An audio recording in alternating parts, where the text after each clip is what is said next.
Qin Xiao traversed to the Douluo continent and awakened the legendary weapon spirit of the Thunder Emperor, one of the 10 fiends. His innate immunity to lightning allowed him to bask in thunder as effortlessly as one would enjoy a warm bath. By refining the thunder, he transformed it into pure soul power, propelling his cultivation to unprecedented heights, advancing by leaps and bounds. Not a caretaker, but an adversary to the protagonist group, he patiently awaited surprises.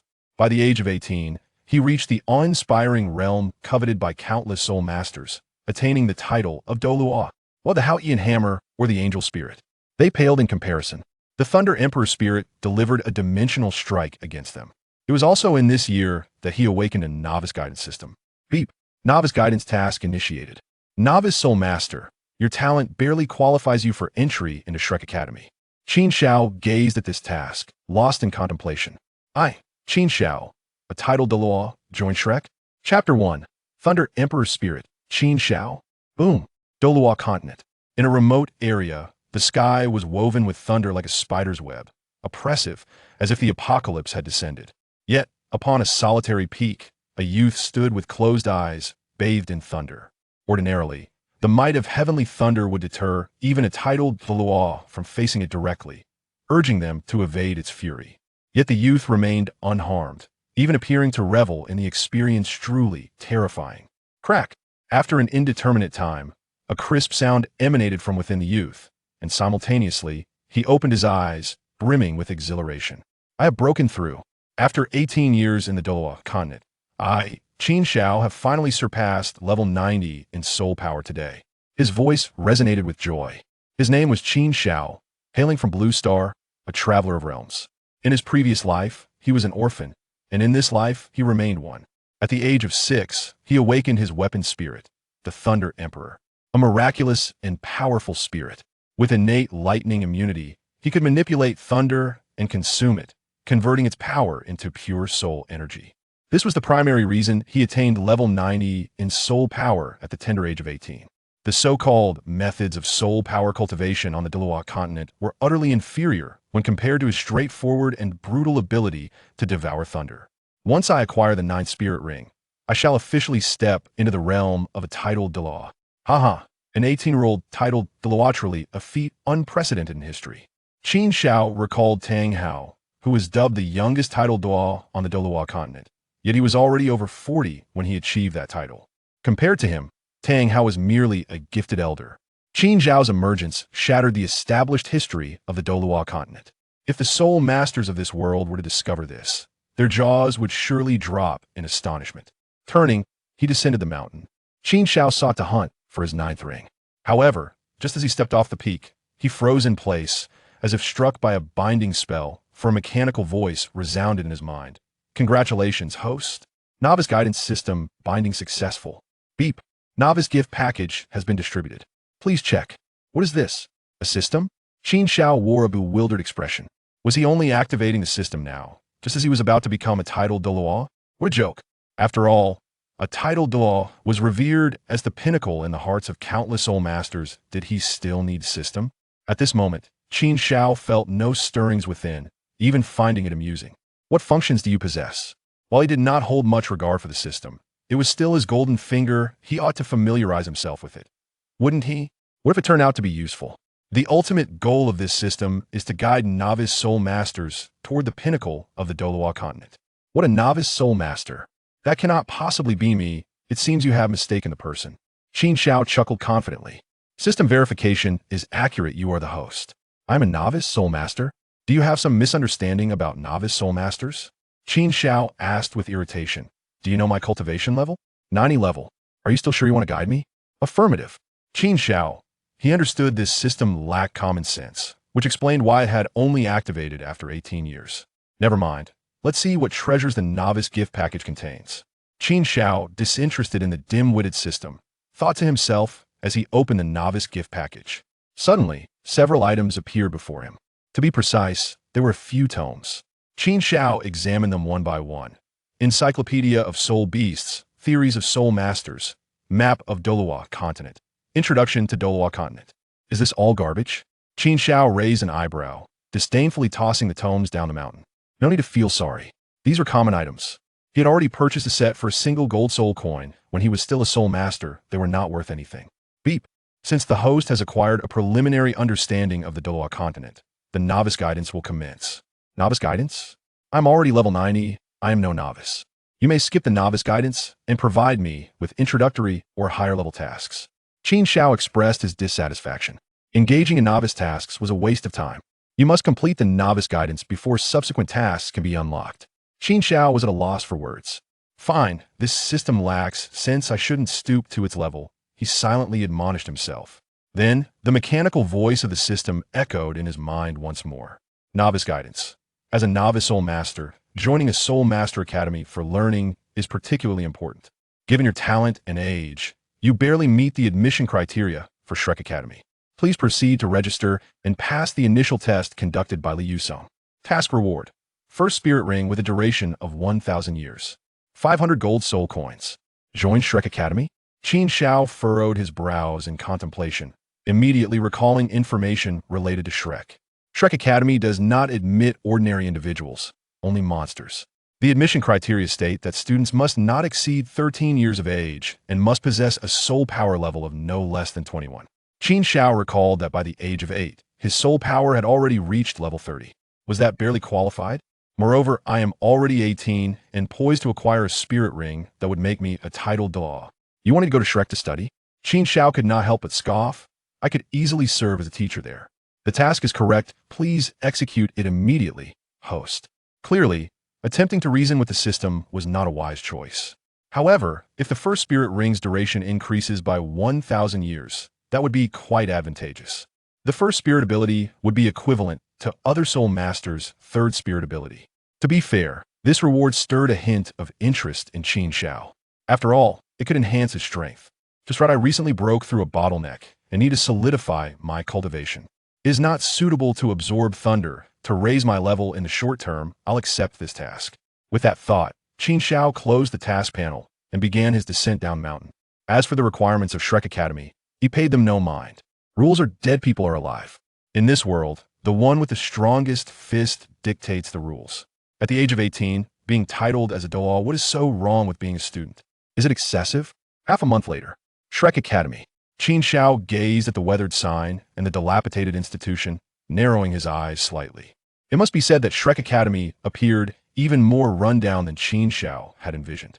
Nonetheless, outside Shrek Academy, a throng of students and their parents had already formed a queue, numbering in the hundreds, awaiting entry. Bang! Suddenly, a muffled thud resonated in Qin Xiao's ears. Following the sound, he beheld an elderly man, resembling a humble farmer, standing before the entrance of Shrek Academy, wielding a long staff adorned with countless intricate patterns. 6 soul rings, white, yellow, purple, purple, purple, and black, gradually materialized beneath him. The dragon pattern staff, a soul emperor's prowess. This must be Li Yusong. Qin Xiao could not help but ponder a question.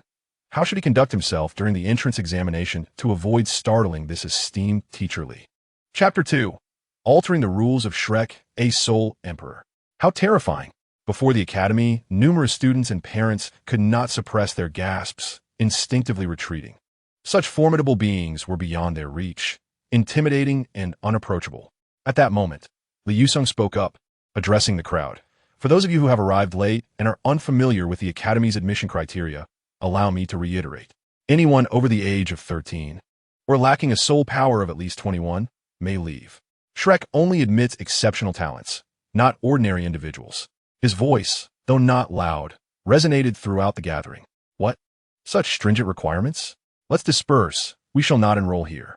Li Yusong's words sparked a considerable reaction, prompting many to reconsider and swiftly depart. In no time, only a handful remained at the academy's gates, those who had passed the initial assessment. Do you wish to join Shrek? Suddenly, Li Yusong turned his gaze to Qin Xiao. There was a hint of surprise in his tone, understandable given that Qin Xiao appeared to be well over 18. Why linger? Are you waiting for a feast? Qin Xiao stepped forward, stopping before Li Yusong with a smile. I am here to register, he declared, placing the prepared gold soul coins on the table before Li Yusong. Boss, this fellow is quite bold, isn't he? While others have retreated in fear, he insists on donating money. Xiao Ao, could it be that his circumstances mirror yours? Before Li Yusong could respond, voices emerged from the crowd. Qin Xiao slightly tilted his head, noticing several individuals discussing him at the academy's entrance. Among them was a golden-haired youth with dual-colored eyes, a bearded man with a food cart, an ordinary-looking boy accompanied by a girl in a pink dress, a girl with a youthful appearance clad in black leather, and lastly, a girl in a white dress with short hair. Dail Mubai, Oscar, Tang San, and Xiao Wu. Qin Xiao was taken aback. He had not anticipated that today marked the enrollment of the Shrek's 7 monsters. What a remarkable coincidence. The one who had just spoken was Oscar, whose peach blossom eyes scrutinized Qin Xiao with skepticism. "Come forward," Li Yusong instructed as he sheathed his dragon-patterned staff. However, Qin Xiao shook his head, stating, "There is no need for age verification. I'm already 18 this year." 18? Did Mr. Li's words not convey the message clearly? At this moment, Dail Mubai could not refrain from interjecting. The individual before them was not merely appearing aged. He was genuinely older. This person is merely wasting time. Rules are established by man and are not immutable. Do you not agree with my assertion? Qin Xiao disregarded Dail Mubai's comments. Given his prowess, Dail Mubai seemed no more than a child in his eyes, hardly worthy of concern. "Huh, who do you think you are to propose altering the rules?" Oscar laughed aloud. This kid truly has no grasp of reality, hoping to change Shrek's regulations. Dail Mubai could not help but scoff. He was proud, yet even he could not alter the Academy's principles. Meanwhile, Tang San, Xiao Wu, Zhu Zhuqing, and Ning Rongrong exchanged glances filled with various expressions as they regarded Qin Xiao. "What do you wish to say?" Li Yusong asked Qin Xiao in a low tone. "Quite simply, if I can demonstrate that my strength and talent surpass theirs, would that not suffice for my admission to the Academy?" Qin Xiao gestured towards Dail Mubai and the others. "Them?" Li Yusong instinctively glanced at Tang San and the others, shaking his head in disbelief. Ignorance. Utterly ignorant. Dail Mubai was a soul master at 13. Oscar was a genius with innate soul power. Ning Rongrong was the talented heir of the 7 Treasures Glazed Tile School. And both Tang San and Xiao Wu had the potential to become monsters by the age of 12. The young man before them dared to claim his talent could surpass theirs? What a joke. "Ah, young man, you certainly possess a great deal of bravado," Li Yusong chuckled. "I shall not deny you an opportunity. Should you truly display talent exceeding theirs, I will make an exception and allow you to pass my test." Beside him, Dail Mubai and Oscar wore amused expressions, eager to witness the shock and embarrassment that will befall Qin Xiao when he learned of their true capabilities. "Brother, this person is quite foolish," Xiao Wu chuckled softly to Tang San. "Do not underestimate him. He may indeed possess the cultivation of a soul master. Else he would not exhibit such confidence," Tang San replied quietly. 18 years old and a soul master? That is not particularly impressive, Xiao Wu remarked, her gaze flickering. How intriguing. The world outside is far more captivating than the 7 Treasures Glazed Tile School. Ning Rongrong's eyes sparkled with excitement and curiosity, while Zhu Zhuqing's expression remained icy. Her thoughts veiled in secrecy. "I suggest that anyone with a soul power below the rank of soul master stand at least 200 meters away." Qin Xiao reminded them before showcasing his abilities. Who does he think he is? A soul Douluo? How ridiculous. Clearly, no one took his words to heart, remaining steadfast in their positions. Very well, it is futile to reason with the obstinate. When you find yourselves embarrassed, do not blame me. Qin Xiao sighed, shaking his head. Boom! In the next moment, a bolt of lightning cleaved through the heavens. Everyone, save for Qin Xiao, was startled. Why is it thundering all of a sudden? They were puzzled. Boss, look at that person. Oscar suddenly pointed at Qin Xiao, his voice trembling. That thunder seems to be linked to him. The crowd turned to see arcs of electricity crackling around Qin Xiao, followed by a series of soul rings manifesting beneath his feet. Yellow, yellow, purple. In an instant, 3 soul rings appeared. A soul master, indeed possessing a modicum of strength. Yet that was all. To flaunt such power at Shrek would be a grave miscalculation. To gain Li Yusong's approval, one would need to exhibit the might of a soul scholar. Dail Mubai's pupils constricted before he smirked coldly. At 13, he had already attained the rank of soul master, and by 15, he possessed 37 levels of soul power. He believed that by the time he reached 18, he would exceed 42 levels. Many in the crowd shared Dail Mubai's thoughts. However, the next moment, astonishment washed over every face as yet another purple soul ring emerged from beneath Qin Xiao's feet. 4 rings. a soul scholar. He indeed possessed a measure of strength. Before Qin Xiao, Li Yusong's gaze flickered momentarily, secretly conceding to Qin Xiao's earlier proposal. An 18-year-old soul scholar was comparable to Dail Mubai's talent, likely having become a soul master around the age of 13. A commendable genius. Boss, this person possesses some real strength, Oscar remarked, his eyes widening in realization. He had to admit that he had underestimated him. What is there to be impressed by?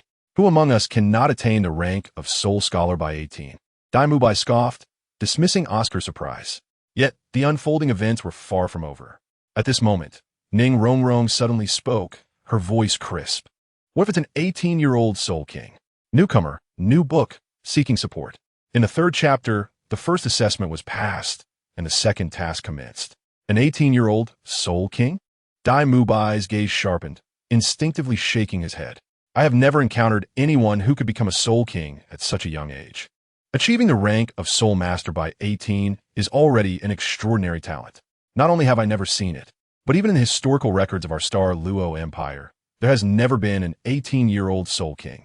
Well, take a closer look, Ning Rongrong said, a glint of mischief in her eyes, addressing Dail Mubai. Look, at whom? Dail Mubai was taken aback, staring at Ning Rongrong in confusion. Boss, look at that young man. He is the soul king. Oscar tugged fiercely at Dail Mubai's garment, pointing at Qin Xiao in the arena. At that moment, Oscar appeared utterly astonished. A soul king? How is that possible? Deep down, Dail Mubai was incredulous. Yet, he instinctively turned to look.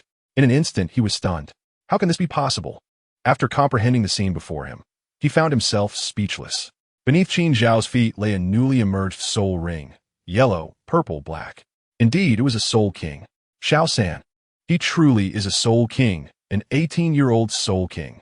Next to Tang San, Xiao pointed repeatedly at Qin Xiao's soul rings, her voice filled with astonishment. This is astonishing. His talent surpasses even that of Xiao San. Previously, she had believed that Tang San's talent was unparalleled, even after meeting Ning Rongrong and Dail Mubai. But now, her perspective shifted. Could Xiao San achieve the rank of Soul King at 18? This thought subconsciously emerged in her mind. Beyond the mountains, there are higher mountains, Tang San remarked, his expression a blend of admiration and yearning. How long would it take him to reach such heights? An 18-year-old Soul King, this talent was extraordinary. Throughout the history of Shrek Academy, no one had matched him. Not only Shrek, but even that once-renowned Title Douluo, who was deemed the youngest on the continent, had only become a Soul King in his 20s, right? Even Li Yusong, who was accustomed to extraordinary talents, was profoundly shocked, his heart surging like a tidal wave. Such a talent could only be described as a genius among geniuses, having shattered the historical norms of the Douluo continent. Young man, you may. Li Yusong intended to inform Qin Xiao that he could join Shrek. However, the subsequent words lodged in his throat like a fishbone, unable to escape. He was utterly dumbfounded, bewildered, and uncontrollably uttered two words, 6 rings. As his voice fell, another pitch-black soul ring appeared beneath Qin Xiao's feet. Heavens! A 6-ring soul emperor. Is he truly only 18? Ning Rongrong's mouth fell agape, her expression one of disbelief. Had someone told her beforehand that anyone could reach the rank of soul emperor at 18, she would have laughed derisively. What a joke! Even her grandfather Bone and grandfather Jian had not achieved such feats in their youth. Yet now, she felt that what she had witnessed would be hard for anyone to believe. Boss, it seems we truly underestimated him. This young man is on par with Teacher Li, Oscar murmured, shrinking back. Meanwhile, Dail Mubai opened his mouth, but found himself at a loss for words. What could be said? 3 more years, and even exhausting himself, he wouldn't reach the rank of Soul Emperor. Forget the Soul Emperor. He might not even achieve the Soul King rank. Despite the young man having said nothing and not even casting a glance in his direction, Dail Mubai felt an invisible slap across his face. At that moment, Qin Xiao absorbed the gazes of those around him, a faint smile gracing his lips. He had never intended to hide his true power. The guise of the underdog held no interest for him. After years of arduous cultivation in the wilderness, had it not been to ensure that no one could underestimate him?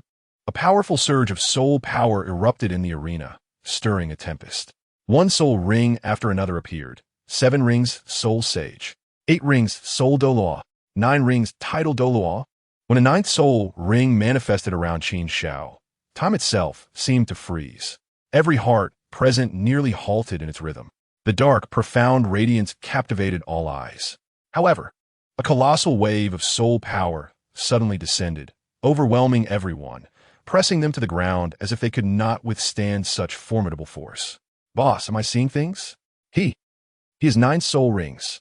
After a moment, Oscar could no longer contain his exclamation. Yet, Dail Mubai was oblivious to his words, muttering incessantly, "A Title Douluo? How can he possibly be a Title Douluo?" He appeared as though possessed, murmuring in disbelief. I thought the Soul Emperor was already astonishing enough. Now. Ning Rongrong's gaze was incredibly complex, leaving her at a loss for words. "Xiaowu, how are you?" Tang Xin struggled to maintain a kneeling position, while Xiaowu huddled behind him. Panic etched across her face. "In nothing. Xiao San, he is so powerful. I am terrified," Xiaowu stammered. Her mind was a whirlwind of confusion.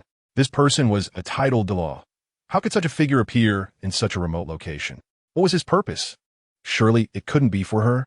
However, Qin Xiao remained silent, and she dared not inquire further. "May I pass your assessment now?" Qin Xiao, surrounded by 9 soul rings, wore a gentle smile as he addressed Li Yusong. "Your Highness, you jest. If Shrek has somehow offended you, I apologize on our behalf," Li Yusong replied, gritting his teeth to resist the pressure emanating from Qin Xiao, striving to maintain his composure. He was utterly baffled as to how their modest Shrek Academy had attracted a Title level powerhouse. "You misunderstand. I genuinely wish to enroll, and I truly am 18. Qin Xiao gently shook his head, retracting his martial spirit and soul rings. The pressure in the arena lightened significantly. He truly had come to enroll? Li Yusong dared not hesitate further and promptly responded, "Congratulations, you have successfully passed my assessment. Forget merely passing the entrance exam." If Qin Xiao expressed a desire to become the dean, Li Yusong would immediately consult Flander. "Thank you." Qin Xiao nodded in satisfaction. Simultaneously, a mechanical voice echoed in his mind. "Ding. Novice Soul Master, congratulations on barely passing Li Yusong's trial. The task reward has been issued." Passed. Qin Xiao felt a surge of energy entering his body as his heart stirred. Though he had not summoned a soul ring, he sensed a notable change within it. Additionally, a faint soul power merged with his own, providing a slight enhancement to his cultivation. Qin Xiao understood that the extension of the soul ring's duration had bestowed upon him a surge of soul power. However, at that moment, a voice echoed in his mind, announcing a new system task. "Ding, a new task has been issued. Novice Guidance, 2 Rookie Soul Master. Congratulations on barely passing Li Yusong's assessment. However, do not let pride cloud your judgment. You must now join forces with your companions to face the formidable challenge posed by the chaotic demon Zhao Wujing. Task requirement: collaborate with your companions to endure for the duration of an incense stick under Zhao Wujing's onslaught. Task reward: second soul, ring duration 1000. Warning: Zhao Wujing possesses the strength of a soul sage, and he is exceedingly ruthless. A careless approach could endanger your lives. After reading the new task, Qin Xiao stroked his chin, lost in contemplation. Zhao Wujing, ruthless? Chapter 4. My name is Qin Xiao, the Thunder Emperor. I recall that the entrance examination consisted of more than just this, did it not? Qin Xiao inquired of Li Yusong. Yes, typically, the Shrek Academy entrance examination comprises 4 components: soul power assessment, martial soul control evaluation, and the final practical test, Li Yusong explained promptly. Qin Xiao nodded slightly to indicate his understanding, and then heard Li Yusong add, "However, for His Highness, these assessments can be waived." Waived? Qin Xiao shook his head, insisting, "I do not require special privileges. Fairness must prevail. Then let us omit the second and third tests. I must participate in the practical assessment." Upon hearing the first half of Qin Xiao's statement, Li Yusong sighed in relief for the many teachers. However, upon hearing the latter half, he began to pray for Zhao Wujing. "I hope old Zhao does not get crushed. Mubai, hurry and take His Highness to the test." Li Yusong signaled to Dail Mubai. Dail Mubai promptly understood. "Your Highness, please follow me." Yet Qin Xiao shook his head, suggesting, "Let's go together." He recalled the task explicitly stated that he must confront Zhao Wujing alongside his companions. If they were absent, who could ascertain whether the system would deem him a failure? Dail Mubai hesitated, seeking Li Yusong's guidance. "Very well. let us go together. After all, these individuals possess considerable talent, having surpassed the Academy's standards. I shall inform them upon our return, Li Yusong stated without hesitation. He then turned to Qin Xiao, seemingly inquiring for his approval. No objections. Let us depart now. Qin Xiao nodded slightly. As long as the task is accomplished, he was indifferent to other matters. However, Qin Xiao noticed a look of hesitation on Li Yusong's face. Do you have something to say? Qin Xiao queried. Li Yusong dared to ask His Highness's title. Li Yusong, mustering his courage, inquired. Qin Xiao replied, Qin Xiao. Title, Thunder Emperor. As he spoke, he led the way into the academy. Thunder Emperor Douluo, Qin Xiao. A wave of astonishment swept over everyone present. They all knew that it would not be long before this name echoed throughout the Douluo continent. What are you all dawdling for? Quickly follow His Highness the Thunder Emperor inside. At that moment, Li Yusong broke free from his astonishment and urged, Dail Mubai, belated Liaware, chased after Qin Xiao's retreating figure. After the crowd departed, Li Yusong gradually furrowed his brow, a serious expression overtaking his face. What is the purpose of His Highness's arrival at Shrek Academy? Why does he wish to become a student here? Surely it cannot be for the sake of learning. Who in Shrek could possibly instruct a Title Douluo?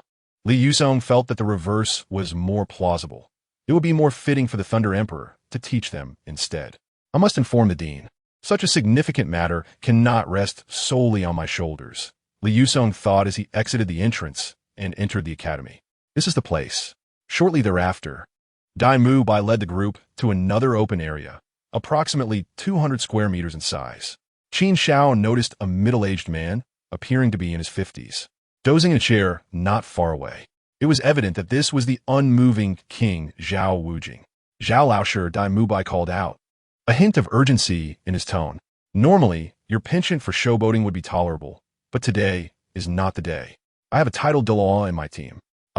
Mubai. Upon hearing his name, Zhao Wujing awoke from his slumber, frowning as he scanned the group, visibly surprised, as if encountering an extraordinary event. 5 individuals have passed the examination. A miracle. It is worth noting that Shrek has not welcomed new students in several years. This is quite normal. Those with high talent opt for the Tindo Royal Academy, while those with lesser abilities cannot gain admission here. Their annual recruitment is merely a means to pocket some pocket money. Consequently, throughout Shrek's history, only a handful of students have been admitted. At this moment, Zhao Wujing slowly rose from his chair. He was of modest height and unremarkable appearance, yet he exuded a palpable sense of strength and an unspoken pressure. I am Zhao Wujing, the instructor for your final assessment. Should you pass my trial, you shall become a proud member of Shrek. However, my tests are not easily surmountable. Naturally, the content of my evaluation is quite straightforward, practical combat. You must endure for the duration of an incense stick against me to succeed. Should you all be defeated within that time, then you may leave. Zhao Wujing revealed a chilling smile as he spoke. Upon hearing this, Dail Mubai's heart trembled. He wished to persuade Zhao Wujing to retract his earlier words. At the very least, he should soften his tone to maintain some semblance of dignity. However, Zhao Wujing waved his hand, interrupting Dail Mubai's attempt. Do you think I cannot perceive your thoughts? Are you hoping to show sympathy for the lovely ladies among us? Under normal circumstances, I might grant you some leniency, but today is the entrance examination, and there are rules in place. I have no choice. Zhao Wujing believed he had discerned Dail Mubai's intentions. No, Dail Mubai opened his mouth, eager to say something more, but found himself speechless as a piercing gaze locked onto him. Without needing to turn around, he knew it was the girl Zhu Qing. Fine, Zhao Laoshi. Since you have chosen to strike first and dig into my past, do not blame me for retaliating. After considering this, he chose silence and obediently stepped aside. As Dail Mubai withdrew, Zhao Wujing's gaze returned to the others, and he added, Enough, do not entertain any thoughts of shortcuts. It is impossible. Now, I shall grant you an incense stick's time to discuss among yourselves. After that, the battle will commence. However, something peculiar transpired. The discussion scene Zhao Wujing envisioned did not materialize. Instead, the gazes of the youths and maidens converged upon a singular individual. What is going on? Did this youth possess something extraordinary besides his slightly older age? Instinctively, Zhao Wujing widened his eyes, intent on uncovering the truth. It appeared that this fellow, aside from being somewhat handsome, bore no remarkable qualities. Your Highness, what do you suggest we do? I shall heed your command. A glint of cunning flashed in Ning Rongrong's eyes as she was the first to speak. Your Highness? Is this person named Yinxia? One audacious name. For a moment, Zhao Wujia felt a bit dazed. If he were to be called Zhao Yinxia, that wouldn't be too bad, would it? They could all stand in place, and he would take care of the rest. Qin Xiao thought that once he arrived on the scene, they could all be considered his teammates, right? After he pummeled Zhao Wujia for a while, wouldn't the task be accomplished? Yes, he believed there was nothing wrong with that line of thought. Chapter 5. Zhao Wujia's attempt to flee in the square. Upon hearing Qin Xiao's words, Zhao Wujia lost his composure. Is this kid really that arrogant? Zhao Wujia resolved to exert some pressure on these novice soul masters. Mubai, inform them of my strength. Zhao Wujia crossed his arms and smiled coldly. Teacher Zhao, is it really necessary to say? Dail Mubai felt it was quite unnecessary. If Zhao Wujia could take it in, he wouldn't mind speaking about Qin Xiao's abilities. Meanwhile, Ning Rongrong's lips curled up slightly, clearly stifling a laugh, thinking how amusing her foolish teacher was. Not to mention Ning Rongrong, the expressions of the others were quite peculiar. They felt as if a fierce dog was showcasing its prowess to a lion. What are you standing there for? Hurry up. Seeing Dail Mubai remain motionless, Zhao Wujia urged him again. Alahite. Though Dail Mubai felt a myriad of reluctance, he could only nod. Teacher Zhao is a level 76 soul sage. His martial spirit is the powerful golden bear, and he is the vice president of the academy, with overall strength second only to the president. Oh, so he's a soul sage. Ning Rongrong feigned surprise.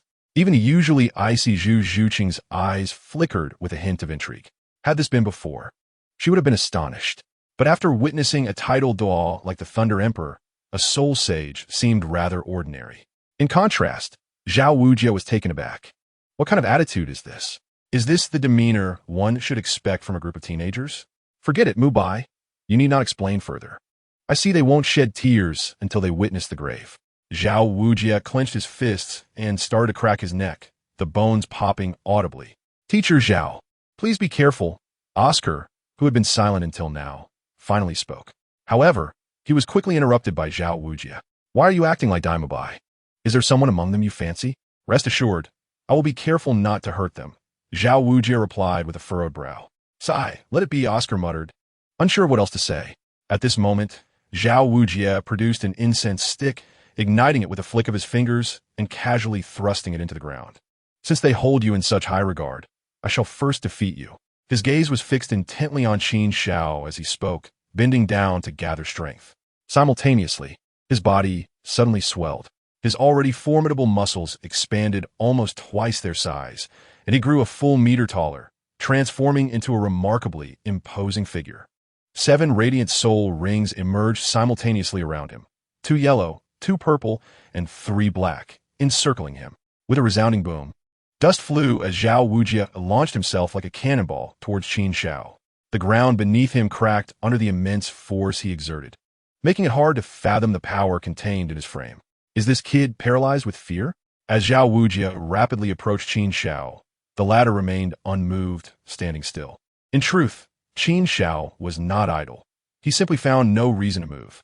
After years of tempering his body with thunder, his physique had reached an astonishing level. Moreover, with the Thunder Emperor martial spirit, he commanded the lightning, achieving unparalleled speed. Zhao Wujia's brutish demeanor appeared fierce. Yet both his strength and speed were insignificant in Qin Xiao's eyes. It was akin to a turtle's crawl. This was Qin Xiao's assessment of Zhao Wujia. Boom! Like thunder crashing, Qin Xiao finally struck back. His fist, ignited with sparks and electric light, landed on Zhao Wujia's face with a swift counterattack. Immediately, to the astonishment of all, Zhao Wujia was sent flying back at a speed even greater than that with which he had charged. How is this possible? How can he possess such speed and strength? Zhao Wujia, the one directly involved, was utterly bewildered. Boom! Zhao Wujia soared back, covering 100 meters before crashing heavily into the surrounding wall. The wall, unable to bear the weight, collapsed, sending up a cloud of dust. In stark contrast, Qin Xiao stood calmly in the center, as though he had merely swatted away an ant. Wow, he is incredibly strong. Is this the might of a Title Douluo? Everyone present, except for Ning Rongrong, was witnessing a Title Douluo's prowess for the first time, and they were utterly astounded. especially Dail Mubai and Oscar, who had suffered under Zhao Wujia's tyranny. They could scarcely believe that their once fearsome teacher could be sent flying with a single punch. It was nothing short of shocking. As for Xiao Wu, her fear deepened. Cough, cough, cough. At that moment, a series of violent coughing sounds came from afar, and Zhao Wujia's figure emerged from the dust. He looked toward Qin Xiao with a face of surprise. Kid, you're quite impressive. I wonder what special technique you employed to gain such an advantage while I was caught off guard. He gazed around, attempting to discern who might have aided Qin Xiao from the shadows. Look no further. I acted alone, Qin Xiao remarked lightly, sensing Zhao Wujia's intent. Just you alone? Kid, I refuse to believe no one assisted you. Zhao Wujia scoffed, shaking his head dismissively. What a joke. This person before him was at most 17 or 18 years old. How strong could he really be, even if he started cultivating in the womb? A soul sect should suffice, while a soul king. That was impossible. An 18-year-old soul king? Even the once-renowned Haotian Hammer of Duo continent had not achieved that. However, in the next moment, his pupils constricted, revealing an expression of disbelief. Qin Xiao was enveloped in electric light, and 9 soul rings emerged beneath his feet. No, it can't be. This must be an illusion. Zhao Wujia raised his hand to slap himself, trying to awaken from the delusion. Slap! A wave of pain coursed through his body, and Zhao Wujia felt as though he had loosened a molar with that slap. Yet, the figure in the distance continued to be surrounded by 9 pulsating soul rings. A Title Douluo? Zhao Wujia voiced his incredulity. Deep down, he was beginning to accept this reality. Now, do you still think there's a problem? A smile graced Qin Xiao's face as he gently waved his hand, causing thunder to roar in the sky. An overwhelming pressure of soul power erupted, descending upon Zhao Wujia. In contrast, Zhao Wujia felt as if he were bearing an immense burden. I believe it now. Tick-tock.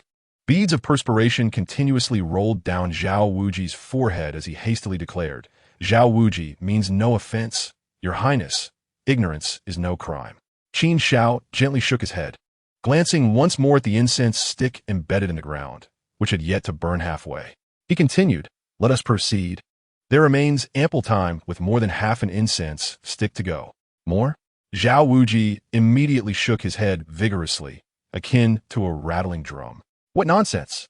Zhao Wuji, would have to be out of my mind to engage in battle with the Title Douluo. However, Qin Xiao persisted, shaking his head, this simply won't do. We agreed that you would endure for the duration of an incense stick. Upon hearing this, Zhao Wuji shuddered. Are you a devil? Instinctively, he contemplated fleeing. Yet, how could Qin Xiao allow him that opportunity? Thunderpool. At that moment, the 5th soul ring on Qin Xiao's body illuminated, and with a powerful thrust of his palms, arcs of lightning materialized, enveloping Zhao Wuji within their grasp. Boom! Witnessing the radiant bolts of thunder, Zhao Wuji was momentarily stunned. The Thunder Emperor could enact divine retribution. Although Qin Xiao had not yet attained the realm to wield such celestial punishment, the destructive power of lightning was not something an ordinary individual could withstand. Zhao Wuji found himself encased within a 100-meter radius of crackling electricity, his form buried beneath the tempest, with only intermittent cries of anguish escaping his lips. To be able to subdue a soul sage with a mere gesture, was this truly the might of Title Douluo? Tang, Sin murmured softly, his eyes brimming with admiration as he regarded Qin Xiao. He appeared to surpass the majority of Title Douluos I have encountered.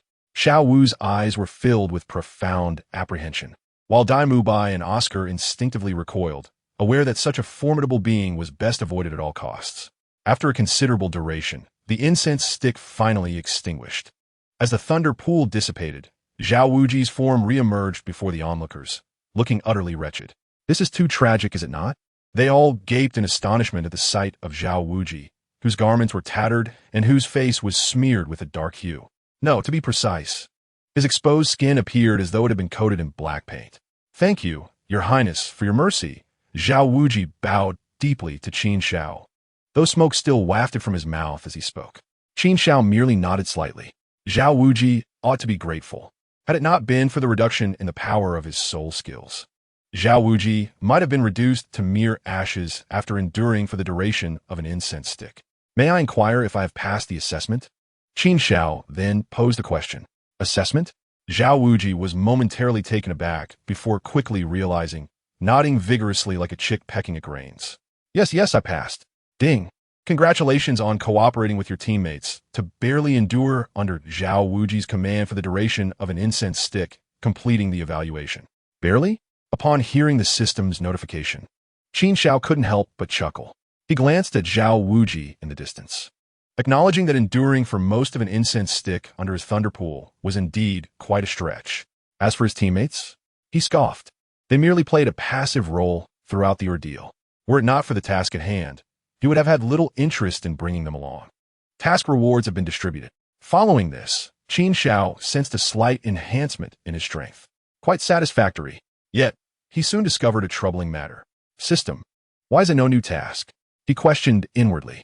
Although you barely passed Zhao Wuji's examination, the consumption was significant, and you are currently in a weakened state with minor injuries, making you temporarily unable to undertake new tasks. It is advisable that you rest first. I sustained injuries from battling Zhao Wuji. How utterly humiliating. Zhao Wuji had nearly been defeated by his own hand. Qin Xiao felt a surge of indignation. What level of power do I possess? Level 91, Title Douluo. Then how could I possibly be injured while facing a soul sage? In theory, you should not be, but the system has detected that your physical condition is suboptimal. Thus, rest is recommended. Qin Xiao. Meanwhile, in the distance, Zhao Wuji shuddered, inexplicably sensing a murderous aura emanating from Qin Xiao. Dail Mubai, you little rascal, why aren't you escorting His Highness to rest? Can't you see how scorching the sun is? He continued, Ah yes, take him to our Academy's presidential suite, which is specially designated for distinguished guests. I shall personally handle the paperwork for His Highness. He hastily instructed Dail Mubai, believing it prudent to send this formidable entity away as soon as possible. Yes. Dail Mubai felt a tremor in his heart and immediately addressed Qin Xiao. Your Highness, if you would kindly follow me. Very well. I shall rest for now. I'll check back with the system later to see what other tricks it has in store. Qin Xiao nodded and followed Dail Mubai into the distance. However, as he departed, the glance he cast towards Xiao Wu nearly frightened her into a faint. As Zhao Wuji watched Qin Xiao vanish from sight, he instinctively wiped away non-existent sweat from his forehead. How terrifying! Although he was a soul sage and considered a formidable power in his own right, having once achieved a glorious feat of escaping encirclement during a siege by the Spirit Hall and later evading the pursuit of the powerful Li family, he felt that the dangers he previously faced paled in comparison to today. No, they didn't even deserve to be mentioned. He felt like an ant. With a mere flick of a finger, Qin Xiao could obliterate him. What do I amuse you? Zhao Wuji glared at the onlookers who struggled to contain their laughter. And no, not at all. Oscar felt as though an invisible hand was gripping his throat, causing his heart to race. It is worth noting that in his mind, Zhao Wuji was akin to a devil. Ning Rongrong, Tang San, and Zhu Zhuqing also grew solemn. What are you staring at? You all stood idly by as mere decorations while I exchanged blows with His Highness, revealing no semblance of usefulness. I have now decided to reassess you all. Zhao Wuji swept his hand across the group, speaking in a low, commanding tone. What? Another assessment? Ning Rongrong immediately protested. What? If anyone has objections, you're free to leave now. Shrek Academy demands obedience, not dissent. Zhao Wuji declared sternly. You. Ning Rongrong furrowed her brow. Normally, she would have considered departing. After all, as the little princess of the seven-treasure glazed tile school, she was cherished by figures such as Ning Fengji, the Sword Dail, and the Bone Dail. Never had anyone dared to speak to her in such a tone. Yet, as she contemplated, the fact that this academy had attracted an 18-year-old Title Douluo considerably diminished her anger and piqued her curiosity. I will not leave, for I wish to uncover the secrets hidden within this academy. With that thought, a shimmering, multicolored crystal tower appeared in her hand. Oh, the seven-treasure glazed tile pagoda? Zhao Wuji's eyes lit up, intrigued. Thunder Emperor, this is our academy's most prestigious accommodation. Meanwhile, Dail Mubai led Qin Xiao to a two-story building. It must be said, the so-called presidential suite was rather dilapidated.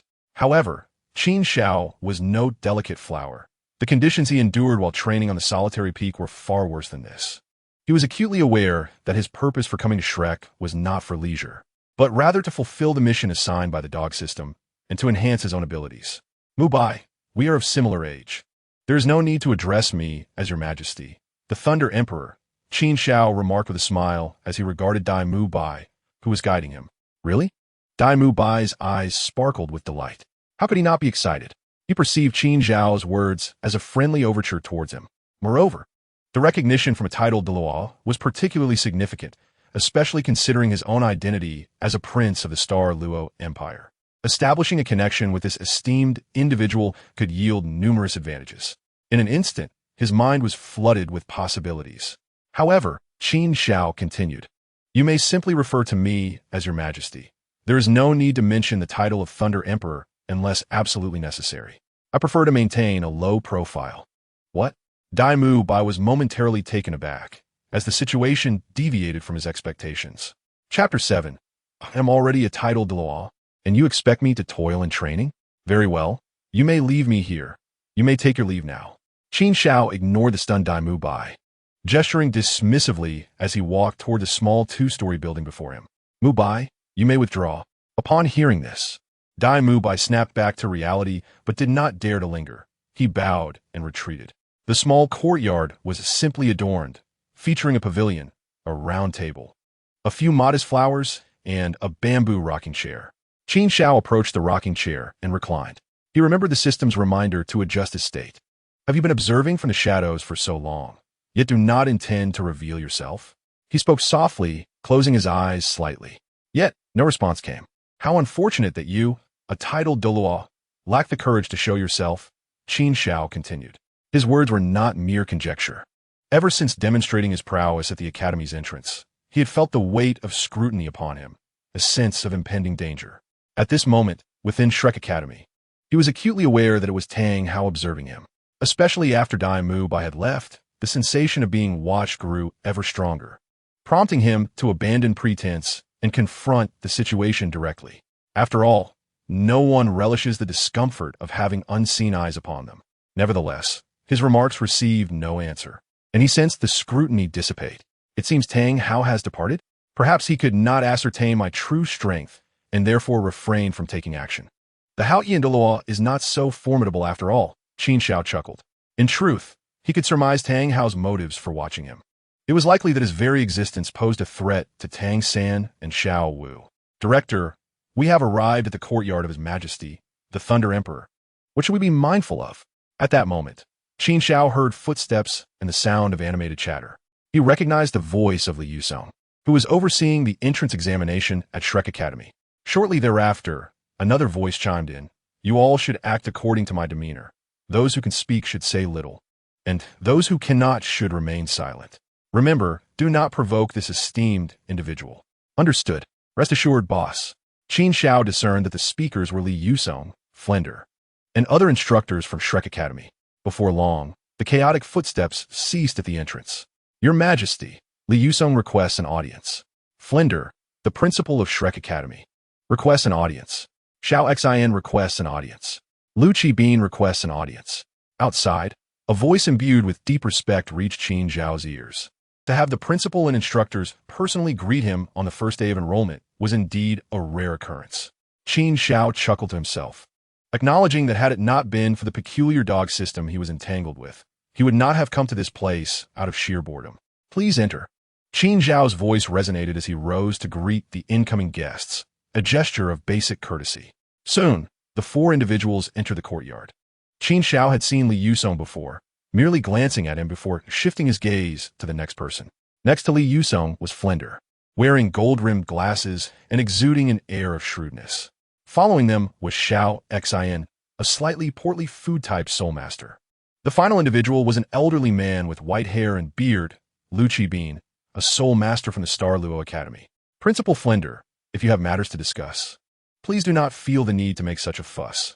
After all, I am now considered half a student of Shrek, Qin Xiao said, a smile gracing his lips, one that could warm even the coldest of hearts. How could I, a Title Douluo, warrant such reverence? Flender thought to himself, stifling a wry smile. Your Majesty, if there is anything you require, please let us know directly. My colleagues and I have come to inquire if there is anything we can assist you with. Uninvited guests seldom grace the hall of a deity, Flender mused, feeling the strangeness of such an esteemed presence visiting his modest abode. There is nothing pressing. You may consider it a form of leisure, Qin Xiao replied after a moment's thought. Leisure? Flinder's face contorted into a grimace. You may find it trivial, but the pressure we face is quite substantial. Might we not engage in our leisure elsewhere? Flinder felt a profound sense of frustration. Yet, Qin Xiao discerned Flinder's thoughts. Offering reassurance, Director Flinder, there is no need to concern yourself too much with me. You may treat me as if I do not exist. If anything arises, I shall seek you out. Understanding Flinder's predicament, he comforted him. Very well, then. We shall not intrude upon your Majesty's rest. Flinder, recognizing it as a small victory, took away the knowledge of how to coexist with Qin Xiao. He departed with Li Yusong and the others. Once they had left, Qin Xiao reclined once more in the rocking chair, and before he knew it, he had drifted off to sleep. Time passed, and night fell. Beep. Detecting that the host's mental state is excellent, you may accept a new task. In his dreams, Qin Xiao was abruptly awakened by the system's voice. Damn it, dog system, you disrupt my peaceful slumber. Do you have any idea of the chaos you have wrought? Qin Xiao was profoundly displeased by the system's sudden intrusion. He had forgotten the last time he had slept so soundly. Disturbing his slumber was a grave offense. However, the system paid him no heed and promptly issued a task. Beep, a new task has been assigned. Newbie Guidance, 3 Rookie Soul Master. Your martial soul is not strong, and your cultivation aptitude is lacking. You barely entered Shrek Academy, so you must cherish this hard-won opportunity. Is this about me? Qin Xiao felt as though the system was describing someone entirely different. How could a martial soul, ranked among the top 10, be deemed weak? And to claim that he lacked aptitude at the age of 18, having already become a Title Douluo? If he were to share this with others, those so-called geniuses would likely be shamed into seeking refuge from embarrassment. The only aspect Qin Xiao found lacking was that he had barely restrained himself from obliterating Zhao Wujia. Yet, the system remained indifferent to his grievances. Newcomer, you must understand the principle that the slow bird flies first, and diligence can make up for clumsiness. Only by exerting more sweat than your peers can you avoid being left far behind by the other students of the academy. The task requires arduous training for 7 consecutive days from midnight to dawn. Task reward, Level 1 Soul Power. Upon seeing the system's reward, Qin Xiao's eyes sparkled with excitement. Although the system had spouted much nonsensical rhetoric that suggested it had significant flaws, this reward was indeed commendable. Even when I devour and refine the thunder to transform my soul power and enhance my cultivation, it would typically require several months, if not longer, to elevate my soul power by a single level. This time, the system's reward of a level increase in soul power would save me considerable time. With renewed determination, Qin Xiao's body instinctively moved towards the academy's exterior. Since the system emphasized diligent training, he too could not afford to be negligent. He needed to find a location to summon the thunder, thereby tempering his body with its might. Only then could he truly embody the essence of hard work. Chapter 8. He is clearly a genius, yet unfailingly diligent. This will do. After a while, Qin Xiao arrived at the small square from earlier. In the next moment, he swiftly formed seals with both hands, and a tempest erupted. Summon the thunder. This ability had awakened naturally as he advanced in cultivation. Of course, the preparation time for this skill was excessively lengthy, leading Qin Xiao to abandon it during combat. However, it was perfectly suited for training. Boom! After about 10 minutes, a bolt of lightning cleaved through the sky, followed closely by a rumbling thunder. What is happening? Why is it suddenly windy and stormy? The crack of thunder jolted many within Shrek Academy from their slumber. However, they quickly realized something was amiss.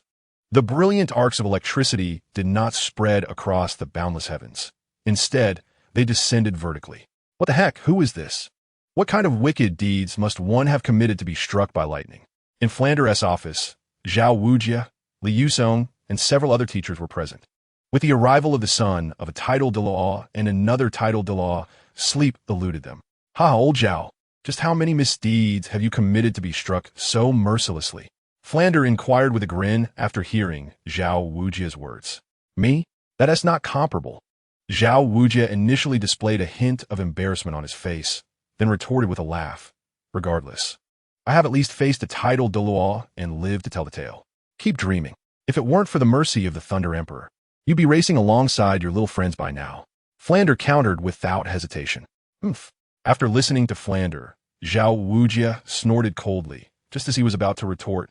He furrowed his brow at the window. Flander, something isn't right. It seems as though the thunder is being drawn in unceasingly. Under such a barrage, even a Title Douluo would be turned to ash, wouldn't they? Upon hearing this, the others began to sense that the situation might indeed be extraordinary. Let us go see, Flander declared. However, Zhao Wuji interjected. Boss, with the number of misdeeds you've committed, I advise you to proceed with caution. Flander's brow furrowed as he coldly uttered a single word. Leave. Before long, Flander, Zhao Wujia, Li Yusong, and others arrived at the edge of the square. Swish, swish, swish. A multitude of gazes, as if tangible, fixated on the center of the arena. They were eager to discover what entity had committed such sins to be incessantly struck by lightning. Brothers, am I seeing things? It seems there's a person in the center of the square. The plump Xiao Xen blinked his bean-sized eyes, uncertainly stating, it should not be a person. At least it shouldn't be. The relatively calm Lu Qibin spoke in a low voice. Silence. Flander's voice resonated in everyone's ears.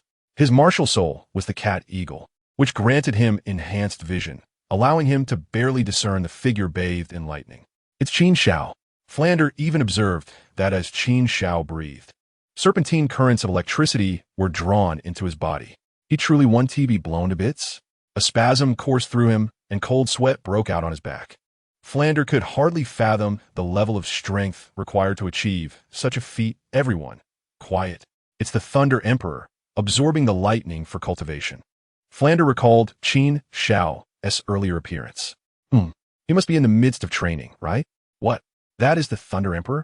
Upon hearing Flander's words, Li Yusong, Xiao Xen, Lu Qibin, and the others were left speechless, unsure of how to react. Only Zhao Wujia's mouth twitched in disbelief.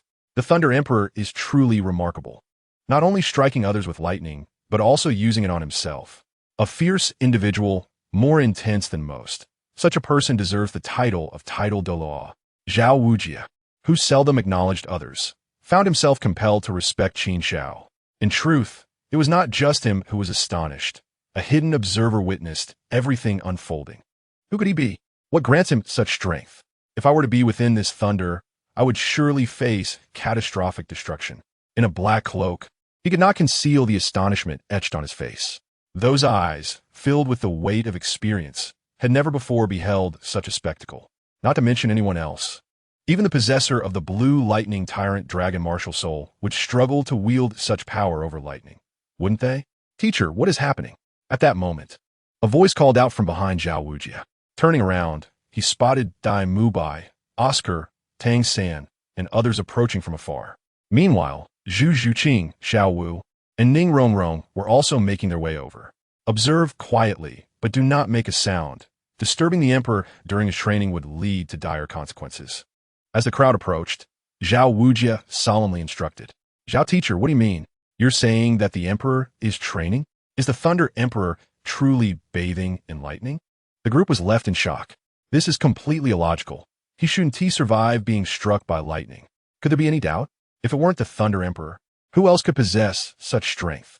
Zhao Wujia scoffed.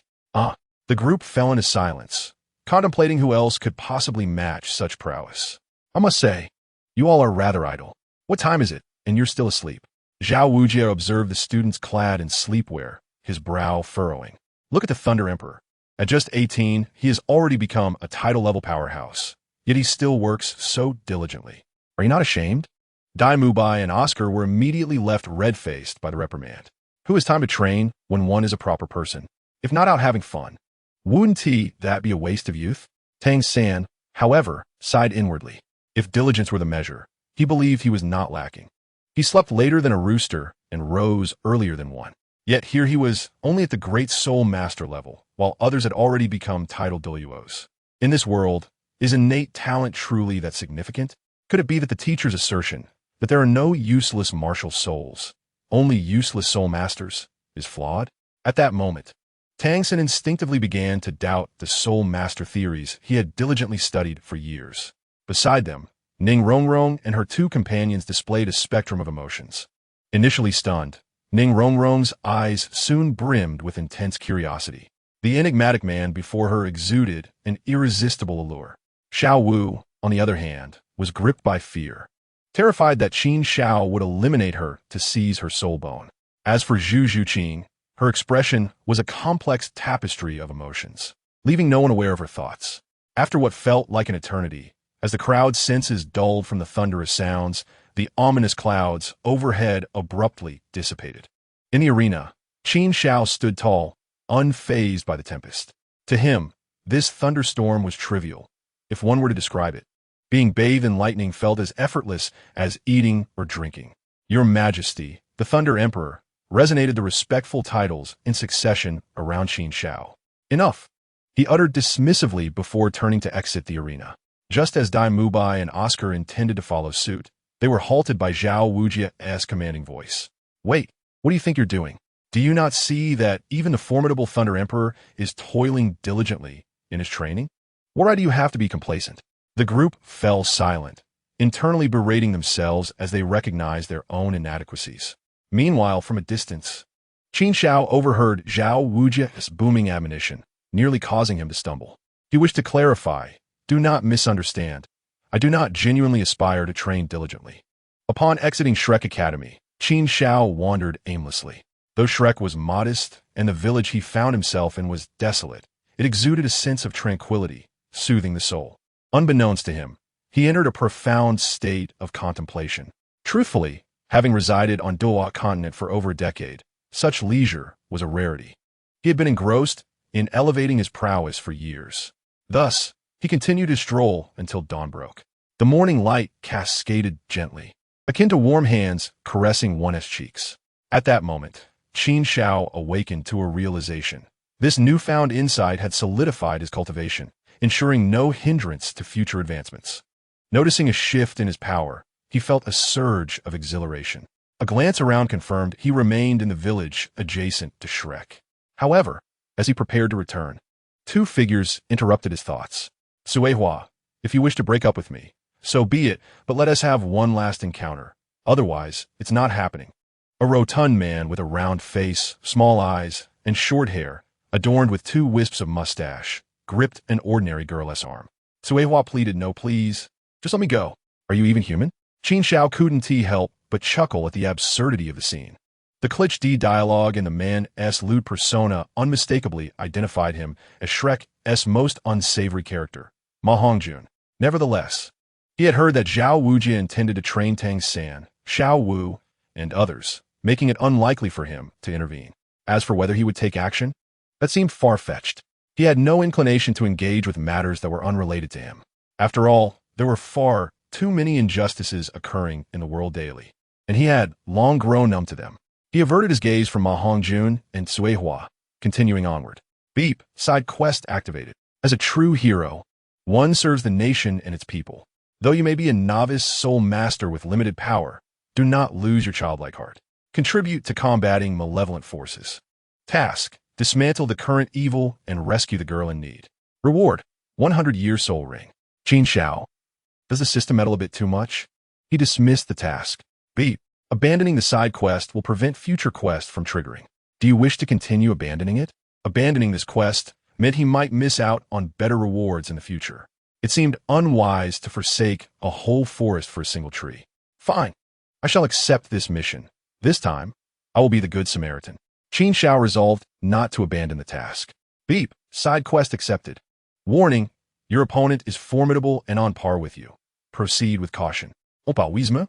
Qin Xiao scoffed internally. I could crush him with a mere finger. He questioned the system. Is there any reward that might normalize you? Yet, the system remained silent. It was clear that the system had given up on him entirely. Ma Hongjun, I beseech you, spare me. I can't take it any longer. Suehua continued to struggle. Struggle all you want. The more you resist, the more I enjoy this. Ma Hongjun laughed menacingly, clutching Suehua's arm. Release her. A sudden cold voice pierced the air, startling Ma Hongjun. Who dares to ruin my fun? His fury ignited as he turned to face Qin Xiao. His gaze filled with malice. Without hesitation, he released Suehua, believing that heroism must be backed by strength. In the next moment, he lunged at Qin Xiao like an arrow. His chubby fist surged with soul power, seeking to make the intruder pay dearly for his interference. However, Qin Xiao's response was effortless. He flicked his index and middle fingers, striking Ma Hongjun's fist with precision. The latter felt an overwhelming force propel him backward. Boom! Ma Hongjun crashed to the ground over 10 meters away. He quickly rolled and regained his footing, but sharp pain in his right hand contorted his expression, likely a fracture. Realizing his dire predicament, Ma Hongjun's gaze shifted as he regarded Qin Xiao with newfound wariness and shock. He was certain that this youth surpassed him in strength, possibly akin to Dail Mubai's formidable prowess.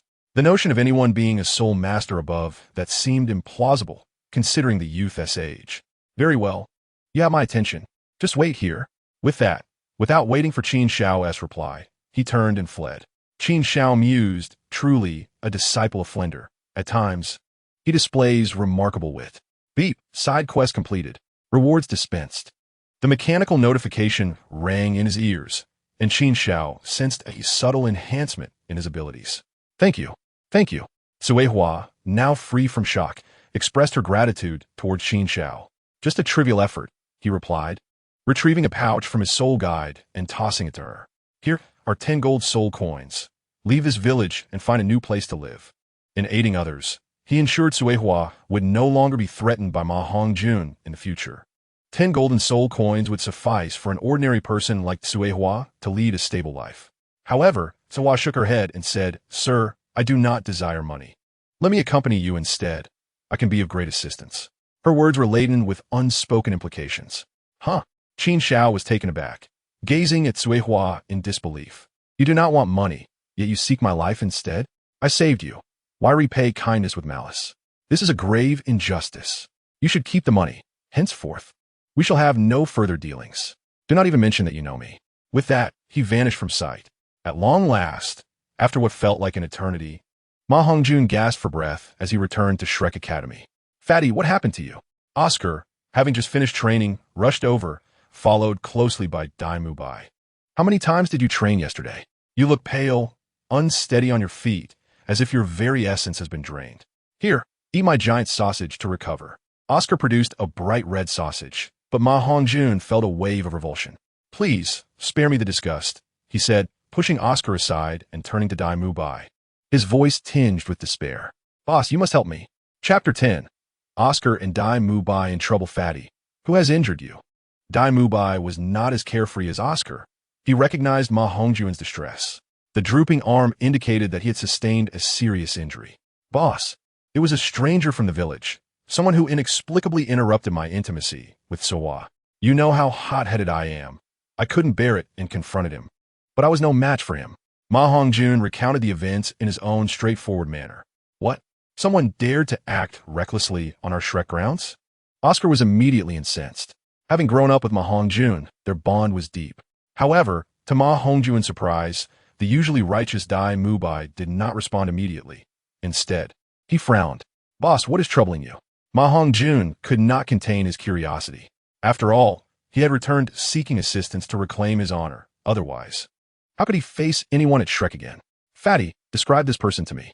Dail Mubai recalled that the emissary of the Thunder King had not yet returned to Shrek Academy. He hoped that Fatty had not crossed paths with that formidable figure. If so, this was a matter beyond his capacity to assist. Ma Hongjun furrowed his brow, recalling the details earnestly, and said, Boss, he is just a bit taller than me, leaner, and slightly more handsome. But compared to you, he is vastly inferior. You are at the pinnacle, while he is at the very bottom. As Dail Mubai's subordinate, Ma Hongjun understood how to flatter him. If he could make Dail Mubai happy, then surely his own troubles would be resolved. Well, if you put it that way, let's seek out that fellow and exact revenge for you. Upon hearing Ma Hongjun's words, Dail Mubai felt relieved. He was universally acknowledged as handsome, but after meeting Qin Xiao, he realized that in terms of appearance, Qin Xiao far surpassed him. Now that Fatty indicated the person was only slightly better than him, it surely could not be Qin Xiao. As long as it was not Qin Xiao, everything would be manageable. Fatty, lead the way, Oscar said, patting Ma Hongjun on the shoulder.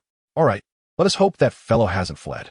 Boss, once we find him, you incapacitate him, and I will ensure he understands the meaning of cruelty. Ma Hongjun looked at Dail Mubai. Dail Mubai nodded. Thus, the three set off towards the village. However, not long after, they all came to a sudden halt. They spotted a tall figure approaching from a distance. It was the emissary of the Thunder King. Dail Mubai and Oscar exchanged glances, fear evident in their eyes. Instinctively, they attempted to make way for the esteemed figure. Yet, to their dismay, Ma Hongjun excitedly pointed at the distant Qin Xiao, exclaiming, "Boss, that's him. That's the one who bullied me. Ha, what a stroke of luck. This time, I shall make him understand what the word death means." He reveled in his triumph, already envisioning the moment of vengeance. In stark contrast, Dail Mubai and Oscar felt as though they had been struck by lightning, nearly forgetting to breathe. "What did you say? He is your enemy?" Oscar's voice trembled. At that moment, he fervently wished that Fatty had mistaken the person. "Indeed, it is him. I would recognize him even if he turned to ashes." Ma Hongjun was certain. "Fatty, I think it would be better if you donated your eyes to someone who could truly use them. Given your discernment, whether you can see or not seems inconsequential." Dail Mubai retorted with irritation. "How can you say that such a person is only slightly superior to you? You are truly inflating your own worth." This. Ma Hongjun scratched his head, feeling awkward. "Boss, Oscar, let's not dwell on the details." With a fierce glint in his eyes, he added, "Regardless, it's this person. Let's all take him down together." As his voice fell, his soul energy surged, and significant changes manifested in his body as he completed the martial soul embodiment. The air became charged with intensity, and Ma Hongjun's fighting spirit ignited. Yet, two unexpected voices rang out beside him. "Dail Mubai, greetings, Your Excellency." "Oscar, I pay my respects to the emissary of the Thunder King." "What is this, Your Excellency?" Ma Hongjun looked to the left and right, realizing that both Dail Mubai and Oscar were bowing respectfully, even daring not to raise their heads to meet the imposing figure before them. He is a Title Douluo. Even Ma Hongjun, despite his lack of subtlety, understood the implications of that term. Instantly, his martial soul dissipated, and his fighting spirit waned, leaving him feeling as if he had plunged into an icy abyss, overwhelmed by a chilling dread. His lips trembled, rendering him speechless. "Are you waiting for me?" Qin Xiao observed the trio with a bemused smile. Without needing further explanation, he could surmise their intentions. However, he had not anticipated that Dail Mubai and Oscar would be so stubborn as to stand up for Ma Hongjun. Of course, had he known they were manipulated by Ma Hongjun, his thoughts would have been quite different. "Your Excellency, I called them here to find you.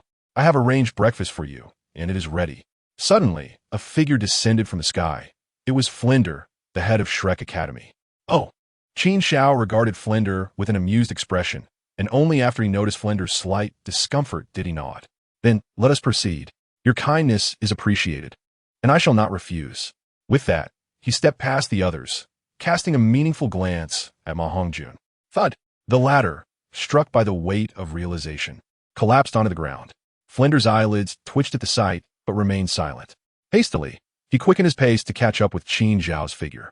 But his voice lingered behind. "What a pity it is to squander such a splendid morning without engaging in some exercise. You three should run 20 laps around the village. If you can't finish, you shan't have your meals." Ahead, Qin Xiao smiled faintly, acknowledging that this Flanders indeed possessed a knack for managing people. Once Qin Xiao and Flanders disappeared from view, Dail Mubai and Oscar collapsed helplessly to the ground. Along with Ma Hongjun, the trio appeared utterly drained, beads of sweat having soaked their garments unbeknownst to them. That was too perilous. Had it not been for the principal's intervention, we might have met our demise today. Oscar remarked, his heart racing. The Title Douluo was not someone they could afford to offend. Had they failed to provide a proper justification earlier, they would have faced dire consequences. "Fatty, you truly are a burden. Today, Oscar and I nearly faced disaster because of you."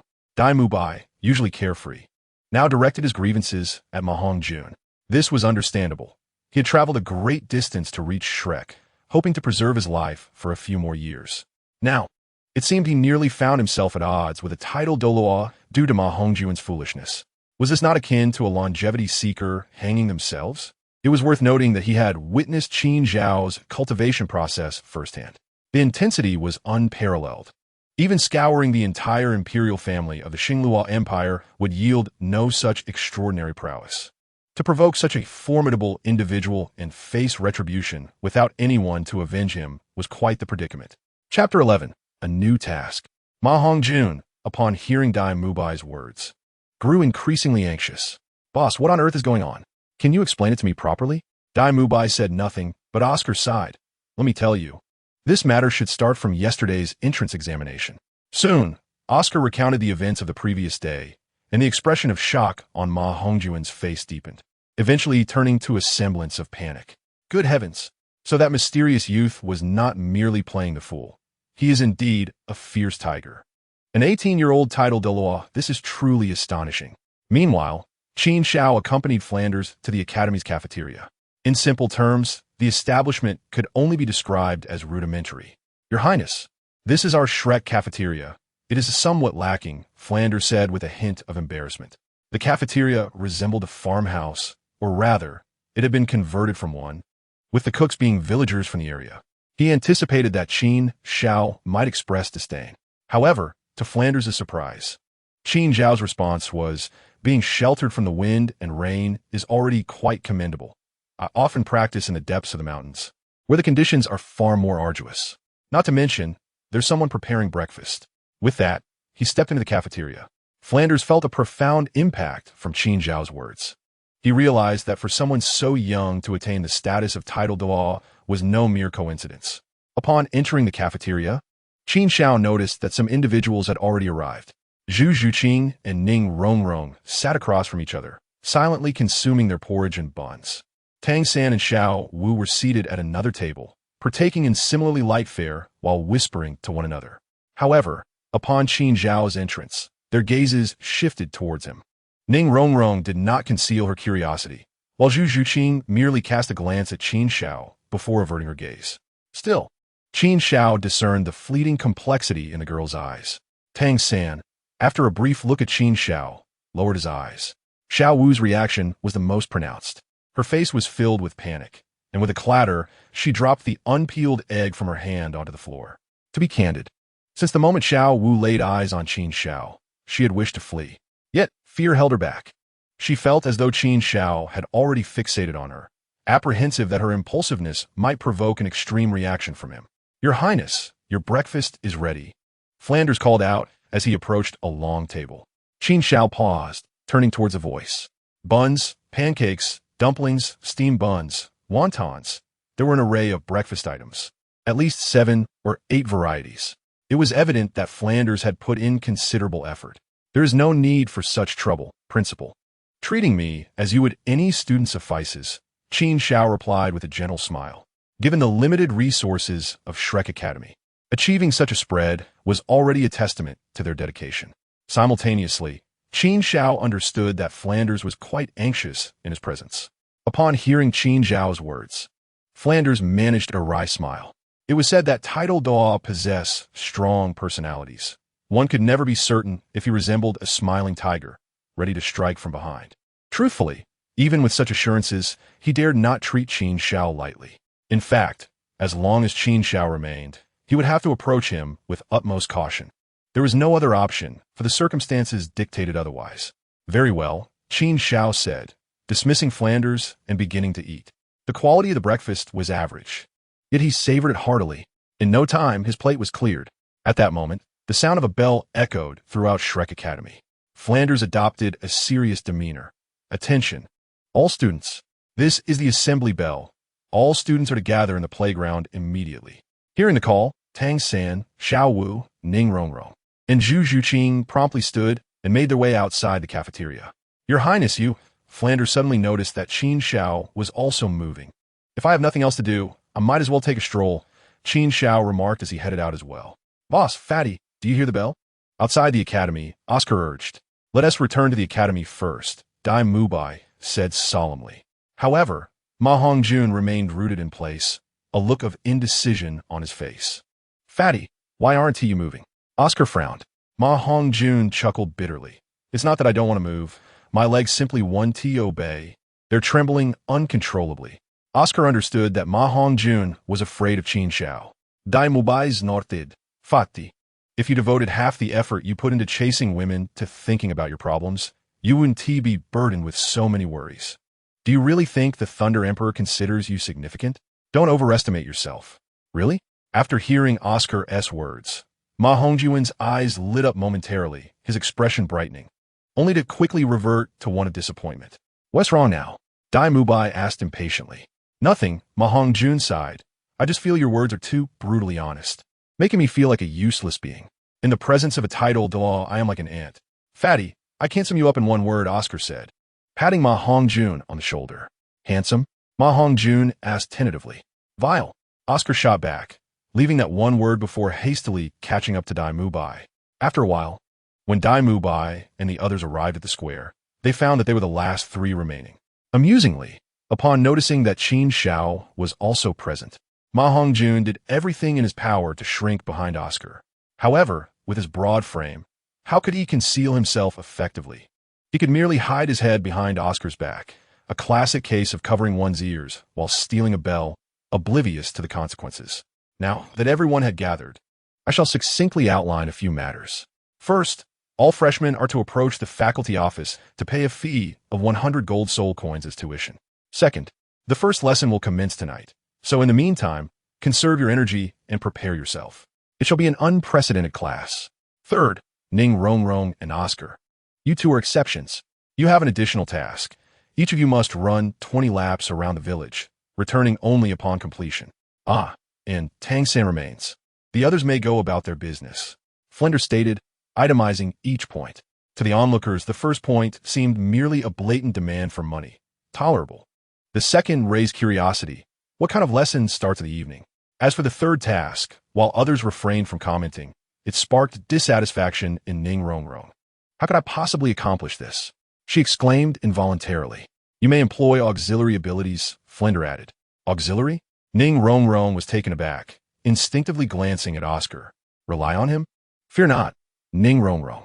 After consuming my sausage, I assure you, even running 200 laps would pose no challenge, Oscar chuckled, unable to suppress a smug grin as he recited a rather unsavory incantation. Behold, I possess a grand sausage. Subsequently, a rosy sausage appeared in his hand. Ning Rongrong felt a wave of nausea, her eyes hardening with resolve. I, Ning Rongrong, would rather perish from exhaustion or starvation than consume that sausage. Yet, no one paid her any heed as they departed. Qin Xiao also contemplated leaving. In truth, he had little interest in the future developments of Douluo continent. For in this realm, one was merely a pawn under the whims of deities such as the Azura god, Sea god, and Rakshasa god. Even powers like Shrek, Spearhall, and Haotian sect were no exceptions. His ambition lay in transcending Douluo, seeking a freedom unbound by divine constraints. Elevating his strength was the singular task at hand. After all, this was a world governed by the survival of the fittest. With sufficient power, one could obtain authority, women, and all else. However, just as he intended to depart, the system's mechanical voice resonated. Ding, side quest initiated Chapter 12. The Thunder King, Qin Xiao, and Ning Fengji's concerns. A new task? Qin Xiao halted, instinctively directing his gaze towards Ning Rongrong and Oscar. Given the system's tendencies, he surmised this mission likely pertained to these two unfortunate souls. Novice, you are still quite weak and require two dependable companions. Only thus can you hope to journey further. Auxiliary soul masters are the best choice. Task requirement. Assist Ning Rongrong and Oscar in completing Flinder's trial in your own manner. Task reward. Ning Rongrong's affection 20, Oscar's affection 10. Are you certain that, with my current strength, I need to cultivate companions from scratch? It is not arrogance. Rather, Qin Xiao believed that when he needed assistance, he could simply seek out Ning Fengji. Surely, a favor from an 18-year-old Title Douluo would not be refused. With this thought, he glanced at Oscar. He was tempted to inquire of the system whether reducing affection was a serious proposition. Was such a thing truly a reward? After reducing affection, what would Oscar do? Considering Oscar's capabilities, he likely would be unable to do anything. Or perhaps, Qin Xiao simply did not care much about this issue. If you believe that Dean Flinder's task is indeed insurmountable, I can offer my assistance. Qin Xiao's voice rang out just as Ning Rongrong was torn, contemplating abandoning the task. Your Highness, are you truly serious? Ning Rongrong's eyes lit up. Meanwhile, Oscar's expression darkened considerably. Qin Xiao took note of this, but chose to disregard it. Let us proceed outside the academy to converse, he said, leading the way. Ning Rongrong and Oscar followed closely behind. At that moment, The rotund figure could not help but gulp audibly, enviously remarking, Oscar and that young lady have struck gold, receiving personal guidance from a Title Douluo. In truth, aside from Ma Hongjun and Xiao Wu, who wouldn't envy them? After all, that was a Title Douluo, a formidable being rarely seen. Indeed, if only this opportunity were granted to me. Dail Mubai began, but his words trailed off. Behind him, a voice interjected, If you wish to study at Shrek, then study diligently. If not, then leave. Undoubtedly, it was Flinder who spoke. Immediately, the two fell silent, retracting their necks and quietly retreating to the side. Tang San, come with me, Flinder commanded, not glancing back as he turned to leave. Tang San followed closely. Meanwhile, Qin Xiao had already led Ning Rongrong and Oscar outside Shrek Academy. Your Highness, as you know, we auxiliary soul masters are inherently weaker. How do you intend to assist us? Ning Rongrong eagerly inquired. In her mind, she assumed Qin Xiao would facilitate some form of cheating, and Flinder would conveniently overlook the matter. It's quite simple. I possess a method that can infinitely activate a person's potential, enabling you to complete the task before lunch. Qin Xiao replied, a relaxed smile gracing his lips. Really? Ning Rongrong exclaimed with delight. Oscar, too, displayed keen curiosity. Crack! Qin Xiao snapped his fingers, a spark of electricity flashing momentarily. Ning Rongrong and Oscar's faces instantly turned pale. You wouldn't possibly mean, they stammered dumbfounded. Qin Xiao, resplendent in the embrace of thunder, stood proudly, an imposing figure in their minds, while a chill surged from their feet straight to the crown of their heads. Indeed, I intend to harness the power of thunder to stimulate your potential, Qin Xiao affirmed. Ning Rongrong's face turned ashen. I think I would rather not, thank you. Oscar's complexion had similarly drained of color. Your Highness, I also decline. I believe this level of training is trivial for me. See for yourself. With that, he took a bite of the sausage in his hand and sprinted away. His speed was such that even a rabbit would weep. I believe I can manage as well, Ning Rongrong declared, bending her body to exert herself in pursuit of Oscar. However, Qin Xiao was dissatisfied with her pace. With a flick of his finger, a bolt of lightning sliced through the air, striking Ning Rongrong directly. She cried out, her body engulfed in a sensation of soreness and tingling, a feeling both exquisite and torturous. Yet, it must be said, her speed had indeed improved significantly compared to before. Yes, my expectations are modest. Just maintain this speed. Should you falter, I shall assist you.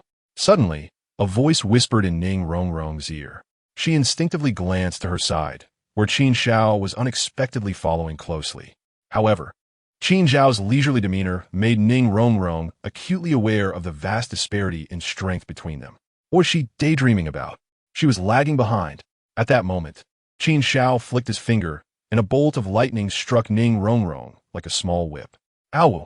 Ning Rongrong let out a cry of despair, her speed increasing significantly. Was this person a demon? Even the little princess of the seven treasure, glazed tile, sect received such contempt? Meanwhile, Oscar, who was running ahead, heard Ning Rongrong scream and felt his heart sink. Yet, to avoid suffering himself, he summoned all his strength to run for his life. On the other side, within the grand hall of the seven treasure glazed tile sect, the handsome and refined Ning Fengji quietly listened to the report from the disciples. Sect Master, the young lady has entered Shrek Academy, but there are soul sage powerhouses stationed there, so I dared not venture deeper. Upon hearing this, Ning Fengji nodded. I am aware of this matter. It is indeed not your fault. Continue to observe and report. As he spoke, he waved his hand. Normally, this disciple would have taken his leave, yet he remained in place. Is there anything else? Ning Fengji inquired lightly, returning to the sect master. Aside from the young lady situation, something peculiar has occurred at Shrek as well. The disciple hesitated, uncertain if this was worth mentioning. Go on, Ning Fengji urged, furrowing his brow. It's like this. Our people observed during the night that an endless thunderstorm had once descended upon Shrek Academy and lasted for quite a while. For how long? Ning Fengti preset. Several hours, the disciple replied, braving the awkwardness of the situation. After a moment of silence, Ning Fengji commanded, continue monitoring the young lady's movements. Yes, the disciple quickly departed. At that moment, an anxious figure rushed in. It was an elderly man with hair as white as snow. Fengji, are you truly at ease allowing Rongrong to remain out there alone? Shrek is no prestigious academy. Can it possibly be better than what we teach? I must go retrieve her. I cannot rest easy with her out there. Saying this, he boldly sat down in a chair next to Ning Fengji, clearly indicating he would not leave without his consent. However, to his surprise, Ning Fengji nodded. Indeed, I have been negligent. Shrek Academy may indeed harbor significant issues. Uncle Jian, you arrived just in time. Let's visit Shrek together. Chapter 13. Mission accomplished. Strength increased. The azure sky was clear, with the sun blazing overhead. Yet, in front of the cafeteria at Shrek Academy, no one seemed to mind the heat. Teachers such as Flander, Zhao Wujia, and Li Yusong, alongside students like Dail Mubai, Ma Hongjun, and Tang San, awaited eagerly. Boss, do you think Xiao Ao and the others can really make it back before lunch? Ma Hongjun calculated the time. It was less than 15 minutes until mealtime. They probably won't make it back, he concluded. I secretly went to check. His Majesty the Thunder Emperor did not assist Ning Rongrong and Oscar in cheating. Given their physical conditions, it would be quite remarkable if they returned before we finish eating. Dail Mubai expressed his thoughts. In truth, it wasn't just he and Ma Hongjun who were concerned about this. Everyone present was attentive. Otherwise, why would they be waiting around? As time ticked by, the sound of the cafeteria's bell rang out. Well, it seems we won't be waiting any longer. Let's start eating. Ning Rongrong and Oscar are truly beyond hope, someone suggested. Boss, I believe what His Majesty the Thunder Emperor said about them completing the task is not mere boasting. Perhaps we should wait a bit longer, Zhao Wujia remarked quietly. That's impossible. Oscar and Ning Rongrong's physical conditions are as they are. Completing 20 laps on their own would likely take them until the dead of night, Flander chuckled, confident in his assessment of their limits. Yet, Zhao Wujia couldn't help but want to argue further, only to be interrupted by Flander. I understand what you wish to say, but human potential is also limited. Even a Title Douluo cannot exceed this threshold, otherwise my Xiaojing. Here he trailed off. Is that so? Zhao Wujia grasped the underlying meaning of Flander's words. He had heard that Yu Xiaojing hailed from the Blue Lightning Tyrant Dragon clan, one of the 3 major sects where Title Douluo was stationed. Yet, even with Yu Xiaojing's lackluster talent, they could do nothing to help him. Let us go, Flander declared, leading the way into the cafeteria. Zhao Wujia, Li Yusong, and others followed closely behind, with Dail Mubai and the rest trailing. However, when Flander entered the cafeteria and surveyed the scene, he was momentarily dumbfounded, as if struck by lightning. You all are here? He asked incredulously. At the table, Qin Xiao, Ning Rongrong, and Oscar were seated together. Eating. What is wrong with that? Oscar replied, bewildered by Flander's question. Dean, why are you still standing here? Zhao Wujia and others circumvented Flander's figure and entered the cafeteria. Yet, the next moment, they too were frozen in disbelief. Xiao Ao, is that really you? Dail Mubai rubbed his eyes in astonishment, ensuring he wasn't seeing things. Indeed, Qin Xiao, Ning Rongrong, and Oscar had returned. Flander and Zhao Wujia's previous words were clear to everyone outside. Given Ning Rongrong and Oscar's physical conditions, it was impossible for them to have completed the task. Yet now, what the hell? Instinctively, everyone turned their gazes toward Qin Xiao, the enigmatic young man, a Title Douluo of remarkable youth, who had turned the impossible into reality. As for cheating, no one would entertain such a notion. What Title Douluo would sacrifice their dignity over such trivial matters? After the meal, Ning Rongrong quietly approached Qin Xiao. Is there something you need? Qin Xiao asked, puzzled. It should be noted that he had exerted considerable effort to motivate Ning Rongrong to complete her task. Along the way, she had voiced her grievances about his methods, even suggesting she might return to the 7-treasure glazed tile sect to find help, leaving Qin Xiao to face the consequences alone. Naturally, this only prompted Qin Xiao to escalate his encouragement. Though your training methods are quite extreme, they're also exhilarating. Without your assistance, I could never have completed Dean Flander's task. Thank you, she said before dashing out of the cafeteria. Qin Xiao, what? Has this turned into a romantic motivation? He mused. He now understood why the system had awarded him 20 favorability points. How are such feelings cultivated? He glanced at Oscar, who quietly stood and also left the cafeteria. Qin Xiaojue appeared to be lost in thought. His sentiment had undoubtedly diminished by 10 points. Your Highness, I have arranged for the students to conduct their second lesson this evening. Would you care to offer some guidance? As the cafeteria emptied, Flander approached Qin Xiaojue. Qin Xiao did not respond immediately, seemingly engrossed in contemplation. In reality, he was awaiting a task from the system. However, no familiar mechanical voice broke the silence. Was there no task to be given? Qin Xiao promptly declared, "I shall not attend." What was the point of watching a bunch of novices flounder? He would rather endure a thunderstorm. That would surely hone his skills better. "Very well, I shall not intrude upon your highness any longer," Flander lamented internally. If only Qin Xiao were willing to participate, he could reap substantial rewards. The Colosseum offered numerous betting opportunities. Becoming wealthy overnight was not merely a fantasy. Time flew by, and 5 days had passed in the blink of an eye. During these days, Qin Xiao had devoted himself to serene cultivation. Presently, the Shrek Square had become a restricted zone, shrouded in thunder both day and night, with scarce moments of respite. Both students and teachers at Shrek Academy were rendered silent by Qin Xiaojue's relentless training. Such an intense regimen was surely unsustainable. At least it shouldn't be. Beep. 7 days of arduous training completed, rewards have been dispensed. At last, the familiar prompt resonated in Qin Xiaojue's mind once more. Immediately afterward, a surge of mysterious energy coursed through his being, and his soul power began to swell like a volcano erupting. In mere moments, he felt as though he had broken through an invisible barrier, his sudden release washing over him. Success. His soul power had significantly increased. A slight smile graced Qin Xiaojue's lips, a reflection of his satisfaction with his newfound strength. System, if you could provide me with more tasks like this, I would not complain, Qin Xiaojue mused inwardly. Yet the system remained unresponsive. Cursed system, feigning ignorance yet again. Qin Xiaojue silently cursed it. But the system persisted in its silence. Exasperated, he abandoned the idea of communicating further with it. He waved his hand to disperse the dark clouds hovering above his head, revealing a crescent moon in the night sky. It seemed the hour had grown late once more. Just as Qin Xiaojue contemplated the passage of time in cultivation, an unexpected expression crossed his face. An aura settled upon him, delivering an unfriendly message. Tang Hao. In an instant, Qin Xiaojue identified the source of the aura, the very person who had been observing him for several days. Who else could it be but Tang Hao? Ah, I see you can no longer contain yourself. I'm curious to hear what you wish to convey to me. With that, he pursued the direction from which the aura emanated. The narrative shifted dramatically from here.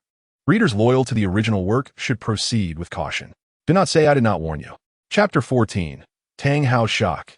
Qin Xiaojue is astounding outside the academy. In a sparsely populated forest, a figure cloaked in black stood with his back to Qin Xiaojue. You have arrived, he rasped.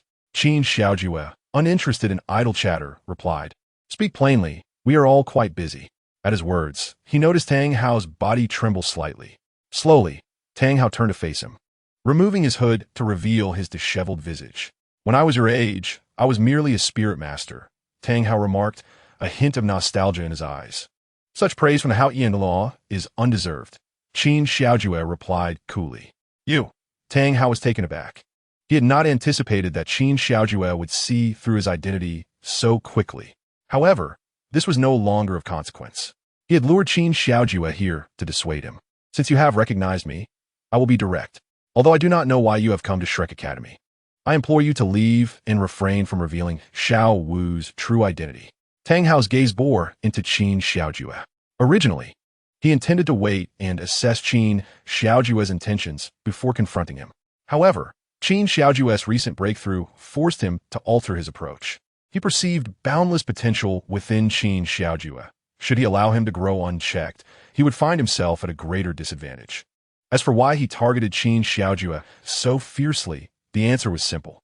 Shrek Academy was the trial ground he had secured for Tang San, and several individuals within it would provide significant support for Tang San in the future. For instance, Ning Rongrong, the daughter of the Seven Treasure Glazed Tile School's leader, and the Genius Food System Soul Master, Oscar.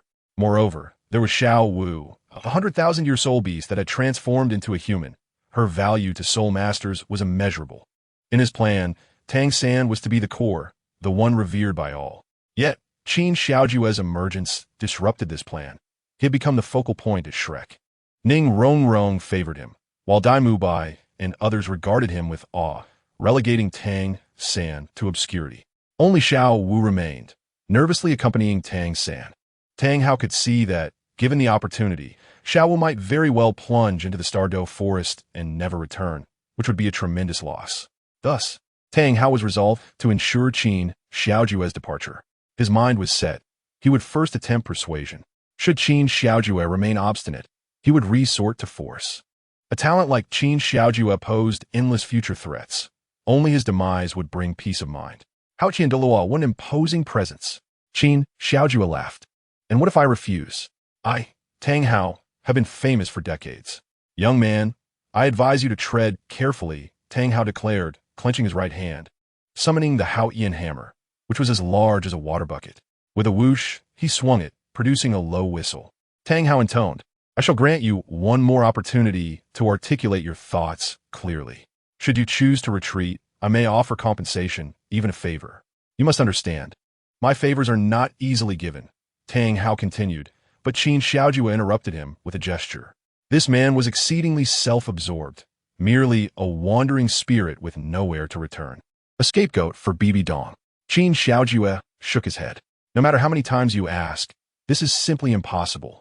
His voice was resolute. What a jest. The tasks he accepted were all related to Shrek Academy.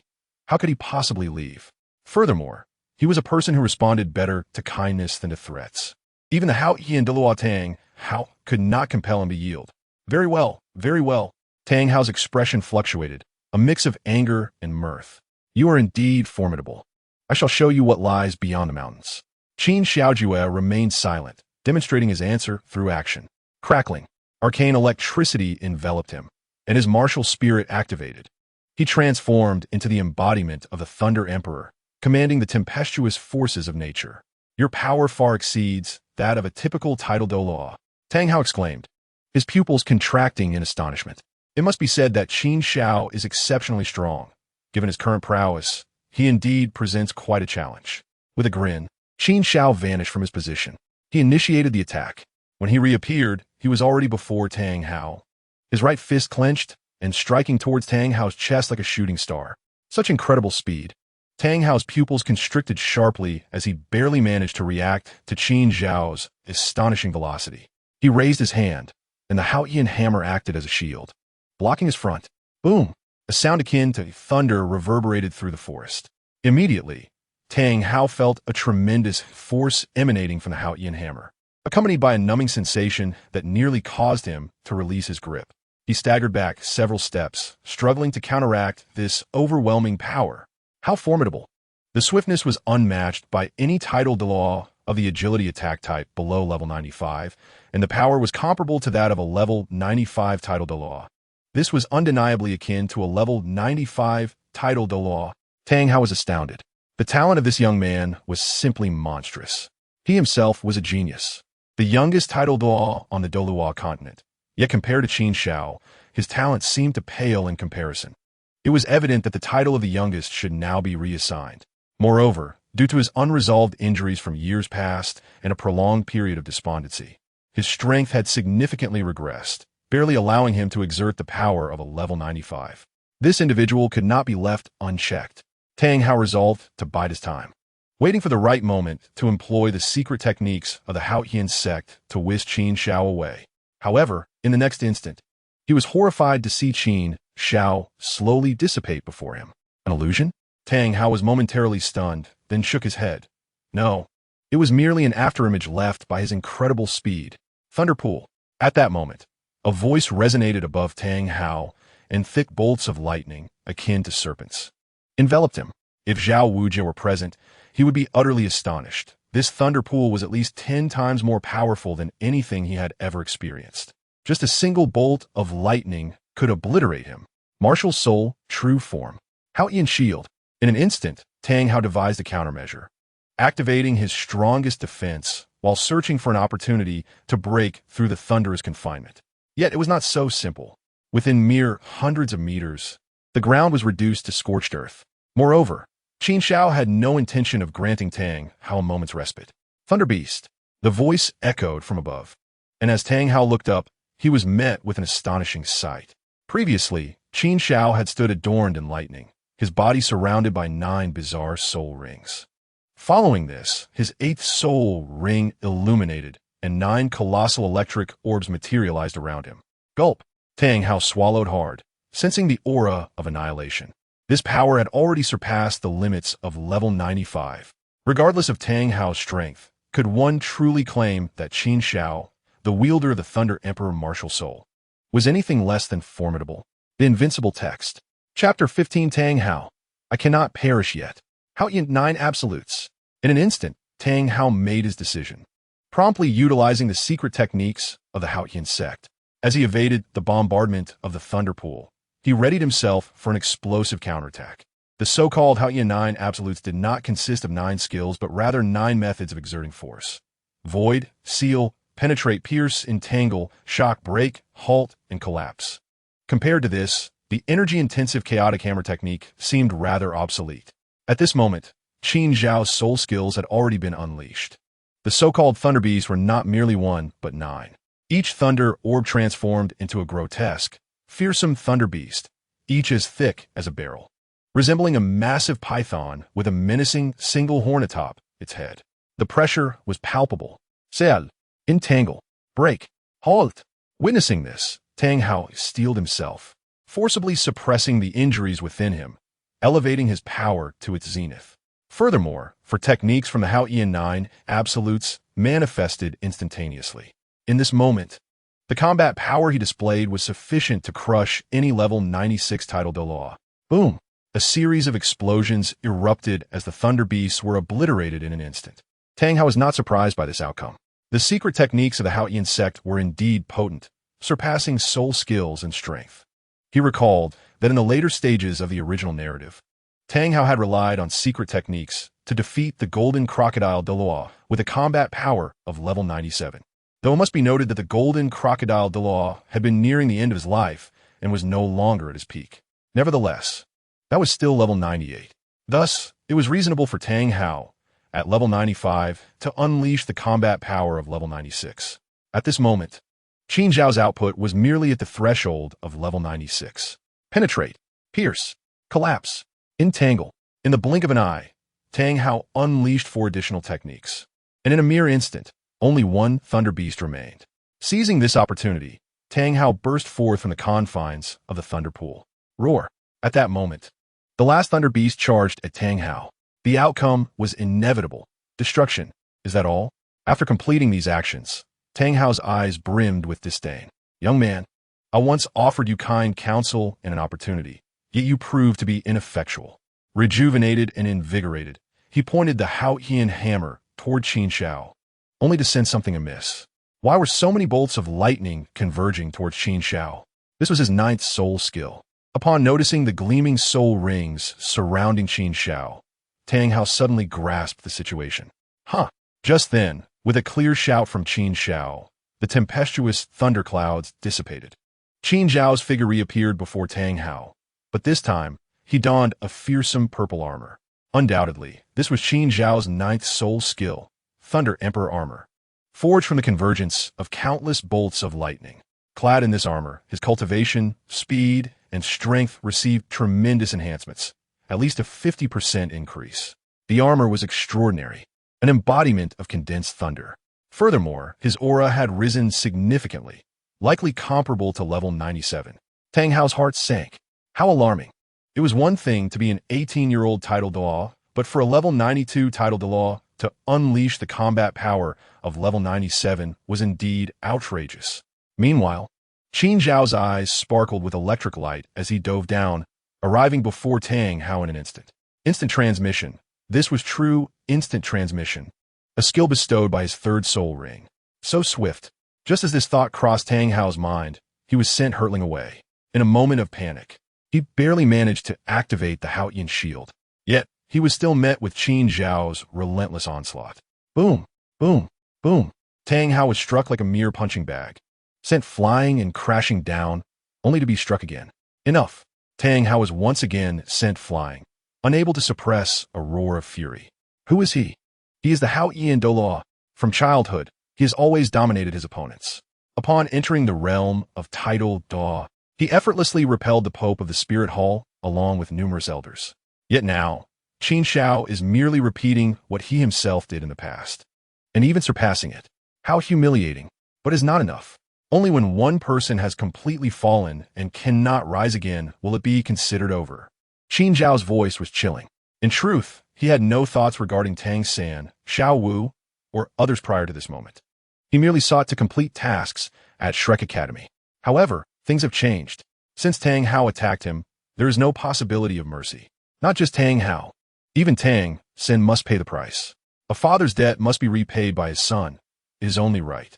How naive. Does he truly believe I cannot handle him? As Tang Hao spoke, a flicker of determination flashed in his eyes. At this juncture, he had but one course of action left. That is, self-detonation of soul rings. His voice fell, and the fifth ring shattered explosively until the seventh ring finally ceased. A surge of pure power flowed into the Haotian Hammer. In the past, it was through the secret technique of self-detonation that he was able to severely wound the current Pope Qin Xiao and several elders of the Spirit Hall. Of course, it was not these 3 soul rings, but he believed it would suffice. At this moment, his cultivation was sufficient to match Qin Xiao. Self-detonation. Qin Xiao's eyes brightened. He was not surprised, but rather pleased. When he read the original work years ago, he thought it was a magnificent skill, and today he finally witnessed it in action. How foolish. Tang Hao scoffed, grasping the Haotian hammer and charging forward. However, after a few exchanges with Qin Xiao, his confidence began to wane. Not only was he unable to severely injure Qin Xiao, but he could barely manage to hold his ground. Just a little more. If only I could elevate my cultivation slightly more, I should be able to strike him down. Tang Hao's eyes reddened. Instinctively, he wanted to detonate another soul ring. But midway through the secret technique, he had a halt. 1,000-year or 100-year soul ring, even if detonated, would not significantly enhance my strength. However, the backlash from detonating a 10,000-year soul ring could very well cost me my life. Let alone killing an enemy, I might end up dead myself. Could Tang Hao afford to hesitate? If he were to die, what would become of Tang San? Their conflict had escalated to one of life and death. Could he afford to show mercy to Tang San? That would be absurd. Such a saintly disposition only exists in fairy tales.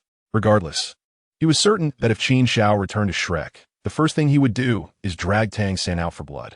I cannot die. In that instant, Tang Hao made a resolute decision, and soon Qin Xiao witnessed him finally unleashing the Haotian protective barrier, a soul skill beyond his martial spirit. Blue-silver prison. The 10,000-year soul ring on his body glowed. Countless blue-silver grasses grew wildly, wrapping around Qin Xiao like tentacles. Goodness, so the 10,000-year soul ring grants such a skill. Qin Xiao thought it peculiar, but he did not remain passive. This ability was akin to a toad. As long as it didn't bite, it was merely a nuisance. But being ensnared was indeed troublesome. Conversely, seeing that Qin Xiao was temporarily restrained, instead of attacking, Tang Hao turned and fled directly towards Shrek Academy. Chapter 16. Tang San and Xiao Wu's escape at Shrek Academy. In the square, all teachers and students focused on a single direction. There, a powerful wave of soul power surged, rendering them unable to sleep. Such formidable soul power. Could it be that the Lord of Thunder was this powerful? If Lord Thunder were to take me seriously, I wouldn't be able to withstand a single blow. Zhao Wujia felt the distant soul power and instinctively recoiled. He knew Qin Xiao was strong, but he was astonished at just how powerful he truly was. Who says you can't withstand it? Did you not endure under Lord Thunder's soul skill for half a stick of incense? Flinder's eyes glimmered with cunning. Ah, indeed. Zhao Wujia's eyes brightened. With such a record, even a Title Douluo would feel ashamed. His proud demeanor left the crowd speechless.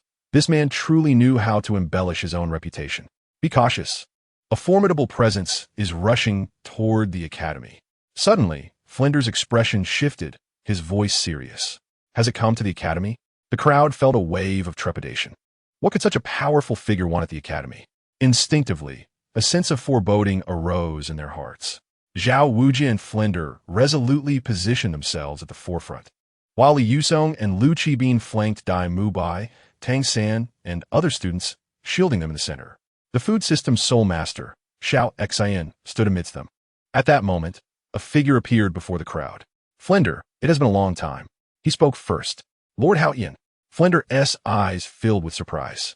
He could hardly believe that the one battling against Qin Xiao was Tang Hao. Among the crowd, Tang San was even more astonished, shouting, "Dad!" His voice brimmed with disbelief. Not just him, Dail Mubai, Oscar, Ning Rongrong, and several teachers all shared the same incredulity. What was the situation? Tang San's father is a Title Douluo? Little San. Tang Hao's expression was complex as he called out, then turned to Flinder, saying, "Flinder, thank you for taking care of little San these past few days, but I have urgent reasons to take him away now. My lord, please proceed." Flinder immediately stepped aside, allowing Tang Hao to approach Tang San. Tang San, overwhelmed with emotion, rushed into Tang Hao's embrace.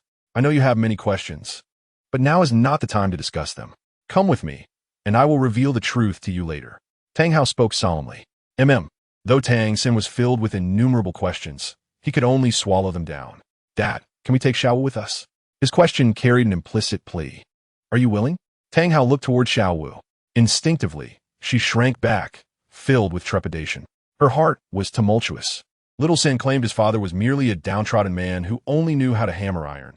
But what was this Title Douluo all about? Moreover, did he already discern her true identity? What about little San? Instinctively, she glanced at Tang San. Suspicion, confusion, and a myriad of emotions surged within her. "What? Are you unwilling?" Tang Hao furrowed his brow, pressing the question. Yet Xiao Wu felt an overpowering pressure. It seemed that if she dared to utter a single word of refusal, her fate would be dire. In truth, this was indeed the case. After all, half of the reason he clashed with Qin Xiao was due to the threat he posed to Tang San's development, and the other half lay with Xiao Wu, a transformed 10,000-year soul beast whose existence was non-negotiable. "I am willing," she murmured, her eyes cast down, unable to meet Tang Hao's gaze. "All right, let us depart." With those words, Tang Hao grasped Xiao Wu with one hand and took Tang San's hand with the other, vanishing at an astonishing speed. Is that it? They left just like that? The members of Shrek Academy were left in utter astonishment, their expressions blank. Moments later, a streak of lightning illuminated the sky, revealing Qin Xiao's figure. "Your Majesty," the Thunder Emperor, Flinder, Zhao Wujin, and others dared not to be negligent, speaking in hushed tones. Their respect for him even greater than before. They recognized that despite his youth, he was indeed formidable. Had they not witnessed the Haotian Douluo fleeing with his son?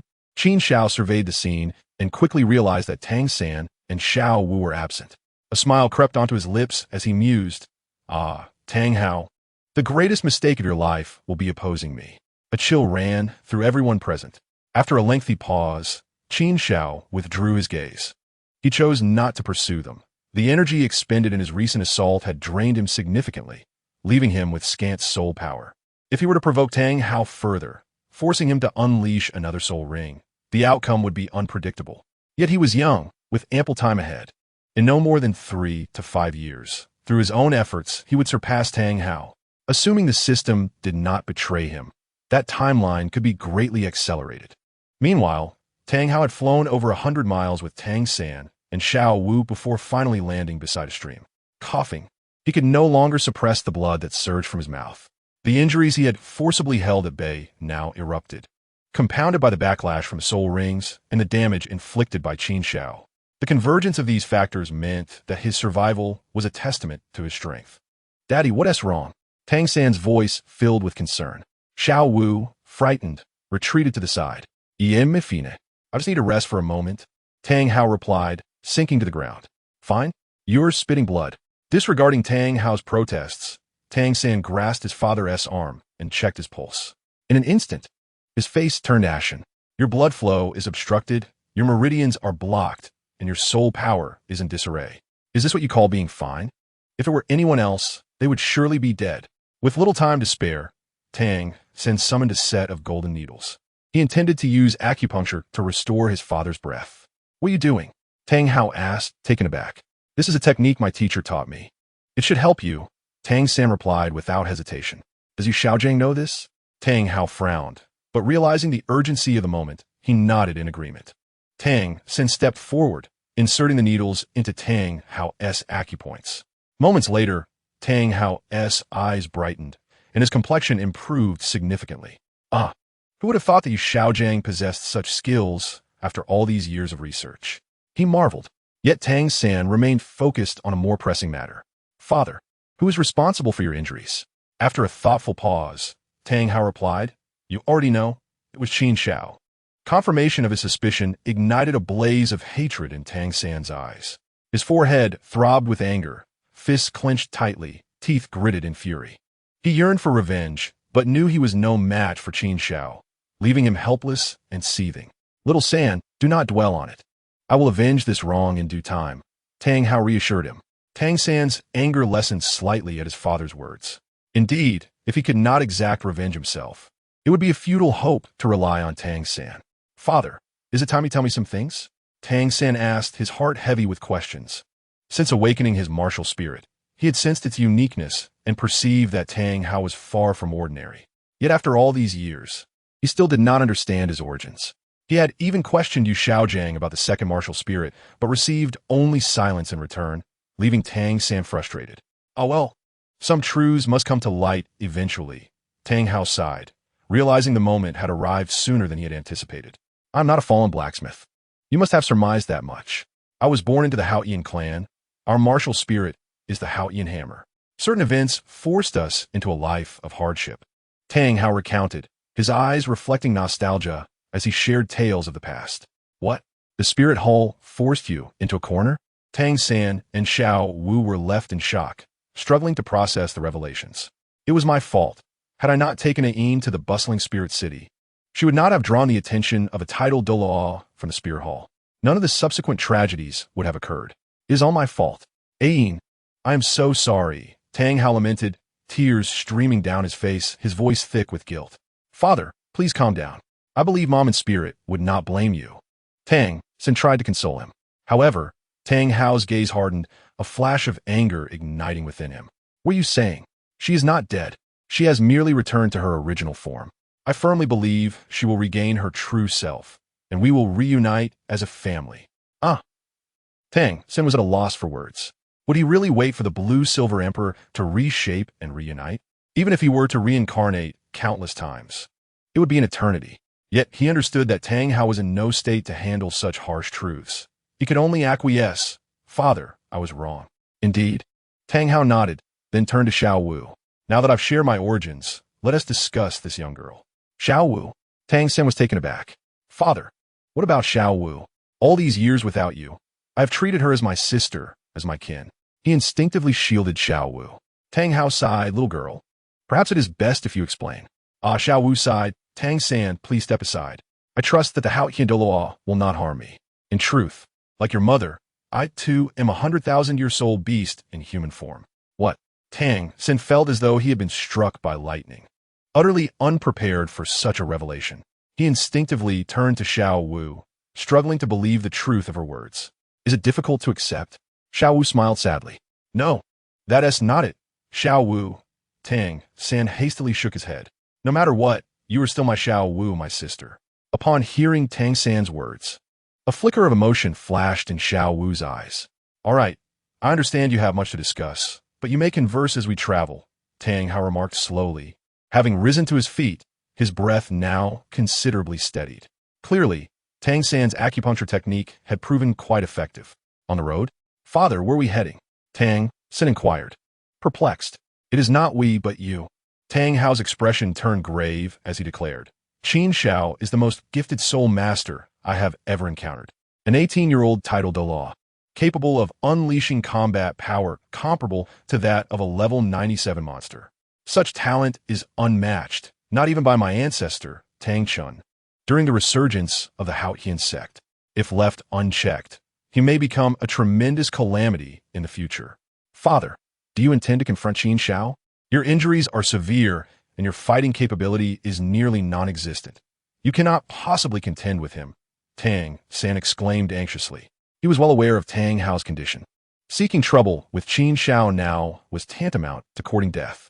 The thought of Qin Xiao's extraordinary lightning manipulation sent shivers down Tang San's spine. Simply put, if Tang Hao was truly intent on self-destruction, he would rather suggest that Tang Hao take his own life. Ha ha, little San, what are you thinking? I am well aware of my own situation. Rest assured, I will not foolishly present my head to Qin Xiao. I possess my own resolve. Tang Hao smiled. Have you forgotten? We have our sect behind us. The sect? Tang Sen paused, reflecting on the fact that, as a castaway disciple, who would still care for him? Tang Hao chuckled softly. Fear not, there will be a way. After all, the current sect leader is your uncle. Upon hearing this, Tang San fell silent. Tang Hao then turned his gaze to Xiao Wu beside Tang San. Xiao Wu, I entrust you with the care of little San during my absence. Take him to the Star Dough Forest, where you shall have the upper hand. No matter how powerful Qin Xiao may be, he will not find you there. At this moment, Tang Hao finally revealed his true intentions, explaining why he disclosed Xiao Wu's identity in front of Tang San. Henceforth, he could only place his trust in Xiao Wu to look after Tang San. Although he held reservations about this soul beast, he found himself with no other options. Uncle Tang, you can rest easy. I will ensure little San's safety. In the Stardow Forest, no one will dare to bully him. Even if Qin Xiao dares to come, I shall have Deming and Erming give him a good thrashing, Xiao Wu declared, raising her fists in a show of bravado. Good, your words bring me comfort. You both should set off now, Tang Hao said, a rare smile gracing his face. To this, neither Tang San nor Xiao Wu voiced any objections. Nevertheless, Tang San's heart brimmed with reluctance. After years apart, they had just reunited, only to part ways once more.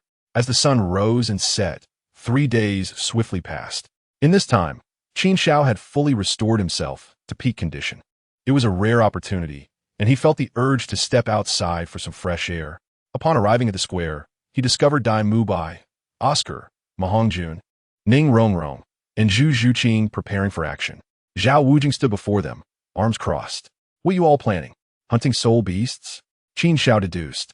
Recalling that shortly after the commencement of Shrek Academy, Oscar had reached level 30, leading the group on a soul-hunting expedition.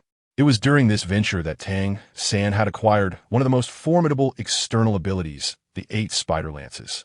Qin Xiao was curious whether Tang San, having missed this opportunity, could still obtain the 8 spider lances. Your Highness, do you wish to explore the Stardow Forest as well? Zhao Wujing inquired.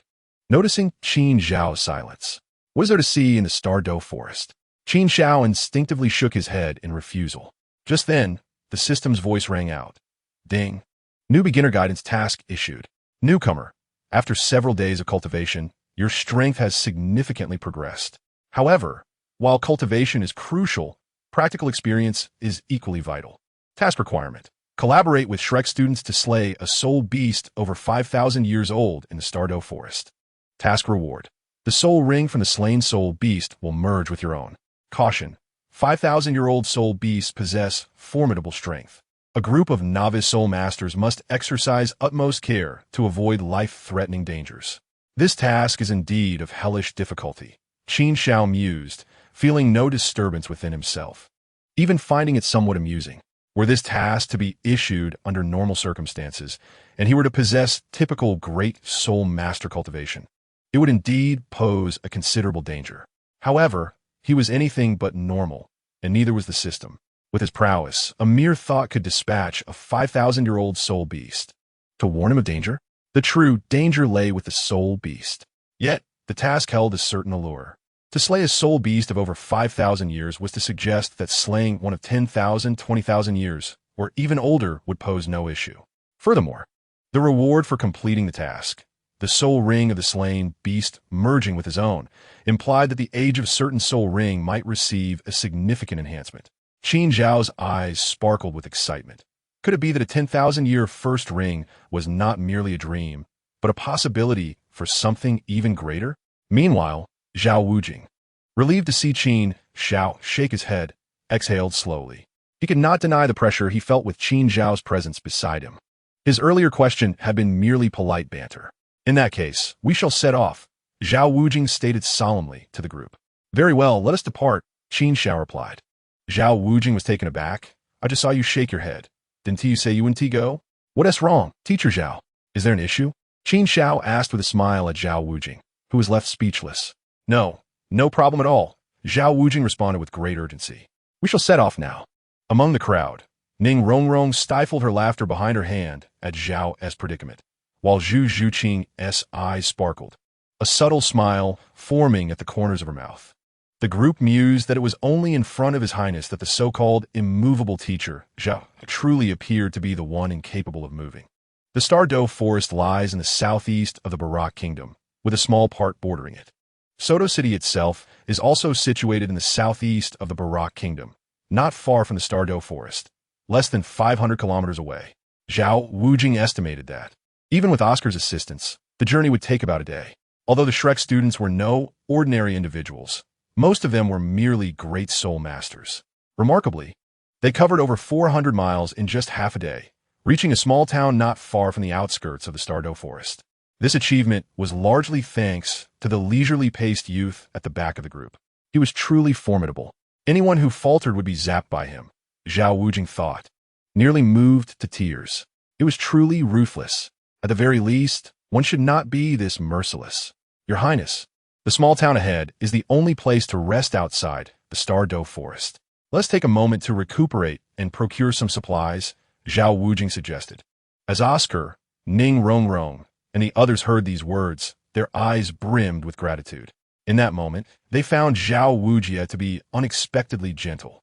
Qin Xiao nodded, aware that everyone's potential had nearly reached its limit. With over 100 miles still to traverse, continuing without rest would lead to exhaustion. Though he longed to plunge into the Stardo Forest to slay soul beasts and fulfill their mission, a brief pause would not be detrimental.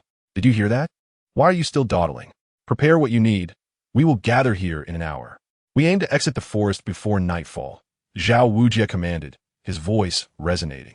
In the past, he would have rested briefly and entered the Stardo Forest the following morning. After all, the Stardo Forest was not the domesticated hunting soul forest. Even a soul sage had to tread carefully within. Even in the outermost regions, one could not afford to be careless. For a soul beast that had existed for millennia might emerge unexpectedly. However, this time was evidently different. With the formidable presence of the Thunder Emperor, the Stardo Forest felt akin to a backyard dam. We understand. We will return within an hour, Ning Rongrong and Oscar responded, relieved. Meanwhile, Zhu Zhuqing, Dail Mubai, and Ma Hongjun finally comprehended why Ning Rongrong privately referred to Qin Xiao as the Great Demon King. Your Majesty, you? Zhao Wujia inquired tentatively, glancing at Qin Xiao. Qin Xiao waved his hand dismissively, indicating that Zhao should attend to his matters. He then approached a large tree by the roadside, leaned against it, and slowly closed his eyes. Xiao-san, this is the Stardo Forest. Now that we've arrived, Erming should come to escort us shortly. No one can harm you in the heart of the Stardo Forest. Not even Qin Xiao, said Xiao Wu, her expression complex. She had not anticipated returning in such a manner. Xiao Wu, rest assured from now on, I will only hunt for soul rings as necessary and will not recklessly slay any soul beasts, Tang San promised, grasping Xiao Wu's hand. Ultimately, they still had to kill. Xiao Wu forced a smile, but understood the necessity of the situation. Let us go. I'll protect you, she stated, pulling Tang San into the forest. An hour swiftly elapsed. When Qin Xiao opened his eyes, Zhao Wujia, Ning Rongrong, and Zhu Zhuqing had returned. These three rascals, where could they have wandered off to? Zhao Wujia frowned. Observing the scene, Qin Xiao sighed, checked the taverns nearby. Goodness, while we wait here, they've indulged themselves in revelry? When I find them, I shall give them a good lesson. Upon hearing this, Zhao Wujia was taken aback, then muttered angrily. Soon, his imposing figure vanished from Qin Xiao's sight. Great Demon King, how did you know they were at a tavern? Ning Rongrong inquired, curiosity piquet. Zhu Zhuqing also perked up, wondering if Qin Xiao possessed some unique tracking ability. Qin Xiao smiled faintly and replied with 2 words, just a guess. Ning Rongrong privately doubted his words. Yet, Qin Xiao had no desire to linger on the matter. He turned and entered the town. Come on, let us follow him, Ning Rongrong said, hastening after him. Zhu Zhuqing hesitated for a moment before quickly joining. On the other side, in a tavern, Dail Mubai, Oscar, and Ma Hongjun bore bruises on their faces. We are merely students from Shrek Academy. You, a dignified Soul King and a teacher from Tsanghui Academy, meddling in our affairs. Aren't you ashamed? Oscar protested defiantly. Before them stood an elderly man, his back adorned with a tortoise shell, 5 soul rings pulsating at his feet, making him a formidable presence. Save your breath, young one. Since you come from an academy, you must have a supervising teacher. Where is he? The man laughed. Should teacher Xiao find out we're being bullied here, he would surely break your legs. Count yourself fortunate he is absent, Ma Hongjun retorted coldly. Quite amusing indeed. Whether he will break my legs is uncertain, but if I don't break yours. My name is Yi Zhiqiu. The tortoise-shell elder stepped closer, his eyes glinting menacingly. You, don't come any closer. If you have the guts, let's fetch our teacher. Ma Hongjun panicked, realizing that in the face of overwhelming power, he could only bluster. This foolish, rotund fellow truly lacked wisdom. Could he not see that the current situation was merely a delay, waiting for teacher Xiao to discover their disappearance and come to their rescue? Dail Mubai felt a surge of anxiety for such a foolish teammate. Reluctantly, as Yi Zhiqiu advanced, they retreated step by step. Suddenly, Oscar's gaze sharpened as he spotted a familiar figure in the crowd. Dai Lauda. Is that not His Majesty the Thunder Emperor? Oscar's eyes were swollen, reduced to slits, impairing his vision, making him uncertain. Where? Dail Mubai exclaimed with joy, realizing that if His Majesty had indeed arrived, they would be saved. Over there, Oscar pointed. Dail Mubai looked over, his pupils contracting. Indeed, the striking youth watching the spectacle with his arms crossed was none other than Qin Xiao. It truly is His Majesty, Dail Mubai noted, though it appeared that Qin Xiao had no intention of intervening on their behalf. With a bitter smile, Dail Mubai remarked, I thought I had found a lifeline, but it seems the boat capsized before we could board. Enough of that, Ma Hongjun called out, turning to Qin Xiao and waving frantically. Your Majesty, we are over here. Yet, Qin Xiao remained unmoved. Why should he intervene to assist these three swordsmen from Shrek without cause? Moreover, they had brought this predicament upon themselves. Most importantly, the system had not issued a task. Oh no, Ma Hongjun felt embarrassed. Qin Xiao ignored him, but his actions caught Yi Zhiqiu's attention. Your Majesty? Could it be that a Title Douluo is present? Instinctively, Yi Zhiqiu followed Ma Hongjun's gaze and quickly spotted Qin Xiao. He chuckled. Young man, even if you wish to deceive me, at least choose someone more fitting. This lad is only a few years older than you. You dare call him your Majesty? Ha, you crack me up. Yi Zhiqiu laughed heartily. Young man, tell me, are you truly His Majesty? With a smile, he could not help but inquire of Qin Xiao. He remained oblivious to the fact that, in the distance, Oscar, Dail Mubai, and Ma Hongjun were regarding him with expressions akin to that of witnessing a ghost. Yi Zhiqiu's actions epitomized the adage that one who courts misfortune shall encounter it. Living well and toying with the weak, was that not sufficient for him? Meanwhile, Qin Xiao, still wearing a gentle smile, asked, Do you find this amusing? Was that even question? Yi Zhiqiu responded almost instinctively, Of course it is. Yet, the final word of laughter eluded him, as if an invisible hand was tightly grasping his throat, or a fishbone lodged in his throat. In the next moment, his eyes began to redden, and his face flushed to a deep hue. What was happening? What was wrong with the teacher? Could it be an old ailment resurfacing? Behind Yi Zhiqiu, a group of students from Tsanhui Academy were rendered speechless by the sudden turn of events. Your Highness, allow me to handle this matter, said Zhao Wujia from behind Qin Xiao. Rest assured, the outcome will surely satisfy you. Qin Xiao turned a glance at Zhao Wujia and nodded slowly. Zhao Wujia strode forward with great determination. Teacher Zhao, cried Dail Mubai, Ma Hongjun, and Oscar in delight. This was their true lifeline. At that moment, Yi Zhiqiu also regained his composure. Teacher Zhao, they call you teacher? You were the one behind this mischief, weren't you? He looked at Zhao Wujia, convinced he had uncovered the truth. Mischief? I'll show you what mischief is. Zhao Wujia retorted angrily, delivering a resounding slap. With a crack, Yi Zhiqiu spun several times before hitting the ground face first. Who are you to question me? Zhao Wujia continued, feeling unsatisfied, and delivered a flurry of kicks. Even with Yi Zhiqiu's martial soul activated, he could not withstand the onslaught, letting out cries of anguish. The students of Tsanhui Academy were left in shock. Who was this person that could subdue a soul king, even with their martial soul activated? Surely, this could not be a dream. Even Oscar and the others found Teacher Zhao's ferocity today particularly alarming. In the Stardow Forest, Tang Xin suddenly halted his steps. Xiao Wu, wait a moment. Xiao Wu turned her head in confusion. What's wrong, Xiao San? I believe I am on the verge of a breakthrough, Tang San replied, his eyes gleaming with excitement. How could it be so soon? Normally, you would require another 10 days or half a month to break through. Perhaps it is due to recent stimuli. Tang San said with a wry smile. In truth, he was indeed under immense pressure. From the moment he laid eyes on Qin Xiao, his heart had been in turmoil. An 18-year-old Title Douluo, what an extraordinary talent. How many prodigies have been crushed and humiliated by such prowess?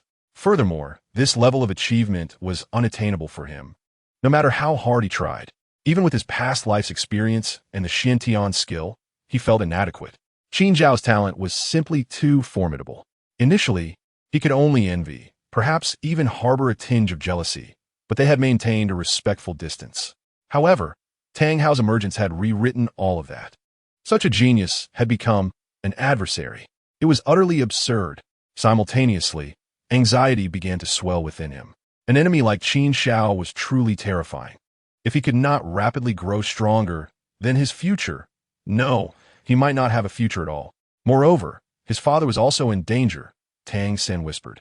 Xiao Wu instinctively tightened her grip on Tang San's hand. Perhaps things would not turn out so grim. No, Tang San shook his head. Provoking Qin Xiao will only make matters worse. Therefore, from now on, I will stop at nothing to eliminate him. Chapter 20. A familiar script, a distinct interpretation, Xiao San. I think you should focus on your cultivation and temporarily abandon thoughts of revenge. Xiao Wu hesitated as she spoke. However, Tang San was insistent. Abandon what? My words may not be pleasant to hear. It's all right. I will cherish whatever you say. Very well then. With Tang San's affirmation, Xiao Wu no longer hesitated. For the disparity in strength between him and Qin Xiao was indeed considerable. In truth, Xiao Wu's words were already quite tactful. Not to mention the future. Even in the present, the gap between the two was like a trickling stream compared to a vast ocean. Tang San's claims of eliminating Qin Xiao and resolving future troubles were laughable. He might as well be offering himself as a sacrifice. Nevertheless, respecting Tang San's pride, she refrained from voicing any harsh criticisms. Xiao Wu, just watch. I, Tang San, shall not make empty boasts. Tang San declared confidently. He was acutely aware of his own capabilities. Avenging Tang Hao through sheer strength would be impossible without decades of effort. Yet, he possessed the Tang sect's hidden weapons. As long as he could craft a top-tier mechanism-based hidden weapon, even a Title Douluo could be slain. This thought instilled confidence within him regarding the Tang sect's hidden weapons. Regrettably, if only he had the Buddha's Fury Tonglian at his disposal, he could undoubtedly eliminate Qin Xiao. Tang San felt a pang of regret. During the battle with Qin Xiao, Tang Hao had nearly perished. He believed Qin Xiao could not have emerged unscathed either. However, what he did not realize was that the actual battle had been one-sided, with Tang Hao being thoroughly overwhelmed, while Qin Xiao had merely experienced some exhaustion, sustaining no significant injuries. In the western outskirts of the Golden Crow, Qin Xiao, Zhao Wujia, and the others had just arrived at the entrance of the Stardo Forest. This timing was considerably later than Qin Xiao had anticipated. However, there was little to be done, for Dail Mubai and Ma Hongjun, as battle spirit masters, had sustained some injuries but were not significantly hindered. Oscar, on the other hand, was in a different predicament. As a support-type spirit master, his physical condition was notably inferior. Various injuries had considerably affected his speed. Your Highness, shall we enter the forest tomorrow morning? Zhao Wujia cautiously inquired. No need, Qin Xiao replied. I believe a swift resolution will allow us to exit the Stardo Forest shortly. In his view, the difference between day and night was negligible. Moreover, he was eager to complete his task. The original soul ring fusion would further enhance his strength. At his current level, gaining strength was no easy feat. Hence, he would not miss any opportunity. Zhao Wujin nodded in agreement and addressed the others. Listen carefully. The soul beasts within the Stardo Forest are extremely dangerous. Even on the outskirts, one might encounter soul beasts over 10,000 years old. Therefore, once we enter the forest, none of you should stray more than 20 meters from my side. Ning Rong Rong. Oscar, you two must stay particularly close to me. Do you understand? Yes. The group replied in unison. However, after nearly 2 hours of traversing the Stardo Forest, they encountered numerous soul beasts, yet none suitable for Oscar's soul ring. Let us take a break. Zhao Wujia spoke in a low voice. Let us wait until the moon rises before we embark on our exploration. He glanced at the sky and made arrangements. However, at that moment, Qin Xiao rejected Zhao Wujia's suggestion. Now is not the time to rest. A soul beast is approaching. A soul beast? Zhao Wujia's heart instantly heightened with vigilance. He turned to the vigilant Zhu Zhuqing, who was perched on a nearby tree, and inquired, Zhu Zhuqing, have you noticed anything? Nothing, Zhu Zhuqing promptly replied. Yet, before Zhao Wujie could exhale in relief, Zhu Zhuqing warned, it's coming from the southwest. A strange serpent is nearing. It seems capable of flight, but only at a height of 2 or 3 meters above the ground.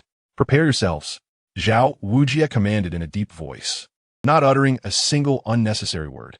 The group immediately stood alert, ready for action. Only Qin Xiao appeared lost in thought, seemingly preoccupied. In truth, he was astonished. Could it be that the Fengwei Jiguanch was saving a spot for Oscar? The Dragon King and Serpent Queen seemed rather inept. As Qin Xiao's mind wandered, a shadow emerged from the dense forest, revealing itself to the group. It was a peculiar serpent, adorned with a fleshy crest that was larger than its head. Blood-red in hue, its tail was uniquely shaped, resembling a fan. The Fengwei Jiguanch. Zhao Wujie's eyes lit up. It measured an impressive 6 or 7 meters in length and was approximately 14 to 1,500 years old. Oscar, this one is perfectly suited for you. Normally, this old beast would be yours to hunt, but given your current state, perhaps it is best to reconsider. Zhao Wujie said, somewhat helplessly. Huh, so this means I have inadvertently gained fortune through misfortune? Oscar chuckled. Zhao Wujie shot him an exasperated glance. I assure you, on our way back, I will make certain you enjoy yourself. Gulps echoed as Oscar swallowed hard, feeling a chill from Zhao Wujie's gaze. Nothing good could come from that. Zhao Wujie disregarded Oscar further and dashed toward the Fengwei Jiguanch. Despite its seemingly clumsy physique, akin to a powerhouse, he moved with surprising speed and seized the serpent by its tail before it could evade. The Fengwei Jiguanch, obviously enraged by Zhao Wujie's actions, turned to bite him. However, Zhao Wujie's speed surpassed its reflexes, and he swung the serpent with force. A series of thuds echoed as Zhao Wujie treated the Fengwei Jiguanch like a whip, striking the ground repeatedly. After a dozen blows, the serpent lay nearly lifeless. With a face of disdain, he tossed it in front of Oscar, urging, hurry, while it is still warm. The group exchanged peculiar glances. Ugh, what were you all thinking? Even Zhao Wujie, unable to suppress a blush, clarified. I meant for Oscar to quickly hunt it and obtain the soul ring. Understanding dawned upon the others. Just then, a voice rang out, stop. No one dares to touch that serpent. The voice was ancient and hoarse, yet young soul masters like Oscar and Dail Mubai felt a significant pressure of soul power, causing them to gasp. The newcomer was likely a formidable entity. Instinctively, they turned toward the source of the voice.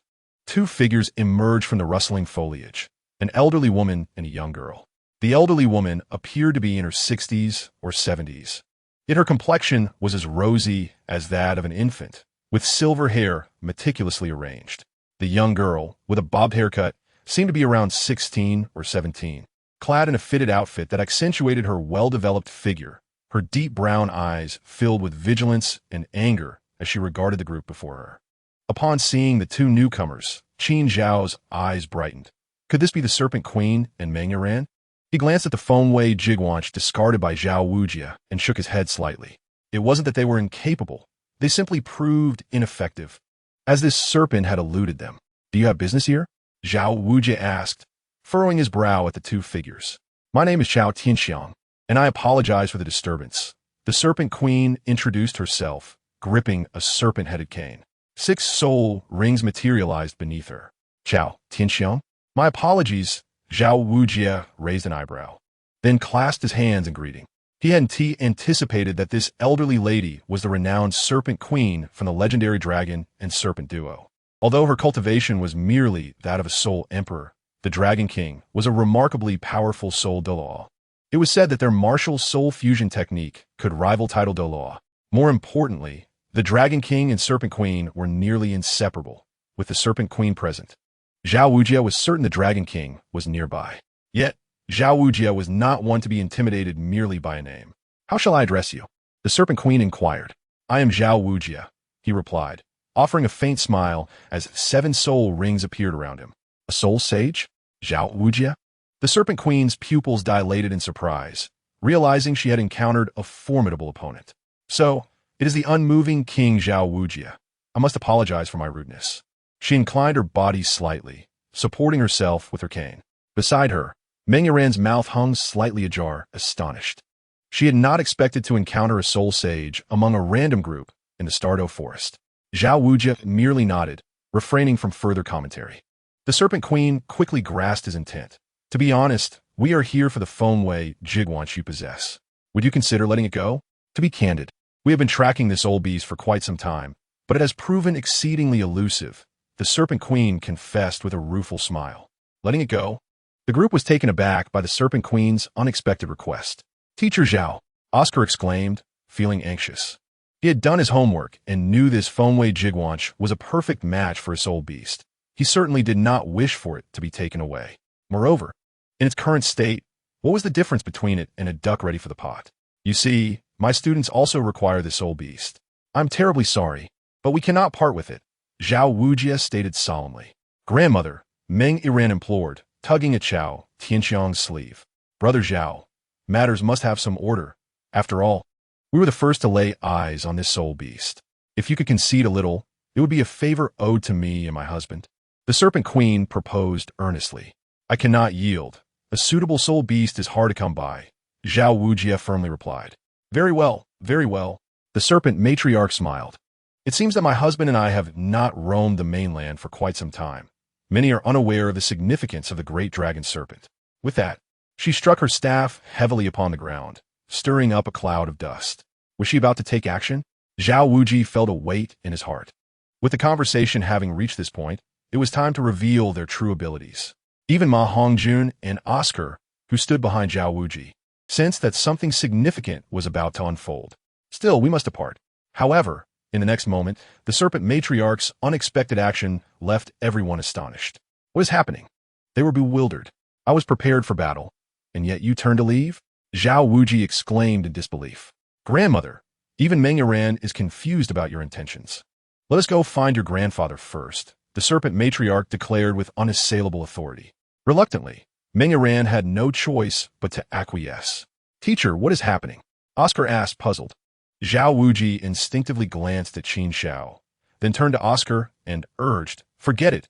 Quickly refine the soul ring of this soul beast. Delays may lead to unforeseen consequences. Upon hearing this, Oscar advanced with his blade in hand. Meanwhile, the Serpent Matriarch and Meng Yiran walked quite a distance before halting. Grandmother, why are we retreating? You could easily send a message for grandfather to come swiftly, Meng Yiran questioned, perplexed. After all, they had pursued their quarry for so long, only to relinquish it. Such a decision would leave anyone feeling uneasy. I fear your grandfather may not arrive in time, the Serpent Matriarch sighed. I sensed a formidable presence locking onto me. Should I act recklessly, it might unleash a devastating strike against me, one I may not be able to withstand. Temporarily avoiding confrontation is the wisest course. Is there truly someone you fear? Meng Yiran asked, incredulous. The vast expanse of Douluo continent was teeming with powerful beings. The Serpent Matriarch shook her head slightly, uttering a resigned remark. Yet, in the next moment, both she and Meng Yiran's expressions changed as they turned to a specific direction. It is your grandfather who has sent word for us to come. He may have discovered a more advantageous target. We must go at once. With that, she and Meng Yiran vanished into the thicket. Xiao-san, what kind of soul beast do you wish to hunt for your third soul ring? In the forest, Xiao Wu inquired of Tang San, who had been searching for quite some time, without success. You are aware of the weaknesses of blue silvergrass. It is too feeble. Simply enhancing its resilience holds little significance, as the improvements are limited. Thus, I intend to take an unconventional approach and seek a poisonous soul beast to hunt. Perhaps I can imbue the blue silvergrass with toxins. Even a slight paralysis-inducing venom would render it more versatile. The prospect of making blue silvergrass toxic sparked a glimmer of excitement in Xiao Wu's eyes. We should set off immediately, she declared. However, Tang San furrowed his brow. What is it? Xiao-san, someone is approaching. We should hide. All right. Without hesitation, the two melded into the shadows of an ancient tree. Before long, a group of individuals passed beneath them, conversing as they walked. What exactly is Shrek Academy? They have a soul sage as a teacher, while our Tsanghui Academy's principal is merely at that level. Do you think that lad they refer to as your highness is truly a Title Douluo? Are you out of your mind? He looks barely in his teens. Have you ever heard of a Title Douluo at that age? The students of Tsanghui Academy buzzed with speculation. Yet their leader, Yi Qiao, grew increasingly uncomfortable and could not restrain a sharp retort. Enough. Do you think this is your backyard? Silence yourselves, or you may find yourselves in dire straits. He continued coldly. You have so many questions, yet Shrek Academy's members have also entered the Stardow Forest. If any of you have the courage, go and inquire with them. Perhaps we should refrain, one student remarked. What if that teacher, Zhao, retaliates against me? As a support type, I cannot withstand a couple of slaps. The others quickly echoed their agreement. Then keep your mouths shut. This matter shall never be mentioned again. Yeziu hu fit in Anoyanje.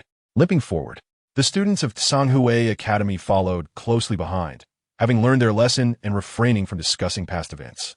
After a while, Tang San and Xiao Wu descended gracefully from the tree, moving like specters. Xiao San, let us go. I believe the man-faced demon spider would be an excellent choice for your third soul ring. We must seek it out now, Xiao Wu said excitedly. However, Tang San remained rooted in place, immobile. Xiao San, what is wrong? Xiao Wu, may I ask you for a favor? Tang San's gaze bore into her, his tone serious. Xiao Wu, puzzled, replied, what is it? We're close enough that you need not ask. I recall you mentioning that both Deming and Air Ming are soul beasts over 100,000 years old. I wish to enlist their aid against Qin Xiao. What? Xiao Wu gasped in shock. Xiao San, you must be mad. Qin Xiao is a formidable force, one that even the Haotian Douluo cannot defeat. Deming and Air Ming may not stand a chance. It will be fine, Tang San reassured her, calmly shaking his head. Do you remember what I said before? After my father's battle, I believe Qin Xiao has sustained significant injuries. Thus, now is the optimal moment to strike. Xiao Wu remained hesitant. She had witnessed Qin Xiao's strength firsthand and genuinely did not wish for Deming and Air Ming to take such risks. I do not wish for them to perish. Tang San insisted. They're the rulers of the forest. Even if they cannot best Qin Xiao, retreating should not pose a challenge. But no more but. Xiao Wu, I implore you to assist me. If Qin Xiao remains alive, with such a powerful adversary at large, I will find no peace. Tang San's voice held a note of desperation. Very well, Xiao Wu conceded reluctantly. I will speak with Air Ming. Tang San smiled upon hearing this, at last. She was being the supportive Xiao Wu he cherished. Meanwhile, Oscar had finally completed the absorption of his soul ring and began to boast about his new soul skill. With a series of comical incantations, an oddly shaped sausage materialized in his hand. What in the world is that? Ma Hongjun immediately feigned retching.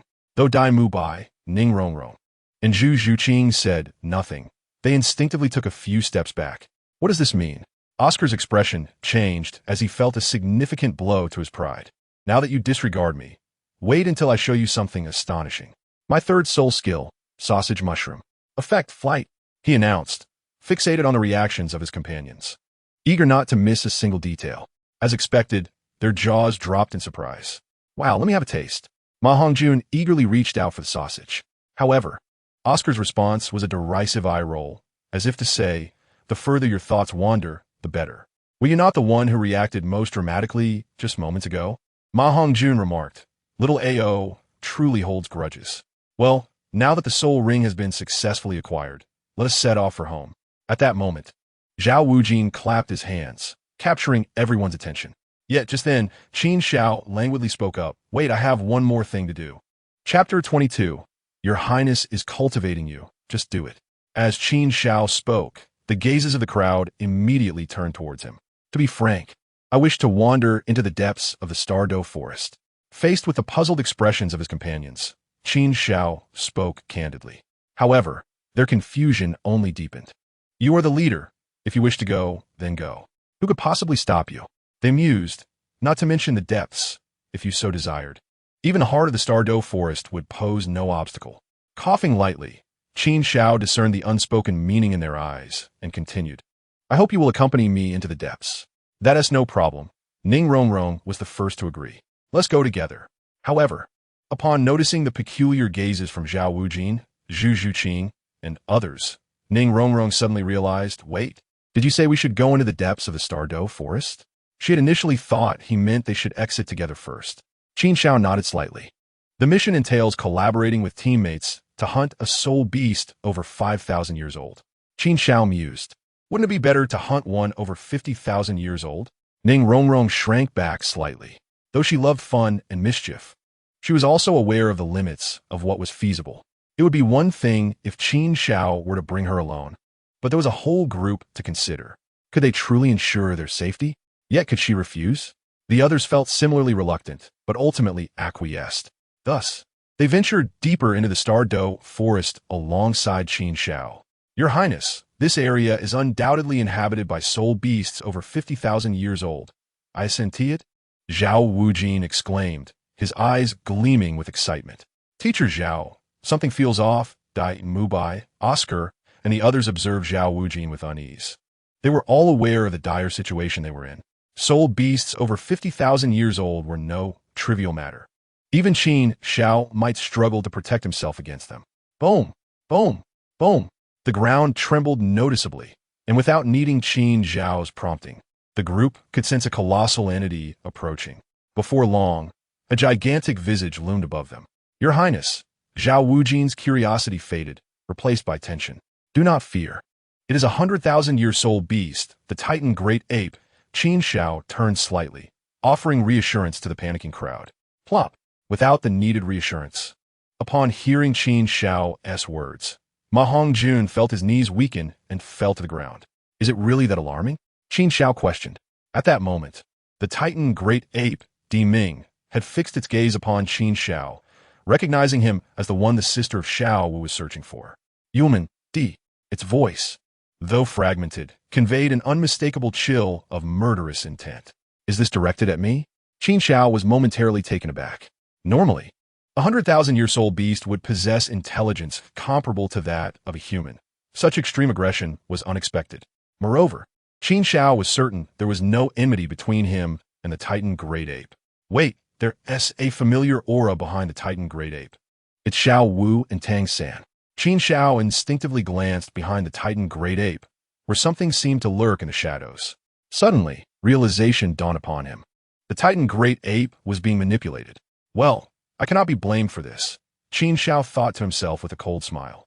He had initially intended to hunt a soul beast around 50,000 years old, but now the Titan Great Ape had presented itself willingly. His previous fondness for this character from the original work evaporated, as it was evident that being a tool for others required a certain resolve.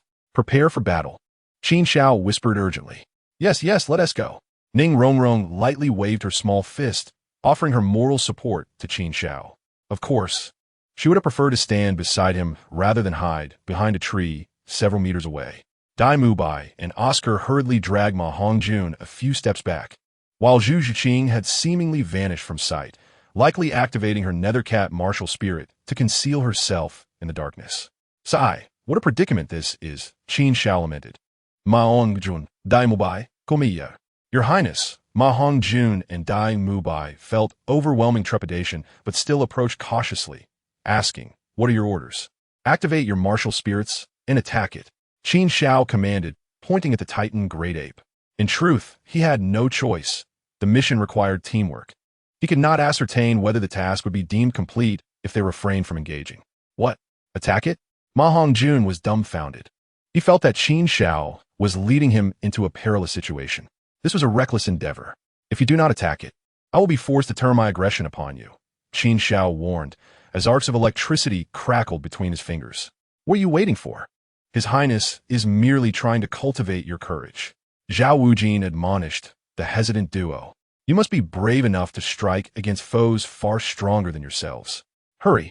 Do not disappoint His Highness's intentions.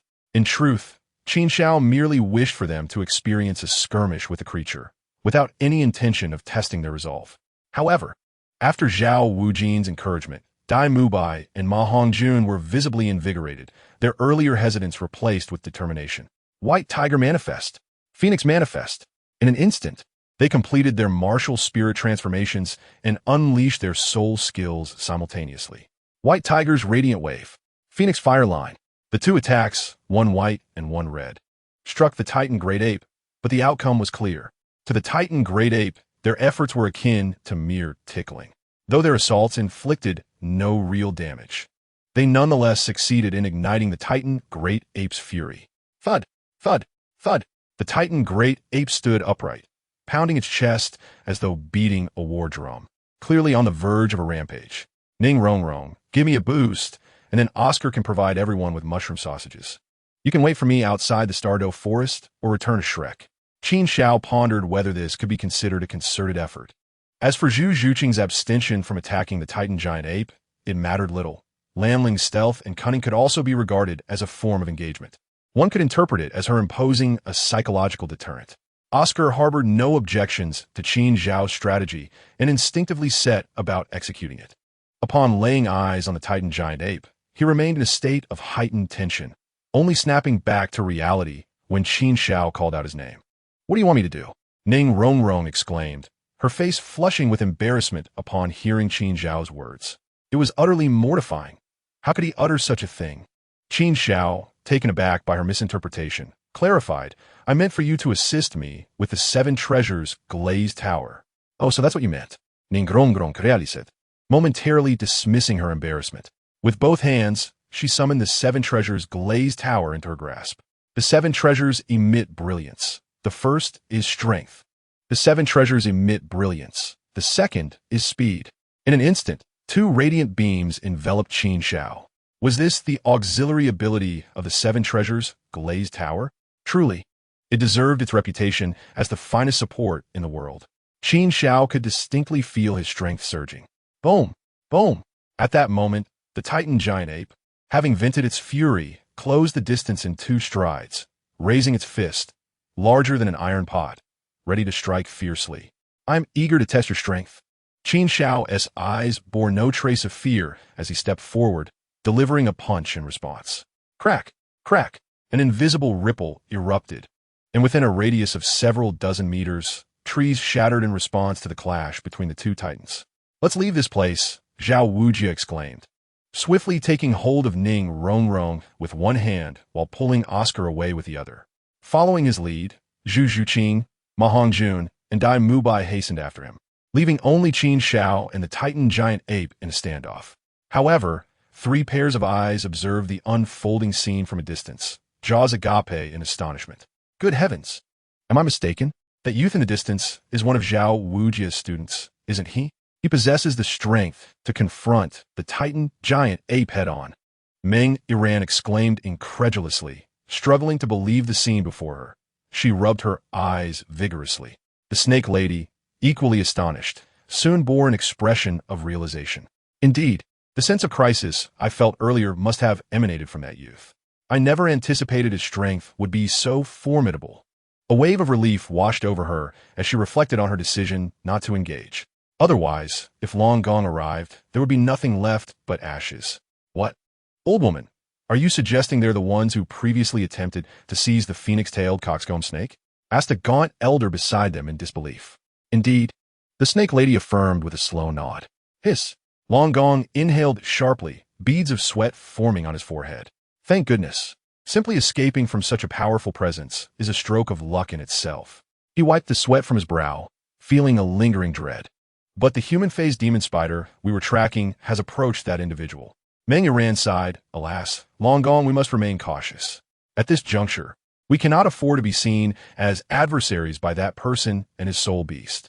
Meng Iran's countenance darkened at this realization. Meanwhile, the snake lady posed a question.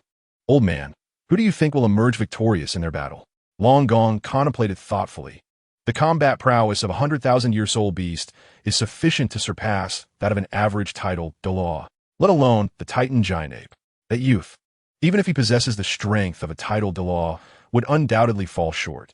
To defeat the Titan giant ape, one must possess a cultivation level exceeding 97. 97? Meng Iran was taken aback by Long Gong's assertion.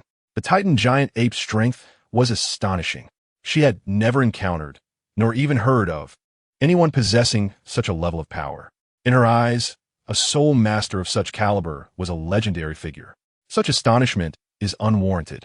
While a 100,000-year soul beast cultivation cannot be compared to that of a 97-level soul master, the Titan giant ape is an anomaly among soul beasts. Its strength cannot be assessed solely based on cultivation level. Long Gong spoke with reverence. That is true. Regardless of whether human or soul beast, powerful existences demand respect.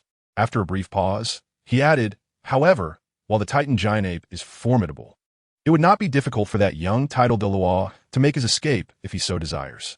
The snake lady remarked, a Title Douluo so young. His future is indeed unfathomable. Instinctively, she glanced at her granddaughter. Initially, she had considered her granddaughter a prodigious talent, but after witnessing Qin Xiao, she felt her granddaughter's gifts paled in comparison, utterly mediocre. Roar! Roar! During their conversation, Qin Xiao and the Titan giant ape exchanged several blows.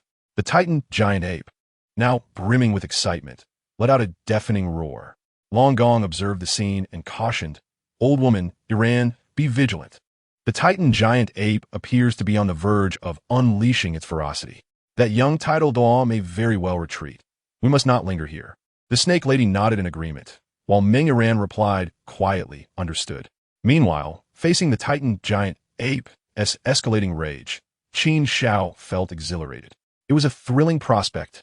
He was, after all, a fervent practitioner and warrior.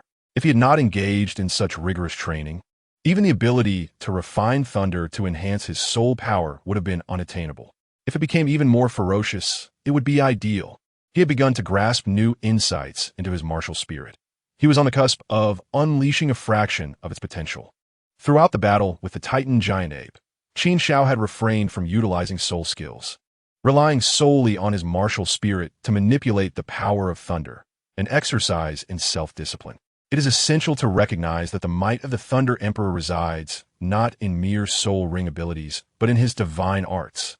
Regrettably, Qin Xiao's current mastery over the Thunder Emperor martial spirit could only be described as rudimentary. He had yet to grasp any of the significant techniques within the Thunder Emperor's divine arts, such as the Nine Heavens Calamity Light, Thunder transformation into stars, or the Thunder Emperor's finger. However, today he glimpsed a flicker of understanding.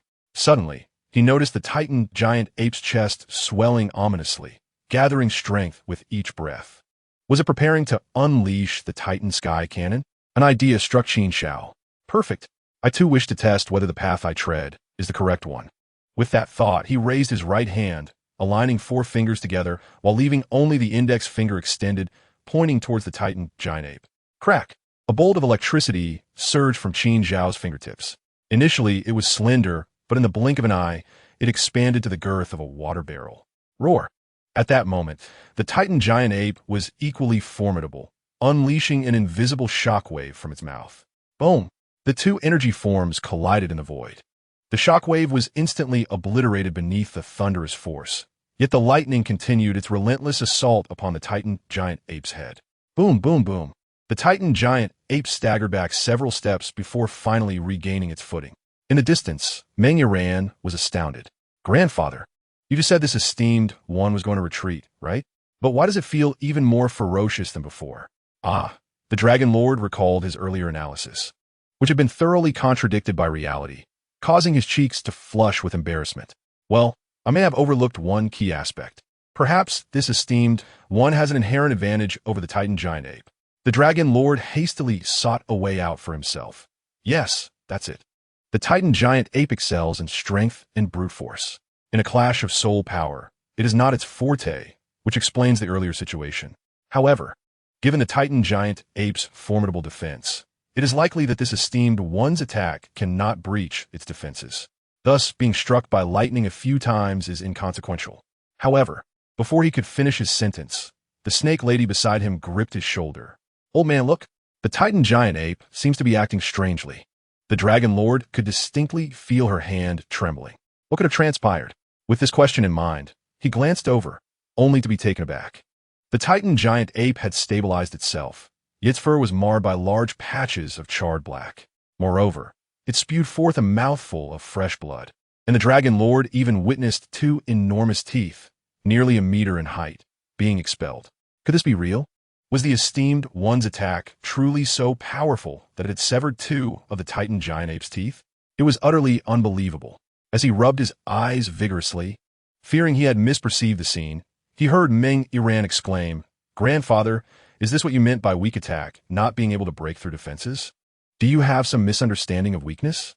At that moment, the Dragon Lord was at a loss for words. He was silenced, yet he thought perhaps a miracle was about to unfold. The Thunder Emperor's finger was still not quite right.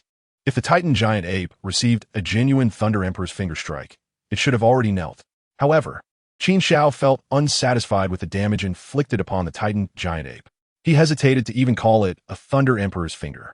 Of course, the target was solely the Titan giant ape. Had any Title Douluo of Qin Xiao's caliber endured such an attack, they would be gravely injured if not dead. Roar. Witnessing the blood and broken teeth on the ground, the Titan giant ape's eyes turned crimson. It let out a furious roar. The blood only fueled its ferocity further. Gnashing its teeth, it thought, if baring my fangs was effective, I would have fled long ago. Qin Xiao smirked mockingly, then provocatively beckoned the Titan giant ape with a finger. Undoubtedly, this was a gesture universally understood by both humans and soul beasts. In an instant, the Titan giant ape comprehended that this human was beckoning it forward. How dare you? Is this an affront to my dignity as the ruler of the Stardow Forest? It had lost count of how long it had been since anyone had dared to provoke it in such a manner. The next moment, it charged forward, closing the distance of several dozen meters to reach Qin Xiao, unleashing a flurry of chaotic punches. Too slow. Moreover, it relied solely on brute force, devoid of any skillful application of power. In this regard, Tang Hao had left it far behind. The Titan giant ape's strength was formidable, yet to Qin Xiao, it posed little threat. After all, it was striking not Qin Xiao but the air. Regardless of the Titan giant ape's onslaught, Qin Xiao effortlessly evaded. In terms of speed, he completely overwhelmed it. Simultaneously, after each successful dodge, Qin Xiao would casually extend a finger, continuously refining his Thunder Emperor's finger technique. Clearly, he was using the Titan giant ape as a sharpening stone. He was reveling in the experience, while the Titan giant ape was suffering, howling in pain from the relentless lightning strikes. It was astounding to witness someone so effortlessly and artfully confront a 10,000-year-old beast was nothing short of magnificent. Meng Yiran watched the battle from afar, her eyes sparkling with wonder. Qin Xiao's graceful figure had unwittingly etched itself deeply into her heart, a mark that would never fade away. What a prodigy! This young man could so effortlessly dominate the Titan giant ape. I have never heard anyone tell such tales in the fairy tales of my childhood. The Dragon Lord, witnessing the scene, could only gasp in astonishment. He looked at Qin Xiao, then at himself, feeling as though he had lived a lifetime as a mere dog. Beside him, the snake lady nodded numbly. Had I not seen it with my own eyes, I could never have imagined such a gifted individual existed on the Douluo continent. It is unfathomable to consider what heights he may reach and what accomplishments he may achieve in the future. Upon hearing this, the Dragon Lord sighed wearily. Now, he has become a being we can only look up to. In the future, we may not even have the right to glimpse his shadow. It was, without a doubt, a disheartening realization. Xiao-san, I believe Erming may not stand a chance against Qin Xiao. Perhaps we should leave and avoid provoking him any further. From the treetops, a few hundred meters behind the Titan giant ape, Xiao Wu's eyes glistened with unshed tears. Erming was her kin, yet she had just witnessed his teeth being shattered before her eyes. She was overwhelmed with heartache and boundless guilt.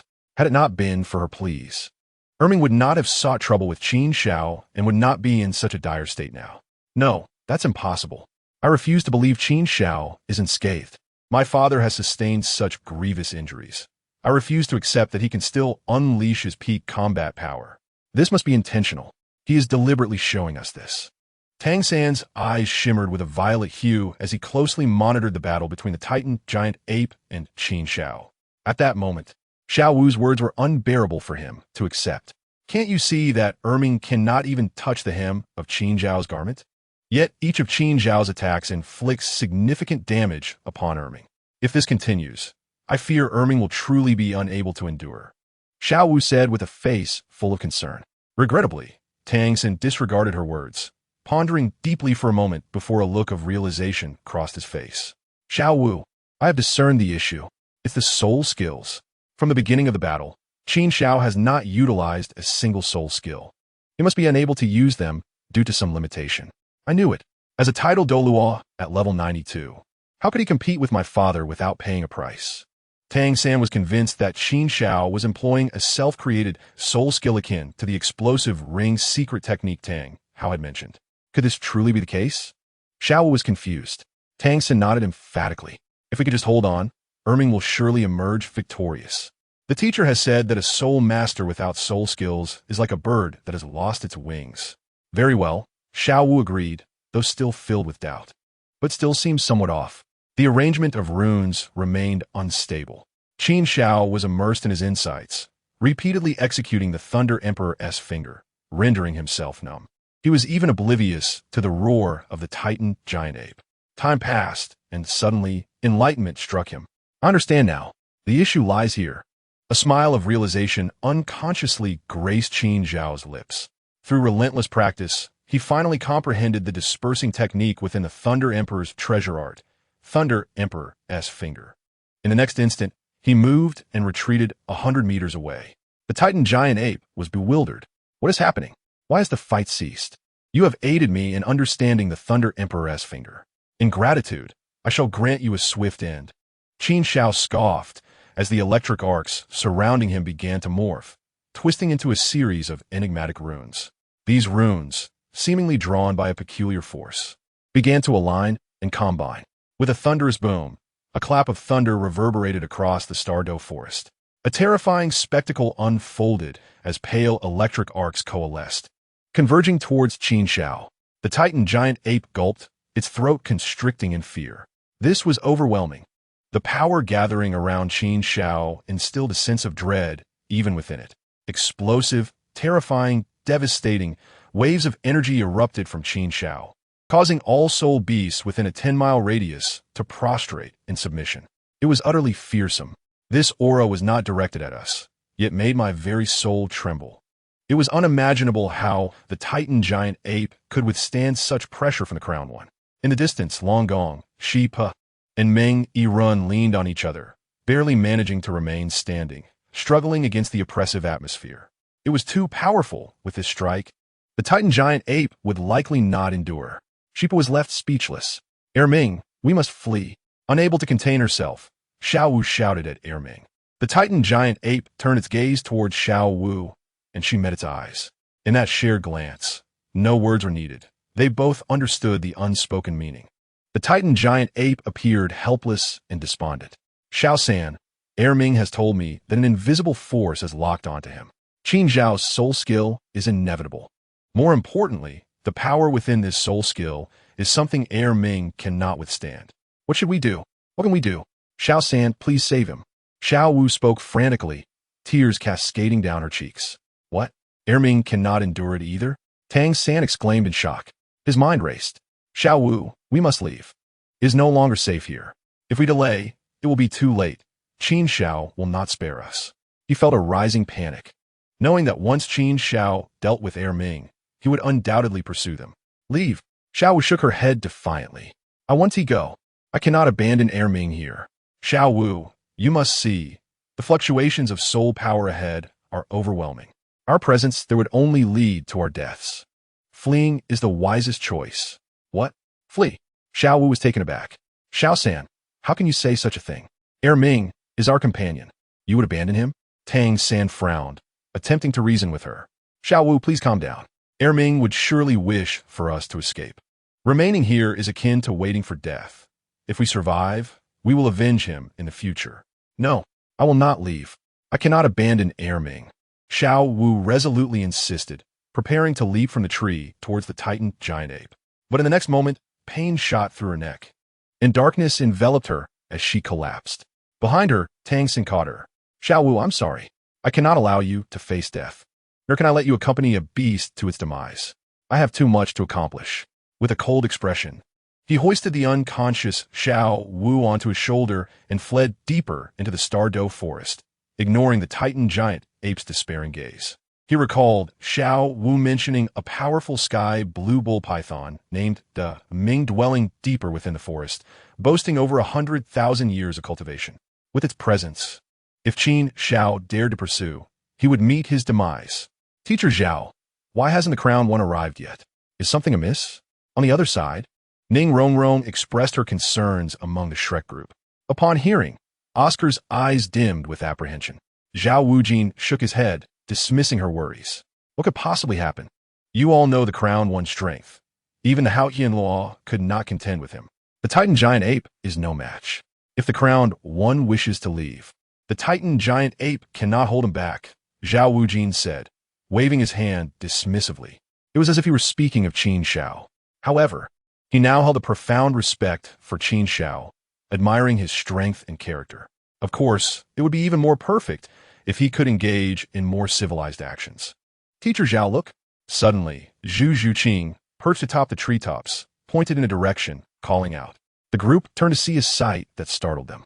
A finger composed of raging thunder loomed above, descending with immense force. A wave of destructive energy rushed forth. This was the Thunder Emperor utilizing a soul skill. This move feels even more powerful than what was displayed against Tang Hao. Even from a distance, they could sense the overwhelming aura of destruction. Fear gripped them as they struggled to fathom the despair the Titan giant ape faced against this thunderous strike.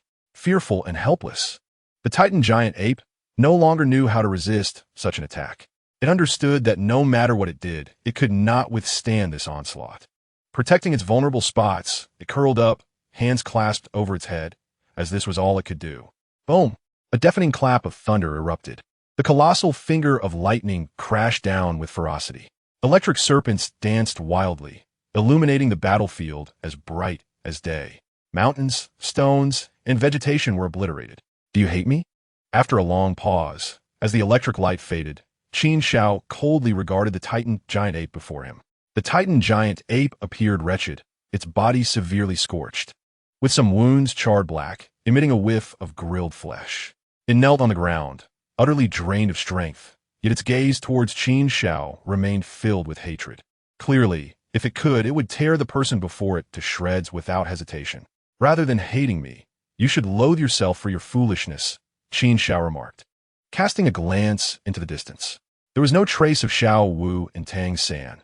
It was evident they had escaped.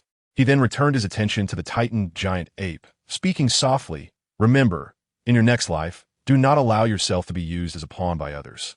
Roar. At last, terror flickered in the eyes of the Titan great ape. It intends to kill me. It truly seeks my demise. Qin Zhao's voice remained calm. Yet the murderous intent emanating from him sent shivers down the spine of the Titan great ape. Instinctively, it attempted to retreat in fear. But the opportunity had already slipped away. Qin Zhao's index finger had unknowingly found its way to the creature's brow. A flash of electric light pierced through its colossal head. Thud! It collapsed to the ground, marking the fall of a legendary soul beast sovereign, the Titan great ape. In swift succession, a deep crimson soul ring began to materialize around it. Ding, task completed. Ding, task rewards have been issued. Please confirm which soul ring to fuse with. Initially desiring a 50,000-year soul ring, Qin Xiao was pleasantly surprised to receive a 100,000-year soul ring instead. Life truly is full of surprises. He mused with a shake of his head. Yet, he felt no remorse. Humanity and soul beasts were inherently adversarial. It was either humans slaying soul beasts or the reverse. Moreover, considering his ties with Tang Hao, Tang San, and Xiao Wu, he was destined to be at odds with them. Rather than allowing the Titan great ape to bolster his enemies, it was far better for him to eliminate it beforehand. In fact, if circumstances permitted, he would wish to charge into the heart of the Star Doe forest to eliminate the sky blue bull python as well, thereby eradicating future threats. Nevertheless, the matter of the sky blue bull python could wait. Since he had been able to undertake a soul ring hunting task once, he could certainly do so again. At that time, he would convert it into a soul ring for maximum benefit. For now, he decided to fuse the soul ring and see what effects it would yield. System, fuse the Titan great ape's soul ring with my first soul ring, he silently commanded. The soul ring coalescing around the Titan great ape seemed to be drawn towards him, eventually melding seamlessly into his being. A surge of soul power flooded into him. And Qin Xiao was taken aback by the pronounced feedback from the 100,000-year soul ring. This enhancement was considerable. While it would not immediately elevate him to a 93rd level Title Douluo, it significantly shortened his journey toward that goal. Ding! Detected that the host's original soul skill is inadequate. Would the host like to replace it with a new soul skill? Such a fortunate turn of events? Qin Xiao was momentarily stunned. Was there any need for further deliberation? Replace. He responded instantly. Ding! Replacement successful. New skills have been generated. Indeed, Qin Xiao noticed that the 1,000-year skill he originally possessed had vanished, replaced by 2 skills bestowed by the 100,000-year soul ring. Titan's body increases strength and defense by 100%. After reading the first soul skill, Qin Xiao stroked his chin thoughtfully.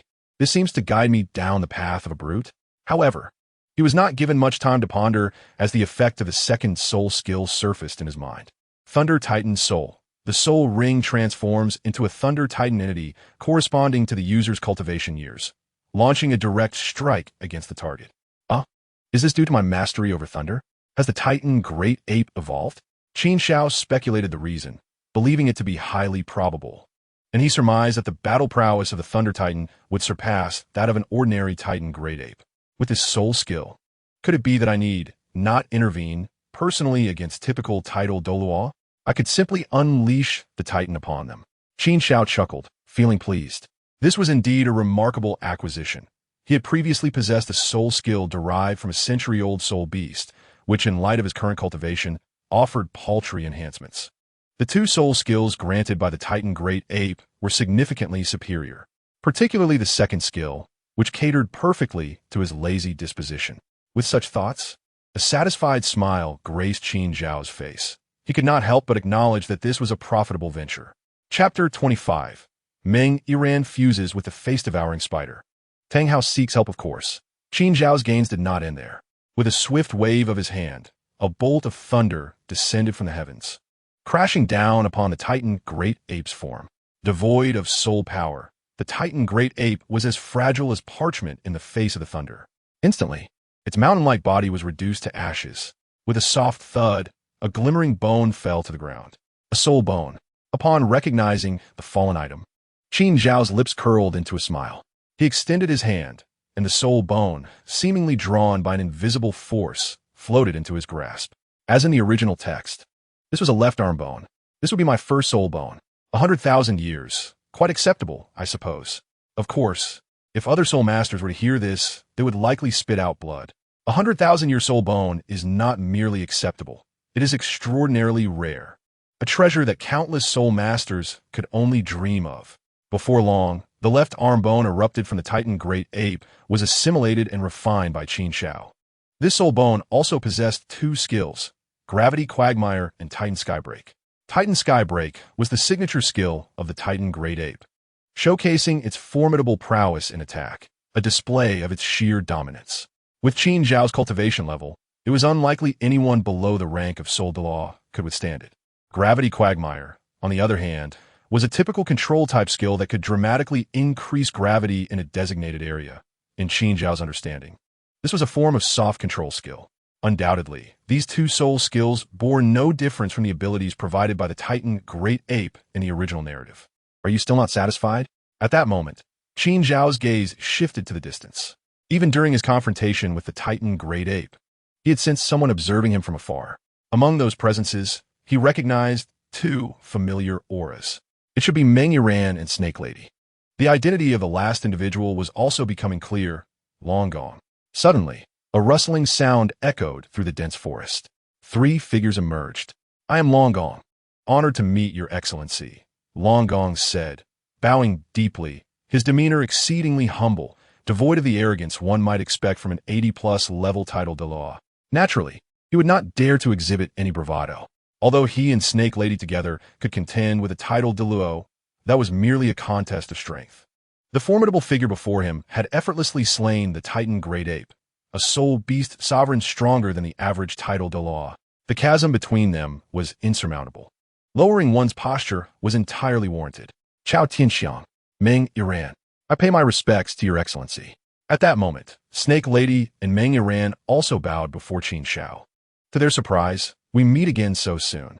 Qin Xiao smiled slightly, resembling an old friend greeting another. However, neither Snake Lady nor Meng Yiran dared to respond, knowing that Qin Xiao still had unspoken words lingering in the air. Indeed, Qin Xiao spoke again. I am quite curious as to what compels you to linger at a distance. Are you perhaps waiting for me and the Titan Giant Ape to exhaust each other so that you may reap the benefits? Reap the benefits? Long Gong's pupils suddenly constricted. He dared not accept such a heavy accusation. He quickly waved his hand, saying, Your Highness, you overestimate me. I am but a humble soul Douluo, even with my wife. We are not worthy of your attention. As he spoke, he gestured towards Meng Yiran beside him. My granddaughter requires a soul beast for her soul ring. Unfortunately, That soul beast has taken refuge in the dense forest behind you. We have just noticed that it has been injured by the aftermath of your battle with the Titan giant ape. Oh, is that so? Qin Xiao pondered inwardly. However, upon reflection, Long Gong's statement held merit. A withered camel is larger than a horse, regardless of whether he or the Titan giant ape emerged victorious. This couple would not be able to claim the spoils. Even if they were comparable to a Title Douluo, it would be futile. Relaxing. Qin Xiao suddenly recognized a crucial point. They mentioned pursuing a soul beast. What soul beast are you seeking? He inquired. It is a faceless demon spider. Long Gong replied without hesitation. Is it truly the faceless demon spider? Could it be the same one? Qin Xiao felt a surge of curiosity. Since you have discovered that the faceless demon spider is in the dense forest behind me, then feel free to search, he said, slightly stepping aside to indicate that Long Gong and the others could proceed.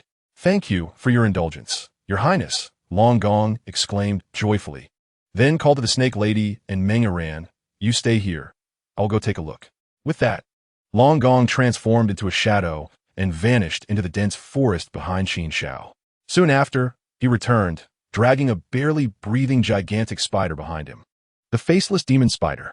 Everyone present recognized this creature. Iran, come quickly. This spider still has a pulse. Long Gong beckoned to Meng Iran. It still lives, and it is perfect for you to hunt for your soul ring. All right, Meng Iran responded cheerfully, hurrying over. With swift precision, she plunged several blades of cold light into the spider's most vulnerable spots. Before long, the 1,000-year-old faceless demon spider ceased its struggles, and a purple 1,000-year soul ring materialized. At last, I am about to obtain my third ring. Meng Iran's voice held a complex blend of emotions. The previous phoenix tail, coxcomb snake, was snatched away, and this faceless demon spider was nearly lost as well. The journey to acquire her third soul ring had been fraught with challenges. Iran, what are you dawdling for? Hurry and refine it. Long Gong urged eagerly. Meng Iran nodded firmly, then sat cross-legged, the soul ring seemingly drawn to her, settling atop her head. Observing the scene, Long Gong and the snake lady instinctively glanced at Qin Xiao. They remembered that the 100,000-year soul ring generated by the Titan giant ape seemed to have been absorbed by him, an utterly outrageous occurrence. Yet, Qin Xiao paid no mind to their subtle actions. Instead, he focused intently on Meng Iran, his curiosity piqued. He wondered if Meng Iran would be able to acquire the external soul bone, the 8 spider lances. This unfolding moment appeared differently to Long Gong and the snake lady. They exchanged glances, contemplating whether Qin Xiao harbored feelings for Iran. This could be an extraordinary stroke of fortune. In the elegant chambers of the Moon Pavilion on the second floor of Heaven Do City, a disheveled man sat at a table, indulging in fine wine. No one would suspect that such an unkempt figure would grace a high-end establishment frequented by princes, princesses, and nobles of the empire. However, given his identity as Tang Hao, his presence in the Moon Pavilion became entirely reasonable. He had not deceived Tang San. After parting ways, he had come to Heaven Do City. Yet, he was not there to drown his sorrows. He was waiting for someone, his elder brother, Tang Xiao, the current leader of the Haotian sect. The overwhelming pressure from Qin Xiao left him feeling unprecedented anxiety, aside from the Haotian sect and his elder brother. He could think of no one else to turn to for assistance. Yet, as a sinner of the Haotian sect, entering the sect was not a simple matter. In desperation, he sought out Tang Yuehua, hoping to relay a message to Tang Xiao, who was far away in the Haotian sect, through the Moon Pavilion. At that moment, a knock echoed on the door. Who is it? Tang Hao furrowed his brow and asked in a low voice. Second brother, it's me, Yuehua. The person you wish to see has arrived. Elder brother is here. Upon hearing Tang Yuehua's words, Tang Hao instantly grew agitated. He sprang from his seat, hastily smoothing his disheveled attire, as if to quell his own turbulent heart. Creak! At that moment, the tightly closed door swung open, revealing a stunning woman clad in a silver work uniform, who gracefully stepped inside. Second brother, she gently called out to Tang Hao before standing to the side. Following her, a commanding figure strode in. His appearance bore a resemblance to Tang Hao, and upon seeing him, an expression of excitement illuminated his authoritative face. Aodi, is it really you? His voice trembled with emotion as he quickly closed the distance, gripping Tang Hao's shoulders tightly. At that moment, he was unable to contain his exhilaration. Elder brother, it is I, Tang Hao's eyes glistened with unshed tears. He had never anticipated that decades would pass since their last farewell. These years must have been difficult for you. This time, I will not allow you to leave. You will return to the sect with me. Struggling to quell his own excitement, Tang Xiao held onto Tang Hao's arm tightly. However, Tang Hao shook his head. Elder brother, I am a sinner of the sect. I cannot return. Nonsense. Tang Xiao countered, shaking his head. Now, I am the sect leader. If I say you can return, then you may. His tone was filled with undeniable authority. But there are many elders in the sect who may not forgive me. Let us deliberate on my return to the sect at a later time. Tang Hao gently shook his head. Despite being away from the Haotian sect for decades, he could still envision the prevailing circumstances within the sect. Given Tang Hao's temperament, it would be challenging for him to possess absolute authority within the Haotian sect. Returning would only subject him to further grievances. What purpose would it serve? Upon hearing this, Tang Xiao's expression grew somewhat strained, leaving him momentarily at a loss for words. Elder brother, I actually have an important matter for which I seek your assistance. What matter? Speak freely. There is no need for formality between brothers, Tang Xiao replied. Shaking his head slightly, Tang Hao hesitated before turning to Tang Yuehua. Yuehua, please step outside. After all, mentioning this matter inevitably leads him to recall old grievances. There are many things he prefers to remain concealed from a third party. Observing this, Tang Yuehua's gaze flickered momentarily, and then she silently exited the room. Once she confirmed that Tang Yuehua had walked far away, a bitter smile crept onto Tang Hao's face. This tale must commence with my child with the Yin, Tang San. Tang Xiao's brows knitted tightly together, almost merging into a single line. When Tang Hao brought up Qin Xiao, Tang Xiao was astounded. It was truly unexpected to discover a prodigy of merely a few years, already attaining the rank of Title Douluo. Even the revered ancestor Tang Chun, the founder of the sect, had not achieved such greatness at that age. He found it inconceivable to fathom what kind of extraordinary talent could reach such heights. However, when Tang Hao spoke of the animosity between him and Qin Xiao, Tang Xiao was filled with both astonishment and fury. How audacious of the Thunder Emperor Dail to dare strike against you. Does he truly believe that the Haotian sect is without guardians? I suspect his journey to Shrek is solely motivated by that girl named Xiao Wu. After all, the allure of a 100,000-year-soul beast is not something everyone can resist. Tang San and Xiao Wu resemble a younger version of Yu and Yin. Nonetheless, the tragedies associated with Yin must not be repeated with Tang San and Xiao Wu. Moreover, since such a remarkable talent has become an adversary, every means must be employed to obliterate him. While he is still in his formative years, he must be extinguished in his cradle. Tang Xiao's voice resonated with determination as he resolved that Qin Xiao must not be spared. Brother, with your words, I can rest easy. Qin Xiao's strength is merely on par with mine. With your involvement, subduing him is certainly a foregone conclusion. Tang Hao's eyes lit up. Tang Xiao's words were undoubtedly a source of reassurance. Indeed, Tang Xiao nodded slightly. We must not delay. Time is of the essence. Let us promptly set forth to Shrek and eliminate Qin Xiao. Meanwhile, deep within the Stardow forest, under Qin Xiao's watchful gaze, Meng Yiran had absorbed the soul rings provided by the Spider Queen. However, the young girl showed no signs of awakening. Old man, what is happening? Yiran has absorbed the soul rings, yet she remains unresponsive? The Snake Lady inquired anxiously. She may be consolidating her cultivation. Do not fret too much. Long Gong replied with a slight smile, seemingly unconcerned. Yet, in the next moment, both Long Gong and the Snake Lady's expressions shifted dramatically. Meng Yiran's delicate face suddenly contorted in pain. Did Yiran truly acquire the 8 spider lances? Qin Xiao's eyes brightened, inwardly exclaiming in exhilaration. What is happening? Yiran, what has befallen her? The Snake Lady, perplexed, could not comprehend the situation. Long Gong, too, felt a rush of urgency, instinctively reaching out to touch Meng Yiran. Do you not wish for Meng Yiran to be harmed? I advise you not to disturb her, Qin Xiao spoke calmly. Why not? Long Gong stood frozen, as if struck by a spell.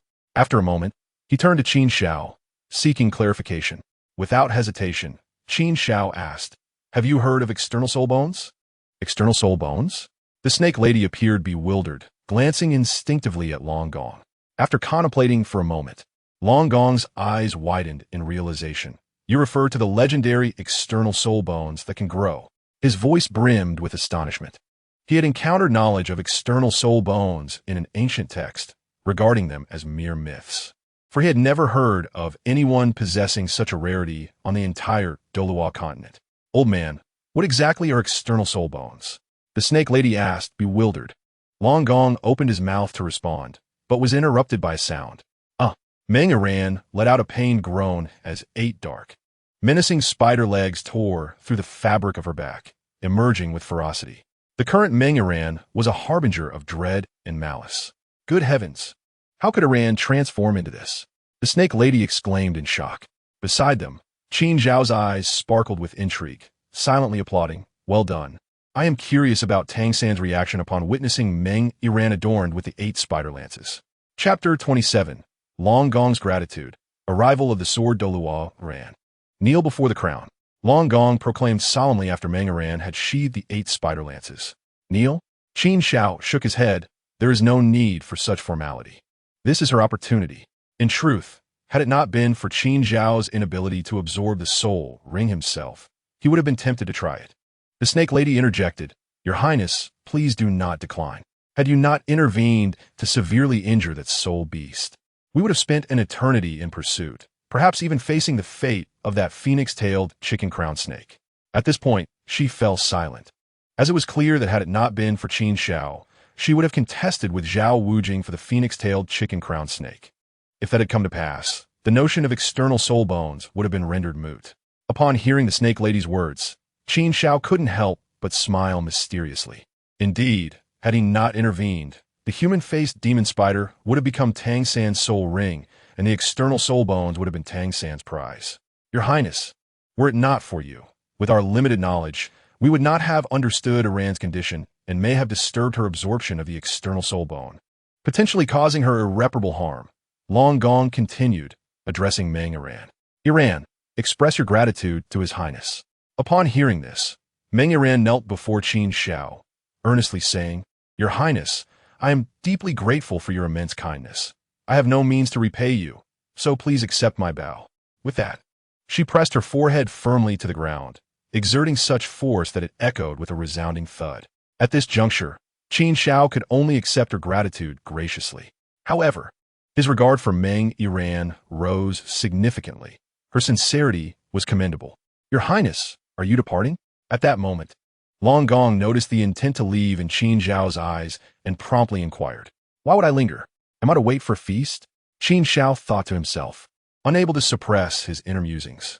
Yet, Long Gong continued, Your Highness, should you ever require assistance in the future, just utter a word, and I would traverse mountains or seas without a moment's hesitation. This was not an exaggeration. The value of a growing external soul bone was indeed priceless. After hearing Long Gong's words, Qin Xiao merely smiled and turned to leave. Your Highness, should you happen to pass by the Academy of Beasts, do visit us. As Qin Xiao began to fade from sight, Meng Iran called out sweetly. Very well. Qin Xiao's voice resonated from afar. Ming. Approaching the heart of the Star Doe forest, Xiao Wu leaned against a great tree, her eyes tightly shut, brow furrowed, and her voice urgent, as if trapped in a nightmare. Simultaneously, her cries caught Tang San's attention, prompting him to rush to her side, calling out with concern, Xiao Wu, awaken. Ming, do not leave. Xiao Wu awoke from her dream with a gasp, only to be met with the ordinary visage of Tang San. Where is Xiao San? Where is Ming? She exclaimed. I just had a dream where Ming. He died. Her words hung in the air, and Tang San's expression froze instantly. Xiao Wu, this is just a dream, right? She continued, looking around anxiously. Where is he? Has he hidden away again? Enough. Tang San could no longer contain himself and shouted, Xiao Wu, Ming is dead. It is true, not a dream. What? The revelation struck her like a bolt from the blue. Memories flooded her mind of Ming confronting the Thunder Emperor, his face etched with despair. Xiao Wu, accept the reality. It was Qin Xiao who killed Ming, Tang San declared, his fingers forming a vow towards the heavens. I swear that in my lifetime, I will avenge Ming by killing Qin Xiao. However, rather than calming Xiao Wu, his words only fanned the flames of her anguish. Enough, Tang San. If it weren't for you, Ming would still be alive. She cried, tears brimming in her eyes. In that moment, she felt profound pain and regret. Regret for having been persuaded by Tang San to let Ming confront Qin Xiao. Regret for allowing the battle to proceed, even when she sensed Ming was no match for him. Why had she listened to Tang San? He was merely a great soul master. How could he comprehend the battles between Title Douluos? I admit that Ming's death has some relation to me, Tang San began. But Xiao Wu interrupted vehemently. No, it has a significant relation to you. This entire situation arose because of you. Tang San opened his mouth, fury welling within him. Was it not you who initially asked Ming for help? Now that tragedy has struck, you shift all the blame onto me? I, Tang San, refused to bear this burden. Yet Xiao Wu had already covered her ears with her hands, shaking her head. Stop. I want to be alone. Leave? Fine, I'll leave. Tang San retorted coldly, turning to vanish into the forest. However, not long after, he returned, taking a seat beneath an ancient tree a few meters away from Xiao Wu, his expression darkening. Only after stepping outside did he realize he was deep within the Stardow forest, surrounded by terrifying 10,000-year-old beasts. In other words, without Xiao Wu, he could not possibly exit the Stardow forest. As the morning dew glistened and the sun began to rise, in a village outside Shrek Academy, Ning Fengji, the leader of the Seven Treasures Glazed Tile School, stood beside Sword Douluo, gazing at Shrek Academy in the distance. Sword Uncle, did you not sleep at all last night? Hearing this, Sword Douluo frowned. Leader, do you think our previous speculations were incorrect? Was the thunderstorm merely a coincidence? I did not close my eyes all night. Yet I did not witness the spectacle of the thunderstorm. Haha, Sword Uncle, this is your own doing. You insisted on investigating here. I had suggested we go directly to Shrek Academy for clarity. Ning Fengji chuckled, shaking his head. Leader, please do not mock me. I was merely concerned about alarming the snake, Sword Douluo replied, waving his hand. If there are indeed powerful soul beasts lurking within Shrek Academy, it would be of great benefit to our sect. Just then, a figure landed behind them, and neither Ning Fengji nor Sword Douluo was surprised, for it was an undercover agent from the Seven Treasures Glazed Tile School. Leader, Elder, the young lady has returned to the academy, the agent reported, kneeling on one knee. What? Rongrong has returned? Before Ning Fengji could respond, Sword Douluo exclaimed in delight, having not seen Ning Rongrong for a long time. Immediately, he turned to Ning Fengji and said, Leader, let us go to Shrek Academy and inquire about the situation. Ning Feng tis milet, desing, svorduncle. I believe your desire to see Rongrong is the true motivation. The village lay some distance from Shrek, but for Sword Douluo, this distance was inconsequential. He swiftly led Ning Fengji to the academy's entrance, where they encountered the Shrek group just as they were about to enter. At that moment, Sword Douluo spotted Ning Rongrong among the crowd. He smiled and was about to call out to her, but suddenly halted. His smile vanished, and his brows furrowed deeply, all due to the presence of a young man. Chapter 28. Ning Fengji's shock. He is really 18? Outside Shrek Academy, Qin Xiao and the Shrek group also noticed Ning Fengji and Sword Douluo. Grandpa Sword, Daddy, Ning Rongrong exclaimed joyfully from the crowd. Could these two individuals really be Sword Douluo and the leader of the Seven Treasures Glazed Tile School, Ning Fengji? In an instant, everyone realized their identities. Teacher Zhao, may I go over? Ning Rongrong asked, not forgetting to seek permission from Zhao Wujie.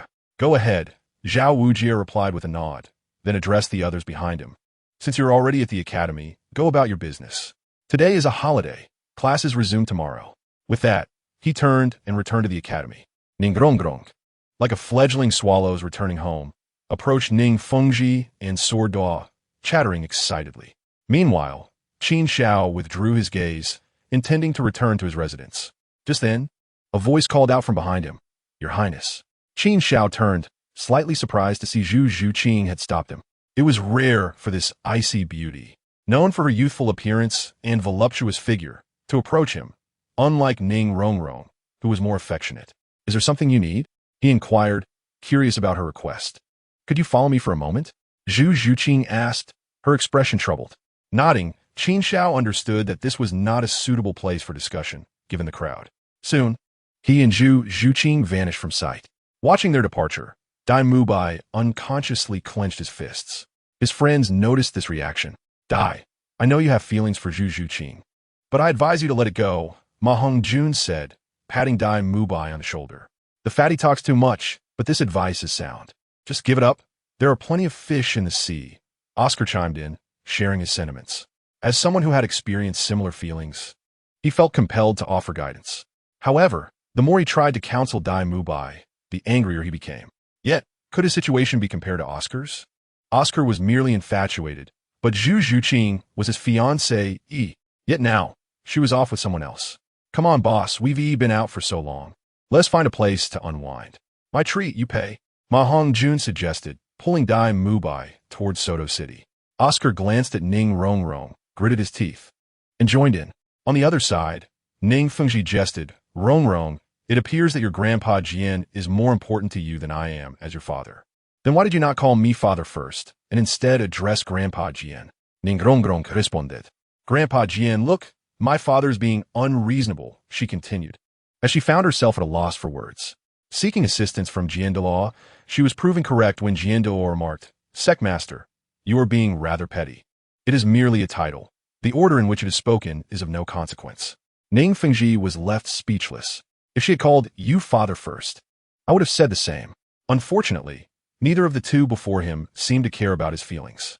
She has lost weight, Jian Duoluo remarked with a hint of concern, gently ruffling Ning Rongrong's hair. But she has also grown taller. Ning Rongrong kiklet. How long has it been since you last saw me? Can you not expect me to grow taller? I feel like your beard has grown longer since the last time I saw you too. Jian Duoluo chuckled, shaking his head. You are still the same clever little sprite, unchanged in the least. Ning Rongrong smiled again. Her curiosity piqued. Grandpa Jian, father, you did not come here just to see me, did you? Caught off guard by his daughter's revelation, Ning Fengji felt a twinge of embarrassment. Attempting to change the subject, he inquired, if I am not mistaken, you must have been hunting souls, correct? Did you encounter anything interesting? Certainly, Ning Rongrong nodded excitedly. You may not believe it, but we encountered a Titan giant ape that is over 100,000 years old. It was truly enormous and ferocious. What? Both Ning Fengji and Jian Duoluo exclaimed in unison, astonished by her revelation. However, even an ordinary Title Douluo would not stand a chance against a 100,000-year soul beast, let alone the Titan giant ape. Such a formidable soul beast lord would intimidate even a Title Douluo of level 95. How did you manage to escape unscathed? Ning Fengji quickly questioned the validity of her story. Father, your question is easily answered. Ning Rongrong replied with a playful grin, because our team includes a Title Douluo. Hearing this, both Jian Duoluo and Ning Fengji were taken aback. Shrek Academy has a Title Douluo? After their surprise subsided, Ning Fengji chuckled ruefully, you little witch. Do you really think I am that easily deceived? I previously investigated, and Dean Flender is merely a soul sage of level 78, while Zhao Wuji is even weaker than Flender. How could there possibly be a Title Douluo? The tall man we just saw must be the unmovable king, Zhao Wuji, the second strongest in your Shrek Academy. Ning Rongrong waved her hand dismissively. Father, you are referring to outdated information. I'm not lying to you. Do you remember the most handsome boy in our team? The most handsome? Ning Fengji shook his head, truly unaware. Rongrong, are you talking about the boy at the back of the team? However, Jian Duoluo's reaction was the opposite of Ning Fengji's, instinctively. The figure of Qin Xiao surfaced in his mind. Could it be him? He had sensed something peculiar about that young man, an aura that hinted at danger. Yet before he could probe further, Ning Rongrong interjected, yes, it is him. He is the Thunder Emperor Douluo Qin Xiao. Teacher Zhao privately informed us that the Thunder Emperor is a Title Douluo of level 92. Our escape from the Titan giant ape was due to His Majesty's intervention. In fact, everyone unanimously believes that the Soul Beast Lord was slain by His Majesty. Rongrong, is this true? Seeing the conviction in Ning Rongrong's words, Ning Fengji couldn't help but believe her to some degree. However, he remarked, but he doesn't appear to be that old. How can he be a Title Douluo? His thoughts echoed Jian Duoluo's. I know about this, Ning Rongrong declared proudly. His Majesty the Thunder Emperor is not old. He is merely 18. 18? Ning Fengji and Jian Duoluo exchanged glances, both shaking their heads. Rongrong, you are being absurd. There must be a limit to exaggeration. Ning Fengji frowned and said in a serious tone, in the entire history of the Douluo continent, there has never been a Title Douluo at the age of 18. The youngest Title Douluo in Douluo continent's history is over 40. If you were to claim that the boy is an ancient being who has maintained a youthful appearance, say, in his 50s or 60s, we could reluctantly accept that. But if you insist he is 18, who could possibly believe that? This cannot be false. On the day of enrollment, His Majesty the Thunder Emperor personally stated he was 18, and I firmly believe it. As she spoke, Ning Rongrong's eyes sparkled with fervor, akin to that of a young admirer. If only His Majesty the Thunder Emperor had been born earlier, there would already be records of an 18-year-old Title Douluo in the Douluo continent. Chapter 29. Qin Douluo's thoughts. Zhu Zhuqing's request normally. It would be improbable for a Title Douluo to fabricate the timeline of their ascendance. Upon hearing Ning Rongrong mention that Qin Xiao had publicly declared his age, Qin Douluo began to harbor fewer doubts. After all, a Title Douluo also cares about their reputation. Who would boast about such matters? However, he was still perplexed, wondering how an 18-year-old could become a Title Douluo. Meanwhile, Ning Fengji's brows furrowed even deeper. This was exceedingly illogical. Seeing Qin Douluo and Ning Fengji in a state of disbelief, Ning Rongrong couldn't help but giggle. Father, Grandpa Jian, if you had witnessed His Majesty the Thunder Emperor's training process, perhaps you would not think so. Rongrong, does that mean you have seen him train? Suddenly, Ning Fengji's breath quickened. Of course. Ning Rongrong nodded enthusiastically. I witnessed it with my own eyes. Quick, tell me about it. This is crucial. Ning Fengji urged, breathless with anticipation. To be honest, he was genuinely eager to learn how this prodigy achieved Title Douluo status at such a young age. Qin Douluo also intently listened, subconsciously controlling his breath to avoid making a sound, knowing that gleaning insights from the training methods of the mysterious Thunder Emperor Douluo could greatly benefit his own cultivation. Father, Grandpa Jian, you may listen, but do not harbor lofty expectations. His Majesty's training method is something you might not be able to replicate. Ning Rongrong, perceptive and understanding of both Ning Fengji and Qin Douluo, quickly cautioned them. Haha, do you mean there's a risk to life? Ning Fengji chuckled at her words. Qin Douluo also shook his head in amusement. The more you say that, the more I yearn to try and see what unique aspect His Majesty the Thunder Emperor's training method possesses. The more Ning Rongrong warned them, the more they were tempted to delve into it. Sigh. She shook her head helplessly. Actually, His Majesty's training method is quite simple. Have you heard of Thunder Body Refinement? Thunder Body Refinement? Qin Douluo and Ning Fengji exchanged puzzled glances, recognizing the confusion in each other's eyes. At this moment, Ning Rongrong spoke again, revealing the method of cultivation that involved being struck by lightning. What? You mean being struck by lightning? Sword Douluo exclaimed in astonishment. Their purpose for coming to Shrek was to investigate the mysterious phenomenon of the falling thunder, and now, according to Ning Rongrong, it seemed to be a deliberate act. How many degrees of doneness would one be after being struck? Ugh, how long would such a method of tempering the body with thunder last? Ning Fengji's heart was also shaken, but he still inquired as calmly as possible. A long time, Ning Rongrong replied after serious contemplation, estimating it would last from midnight until dawn. Hiss! Sword Douluo and Ning Fengji both inhaled sharply. Master, if what Rongrong says is true, then this Thunder Emperor Douluo is indeed not to be underestimated. With my cultivation level, I could not withstand such prolonged thunderous bombardment. Even an old skeleton like me would struggle to endure it for that long. Even the blue electric Tyrannosaurus family, who possess lightning powers, would not dare to train in such a manner. This method of cultivation is tantamount to courting death. I truly cannot fathom how he could endure it. Sword Douluo secretly transmitted his thoughts to Ning Fengji. Upon hearing this, Ning Fengji nodded slightly, saying nothing further. However, the glimmer of wisdom in his eyes revealed that he was undoubtedly devising something, and it was related to the Thunder Emperor Douluo.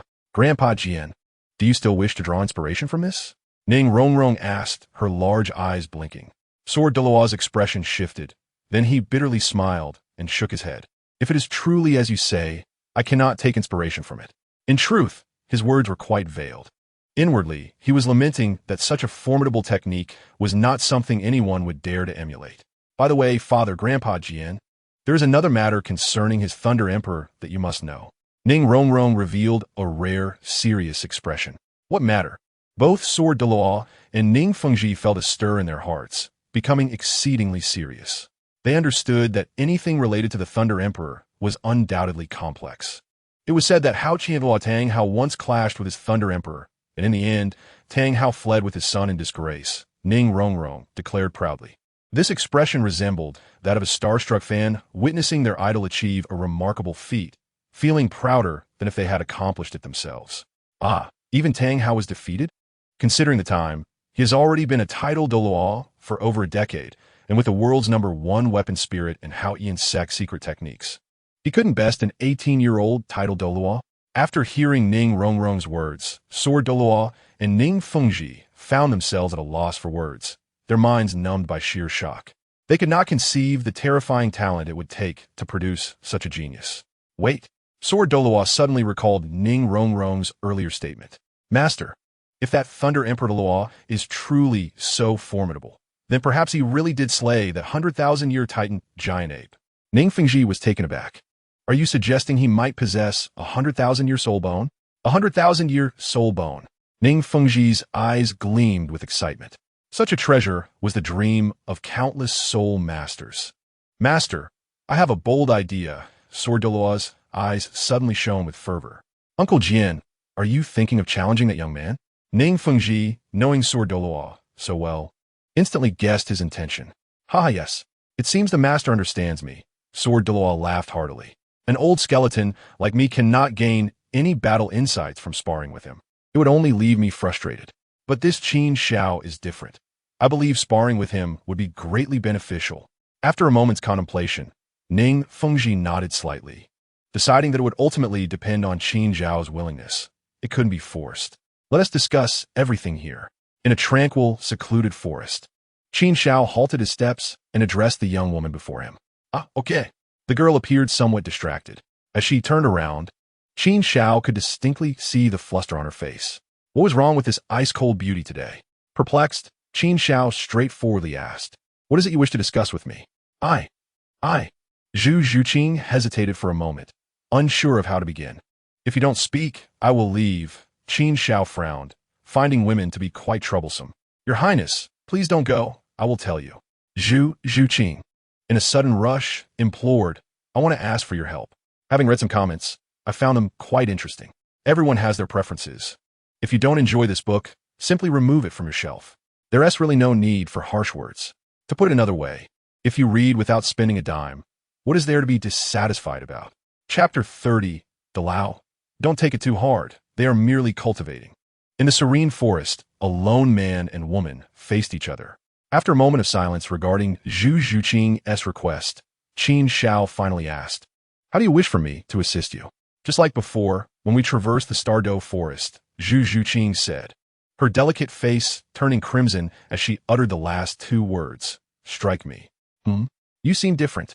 Upon hearing Zhu Zhuqing's words, Qin Xiao's expression turned peculiar. Could it be that this young woman had some peculiar preferences? Cold on the outside, fiery on the inside, and perhaps she enjoyed a bit of excitement? It was known that Dail Mubai and Oscar avoided his lightning at all costs, and even that little which Ning Rongrong had complained about being shocked. Zhu Zhuqing. Something is definitely off. Conversely, Zhu Zhuqing seemed to sense Qin Xiao's strange gaze. Her face still flushed, but her eyes filled with determination as she finally summoned the courage to face him. "Your Highness, I do not know what you think of me, but I'm clear about what I desire. The thunderous tempering of my body, though painful, can enhance my potential and expedite my cultivation. That alone is sufficient. I do not have any special preferences, but I want to become stronger. I wish to defeat Dail Mubai and make that ungrateful man pay the price he deserves. Relying solely on my own cultivation, achieving this wish is truly too difficult. I beg of you to help me." As she spoke, tears streamed uncontrollably down her cheeks. Feelings of grievance, helplessness, and pain erupted at that moment. Dail Mubai, the coward, fled in the face of his powerful brother. But what about her? In the Star Luo Imperial City, she had suffered for over a decade, each passing day bringing her closer to death. Nothing is more despairing than waiting for death. Finally, she had received news of Dail Mubai and made her way to this remote little city, hoping to confront their tragic fate together. Yet what had Dail Mubai done even after escaping to this secluded town? He indulged in a life of excess, carefree and oblivious, completely forgetting about the one whose fate was intertwined with his. A profound sense of disappointment and resentment took root in Zhu Zhuqing's heart.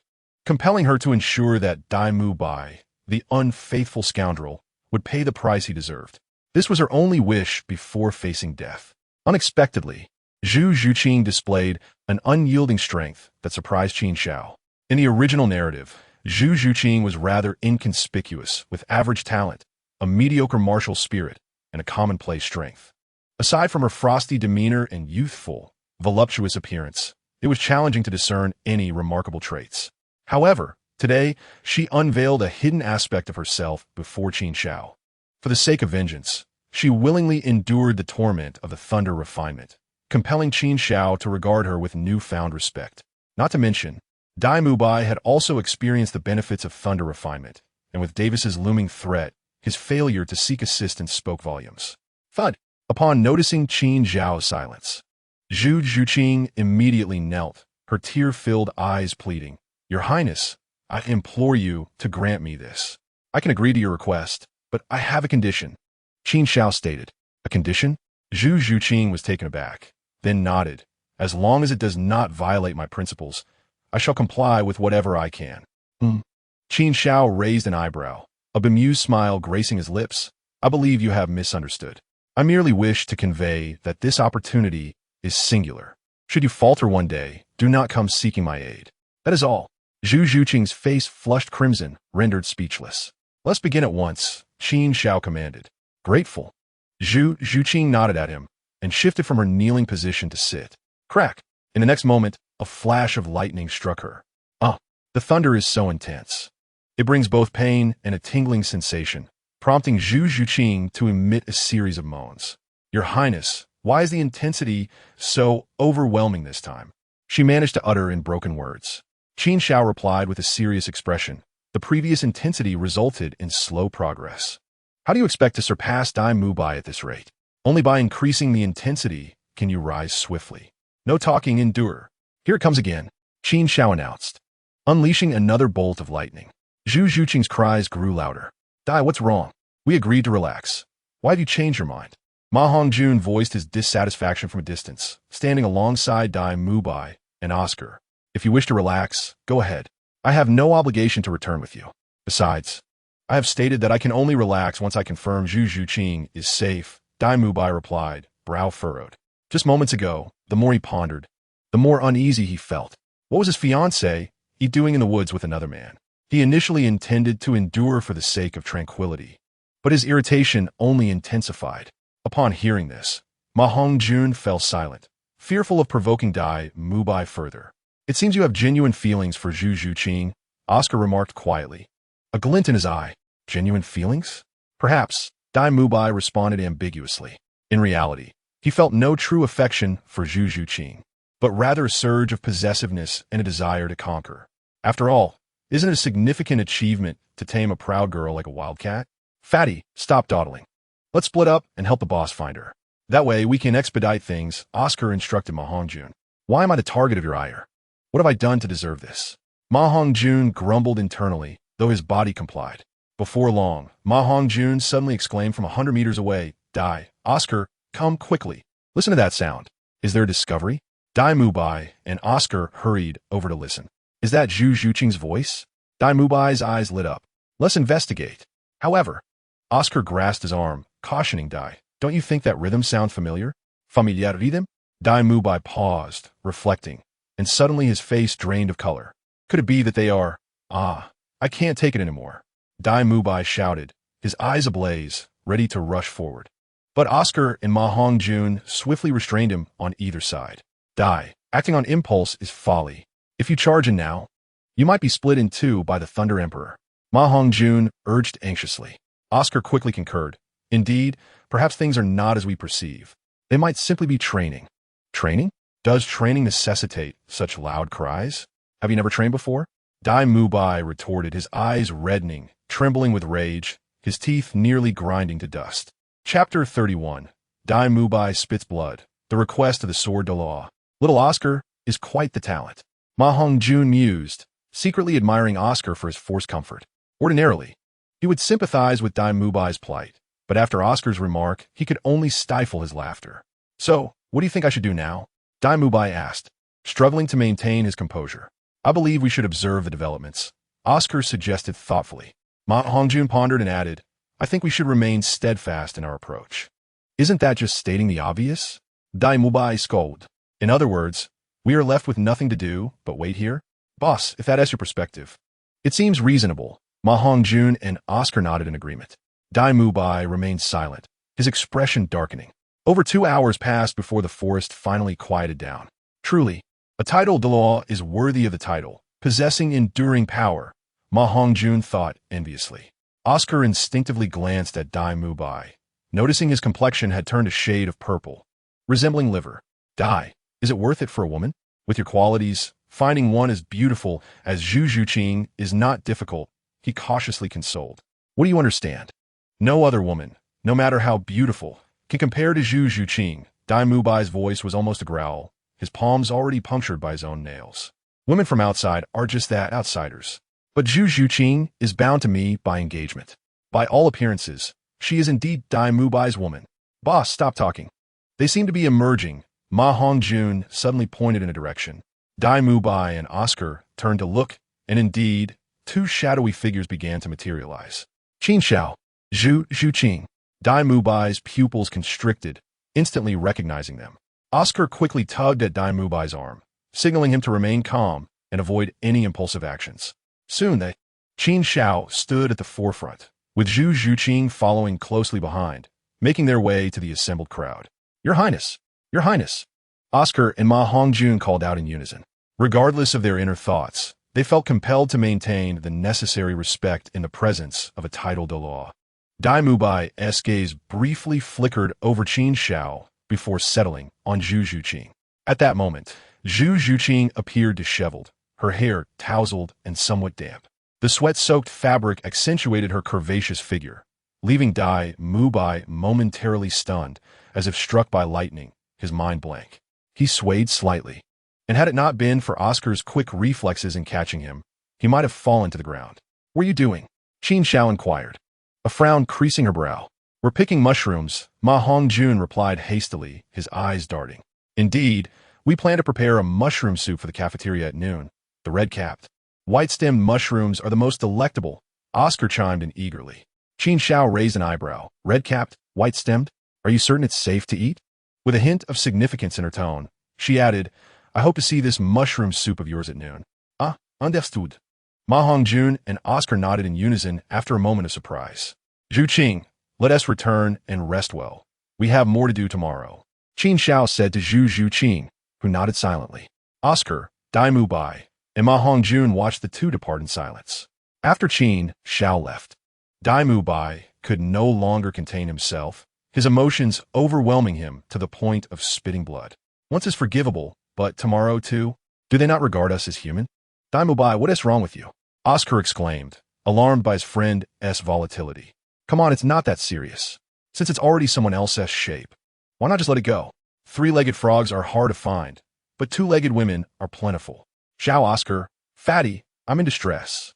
Dail Mubai could no longer hold back. You might not understand, but Zhu Zhuqing is different from other women. She's my fiancée. He finally confessed the truth to the 2. What? Fiancé? Oscar and Ma Hongjun exclaimed in shock, taken aback by Dail Mubai's revelation. Do you still think it's trivial? Dail Mubai challenged, gazing at the speechless Oscar and Ma Hongjun. What would you do if it were your fiancé? After a moment of silence, Oscar replied, Fatty, let us just focus on picking mushrooms. We promised to add a meal to the cafeteria at noon, and I fear we won't be able to return in time, raising Qin Xiao's suspicions. Ma Hongjun nodded in agreement, right? Dail Mubai was momentarily stunned. Hey, are you even listening to me? He sighed. I wonder where Zhu Zhuqing took the highness and what they are discussing. Outside Shrek Academy, Ning Rongrong had emerged from her initial surprise of reuniting with her family, her thoughts drifting elsewhere. Now, all she could think about was what those 2 were doing and why they hadn't returned yet. If I had known, I wouldn't have reunited with my family. I should have gone to see them, she lamented. Ha! Rongrong, look at how anxious you are. They're back, aren't they? Sword Douluo chuckled, unable to contain his amusement at Ning Rongrong's demeanor, gesturing toward a direction. Ning Rongrong quickly turned to look, and indeed, 2 figures were approaching in the distance. They're finally back, Her face lit up with joy. Ah, it seems my presence as a father is diminishing, Ning Fengji remarked with a shake of his head, observing how Ning Rongrong seemed happier to see others than him. Young friend, may I have a word with you? Sword Douluo called out to Qin Xiao, a warm smile gracing his lips. You may return, tomorrow at the same time and place, Qin Xiao told Zhu Zhuqing, who nodded and walked towards the academy. I am Ning Fengji of the Seven Treasure Glazed Tile School. It is an honor. Ning Fengji greeted as Qin Xiao approached. Greetings, Sect Master Ning, an esteemed Sword Douluo. Qin Xiao responded with the courtesy befitting their status. He was curious to know what Ning Fengji wished to discuss. Young brother, Rongrong speaks highly of you and has shared some of your accomplishments. I trust you don't mind, Ning Fengji asked with a smile. Qin Xiao shrugged nonchalantly. He harbored no desire to conceal his identity. In this world, respect is afforded to the powerful, and only strength commands respect. Feigning ignorance held no appeal for Qin Xiao. He regarded these matters as trivial. However, he shifted the conversation directly, asking, Sect Master Ning and Sword Douluo stopping me is not merely for casual conversation, is it?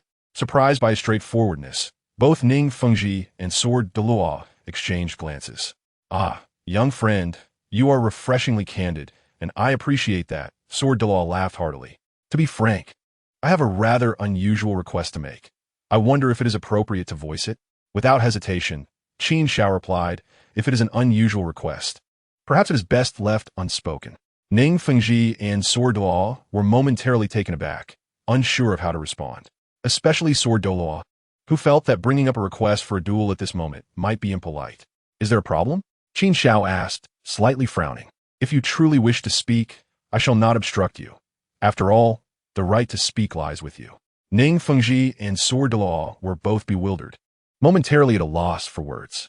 In that instant, Ning Rongrong chirped, Your Highness, here's the situation. Grandpa's sword wishes to spar with you. Would you be willing to agree? Upon hearing Ning Rongrong's words, Sword Douluo shot her a grateful glance. It was clear that his affection for her was not in vain. Ning Fengji relaxed, a smile of relief appearing on his face. Truly, she is a thoughtful little darling. He mused. To spar? Qin Xiao was taken aback. If that were the case, it was not an issue at all. In fact, for him, it would be advantageous. He understood well that isolation would not suffice for strengthening one's abilities. Battling formidable opponents was also a means of rapid enhancement. His previous encounter with the Titan giant ape had provided him with valuable insights, serving as an excellent example. Originally, he was pondering where to seek powerful combatants to enhance his abilities, but unexpectedly, the Sword Douluo presented himself. However, given the rumors of the Seven Treasure Glazed Tile sect's immense wealth, it seemed somewhat remiss not to seize the opportunity for personal gain. Qin Xiao mused to himself. He glanced at the 200 to 300 gold soul coins within his spatial soul guide, falling into contemplation. I'm afraid I cannot acquiesce to your request. Qin Xiao shook his head. You should understand that my training time is exceedingly precious. Upon hearing Qin Xiao's words, Ning Rongrong felt a tinge of disappointment. The Sword Douluo sighed. Indeed, at Qin Xiao's age, all his time should be devoted to cultivation. Only those like him, advanced in years with their potential largely expended, would think of seeking breakthroughs through combat. At that moment, however, Ning Fengji stepped forward, a warm smile gracing his lips.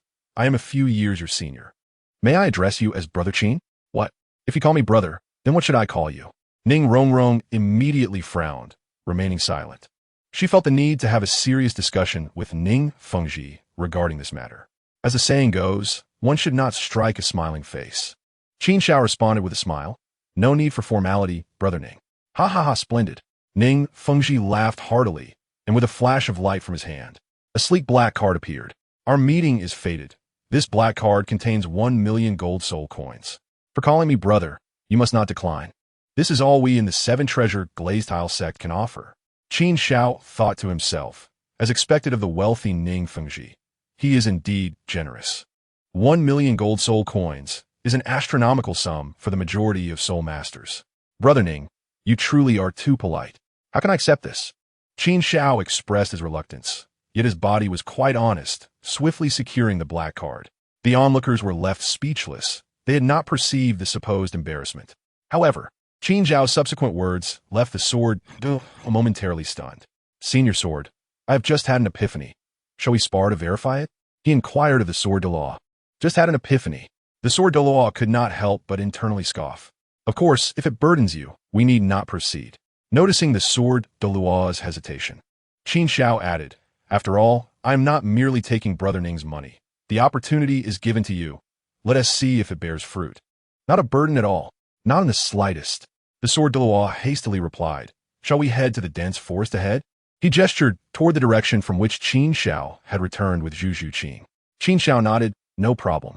With that, he took the lead into the forest. As the Sword Douluo prepared to follow, Ning Rongrong recalled Qin Xiao's formidable strength and wished to caution the Sword Douluo. Grandpa Jian, wait. When you fight Qin Xiao, you must, before she could finish, the Sword Douluo interrupted. Rongrong, rest assured. I will certainly hold back and exercise restraint. I won't harm Qin Xiao. Huh? Ning Rongrong was taken aback. That is not what I meant. But before she could explain further, the Sword Douluo had already vanished from her sight. Daddy, should we not go and watch? Ning Rongrong asket Ning Fengxi. The aftermath of a battle between two Title Douluos is incredibly potent and perilous. If we were to be present, they might feel constrained. Let us wait here. The battle should not last long. Ning Fengxi spoke softly. All right then. Ning Rongrong pouted, reluctantly complying to wait. Meanwhile, several miles away from Shrek Academy, Qin Xiao and the Sword Douluo stood facing each other. Qin Xin, level 96 Title Douluo. Martial Soul, 7 killing sword. The Sword Douluo declared, producing an ancient-looking long sword in his hand. He effortlessly twirled it, producing melodious notes of sword chimes. Qin Xiao, level 92 Title Douluo. Martial Soul, Thunder Emperor. As Qin Xiao's voice fell, a thunderous resonance echoed. Arcs of electricity danced around him, accentuating his exceptional presence, akin to a deity traversing the mortal realm. As one of the 10 fiends of the Thunder Emperor, the Martial Soul had become indistinguishable from Qin Xiao. Thunder Emperor Martial Soul? Why have I never heard of it? The Sword Douluo pondered, searching for records of the Thunder Emperor Martial Soul, yet found himself disappointed, lacking any information. Senior, there are countless Martial Souls on the continent. It is impossible for you to have heard of them all. Ha! My young friend is right. I've been too fixated. Today, I am eager to see the wonders of the Thunder Emperor Martial Soul that can forge an 18-year-old, level 92 Title Douluo. The Sword Douluo laughed heartily, pointing his sword toward Qin Xiao. At that moment, 9 soul rings, colored yellow, purple, and black, appeared sequentially beneath his feet. Be careful, Senior. Qin Xiao warned as he also summoned his soul rings. However, even with just the first soul ring, the Sword Douluo was taken aback, exclaiming, First soul ring, red. How can the first soul ring possibly be red? Be cautious, Senior. As the Sword Douluo hesitated, Qin Xiao's soul rings simultaneously manifested. In an instant, his third soul ring illuminated, causing him to vanish from sight. It was indeed his third soul skill, instantaneous movement. What a cunning lad. The Sword Douluo marveled at Qin Xiao's timing in battle. Undoubtedly, the moment of his distraction was the perfect time to strike. Yet, you are level 92, and I am level 96. Even if I allow you to make the first move, what of it? The Sword Douluo maintained his pride. In the next moment, his second soul ring lit up, the 7-killing sword poised in his grasp, an immense phantom appearing behind him. Simultaneously, a powerful sword aura formed a protective barrier around him. This is my second soul skill, Sword Spirit Guardian. It can withstand 3 attacks from a level 95 Title Douluo. You need not hold back. Feel free to attack. The Sword Douluo proclaimed with unwavering confidence. Haha, since Senior has said so, if I refuse, wouldn't that be impolite? Qin Xiao's voice echoed from above the Sword Douluo. Simultaneously, his 6th soul ring glowed.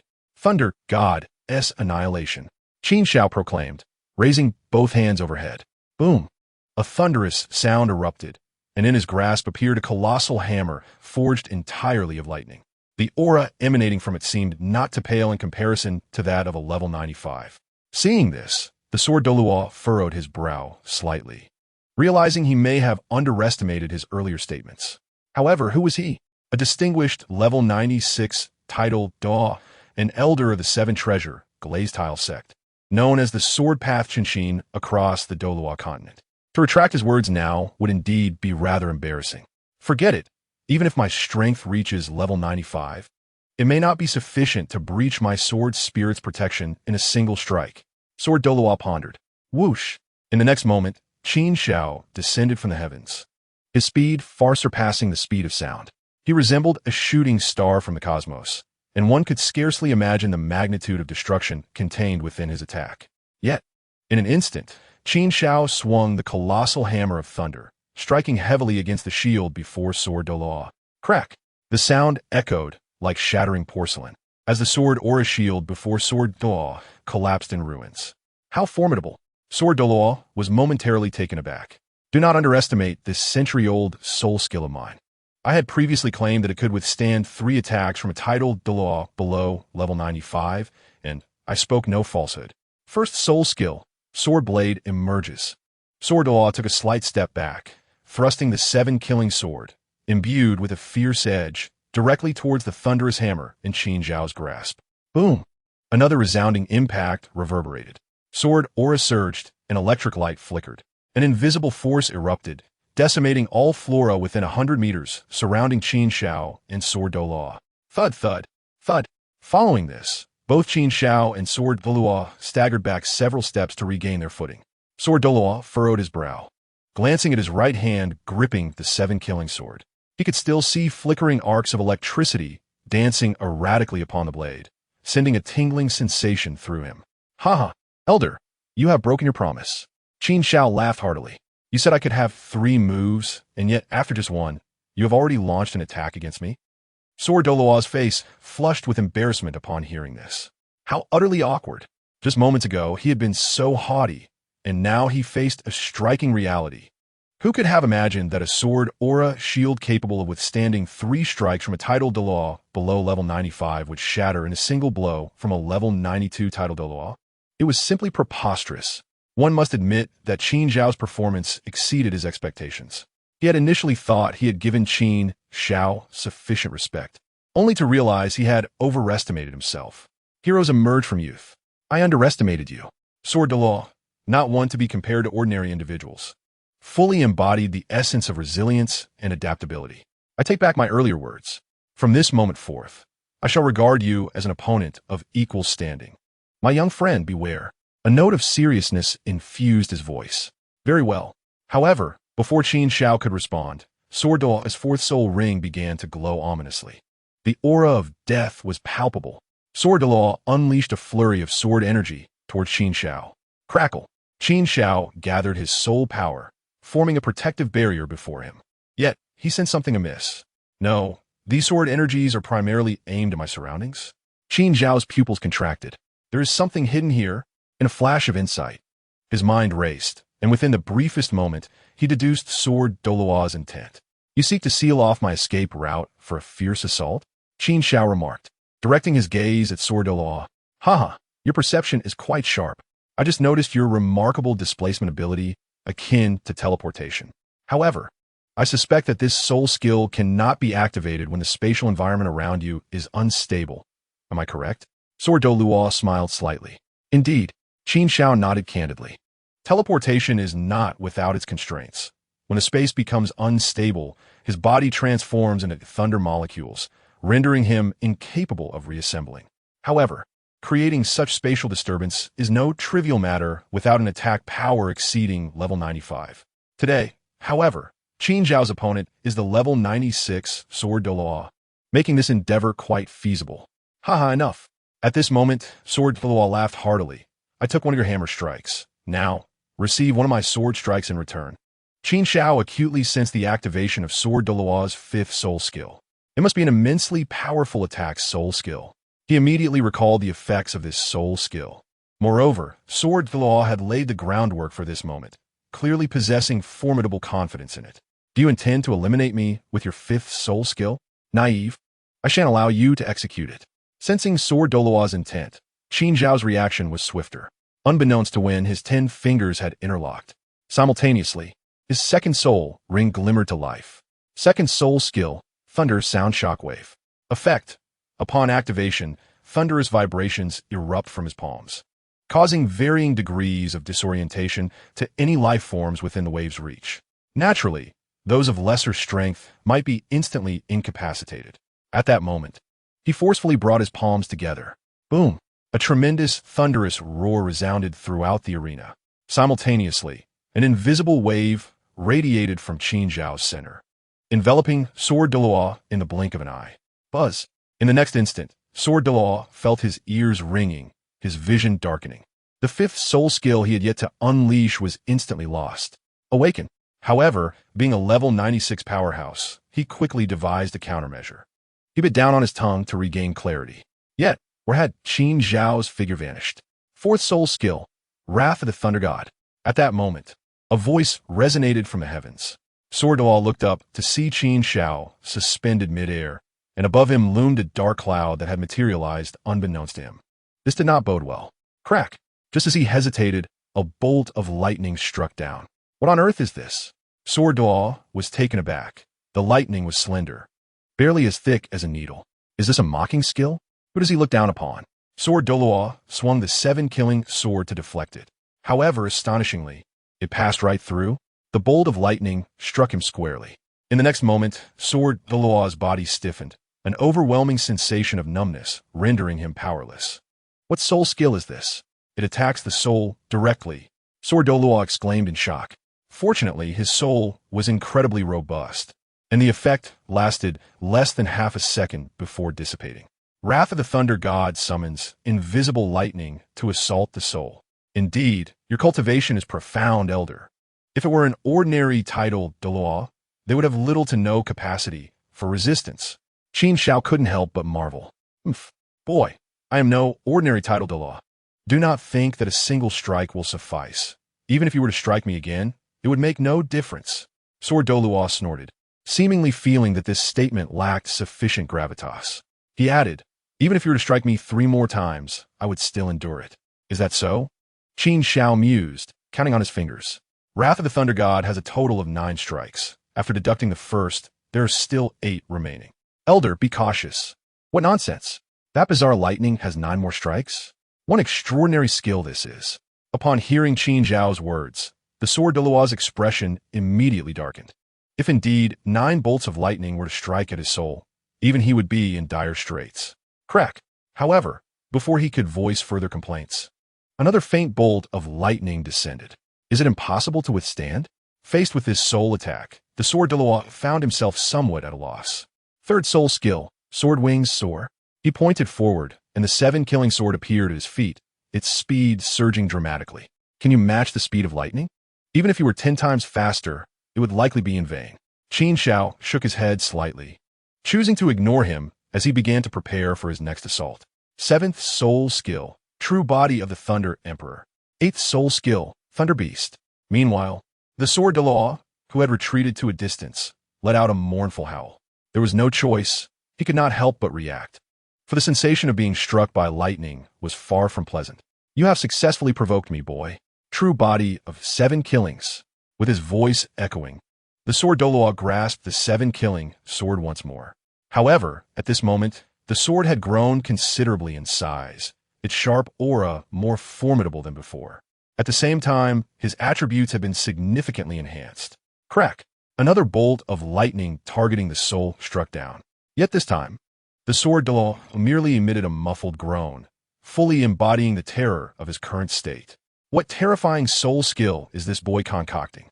No, I cannot allow him to succeed any longer. The early bird catches the worm. I cannot remain passive. The Sword Douluo made a swift decision, and his 8th soul ring illuminated, moving mountains and filling seas. He let out a clear shout, his 7-killing sword being swung with fervor. In the blink of an eye, he executed 12 slashes. 12 sword auras, each several meters long, surged toward Qin Xiao in midair. At that moment, Qin Xiao also took action, thrusting both hands forcefully toward the Sword Douluo. 9 thunderballs transformed into 9 ferocious thunder beasts, rushing to meet the sword auras. This assault could indeed rival that of a level 96. This boy truly is a prodigy. The Sword Douluo felt the oppressive aura Qin Xiao exuded, profoundly shaken. His attacks were likely on par with the Elder Yueguan of the Spear Hall. At just 18, what more could he achieve? After executing this strike, the Sword Douluo refrained from further attacks. He believed that since he had unleashed his 8th soul skill, Qin Xiao had no chance of victory. Unless he summoned 12 thunder beasts, they would not suffice to withstand his sword auras. He thought to himself, and indeed, it was as he envisioned. Crack, crack, crack. As the sword auras collided with the thunder beasts, some sword auras dissipated while others faded away. In the blink of an eye, only 3 sword auras remained. However, not a single thunder beast survived. The Sword Douluo, renowned as the Sword Douluo in his peak state as a level 96 Title Douluo, was indeed incomparable to the ailing Tang Hao. Qin Xiao, seeing his soul skill being shattered, was not overly surprised. Thunder Emperor armor. Finally, his 9th soul skill illuminated, enveloping him in countless bolts of lightning. The intense radiance of the thunder made it difficult even for the Sword Douluo to keep his eyes open. Has he finally unleashed his 9th soul skill? I am curious to see what else he has up his sleeve after this. Rather than being alarmed, the Sword Douluo was elated. He recognized that Qin Xiao was likely running out of tricks. Crack, crack, crack. In the next moment, Qin Xiao, clad in the Thunder Emperor armor, appeared before the Sword Douluo.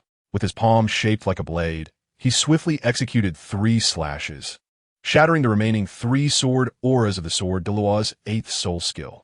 The cost he paid was merely a slight dimming of his armor. Such formidable presence.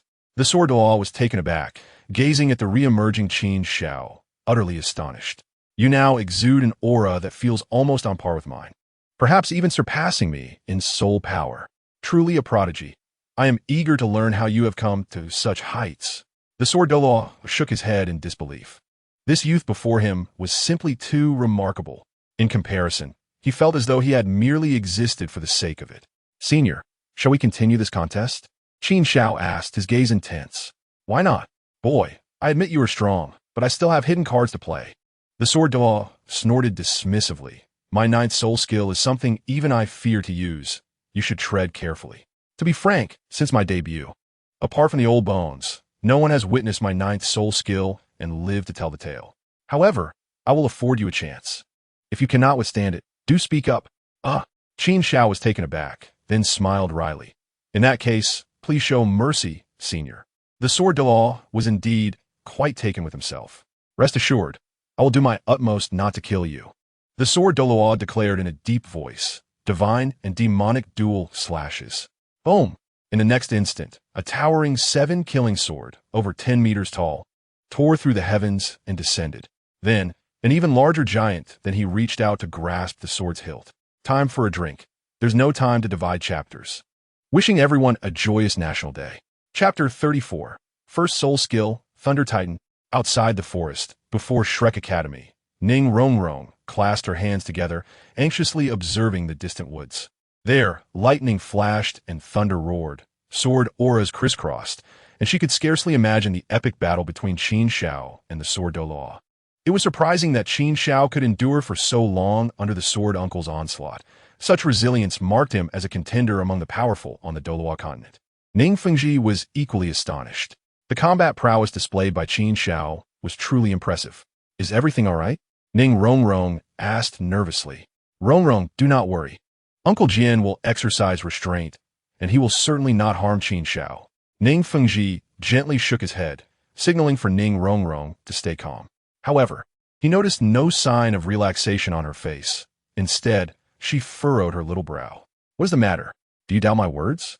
Ning Fengji asked in surprise. Father, I think you may have misunderstood. I am not concerned about Qin Xiao's well-being, but rather if Grandpa Jian will be all right. Ning Rongrong insisted, her expression earnest. What? You are worried about Uncle Jian? Ning Fengji was initially stunned. Then a helpless smile spread across his face. Rongrong, what are you thinking? You know well the prowess of your Grandpa Jian. He is a level 96 Title Douluo, his martial soul being the unparalleled 7 killing sword. His combat strength rivaling that of a level 97 Title Douluo. It is no exaggeration to say that in a one-on-one scenario, there are few on the Douluo continent who could pose a threat to him. Even if Qin Xiao is a genius, he is but 18 years old. With a strength of level 92, it will be difficult for him to even achieve a draw against your Grandpa Jian. I believe your Grandpa Jian could defeat him using just the first 7 soul skills. Upon hearing this, Ning Rongrong's delicate face slightly paled, and she shook her head insistently. No, I do not believe it. If you do not believe, then just watch. Ning Fengji shrugged helplessly. He felt powerless against this willful little princess. However, he had faith that Sword Douluo would prove his words with strength. Once Sword Douluo triumphed and returned, even if Ning Rongrong remained skeptical, she would surely come to believe. Yet in the next moment, Ning Rongrong suddenly pointed into the distance. Father, look! What skill is Grandfather Jian using? What skill have you never seen before? Ning Fengji thought, somewhat perplexed. Having grown up around Sword Douluo and Bone Douluo, she recognized nearly all their soul skills. Could it be that Uncle Jian had comprehended a new soul skill and was testing it on Qin Xiao? With such thoughts, he followed Ning Rongrong's gaze and was taken aback. A colossal sword, towering several dozen meters high, descended from the heavens, grasped by an even larger giant. This was undoubtedly a skill Ning Rongrong had never witnessed before. Due to its immense destructive power, Sword Douluo would never employ it during his duel with Bone Douluo. Yet today, he unleashed it against a younger opponent? Was that necessary? Ning Fengji thought in disbelief. Father, what on earth is this soul skill? Seeing her father seemingly engulfed in shock, Ning Rongrong couldn't help but tug at his sleeve. Instantly, Ning Fengji felt a wave of embarrassment. Just moments ago, he had boasted that Sword Douluo would defeat Qin Xiao using his 8th soul skill, but now, divine and demonic dual cuts. Ning Feng This Miledvridi. This is your grandfather, Jian's 9th soul skill. Upon hearing this, a joyful expression spread across Ning Rongrong's face as she exclaimed, Haha, father, you are mistaken. Laughing, she waved her small fist triumphantly. Are you afraid now, young man? If you concede now, I will refrain from executing this strike. Sword Douluo proclaimed with a booming voice. He decided to give Qin Xiao one more chance. In my dictionary, the word fear has never existed, Qin Xiao replied resolutely. To become a formidable warrior, one must possess a heart as solid as rock. Qin Xiao's achievements today were a testament to his unwavering spirit, impervious to the overwhelming might displayed by his opponent. The more Sword Douluo pressed, the more it ignited Qin Xiao's fighting spirit. Arise, Thunder Titan! Without hesitation, he revealed his first soul ring, which detached from his body. In an instant, flashes of lightning illuminated the surroundings, making it difficult to behold. Roar! The next moment, amidst the lightning, a furious roar erupted as a Titan great ape, nearly the same height as the phantasmal figure of Sword Douluo, manifested between Qin Xiao and Sword Douluo. What is this? A Titan great ape? But something feels off. Sword Douluo's voice was filled with astonishment. This colossal beast that had appeared from thin air boasted purple fur and crackling bolts of electricity coursing through its body. Not to mention, the dancing lightning alone could easily obliterate a soul sage. Undoubtedly, the sudden emergence of the Thunder Titan sent a jolt of terror through Sword Douluo. The Thunder Titan's power was entirely beyond Sword Douluo's expectations. In reality, the strength of the Thunder Titan correlated with Qin Xiao's cultivation level. Ordinarily, with Qin Xiao's 92nd level cultivation, summoning such a formidable Titan would be impossible. However, one must not forget that after Qin Xiao fused with the Thunder Emperor armor, his power multiplied exponentially. The Titan Great Ape's prowess was akin to that of a 96th level Title Douluo. Thus, its true combat strength was even more formidable. Young man, you truly become more astonishing by the moment. You are indeed worthy of facing my full-strength strike. Sword Douluo exclaimed in admiration, then cautioned, be careful. As his words fell, the gigantic phantasm finally unsheathed the 7 kills giant sword. With a swift motion, he slashed, as if tearing the very sky apart. A massive rift opened, and countless strands of sword energy cascaded down like raindrops. Clang, clang, clang. The sword energy struck the Thunder Titan's form, akin to rain pattering against a glass window. Meanwhile, Qin Xiao had already concealed himself within the Titan's embrace.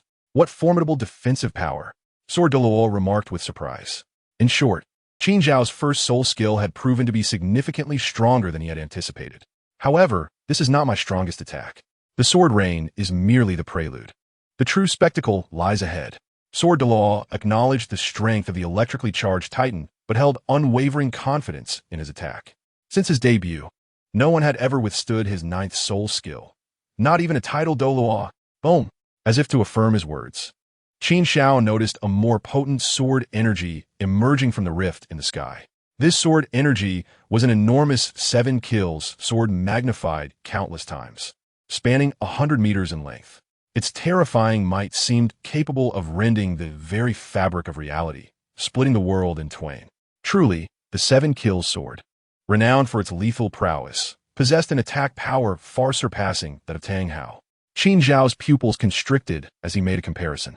Of course, if Tang Hao were not burdened by previous injuries, Qin Xiao could not ascertain the full extent of his combat power.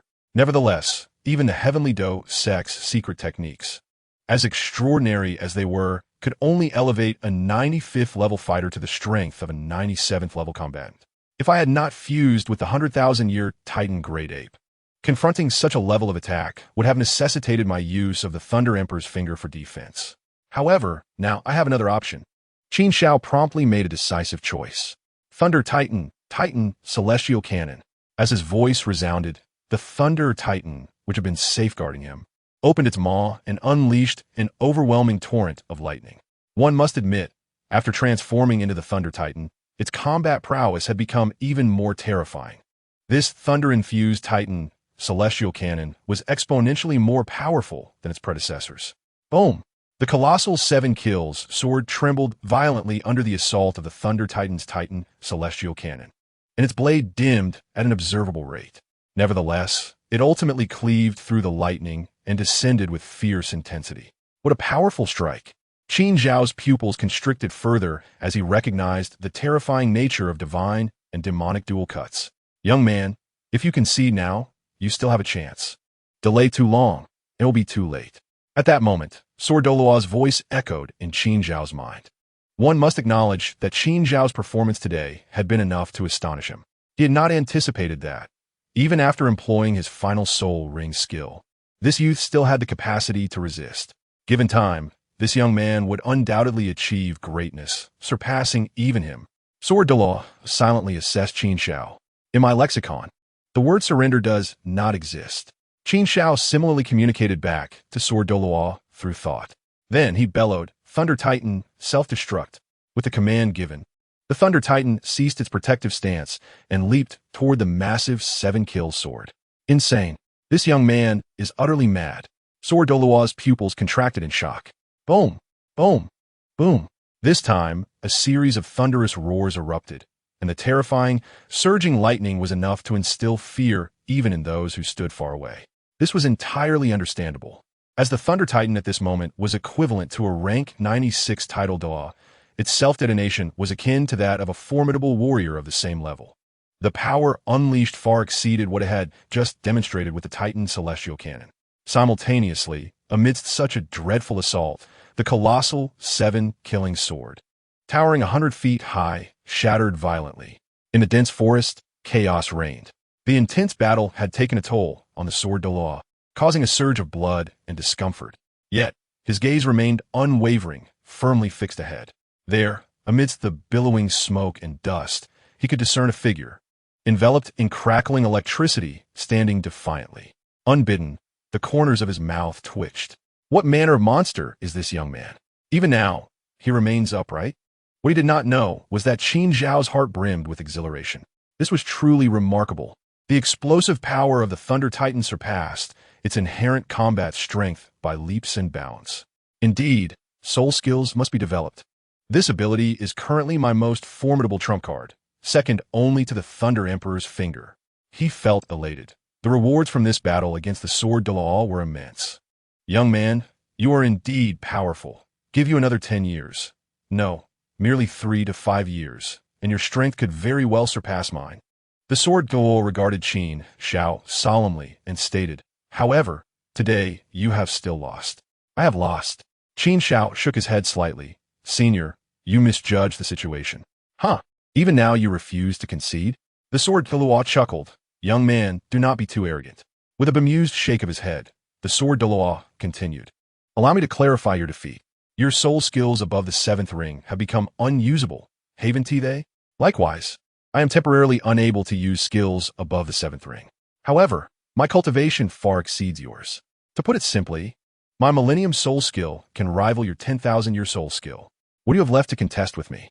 Confidence filled the Sword Douluo's voice as he gazed at Qin Xiao, waiting for him to concede.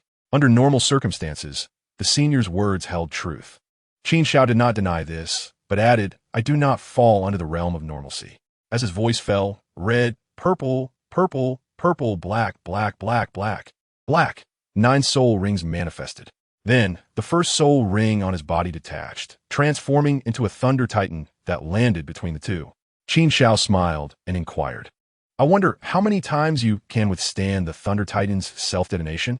Once, twice, or thrice? As long as I am in the true form of my martial soul, I can unleash my first soul skill infinitely." Ah! The Sword Douluo's expression stiffened, unable to suppress an expletive in his heart. What kind of anomaly is this young man? A first soul skill that spans 100,000 years. Surely this is an act of defiance? Wait, he is deceiving me. In an instant, the Sword Douluo recalled a weakness of Qin Xiao, his soul power. Boy, you nearly had me fooled. Releasing a 100,000-year soul skill continuously would likely drain you dry before I even lift a finger. He retorted with a huff. What? You speak of soul power? Qin Xiao suddenly laughed, raising his hand to the sky. Come lightning. Crack. A bolt of lightning struck down, landing squarely upon him. To an ordinary person, such a thunderbolt would be a source of dread, yet Qin Xiao squinted in pleasure. Comforting.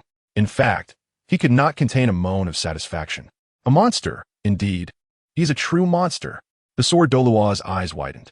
He could distinctly feel that after being struck by the lightning, Qin Xiao's soul power was amplifying. This means he can absorb the lightning to replenish his energy.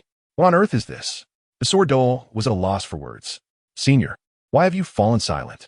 Qin Xiao asked with a smile, observing the Sword Douluo's changing expressions. Is it alright if I give myself a boost? No problem. You are impressive, the Sword Douluo remarked, acknowledging Qin Xiao.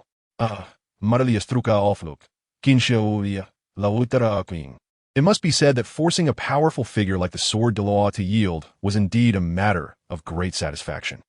Boy, do not become too complacent. The Sword Douluo huffed with a frown. In truth, I still possess one sword that I have yet to unleash.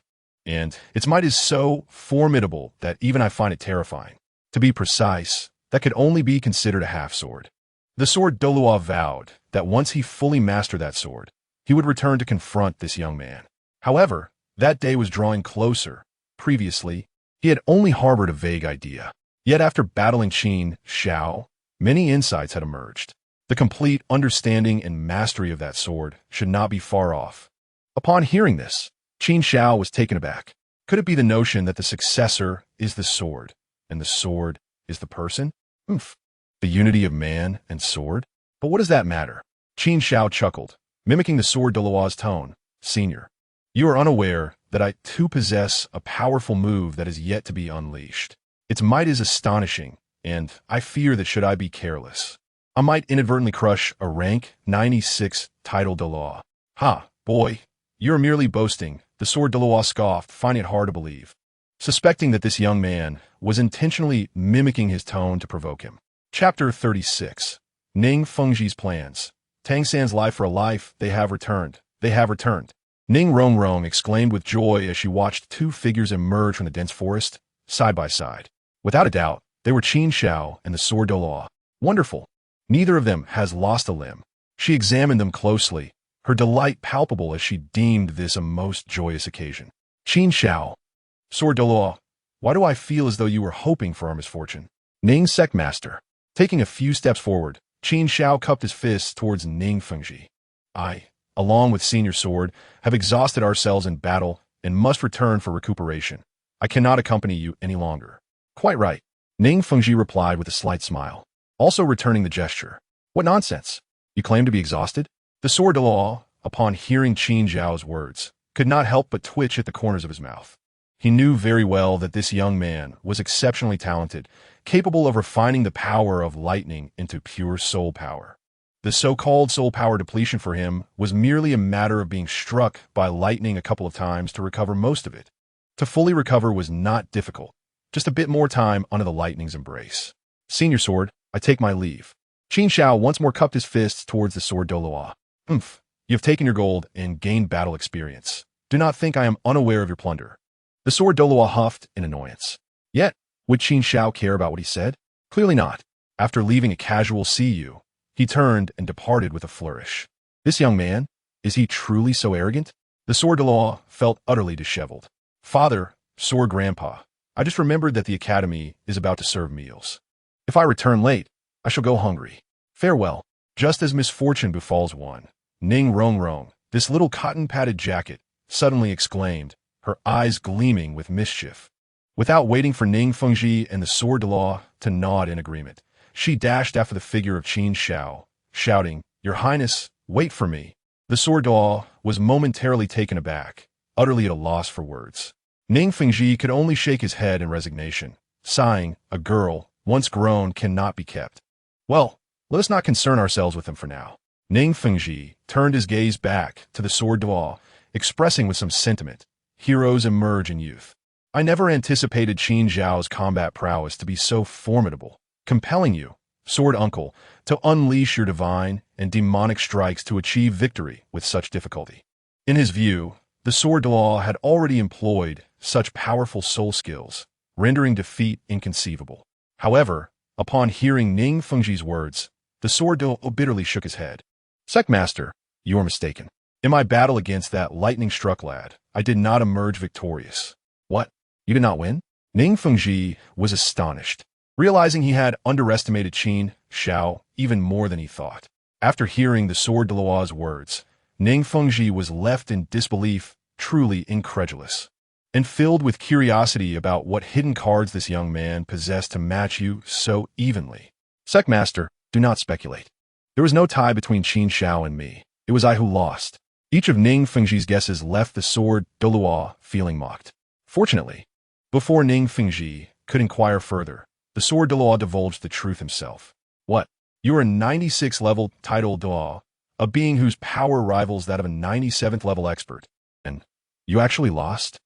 Even someone as composed as Ning Fengji was taken aback. He could hardly fathom just how extraordinary that youth must be.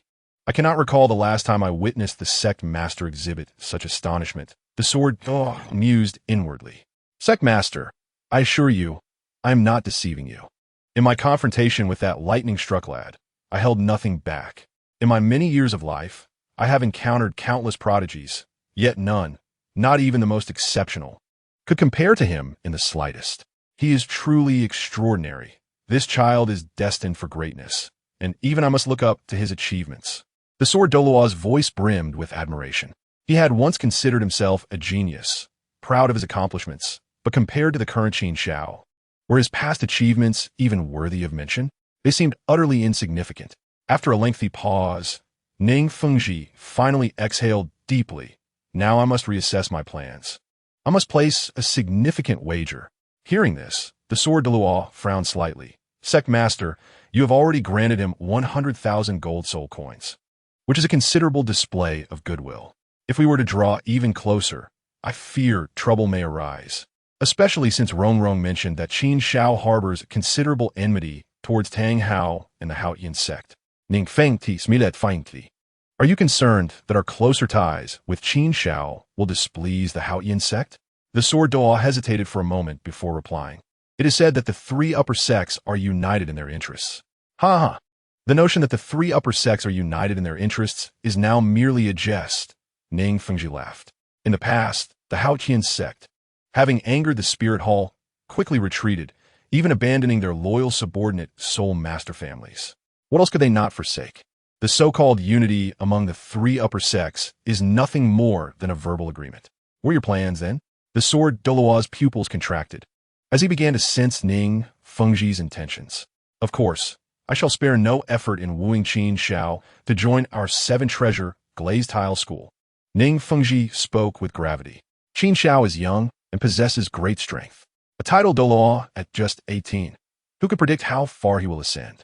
I believe there is a significant possibility he could become a figure akin to Tang Qian of the Haotian sect, or even that esteemed elder of the Spirit Hall. If he joins our seven-treasure glazed tile school, I am confident we can alter the dynamics of the Douluo continent. Ning Fengji did not conceal his ambition in the slightest. What was more, he was no mere sapling. He was already a towering tree. To have a Title Douluo of his caliber alongside them would be invaluable. With his inclusion, the strength of our seven-treasure glazed tile school would soar. What is the Haotian sect in comparison? The sect master lives up to the title, swiftly weighing the pros and cons, the Sword Douluo expressed in admiration. However, the next moment, a question arose in his mind. But can we truly offer conditions that would entice him? I sense that the lad, struck by lightning, is deliberately maintaining a distance from us. How could there be no opportunity? Ning Fengji replied, a smile gracing his lips. Tang Hao will assist us. Tang Hao. The Sword Douluo was puzzled as to why Ning Fengji would say such a thing. Sect uncle, you just mentioned that if Qin Xiao were your enemy, you would feel anxious and seek to deal with him swiftly. Tang Hao is no fool. He certainly understands the pitfalls of allowing Qin Xiao to grow unchecked. Ning Fengji's eyes sparkled with wisdom.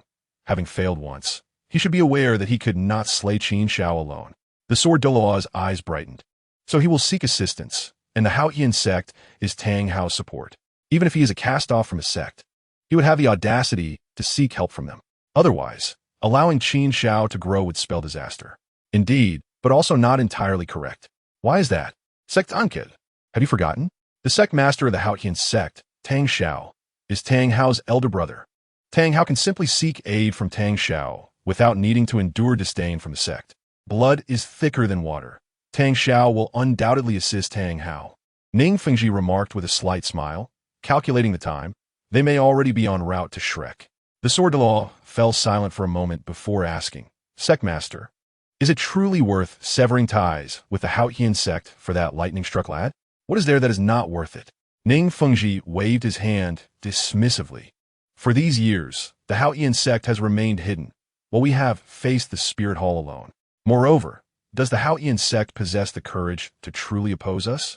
The Spirit Hall alone is enough for them to handle. Upon hearing this, the Sword Douluo's eyes lit up. Ha! Excellent. I shall witness the might of the Haotian sect's experts. Indeed. Ning Fengji nodded. From now on, please keep a close watch on the movements of Shrek Academy. When Tang Hao and Tang Xiao appear, we must timely intervene to provide assistance.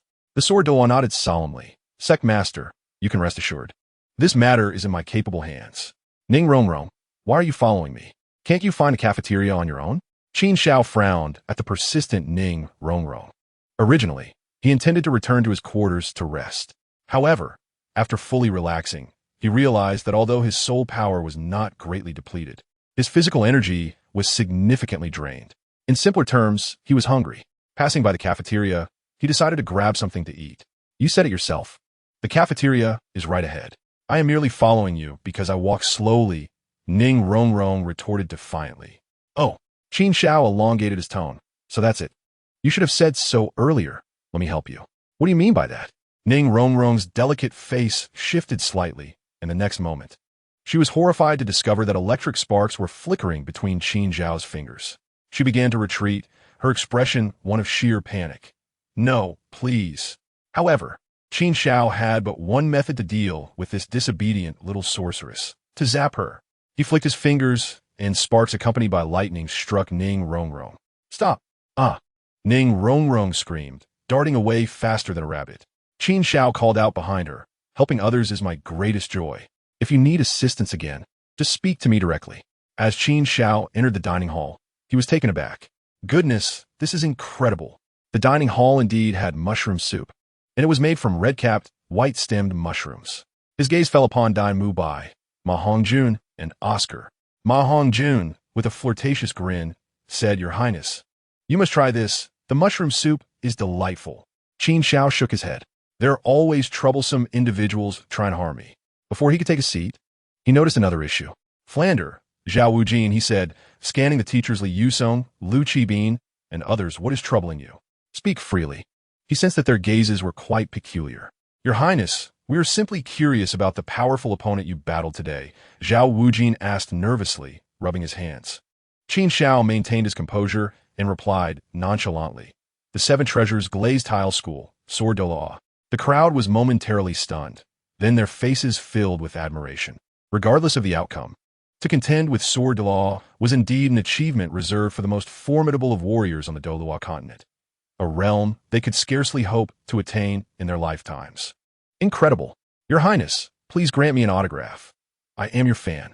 Zhao Wujin exclaimed with fervor. Qin Xiao mused. To be idolized by someone as rough as Zhao Wujin is hardly a cause for celebration. His prowess is beyond my reach. Is there no possibility of redeeming myself? Dail Mubai felt utterly despondent, even sensing despair encroaching upon him. He promptly lifted the bowl of mushroom soup and said, "Come, little Oscar, Fatso, let us toast with this soup." He hoped to substitute the drink for wine and forget all his worries. That night, Qin Xiao received alarming news. Dail Mubai, Oscar, and Ma Hongjun had succumbed to severe poisoning from the overly indulgent mushroom soup. Fortunately, Flander flew tirelessly through the night for miles, locating a healing spirit master and saving their lives. Tang San, do you regret sending Erming to provoke Qin Xiao? In the Stardow Forest, Xiao Wu suddenly posed a question to Tang San from a distance. Upon hearing this, Tang San paused momentarily. Regret? Why should I regret? I only feel a sense of loss that the Titan giant ape could not vanquish Qin Xiao. The third entry in the Xian Tian treasure record states, confirm that the opponent is an enemy. If they possess a means to bring about your demise, show no mercy, or else it will only lead to your own troubles. Therefore, having established Qin Xiao as an adversary, he would seize any opportunity to eliminate him without hesitation. Allowing Qin Xiao to remain a threat would only bring him further grief. Yet, faced with Xiao Wu's inquiry, could Tang San speak the truth? The answer was no. Tang San understood that Xiao Wu had distanced herself from him for so long precisely to hear him utter words of regret. Were they outside the Stardow Forest? He might have had the audacity to declare, "What wrong have I committed? I, Tang San, have never acted with regret." But here, at the heart of the Stardow Forest, without Xiao Wu, he could not hope to escape with his strength. A true man knows when to yield and when to act. Tang San resolved to endure, his expression shifting to one of guilt as he said, "Xiao Wu, I have come to realize it was my fault. If I had not insisted on sending Erming to test Qin Xiao, this tragedy would not have occurred. My impatience led to this outcome. I bear an irrefutable responsibility for Erming's death." As he spoke, he waved his hand, producing a gleaming dagger that he raised high. "Little San, what are you doing?" Xiao Wu gasped in alarm. "I have come to a conclusion. Living in guilt is excruciating for me. I am willing to offer my life to repay Erming," Tang San said, a sorrowful smile gracing his lips. "Xiao Wu, farewell." With that, the dagger plunged toward his chest. Chapter 37. Xiao Wu's Deception, Tang Hao's Arrival Slap. Upon seeing this, Xiao Wu swiftly turned, her long scorpion braid striking Tang San's hand like a whip. Crack! The dagger fell from his grasp, pain shooting through his hand. "What are you trying to do?" Xiao Wu furrowed her brow, her tone icy. "Erming died because of me. I am willing to pay with my life." Tang San replied, his face etched with sorrow. In truth, he finally felt a sense of relief. He had bet correctly. Xiao Wu was merely being willful and angry, not devoid of feelings for him. "But will Erming return if you do this?" Xiao Wu questioned, frowning. "Death cannot be undone. Even Erming, as a soul be sovereign, cannot be resurrected." Tang San chuckled bitterly, shaking his head. "Not only can he not return, but I suspect Qin Xiao has even scattered Erming's ashes. Since your death cannot bring Erming back, then live well. Only by living can you avenge Erming." Xiao Wu's gaze turned cold, determined that only by killing Qin Xiao could she soothe Erming's spirit. At this, Tang San was momentarily taken aback. The once harmless Xiao Wu now appeared somewhat menacing. However, just then, Xiao Wu spoke again. "Come, I will take you to Xidaming, to the true core of the Stardow Forest, where it is more conducive to cultivation." "All right," Tang San nodded, following her lead. After a considerable time, Tang San felt as though the world before him had opened up. Before him lay a serene lake, its calm surface resembling a magnificent sapphire. He couldn't help but murmur to himself, "Who would have thought that the depths of the Stardow Forest are not perilous, but so tranquil and harmonious? If not for human intrusion and the hunting of soul beasts, the entire Stardow Forest might remain this way." Xiao Wu's voice echoed in his ears, and for a moment, Tang San found himself at a loss for words. "Deming," Xiao Wu called out to the lake's surface. Could it be that the sky blue bull python was concealed beneath the waters? Tang San's heart skipped a beat. For a soul beast of such dominance, he had no knowledge beyond its name. Boom! As Xiao Wu's voice rang out, the lake began to ripple, and then a massive column of water shot skyward. As the water dispersed, a colossal figure emerged in the sight of Tang San and Xiao Wu. It was a formidable soul beast with the head of a bull and the body of a python, stretching dozens of meters in length. The overwhelming aura it exuded compelled Tang San to feel the urge to kneel in submission. The pressure was immense.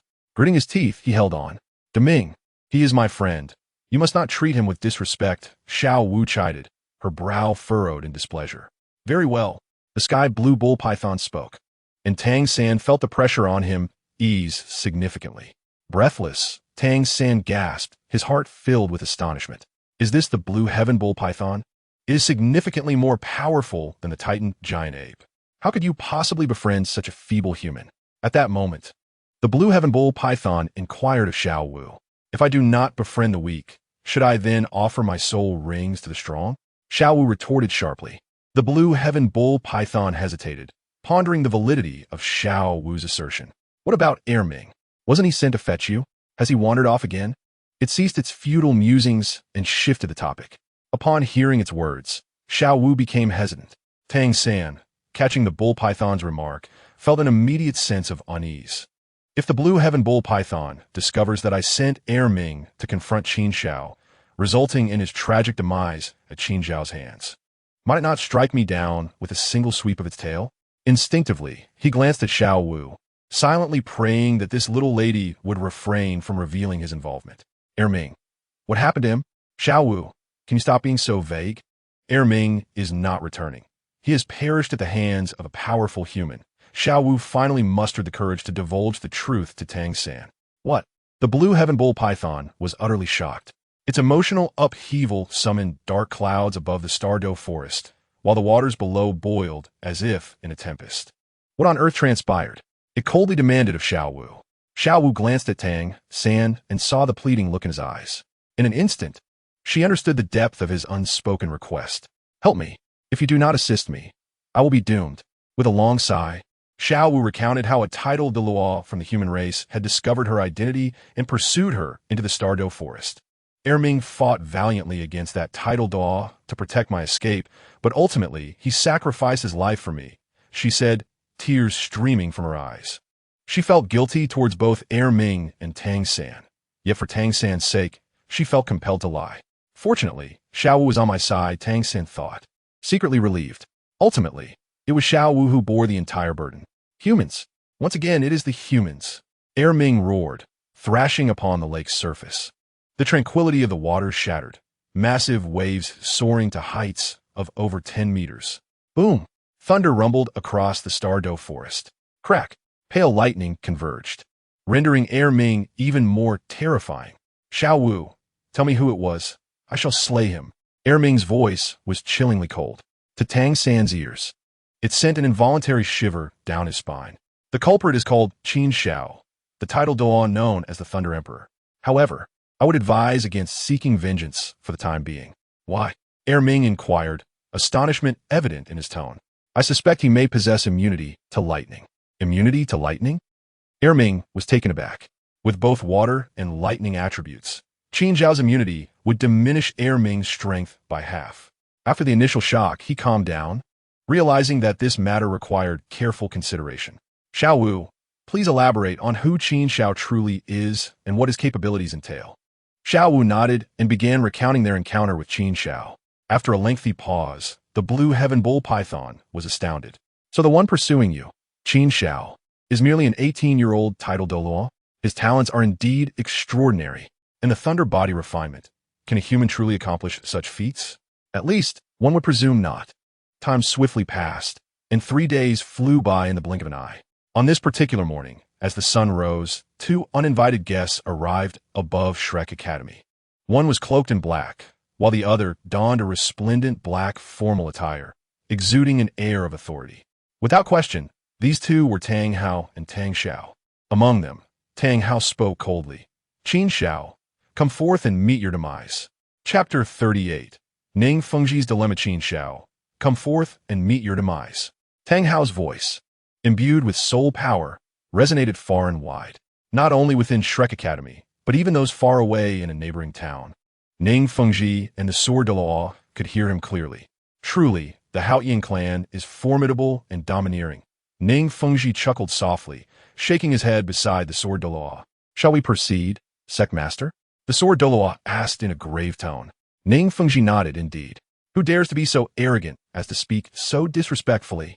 Zhao Wujie cursed as he made his way to the academy square. However, upon seeing the two figures suspended in midair, he was taken aback. Floating in midair, by heavens, are these two Title Douluos? A closer look revealed one of them to be none other than Tang Hao. And beside him stood a middle-aged man who bore a striking resemblance to him. Undoubtedly Tang Xiao, a dual Title Douluo. Having struck the younger one, the older one arrives. The Haotian clan and its affiliated sects are all of a kind, Zhao Wujie thought disdainfully. Tang Sect Master, it is an honor for you to grace Shrek Academy. It truly enhances our prestige, he remarked. At that moment, Flanders and the other teachers also appeared, offering a slight bow to Tang Xiao. Flanders? Tang Xiao frowned. After all these years, you still remain a soul sage? One should not strike the face nor expose the shortcomings of others. Flanders felt that Tang Xiao's words were veiled mockery. Enough. This early morning, I hear barking like a dog, disturbing my dreams. Suddenly, Qin Xiao's voice resonated from within the academy. The next moment, everyone felt a flash of lightning, and Qin Xiao appeared in the arena, suspended in the air. He was even positioned higher than Tang Xiao and Tang Hao, looking down upon them. Ah, it appears the drowned dog has returned, he remarked, coldly smiling at Tang Hao. Ha ha, the title drowned dog is indeed fitting. Zhao Wujie could not contain himself and laughed aloud. However, under Flanders' reproachful gaze, he quickly stifled his laughter. Boy, do not be so arrogant. This time, I will surely obliterate you. Tang Hao's expression turned grim. Are you the one who harmed my younger brother? Achieving the Title Douluo at such a young age, with such strength, it is no wonder you are so arrogant and proud. You have every right to be so, Tang Xiao thought as he gazed at Qin Xiao, evaluating him with a single word. Arrogant. 2 words, presumptuous. 4 words, lacking respect for others.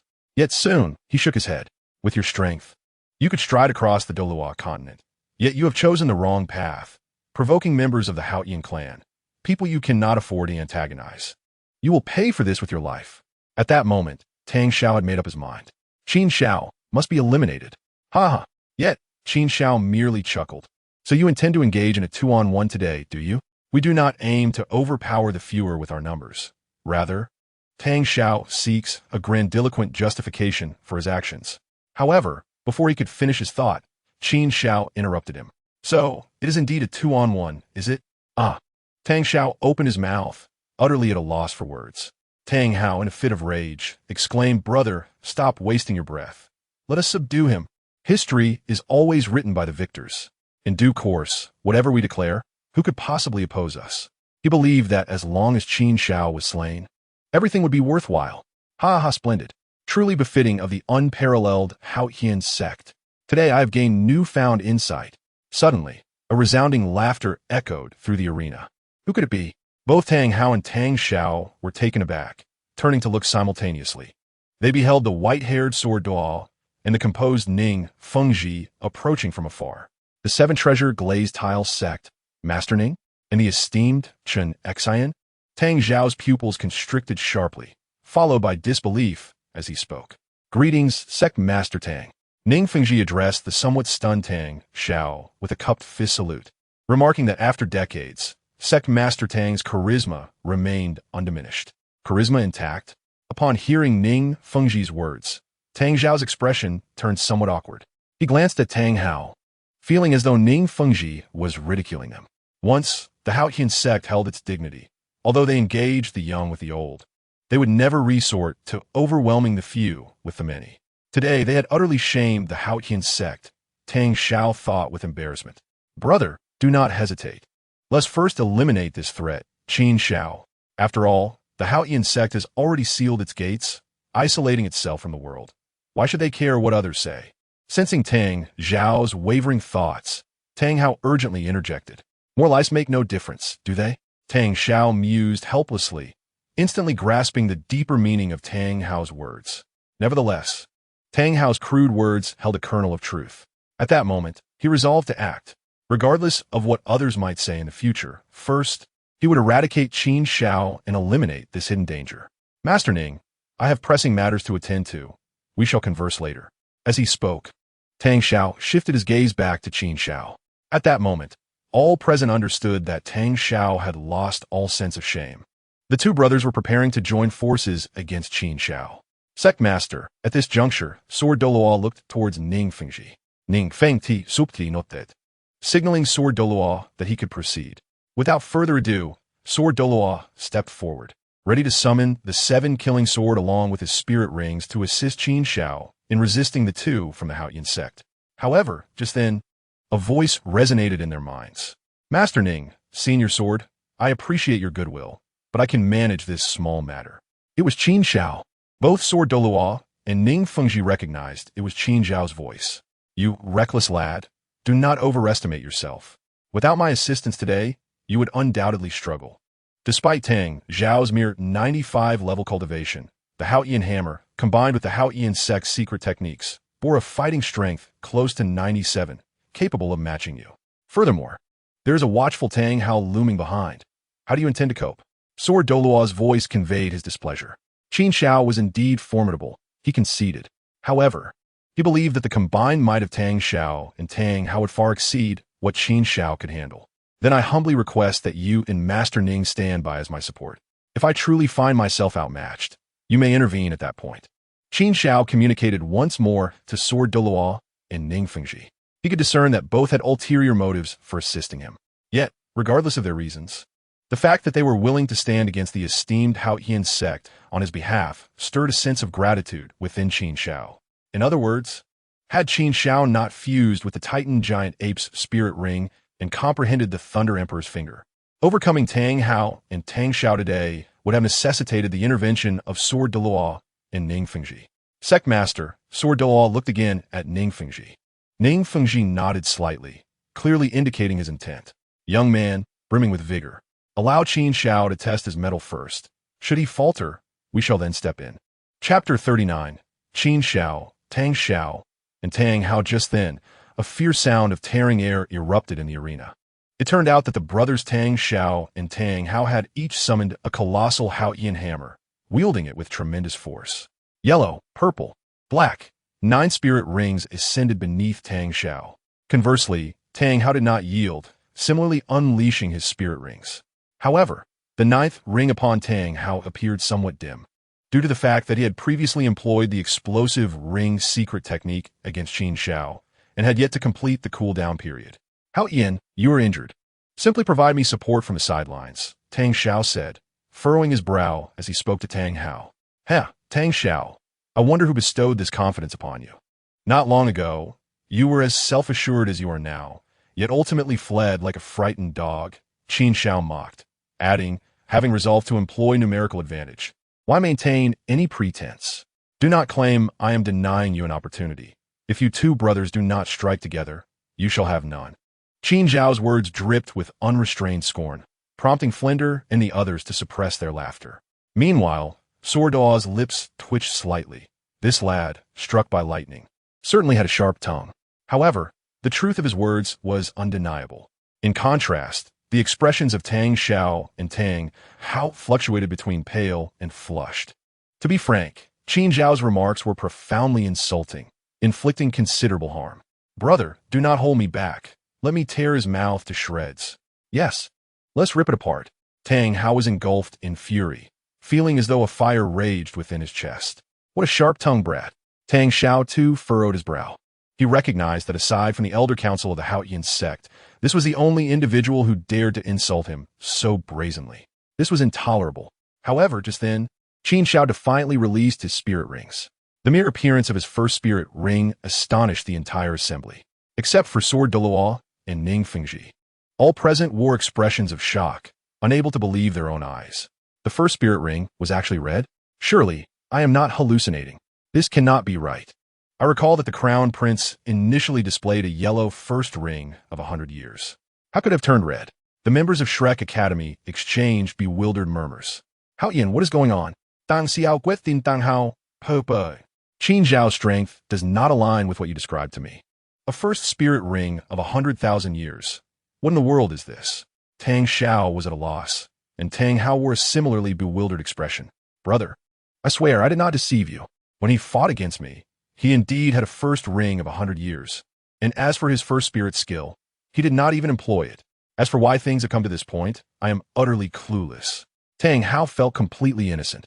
He longed to find someone to clarify what on earth was happening. Although this was not their first encounter, he still found it incomprehensible how Qin Xiao had obtained this soul ring. Meanwhile, Tian Douluo addressed Ning Fengji.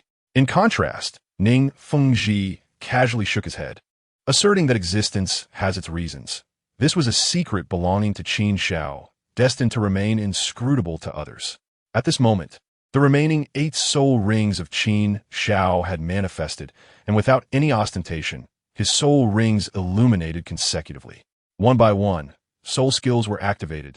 The 7th soul skill, True Body of the Thunder Emperor.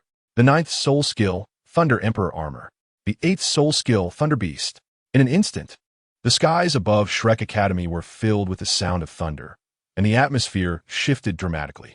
The architect of this tumult, Qin Xiao, beckoned to Tang Hao and Tang Xiao with a finger. "Come here."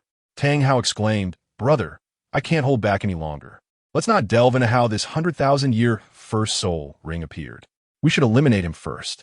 If previously Tang Hao was filled with fury, now it felt as though a volcano was on the verge of eruption. "All right." Tang Xiao nodded emphatically and charged toward Qin Xiao. However, to his astonishment, he saw Qin Xiao's 3rd soul ring light up and then vanish. 9 thunder orbs transformed into 8 fierce thunder beasts, lunging at Tang Xiao. "Be careful, Hao." A sense of foreboding surged within him, and he shouted at Tang Hao behind him. In the next moment, he found himself ensnared by several thunder beasts, unable to break free. The only solace was that Tang Hao was no ordinary opponent. Upon sensing the anomaly, he had already reacted, wielding the Haotian Hammer like a shield before him and activating the Haotian bodyguard.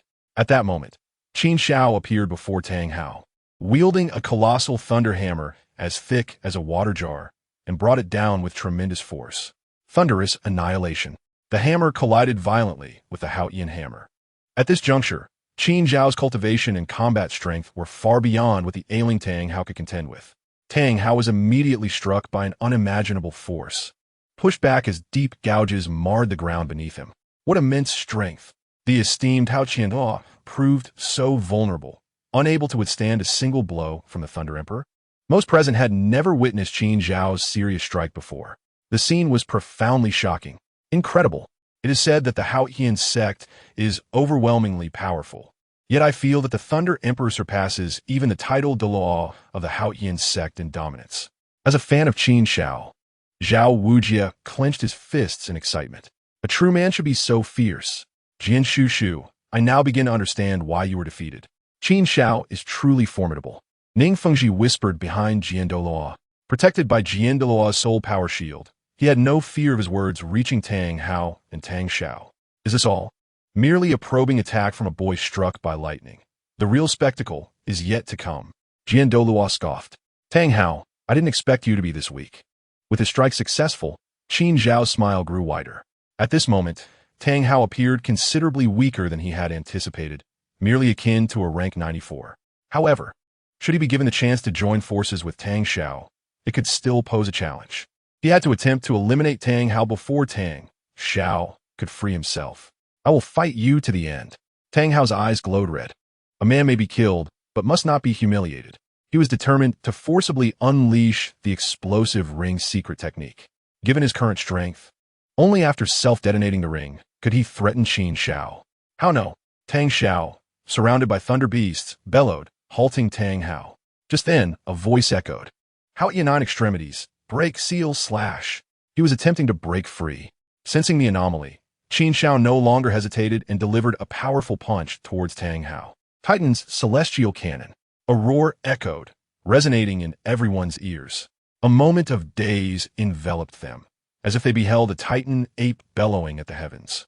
Following this, a bolt of lightning shot forth towards Tang Hao. This was a fusion of the Titan's celestial cannon and Qin Xiao's own power, significantly amplifying its might beyond the original Titan's celestial cannon. Undoubtedly, if Tang Hao was struck, he would meet his demise. Chapter 40. Thunder Titan, Self-Detonation. The hammer shook the heavens. Suddenly, Tang Xiao let out another furious shout, astonishingly employing a soul ring technique. Time in the arena seemed to slow with his roar. Crack! Crack! Crack! 3 thunder beasts were crushed by Tang Hao's hammer, providing him the opportunity to escape. Skyward strike. Subsequently, Tang Hao's 6 soul ring illuminated as the Haotian Hammer descended like a shooting star, arriving just in time to shield Tang Hao. Haotian bodyguard. Faced with the imminent Titan's celestial cannon, all Tang Hao could do was defend with the Haotian Hammer. Ultimately, the Titan's celestial cannon was thwarted. However, the immense force and rampant lightning still surged through Tang Hao, causing him to spit out a mouthful of blood. Brother, are you all right? Tang Hao inquit an si oli.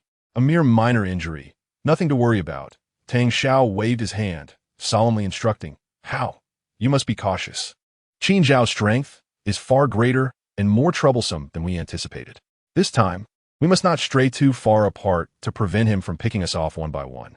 Having recently been tricked by Qin Xiao, Tang Hao had learned his lesson. Understood. Tang Hao not that the soleti.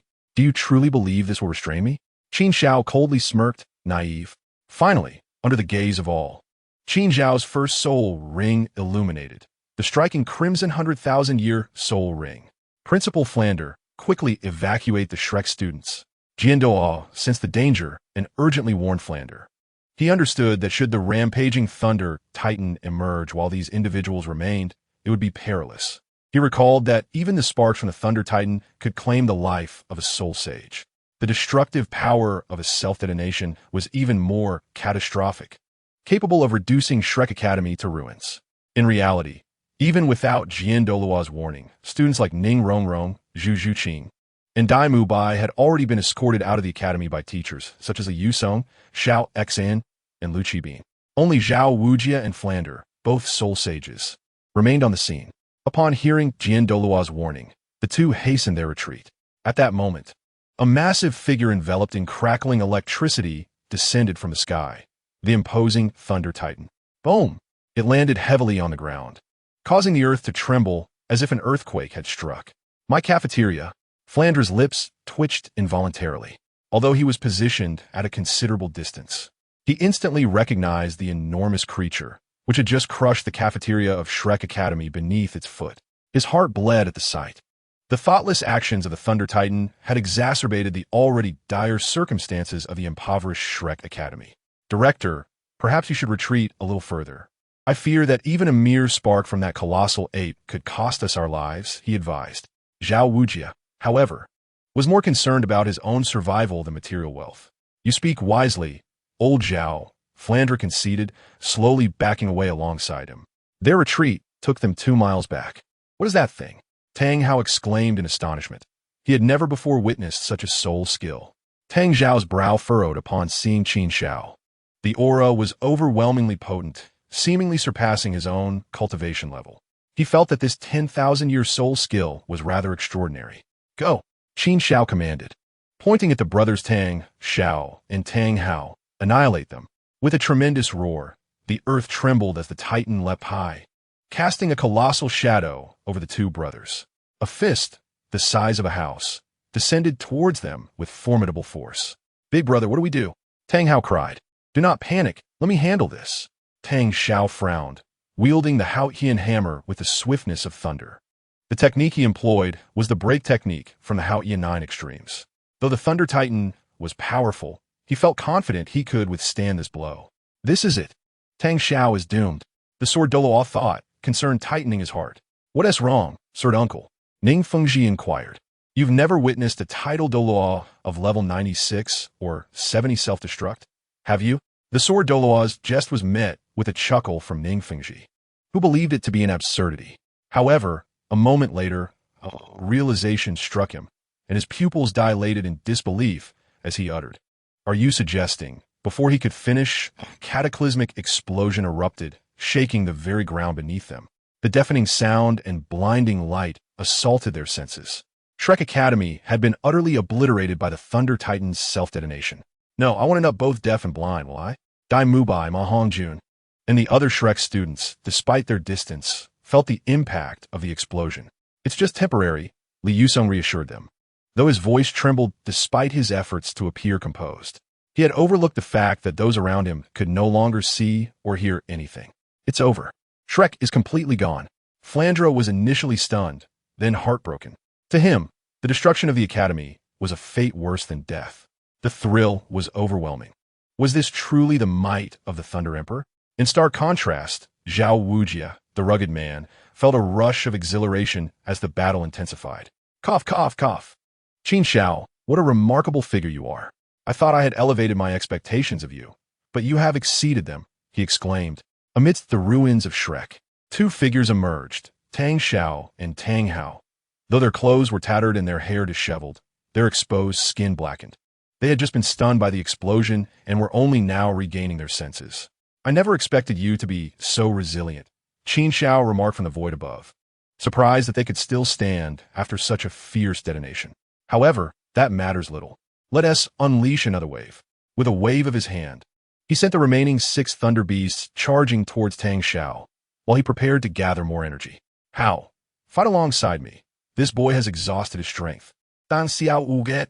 I cannot rid myself of this hatred without flaying him alive, Tang Hao growled through gritted teeth. Yet, after they worked together to slay the remaining thunder beasts, they were astonished to see the first soul ring on Qin Xiao glow once more. Tang Hao and Tang Hao felt a surge of dread as they realized the implications. No way. He can't possibly repeat that technique, can he? The first soul ring was a 10,000-year soul ring, suggesting that in his martial spirit's true form, he could unleash this soul skill indefinitely. In the distance, Zhao Wuji and Flandre shared the same shock at the spectacle before them. As they witnessed Qin Xiao wield the Thunder Titan's soul skill again, Flandre's mind raced with thoughts. What if he can use a 10,000-year soul skill without limit? That's terrifying. The Thunder Emperor is indeed formidable if he detonates again. Tang Hao and Tang Hao will surely perish. Zhao Wuji's excitement grew. Old Zhao, you speak nonsense, Flandre retorted softly. The Thunder Emperor need not fear the combined might of 2 Title Douluo from the Haotian sect, even if we were tethered together. We would not match Tang Hao or the Tang Hao. If those brothers decide to unleash their fury, we would be powerless. Sir Uncle, I now understand why you failed against Qin Xiao. A soul skill as fearsome as his, utilized without restraint, would surely confound even Bone Uncle. Ning Fengji's tone was unusually grave. Ha, Sect Master, do not be deceived by this young man. If he could truly use a 10,000-year soul skill indefinitely, he would be invincible. The Sword Douluo chuckled, then voiced his speculation. A 10,000-year soul skill is still a 10,000-year soul skill, even if it is the first ring. The consumption is inevitable. I believe Qin Xiao's soul power can only sustain 2 uses at most. Only 2 uses? Ning Fengji was taken aback. Hearing this, the Sword Douluo smiled wryly. Sect Master, what do you mean by only? That lad struck by lightning possesses only the true soul power of level 92. Such a powerful 10,000-year soul skill would wear anyone out, even myself. For him to use it twice is already astonishing. Ning Fengji was momentarily stunned, then shook his head with a bitter smile. Sword Uncle, had you not reminded me, I would have forgotten he is only level 92. Those unacquainted with the matter might find it amusing. Yet Tang Hao swallowed hard, realizing the immense courage required to confront the Thunder Titan directly, especially after that ferocious self-detonation. It left a significant psychological impact on him. Brother, what should we do? Tang Hao asked, aware that in his current state, he could not withstand the Thunder Titan's onslaught and could only look to his elder brother for guidance. How? You should retreat. Leave this place. With you here, I must protect you, which hampers my abilities, Tang Hao replied firmly in the face of the encroaching Thunder Titan. Brother, I believe you speak the truth. Take care. Tang Hao responded succinctly, without any hesitation. Tang Hao was taken aback. The reply seemed unusually straightforward. Initially, he thought that persuading Tang Hao to retreat would require considerable effort. Yet in the next moment, everyone witnessed Tang Hao transform into a streak of light, fleeing the battlefield as if his life depended on it. Tang Hao was left astonished, thinking, what on earth? I ordered you to retreat, not to abandon me and run away. He felt a sense of betrayal from his own younger brother. Qin Xiao's gaze flickered slightly. Had one person finally departed? Great Sumera hammer, exploding rings. Suddenly, a shout rang out, capturing everyone's attention. Crack, crack, crack. In a series of resounding explosions, Tang Zhao's 6th, 8th, and ninth soul rings shattered almost simultaneously. The surging soul power poured into the Haotian Hammer like a raging river. Instantly, the Haotian Hammer expanded to the size of a water barrel. At that moment, Tang Xiao's power underwent a dramatic transformation. Indeed, the secret techniques of the Haotian sect were astonishing. At this juncture, Tang Xiao's cultivation level had reached an impressive 97. The sword Douluo's pupils constricted slightly, unable to suppress his admiration. The secret techniques. Beside him, Ning Fengji sighed, without the assistance of the Haotian sect's secret methods. How could the Haotian Hammer earn its reputation as the world's premier martial soul? Self-destruct. Meanwhile, the distance between the Thunder Titan and Tang Xiao had significantly diminished. Qin Xiao decisively commanded the Thunder Titan. Haotian 9 absolutes break. The Haotian Hammer in Tang Xiao's hand, imbued with an inexplicable force, struck down, distorting the very fabric of the void. The tempest of lightning and soul power generated by the Thunder Titan's self-destruction was considerably dispersed. Nevertheless, it did not alter his doomed fate. It seemed that Qin Xiao had landed himself in trouble. At that moment, everyone present shared this sentiment, including the sword Douluo, Ning Fengji, and Tang Xiao. Indeed, Tang Xiao's figure reappeared before the crowd. However, to withstand Qin Xiao's ferocious assault, he had certainly paid a price. His aura was noticeably diminished compared to before. Yet, Qin Xiao appeared in a worse condition. The majestic Thunder Emperor armor had shattered, and his cultivation level had plummeted to merely 92. Qin Xiao, even if you could unleash that bizarre self-destruct technique, it will have no effect on me. With a single strike, I can claim your life. Tang Xiao's declaration was far from an exaggeration. The balance of power had shifted. Even Flanders and Zhao Wujin could discern that Tang Xiao's strength had surpassed the current Qin Xiao by several levels. Sword Uncle, be prepared to intervene and save Qin Xiao. With my assistance, even if Tang Xiao's rings have exploded, he cannot possibly match your prowess. Ning Fengji whispered behind the sword Douluo. At this moment, the sword Douluo, furrowing his brow, ceased speaking. The battle between powerful adversaries was ever-changing, and he needed to remain vigilant. However, at that instant, Qin Xiao made a peculiar move, continuously forming seals with his hands, and strange, mysterious symbols began to appear. Undoubtedly, he was invoking the Thunder Emperor's treasure technique, the Thunder Emperor's finger. What is this? Tang Xiao frowned, instinctively sensing an ominous premonition. He knew he must not allow Qin Xiao to complete this bizarre skill. He crouched, gathering his strength, and shot toward Qin Xiao like a meteor. Just then, Qin Xiao was enveloped by countless treasure symbols, and he extended his right index finger, gently pointing at Tang Xiao. Boom! A colossal finger, formed of gathered lightning, descended upon Tang Xiao with immense force. Tang Xiao's figure appeared minuscule before this finger. Crack! Crack! The first contact was made between the Thunder Emperor's finger and the Haotian Hammer in Tang Xiao's grasp. However, to Tang Xiao's shock, the Haotian Hammer, which he had proudly claimed as the world's premier martial soul since childhood, was utterly crushed by a single finger. How could this be? This was absolutely impossible. He was clearly at the end of his strength.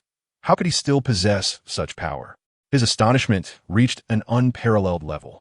But in the next moment, an irresistible force thrust him violently into the dust. What soul skill is this? How could it be so formidable? Those who witnessed this scene were left dumbfounded. They had never anticipated such a rapid turn of events, as the once arrogant Tang Xiao was now reduced to mere dust. Sword Uncle, you are not being fair. Qin Xiao never mentioned he possessed such a powerful soul skill. Ning Fengji complained. In truth, this was not entirely his fault. He had just been anxiously concerned for Qin Xiao's safety. A little venting was harmless. Master, you are unjustly accusing me. I genuinely had no knowledge of this soul skill. When I battled him, that lightning-struck boy never employed this technique, the sword Douluo replied, looking innocent. Yet, in the next moment, he recalled Qin Xiao's earlier words. Wait, could this be the soul skill he said made him feel fearful? The sword Douluo increasingly believed this to be true, realizing that the boy was not merely boasting, but indeed possessed such strength. Meanwhile, the dust settled, and Tang Xiao's figure reemerged before the spectators. He was disheartened, kneeling on the ground. His meridians were shattered. Even if he survived, his future was bleak. Tang Xiao was acutely aware of the severity of his injuries. Step by step, Qin Xiao approached Tang Xiao. Why? Tang Xiao rasped, his voice hoarse. You wish to know why I possess such a powerful soul skill, but did not use it against Tang Hao, correct? Qin Xiao smiled, though his expression was laden with coldness. Tang Xiao fell silent, for Qin Xiao was indeed correct. Qin Xiao continued, Tang Xiao, you have fundamentally misunderstood one thing from the beginning. That so-called waste, Tang Hao, has never been my target. What? You have a deep-seated grudge against him. How could you not wish to kill him? Tang Xiao was initially astonished, unable to believe Qin Xiao's words. Do you think I have any reason to deceive you? Qin Xiao retorted dismissively, casting a disdainful glance at Tang Xiao. Indeed, he does not lie to you. Ning Fengji and the Sword Douluo arrived on the scene, confirming Qin Xiao's words. A severely injured Title Douluo of level 95 and an astonishingly powerful Title Douluo of level 95, as well as the leader of a sect. If you had the opportunity to eliminate one person, how would you choose, Sect Master Tang? He asked Tang Xiao, his gaze penetrating. Is it truly so? The parties involved were often blinded by their own perspectives, but the onlookers could see clearly. After Ning Fengji's prompting, Tang Xiao recognized that the latter referred to himself. Ning Fengji remarked nonchalantly, I believe Sect Master Tang has arrived at an answer. If given the choice, I too would undoubtedly eliminate the latter. I was mistaken from the very beginning. Tang Xiao's heart suffered another significant blow. However, Hao Di successfully escaped your grasp. One day he will seek revenge. The only solace for Tang Xiao is this fact. Yet, the subsequent words of Qin Xiao caused him further distress. Let me share another revelation with you. Had Tang Hao not fled, it would have been my defeat today. The Thunder Titan can only be unleashed twice. The first time injured you, the second startled Tang Hao, forcing you to detonate your ring. While the Thunder Emperor's finger does not deplete soul power, it does wear down my mental fortitude, and I can only use it once in a short period. Presently, my combat prowess is equivalent to that of an ordinary Title Douluo. To be frank, had Tang Hao not left, I would never have resorted to employing the Thunder Emperor's finger. It would have been me fleeing today. This secret was conveyed to Tang Xiao through a method of secret transmission. The look of relief in his eyes vanished, replaced by shock and then regret. Aodi, did you hear that? If you had been even a moment slower, today's outcome would have been entirely different. Tang Xiao was filled with regret, wishing he had never urged Tang Hao to leave first. Was this not a travesty? In the next life, may you be more discerning and find a good family, avoiding those you should not provoke. Seeing Tang Xiao's expression of remorse, Qin Xiao felt satisfied. To kill Tang Xiao outright would be too lenient. To shatter his spirit was the true objective. Now, that aim had been achieved. What did you say? You wish to kill me? Tang Xiao was taken aback, panic setting in. A murderer must be prepared for their own demise. Qin Xiao's voice was icy, and electric energy crackled around his palm. No, please, don't, Tang Xiao exclaimed in fear. I'm the leader of the esteemed Haotian sect. Whatever you desire, I can provide. Moreover, my sect boasts many powerful individuals. If I perish, you will attract great trouble. Even someone of Tang Xiao's stature was filled with trepidation before the specter of death. A mere turtle hiding within the shell of a sect. Do you think I fear that? Qin Xiao shook his head, dismissing Haotian's sect entirely. After all, according to the original narrative, aside from Tang Xiao, there were several elders within the sect and an ancestor, Tang Chun, far away in the city of slaughter. However, since they had become adversaries, Qin Xiao would show no mercy. Regardless of their strength, he possessed the system and knowledge of the plot. No matter how formidable, there were always means of annihilation. At the very least, Qin Xiao believed that within the mountain gates of Haotian sect, no one could withstand his assassination. As for Tang Chun, while powerful, he had already lost his senses and was not difficult to deal with. Moreover, was I not perhaps the greatest enemy of Haotian's sect? Qin Xiao suddenly smiled. Tang Xiao felt a chill run down his spine upon witnessing that smile, sensing something ominous looming.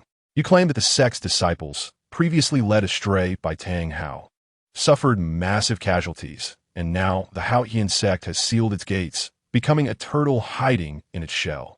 After this, having caused the demise of the sect leader, do you think the elders will forgive him? Qin Xiao chuckled. Perhaps the Haotian sect will first take action to purge its ranks. Tang Xiao's pupils constricted sharply. He understood that what Qin Xiao said was not without possibility. Within the sect, from the elders to the disciples, there was significant discontent towards Tang Hao, the abandoned disciple. Should anything further occur, it was likely the sect would seek to cleanse its ranks. No, I cannot die. I absolutely must not perish. Otherwise, the Haotian sect and Haodi will truly be finished. Tang Hao no longer looked at Qin Xiao, directing his pleading gaze towards Ning Fengji, as though he had discovered a final lifeline. Sect Master Ning, you must save me, Tang Hao implored. We, the three sects, are connected by blood. We are like family. Chapter 42, Selling Soul Bones, an entire set. Sect Master Tang, as the leader of a sect, do you not find it absurd to utter such words? Upon hearing Tang Xiao's plea, Title Douluo could not help but chuckle. Previously, our sect leader also attempted to mediate the conflict, yet we still remember how you rebuffed our efforts. This, Tang Xiao's eyes widened, momentarily rendered speechless. This moment is not the same as the last. Just arriving here, how spirited was I upon encountering Qin Xiao. I never imagined that the two brothers would fail to subdue a Title Douluo of the 92nd rank. This time, it was truly over. Gozadui, det by enrollment Tang Xiao. The light in his eyes fading away. Let us depart. Qin Xiao recognized that Tang Xiao's mentality had utterly collapsed. He was aware that there was no escape, and his spirit had dissipated. Immediately, he struck down with his palm, electric energy engulfing Tang Xiao. In but a breath's time, the leader of Haotian sect, the 95th Title Douluo Tang Hao, was reduced to ashes, completely vanishing from the Douluo continent. Clang, clang. After Tang Xiao's demise, the soul bones he had refined fell to the ground, clashing against one another and producing a series of crisp sounds. Truly remarkable for the leader of Haotian sect. He possessed 6 soul bones. Qin Xiao's eyes lit up as he reached out, collecting all 6 pieces into his grasp. It was truly an unexpected delight. So, the illustrious leader of Haotian sect met his end in such a manner? In the distance, Flinder and the others were just awakening from their stupor. It was hard to fathom that such a significant figure as Tang Hao had perished before their eyes. Even the soul bones belonging to him had been released. How tragic. Long live the Thunder Emperor. I, old Zhao, am thoroughly convinced. Zhao Wujia's face was filled with fervor. In his eyes, a true man must be as decisive as Qin Xiao in matters of life and death. Regardless of one's origins, to him, they were no different from cabbage. As Qin Xiao discerned the ages of the soul bones, he found them to be rather ordinary. At that moment, he had already made a rough estimation of their ages. Of course, when he referred to ordinary, it was anything, but they were approximately between 20,000 and 50,000 years old. Normally, such soul bones could be considered exceptional. Otherwise, how would someone of Tang Xiao's stature choose to refine them? However, Qin Xiao regarded them with disdain. Indeed, he was that audacious. Having arrived on Douluo continent and attained the rank of Title Douluo, Qin Xiao believed that it would be a disservice to himself not to refine soul bones over 100,000 years old. Sect Master Ning, does your 7 treasure glazed tile sect accept soul bones? He inquired of Ning Fengji. Soul bones? Ning Fengji was momentarily taken aback. However, upon glancing at the soul bones in Qin Xiao's hand, he immediately nodded. We do. May I ask how many pieces you wish to sell, Brother Qin? Soul bones are treasures, and even within the 7 treasure glazed tile sect, they are scarce, especially those over 10,000 years old, which are exceedingly rare. Without further ado, the 2 elders of the 7 treasures glazed tile school, Sword Douluo and Bone Douluo, have yet to procure a complete set of spirit bones. As for the source, is there an issue with the spirit bones that Ning Fengji purchased? Even if the Haotian sect were to come seeking them, it would be of no avail to offer them all. Name your price. As Qin Xiao spoke, he extended a complete set of spirit bones from his hand. To be frank, this item was of no use to him, and it would be far more advantageous to sell it to Ning Fengji. Naturally, Qin Xiao had his own intentions. Firstly, it was to liquidate assets. Secondly, it served as a gesture of gratitude for Ning Fengji's assistance. Beyond these, there lay a third and most crucial point, to establish an adversary for the Haotian sect, thereby sowing discord between the 2 major sections. You claim to be the foremost sect in the world, Haotian sect? What might be your thoughts when the spirit bones left behind after the sect master's demise fall into the hands of the 7 treasures glazed tile school? He did not believe that Ning Fengji could remain indifferent to so many spirit bones, regardless of who refined them. Would it not be a slap in the face to the Haotian sect? What do you mean by selling them all to me? This is an entire set of spirit bones. Indeed, as Qin Xiao anticipated, Ning Fengji was taken aback. He had not expected that Qin Xiao would not retain even a single piece. More importantly, the value of a complete set of spirit bones far exceeded that of purchasing several scattered pieces. He was undeniably tempted. Secmaster, I have a feeling that this lightning-struck lad is leading us into a trap. We should exercise caution, Sword Douluo remarked. Sword Uncle, am I not aware of his intentions? Ning Fengji shook his head. This was a blatant scheme. Yet, the value of this set of spirit bones was immense. Not to mention, with the set left by Tang Hao, it would suffice for both you and Bone Uncle to enhance your own spirit bones, thereby significantly boosting your strength.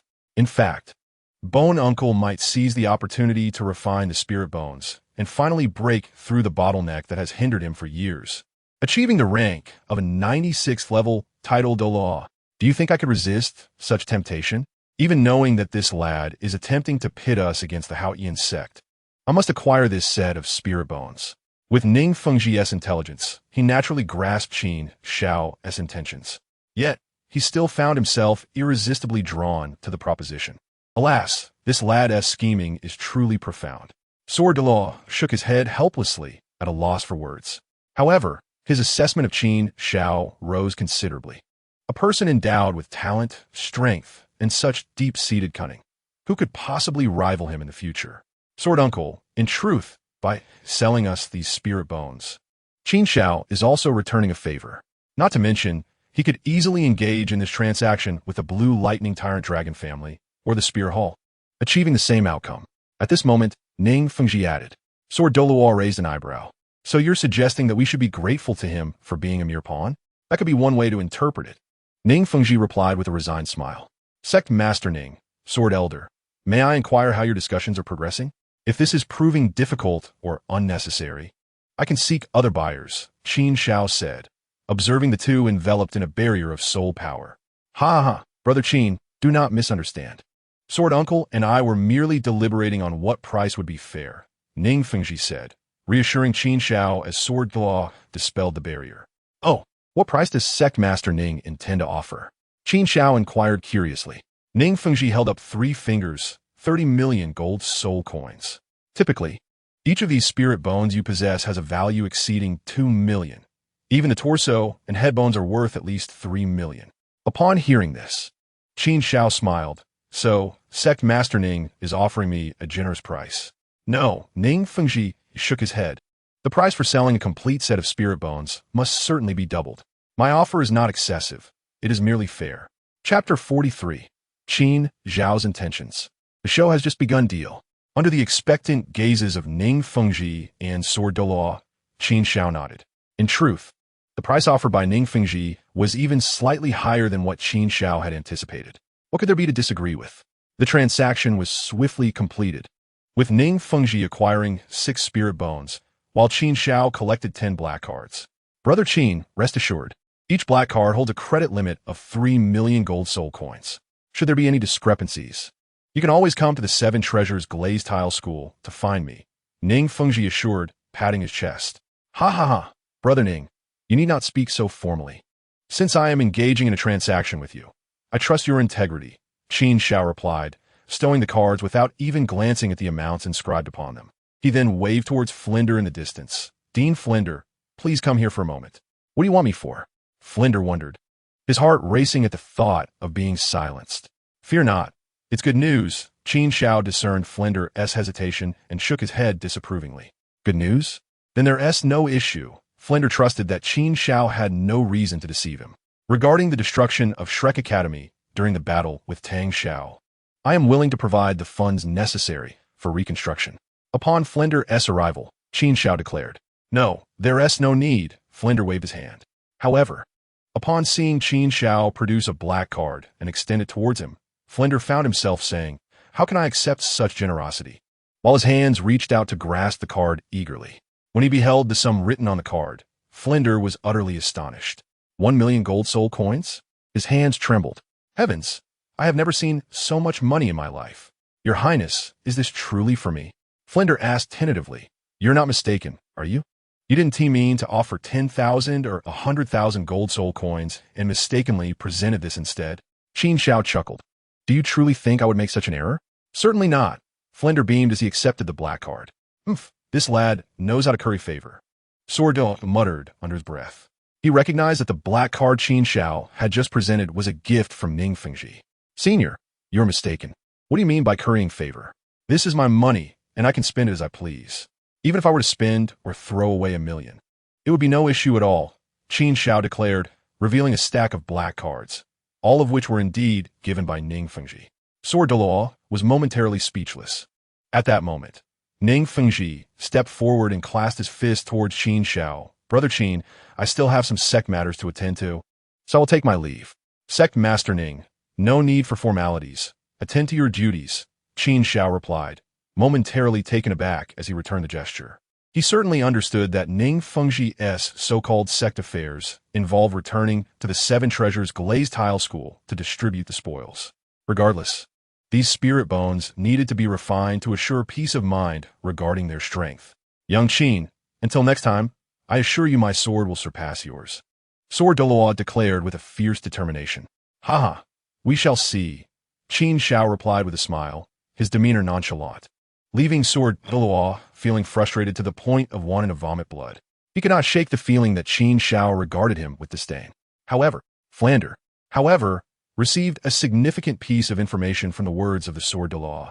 It was revealed that Qin Xiao had privately competed with the Sword Douluo, and, astonishingly, victory seemed to belong to Qin Xiao. After regaining his composure, Flender hesitantly said, Your Majesty, I actually have another matter I wish to discuss with you. What matter? Qin Xiao had a premonition that Flender was about to stir something up. Previously, at the Grand Soul Arena, I encountered a former student of the Academy, Qin Ming. He is currently teaching at the Heavendo Royal Academy. Oh, Qin Xiao elongated his tone. Is he willing to facilitate a connection that could allow the students and teachers of Shrek Academy to join the Heavendo Royal Academy? Your Majesty is truly insightful. Flander's eyes gleamed with excitement. He felt that conversing with an intelligent person was effortless.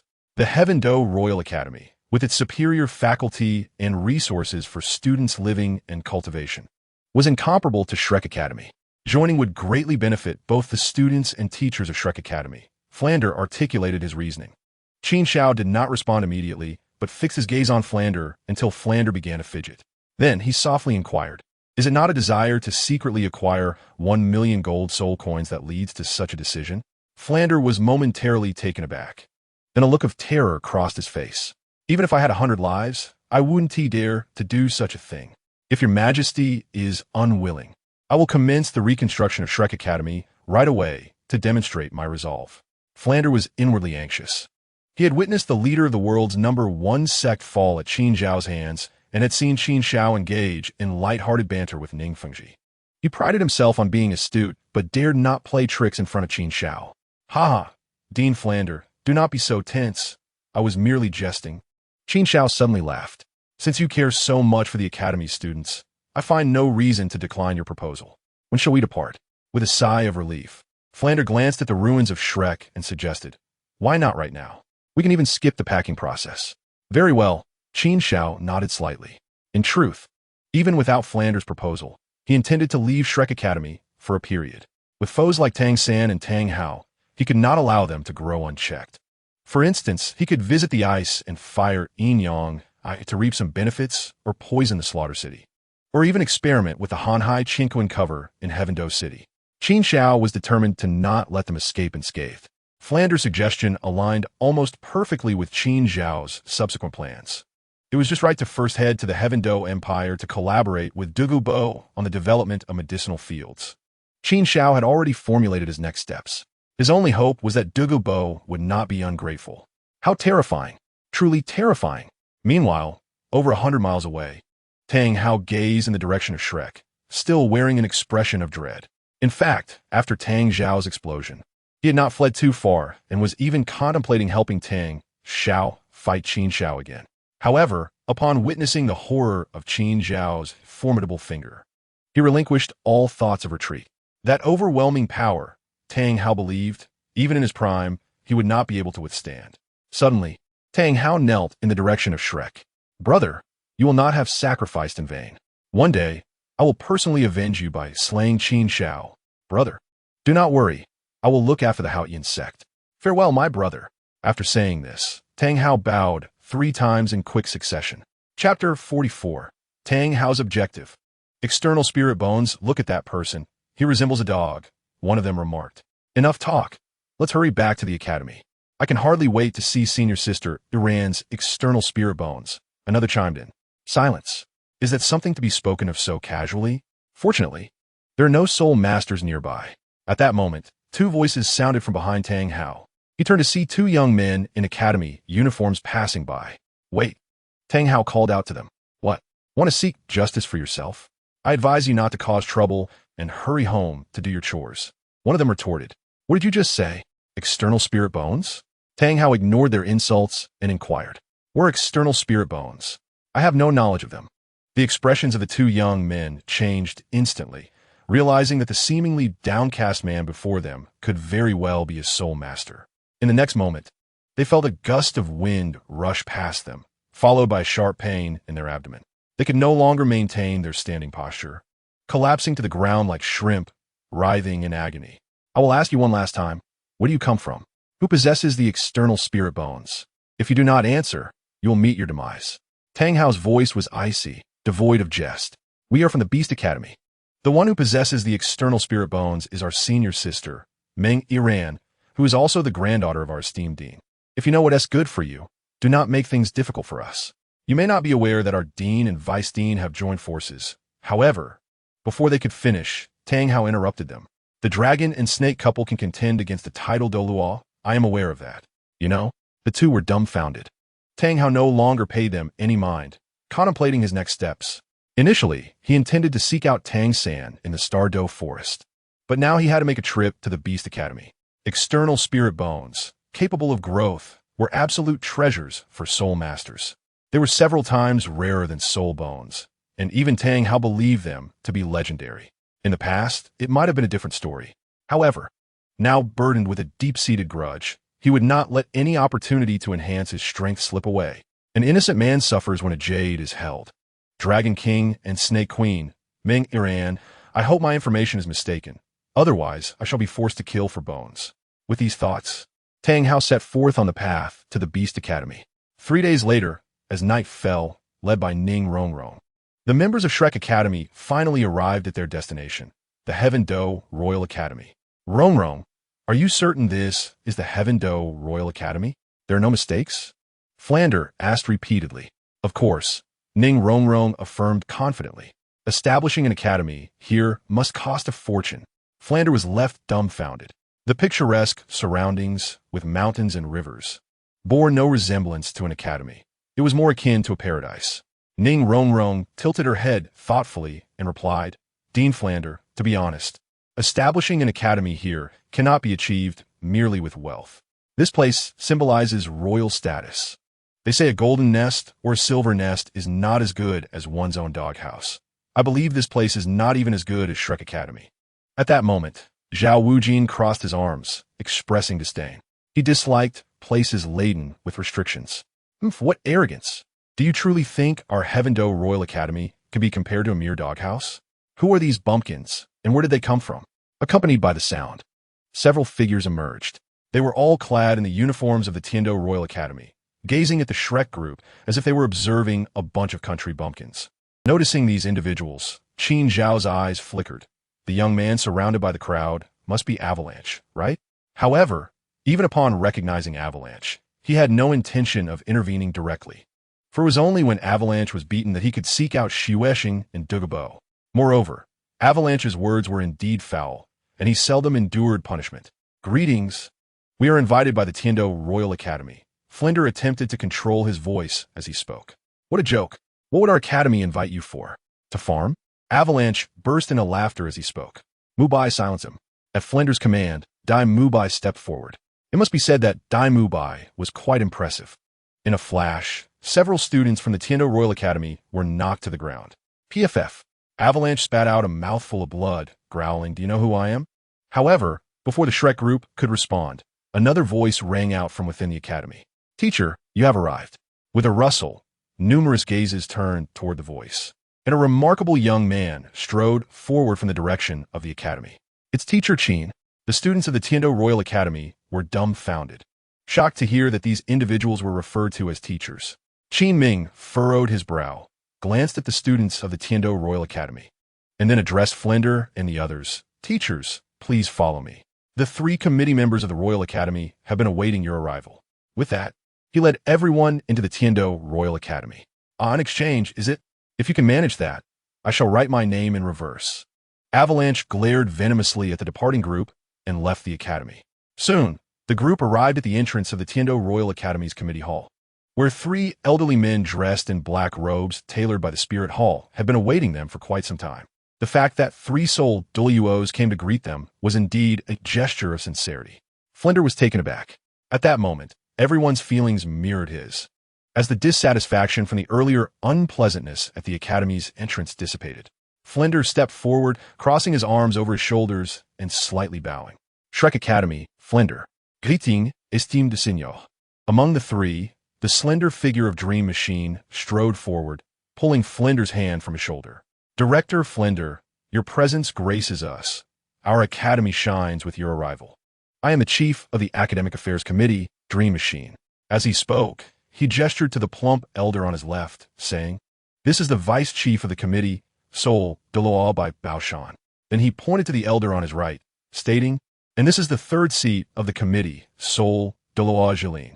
After the introductions concluded, Dream Machine continued, "There is no need for formality. Please come inside."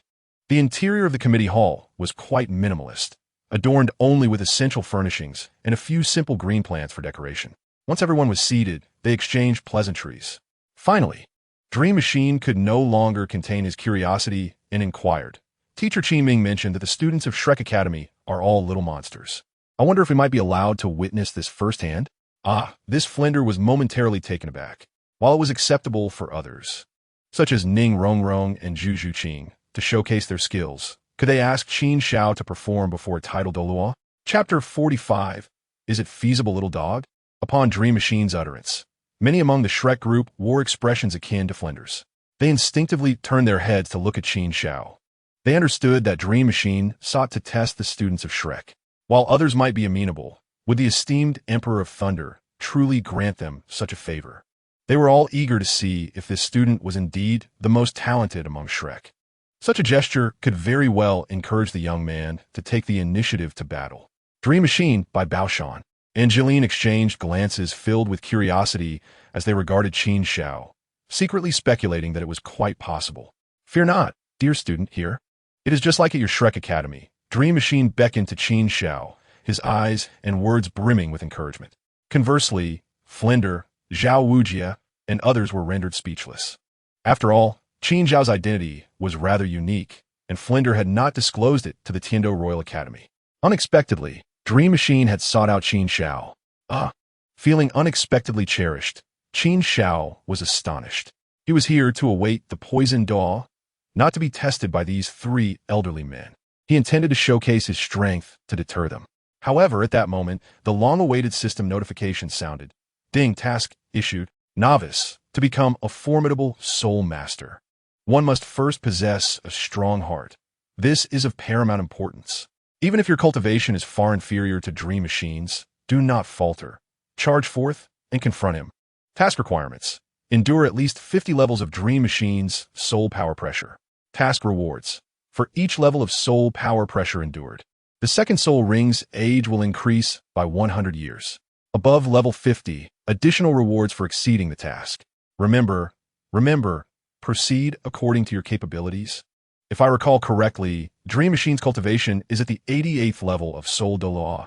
If you were to unleash his full pressure upon me, wouldn't that increase my second soul ring's age by 800 years? As for exceeding the task, I wonder if including Jilin and by Baoshan counts. One is at level 83, and the other at level 85. If their contributions were included, that would amount to an astonishing 800 years. The last time I refined the Titan Giant Ape's soul ring and soul bone had already placed my soul power on the brink of a breakthrough. Should my second soul ring increase by over 20,000 years, the resulting soul power would be sufficient to elevate me to the 93rd level of Title Douluo. Qin Xiao believed that Dream Machine Bai Baoshan and Jilin could prove to be quite valuable assets. Naturally, he had also considered showcasing his cultivation first, then allowing the three to jointly pressure him. However, would they dare to act against him once they knew his true strength? At this moment, Flinder looked toward Qin Xiao, about to speak, but was halted by Qin Xiao. Director Flinder, it is an honor for me that Senior Dream wishes to guide me. Could he truly guide you? What qualifications does he possess? Flinder was taken aback by the remark. Yet, at that moment, Qin Xiao had already stepped forward, humble and courteous, far superior to those young rascals in our academy. Dream Machine, recognizing Qin Xiao's remarkable demeanor, did not hold back his praise. Indeed, quite remarkable. Maintaining such poise in the presence of a Title Douluo is truly commendable. Bai Baoshan and Jilin exchanged glances, unable to resist offering their praise as well. In contrast, Flinder, Zhao Wujia, and others were left speechless, uncertain whether to laugh or cry. Ning Rongrong, what is the matter? Zhu Zhuqing furrowed her brow, glancing at Ning Rongrong. Ning Rongrong clutched her stomach, her delicate face contorted in suppressed laughter. It's nothing, just a slight discomfort, she reassured Zhu Zhuqing with a dismissive wave. Be cautious. Dream Machine murmured softly, as the air around him subtly warped. Immediately, Qin Xiao's expression shifted slightly. He distinctly sensed a faint soul power settling upon him. This pressure seemed to emanate from a level of around 40. Internally, he assessed the situation. Indeed, it was my oversight. Shrek Academy's students, at this age, should possess at least a 40th level, shouldn't they? Utilizing merely a 40th level pressure is indeed insufficient. Realizing this, Dream Machine suddenly decided to amplify the pressure to 50. A powerful wave of soul energy surged forth, stirring a strong wind within the vicinity. Even Dail Mubai, Oscar, and Ma Hongjun were compelled to retreat several steps. In contrast, Qin Xiao remained utterly unfazed. This young man is more extraordinary than we anticipated, Dream Machine remarked. President, let us increase the intensity and ascertain his limits. At that moment, Bai Baoshan and Jilin scrutinized Qin Xiao with keen interest. I believe this lad might withstand a 60th level pressure, Dream Machine thought to himself. Be patient, don't rush.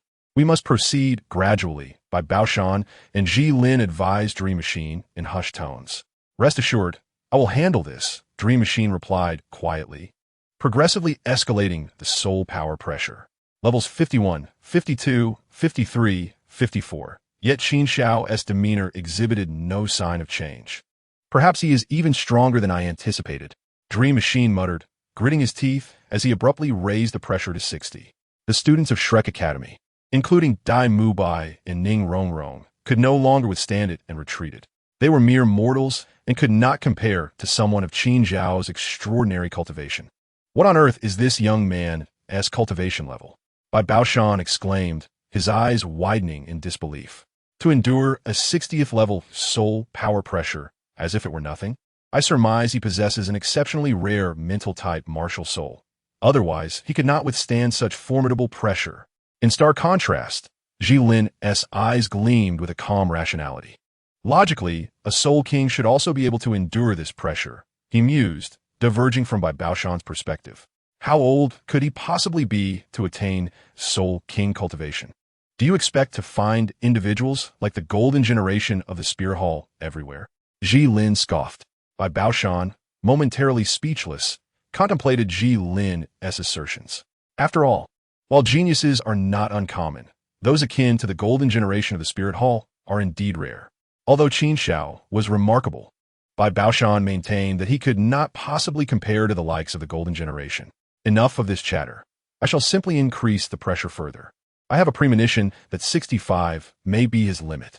With Dream Machine's declaration, the three ceased their dialogue. A surge of even greater soul power erupted. 61, 62, 63. Is it already at 65? After a moment, Qin Xiao sensed the escalating pressure and finally made a motion. He frowned and shook his head. Yet, this very gesture struck Dream Machine like an invisible slap across the face, as if Qin Xiao's voice echoed in his ears. Can you handle this?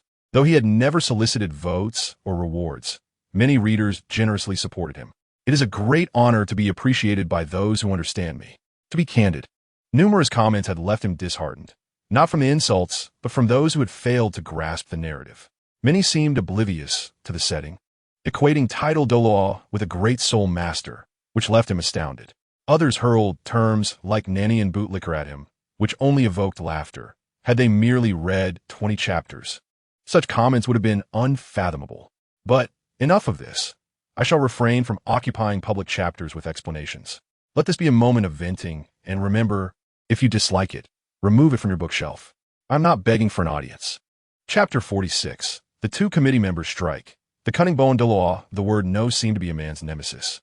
Regardless of age or status, being told one cannot do something ignites an insatiable desire to prove otherwise. Dream Machine, provoked by Qin Xiao's actions, intensified the soul power pressure, swiftly elevating it to 70. Is this pace too slow? Qin Xiao mused, furrowing his brow. He had hoped that a little provocation would compel Dream Machine to unleash his full might. Yet, it appeared that Dream Machine lacked the resolve to do so. With a yawn, Qin Xiao thought, I refuse to believe I cannot subdue this young man. Dream Machine, infuriated by the situation, once again increased the soul power pressure, 75, 76, 77. President, are you certain this approach won't lead to complications? Bai Baoshan discreetly transmitted his concerns to Dream Machine, feeling apprehensive. What complications? Look at that lad. He seems perfectly fine, whatever anomaly he may be, Dream Machine retorted, irritated. Determined, he resolved to ensure that Qin Xiao would be subdued today. 80. Surely this will suffice. Dream Machine raised the soul power pressure to 80, fixing his gaze intently on Qin Xiao, ready to withdraw at the slightest indication of distress from him. However, at that moment, Qin Xiao spoke. President Meng, I am prepared. You may begin. Dream Machine nearly choked on his frustration at these words. Meanwhile, the members of Shrek Academy suppressed their laughter, as this declaration from the Thunder Emperor was profoundly insulting, particularly causing Zhao Wuji to appear somewhat unsettled. It reminded him of less-than-pleasant memories back at Shrek Academy. He too had regarded Qin Xiao as an insignificant novice, only to later be soundly defeated. There was no denying it. They cannot be deemed foolish. Only that Qin Xiao was exceptionally young. Even with their utmost ingenuity, they could not fathom that the adolescent Qin Xiao had already attained the level of a Title Douluo. His accomplishments rendered even Tang Hao, once proclaimed the youngest Title Douluo on the Douluo continent, a mere footnote in comparison. He was unworthy even to hold Qin Xiao's shoes. 88. What manner of monster is this lad, capable of enduring an 88-level soul power pressure? This is the very limit of the president's cultivation. At this moment, Dream God Machine intensified his pressure, leaving Bai Baoshan and Jilin astonished. President, could it be that? Bai Baoshan suddenly considered a possibility. However, before he could finish his sentence, Jilin interrupted him. Are you suggesting that this young man is a formidable opponent, one who can be compared to us? Don't jest. Even if he began cultivating in the womb, he couldn't have reached this level. What do you propose then? I still maintain my previous opinion. This young man possesses a mental-type martial soul, and it is highly likely he has a head-soul bone that significantly mitigates this soul power pressure, Jilin stated calmly. This, Bai Baoshan furrowed his brow, feeling that Jilin's reasoning was quite plausible and most likely the truth. Yet, something still felt amiss to him. You two, stop dawdling. Come over here with me. Dream God Machine communicated telepathically to them. President, as seasoned veterans, is it appropriate for us to jointly test a junior? Bai Baoshan hesitated. Do you think it would tarnish my reputation as the president of the Education Committee if I cannot handle a mere boy? Dream God Machine retorted, somewhat irked. Perhaps you have a point. Bai Baoshan promptly joined Dream God Machine to apply pressure on Qin Xiao. Finally, someone has entered the fray. Qin Xiao felt a surge of joy. With Dream God Machine and Bai Baoshan, his second soul ring's duration would surely exceed 10,000 years. However, he felt no satisfaction, for Jilin remained nearby, and he too needed to be involved, considering that he could contribute an additional 8,000 years. Moreover, Jilin's role was critical in determining whether Qin Xiao could elevate his soul power to level 93. He could not allow them to see no hope at all, lest they succumb to despair. Therefore, Qin Xiao resolved to provide them with a glimmer of hope. In the next moment, he feigned a strained expression. There's potential. Dream God Machine's eyes sparkled. Baoshan, your involvement is effective. Increase the intensity. This boy will soon reach his limit. He secretly transmitted his thoughts to Bai Baoshan, his voice betraying uncontainable excitement. Understood. Bai Baoshan responded gravely, amplifying the output of his soul power pressure. 50, 60, 70. Yet, he increasingly sensed something was amiss. Why did this boy always appear on the brink of collapse?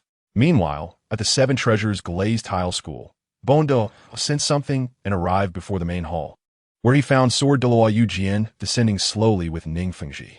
Master, you have returned. I have missed you greatly, Bon Douluo exclaimed, though his eyes repeatedly darted behind the two. Old Bon, stop looking. Rong has not returned. As a close ally of Bondo, Sword Douluo was well aware of his friend's thoughts. What? She hasn't come back? Is it really wise to leave her wandering outside in such danger? Bon Douluo spoke with righteous indignation. Upon hearing this, Sword Douluo exchanged a complex glance with Ning Fengji and shook his head with a bitter smile. Old Bon, you may be misjudging me and the master. It is not that we do not want Rong to return. Rather, she refuses to come back. In fact, I feel that I, her sword grandfather, and Ning Fengji, her biological father, have become less significant. Enough. Uncle Jian, do not say more. The child is grown and should have her own thoughts. I do not blame her, Ning Fengji replied, placing a hand over his heart. Reflecting on this matter was indeed painful. After all, following the destruction of Shrek Academy, he had urged Ning Rong to return to the Seven Treasures glazed tile school, to which she simply replied with one word, no. From Ning Rong's gaze, Ning Fengji discerned that wherever Qin Xiao went, Ning Rong would follow. At that moment, he felt a mix of emotions, realizing that his precious jewel had likely been taken away. It seems I have ventured into territory I should not have.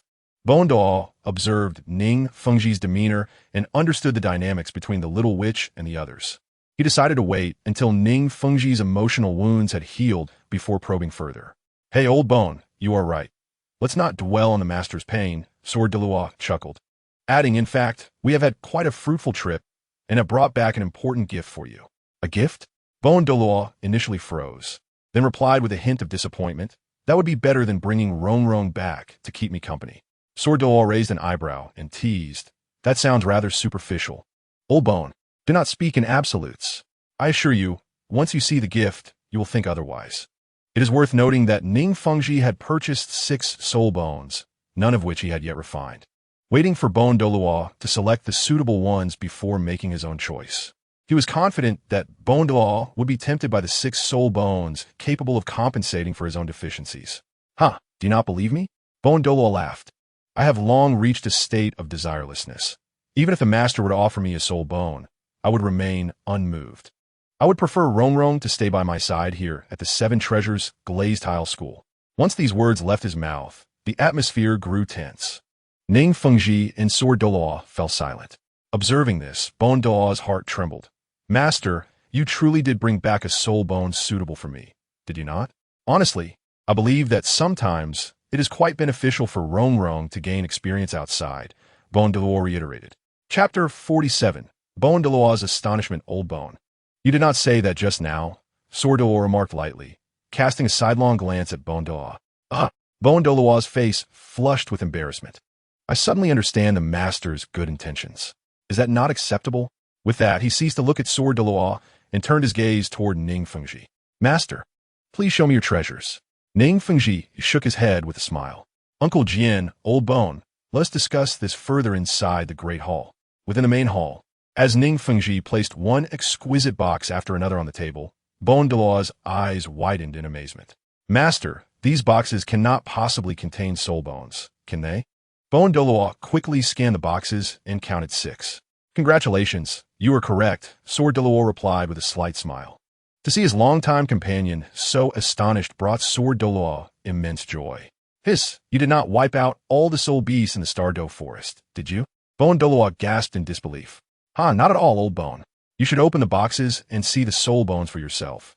Ning Fengji chuckled at Bon Douluo's remark. After all, not even the entire strength of the Seven Treasures glazed tile school could eradicate every soul beast in the Stardow Forest.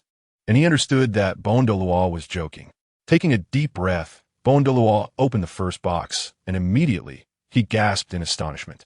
This is a skull? Such a powerful fluctuation of soul power indicates It is at least over 30,000 years old. An exquisite item. Even Dail, with his vast experience, was taken aback. It is known that this is a rare treasure among soul bones, exceedingly difficult to find. Old bone, keep going, there are more to see. Dail chuckled heartily. Oomph. If it weren't for your association with the sect leader, would you dare to mock me? Dail snorted in response. Hearing this, Ning Fengji shook his head helplessly. Dail and Dail were indeed old rivals, always exchanging barbs in a manner that neither would yield to the other. Heavenly Lord, could I be mistaken? Is that a piece of a torso bone? At this moment, Dail had opened another box, his voice trembling with excitement. This was also a torso bone over 30,000 years old, a true treasure among treasures. He held this soul bone with great affection, for it was precisely the piece that he lacked. Ah, old bone, look at how pitiful you are. Dail could not help but burst into laughter at the sight, reveling in Dailuo's shock. As he continued to observe, further surprises awaited. More surprises? Dail instinctively glanced at the remaining boxes and exclaimed, "You mustn't tell me that the soul bones in these boxes are all of different positions." Though he spoke this way, he secretly believed there was a high probability it was indeed true. Dail merely smiled in silence, watching him intently. At that moment, Dail began to open one box after another. Left arm bone, right arm bone, left leg bone, right leg bone. What was even more astonishing was that the least aged among these soul bones was over 30,000 years old, with two pieces even approaching 50,000 years. Is it truly so? Dail echoed his earlier words, utterly astonished. It really is. He felt somewhat numbed by the shock. Uncle Bone, select the soul bones you require and proceed with their refinement. Given their high age, Jian, uncle, and I speculate that you may very well break through your current realm through this refinement. As for the path beyond level 96, that remains uncertain. At this juncture, Ning Fengji's words reached Dailuo's ears. Conversely, Dailuo clutched the soul bone tightly and inquired, "Sect leader, such a high-caliber set of soul bones. Only the leaders of the Haotian sect, the Blue Lightning Tyrant Dragon sect, or even the Pope of the Spirit Hall could possess such a configuration. Wait, could it be that you killed those esteemed figures and obtained these from them?" Ning Fengji replied, "Of course not." He shook his head. "We have not descended to such madness. Jian nodded in agreement. "I swear, neither the sect leader nor I have committed such a heinous act. If that is the case, I can rest easy," Dailua sighed. However, before he could wipe the sweat from his brow, Ning Fengji continued, "But we did witness someone kill the leader of the Haotian sect, Tang Hao, and subsequently acquired this set of soul bones at a high price." "Oh, so that is how it is," Dailua instinctively responded, but midway through his words, he suddenly felt something was amiss. "Wait, what did you say?" This set of soul bones belonged to Tang Hao. His eyes widened in disbelief, shocked to the core. He even dropped the torso bone from his hand without realizing it. Who is Tang Hao, the leader of the world's foremost sect, actually killed? Otherwise? Dail raised his hands in a gesture of helplessness. "You've said it yourself. Such precious soul bones could only belong to the leaders of the top 3 sects or the Pope of the Spirit Hall. If not from Tang Hao, where else could we find soul bones of such high caliber?" Dail was at a loss, wondering who could be so utterly ruthless. Upon hearing this, Dailuo's expression became exceedingly complex. "That would be a youth named Qin Xiao." "A youth named Qin Xiao?" Dail frowned, questioning the name. "Are you saying that the killer is just a boy?" Dail was left speechless. "What I mean is the assailant, Qin Xiao, is merely 18 years old. A coward. Are you joking with me? How could a boy possibly kill Tang Hao?" Dail protested, casting a glance at Ning Fengji, seeking confirmation that Dail was speaking falsehoods. To his disappointment, Ning Fengji merely nodded. "Uncle Bone, Jian uncle speaks the truth. The assailant is indeed a youth named Qin Xiao." He then slowly recounted his encounter with Qin Xiao. He single-handedly defeated the coward. He took on the Tang brothers in a group battle, resulting in 1 death and 1 severe injury. After listening to Ning Fengji's account, Dail was stunned for a long time, finally unable to restrain a sarcastic remark. "What in the world is this boy? Bah, he is a godly boy." Meanwhile, at the Heavenly Do Royal Academy, Bai Baoshan was exerting every ounce of his strength, having raised his soul power pressure to 85. This was his peak. In contrast, Qin Xiao appeared to be on the verge of collapse, leaving both Bai Baoshan and Meng Xinji feeling utterly defeated. I beg you, just collapse already. Jilin, what are you still doing? Are you waiting to be served? Bai Baoshan could not help but send a mental message to Jilin, realizing he needed assistance. If they could not subdue this boy, their futures would be bleak. Stop hesitating. Meng Xinji also urged mentally. In truth, he felt incredibly embarrassed. He had intended to test the waters with a student, but ended up confronting such an anomaly. Though young, this boy proved to be insurmountable for both him and Bai Baoshan. Why did I even bother testing him? Now look where I've landed. Meng Xinji was filled with regret. The current situation was that capturing Qin Xiao would be embarrassing, but failing to do so would be even more humiliating. Chapter 48. Author's note on the sudden release. The sudden release feels a bit rushed. I'm also in a hurry, but the website's rules leave me no choice. I hope everyone can support me. Thank you. Chapter 49. Qin Xiao's breakthrough. Flander, the teaching committee. Request for initial subscription. Hearing Meng Xinji's call, Jilin hesitated. Is this really okay? He secretly transmitted. Is it still important whether it's okay at this point? Stop being so fussy. Bai Baoshan urged. All right. Jilin gritted his teeth and stepped forward to join Meng Xinji and Bai Baoshan in applying pressure. He realized that regardless of the outcome, they were already in deep trouble. Qin Xiao's eyes lit up. Finally, all three had arrived. He could already see the beckoning of soul rings over 20,000 years old. Time flew by. Beads of sweat began to form on Jilin's forehead as he pushed his soul power pressure to its limits. 83. Beside him, Bai Baoshan and Meng Xinji were even more distressed, their faces pale, and Meng Xinji's lips devoid of color. Enough already, let us withdraw. Meng Xinji suddenly spoke in a grave tone. At this moment, he had regained his composure. The sensation Qin Xiao gave him was akin to a bottomless cold pool. Even with all their might, he could not gauge the depth of Qin Xiao's prowess. Can you tell me how you achieve this? What is your martial soul? And what is your true level of strength? Meng Xinji yearned for an answer. They had indeed stumbled, yet he wished to uncover the source of this pitfall. This was truly a grave misstep. Hearing this, Bai Baoshan and Jilin simultaneously withdrew and stepped aside. Though they remained silent, their eyes were intently fixed on Qin Xiao, seemingly in search of an answer. However, Qin Xiao did not respond to their inquiries. He appeared to be lost in thought, and no one could discern what occupied his mind. Beep. Congratulations. Task completed. Beep. It has been detected that the host endured pressure from the dream machine, level 88. Bai Baoshan, level 85, and Jilin, level 83, working in concert, resulting in an exceptional reward. Beep. Task rewards have been distributed. The duration of the second soul ring has increased to 25,600 years. As a mechanical voice of the system faded from his consciousness, Qin Xiao felt a mysterious force surge into his body, with a portion of it merging seamlessly with his original soul power. It was akin to a lit fuse, igniting a fervor within his soul power. In the next moment, he felt his soul power erupt within him like a volcanic explosion.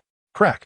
Qin Xiao heard a crisp sound emanating from his body, as if breaking free from some unseen restraint, and he immediately felt a wave of relief wash over him.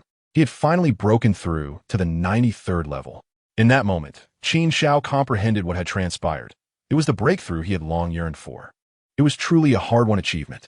Qin Xiao could not help but reflect on the difficulty of his journey. If it were someone like the Poison Douluo, Title Douluo, after merging with a 100,000-year soul ring and soul bone, their cultivation would at least rise by 2 levels. Yet for him, Qin Xiao, that was not the case. To illustrate, if one were to compare the human body to a vessel, a typical Title Douluo would possess a bucket-sized body, while Qin Xiao's body resembled a large vat. In combat, his soul power far surpassed that of his peers, but the difficulty of breaking through is also exponentially greater. After all, could the disparity between filling a bucket and a vat be the same? Fortunately, Qin Xiao had the advantage of having been struck by lightning, allowing him to refine the power of thunder for his own use, resulting in an unparalleled training speed. Had he relied solely on conventional training methods, he doubted whether he could even break through to become a great soul master. Boom! Simultaneously, an overwhelming aura erupted from Qin Xiao, sweeping outwards in all directions. Thud, thud, thud! Both the Shrek crowd and the 3 esteemed committee members from the Tindo Royal Academy instinctively recoiled. The power was astonishing, truly formidable. What level of cultivation does this young man possess? Could he be a Title Douluo? Bai Baoshan and Jilin exchanged astonished glances. as if to validate their conjecture. 9 soul rings manifested beneath Qin Xiao's feet. Red, black, purple, purple, black, black, black, black, black. What an extraordinary combination. The 3 committee members could hardly believe their eyes. Was this a configuration that a mere mortal could possess? The second soul ring, how could it have turned black? What had he endured? Though challenging to accept, it was nonetheless the truth. The Dream Machine bitterly remarked, it turns out that the entity we sought to suppress was, in fact, a Title Douluo level powerhouse. This is simply absurd. The truth was unveiled. Now he understood why Qin Xiao had disregarded their soul power pressure. How could the light of a firefly compete with the brilliance of the full moon? President, have we perhaps overstepped? Yet, I feel we cannot be entirely blamed, can we? If this esteemed individual had revealed his title and strength earlier, even with several more doses of courage, I would not have dared to exert soul power pressure against him. Bai Baoshan murmured. This revelation was utterly surprising. I had considered numerous possibilities, but never did I envision him as a Title Douluo level powerhouse. Jilin echoed his astonishment. It was not that they could not conceive of it. Rather, it was a thought they dared not entertain. Qin Xiao expressed his gratitude to the 3 committee members for their assistance. At this moment, he had emerged from the state of breakthrough. Casting a glance at the astonished Dream Machine, Bai Baoshan and Jilin, accompanied by a faint smile. Assist you? What assistance did we provide? The trio exchanged bewildered glances. Your Excellency, you are being overly modest. It was our ignorance that led to our earlier offense. As the president of the committee, the Dream Machine demonstrated remarkable adaptability, shaking his head and refusing to take credit. He even offered apologies for their prior transgressions. Haha, Qin Xiao chuckled, shaking his head, choosing not to elaborate. He understood that regardless of his words, the Dream Machine would only become more flustered. He then turned to Flanders, saying, Dean, you should continue discussions with President Meng about joining the Tindo Royal Academy. Very well. Flanders stepped forward, while Qin Xiao returned to his previous seat, closing his eyes to consolidate the newly attained realm. As the sun set, the Dream Machine and the 3 committee members eventually presented a substantial offer. Dean Flanders, should you choose to join the Tindo Royal Academy, the faculty and students of Shrek will retain their original structure, and we shall not interfere with your teaching and training. In terms of benefits, the expenses for Shrek students will be covered by the Academy. All teachers will receive Tindo level treatment, with a salary of 3,000 gold soul coins. And I can also apply for special teaching allowances for Shrek's instructors. As for the treatment of His Excellency Qin Xiao, that must be reported to His Majesty for his decision. The Dream Machine spoke, instinctively glancing at Qin Xiao, only to swiftly avert his gaze like a startled rabbit. He turned to Flanders, seeking his input. Dean Flanders, what do you think of these terms? If there are any grievances, please voice them. We can negotiate further. Additionally, we invite you to join the committee and become the 4th member of the Tindo Royal Academy's committee. Seemingly anxious to ensure Flanders' agreement, the Dream Machine presented an enticing offer. I just returned to work today after the holiday, and I was suddenly informed of the launch without any preparation. For today, I will update as usual, but starting tomorrow, I will continue for 3 days, adding an extra chapter each day as a token of appreciation for the launch. I hope for your understanding regarding the limited conditions. Thank you all for your support. Chapter 50. The Innocent Poisoned Law. I too am quite helpless. Dean, are these terms not a bit too generous? Zhao Wujia leaned towards Flanders, speaking in a hushed tone. Following this, Li Yusong, Lu Qibin, and Xiao Xin also displayed satisfied expressions. However, Flanders discreetly observed Qin Xiao, who remained contemplative, gazing inward. Under normal circumstances, the qualifications for Tindo-level teachers would be expected, but the additional special allowances and the promised committee position were all due to His Excellency's influence. Flanders was acutely aware of this. What should we do now? Zhao Wujia inquired. Since His Excellency had not spoken, it seemed he wished for them to make the decision independently. I choose to agree to his terms. The conditions presented by the Tindo Royal Academy exceeded expectations, leaving Flanders with no reason to refuse. However, just then, a voice emerged from outside the committee room. President Meng, the Tindo Royal Academy is not a shelter. Not just anyone can enter. As the voice fell, 3 figures stepped inside. In the midst of the gathering stood an elderly gentleman, adorned in resplendent garments. Though his figure had grown somewhat portly, his countenance remained dignified and imposing. However, his brow was furrowed deeply, exuding an aura of authority that instilled a sense of fear without the need for anger. Even when confronted by the trio of esteemed committee members, Dream Machine by Baoshan and Ji Lin, he maintained an air of superiority, looking down upon them. Beside the elderly figure was a young man, whom Flander, Zhao Wujie, and others instantly recognized as one of the individuals who had previously obstructed their path at the academy's entrance. Yet, it was the final member of the trio that drew the most attention. This was a lean, elderly man clad in a green robe. His dark green eyes swept over the crowd, sending shivers down their spines and evoking a primal instinct of being stalked by a venomous serpent. What formidable prowess he possessed. Surely he was a Soul Douluo at the very least, Zhao Wujie mused. In truth, Dream Machine and the others felt a wave of tension wash over them. Was this individual the fabled Soul Douluo, known as the Poison Douluo? Legends spoke of a being residing within the prince's palace, the only one of his kind in the entire Heavendo Empire. The events of the day may not unfold as smoothly as hoped. Casting a glance at the still bruised and battered Shuebong, Dream Machine felt a gnawing sense of foreboding. Your Highness, before your arrival, it seems you might have received some misinformation regarding Shrek Academy, Dream Machine asserted, gesturing towards the group.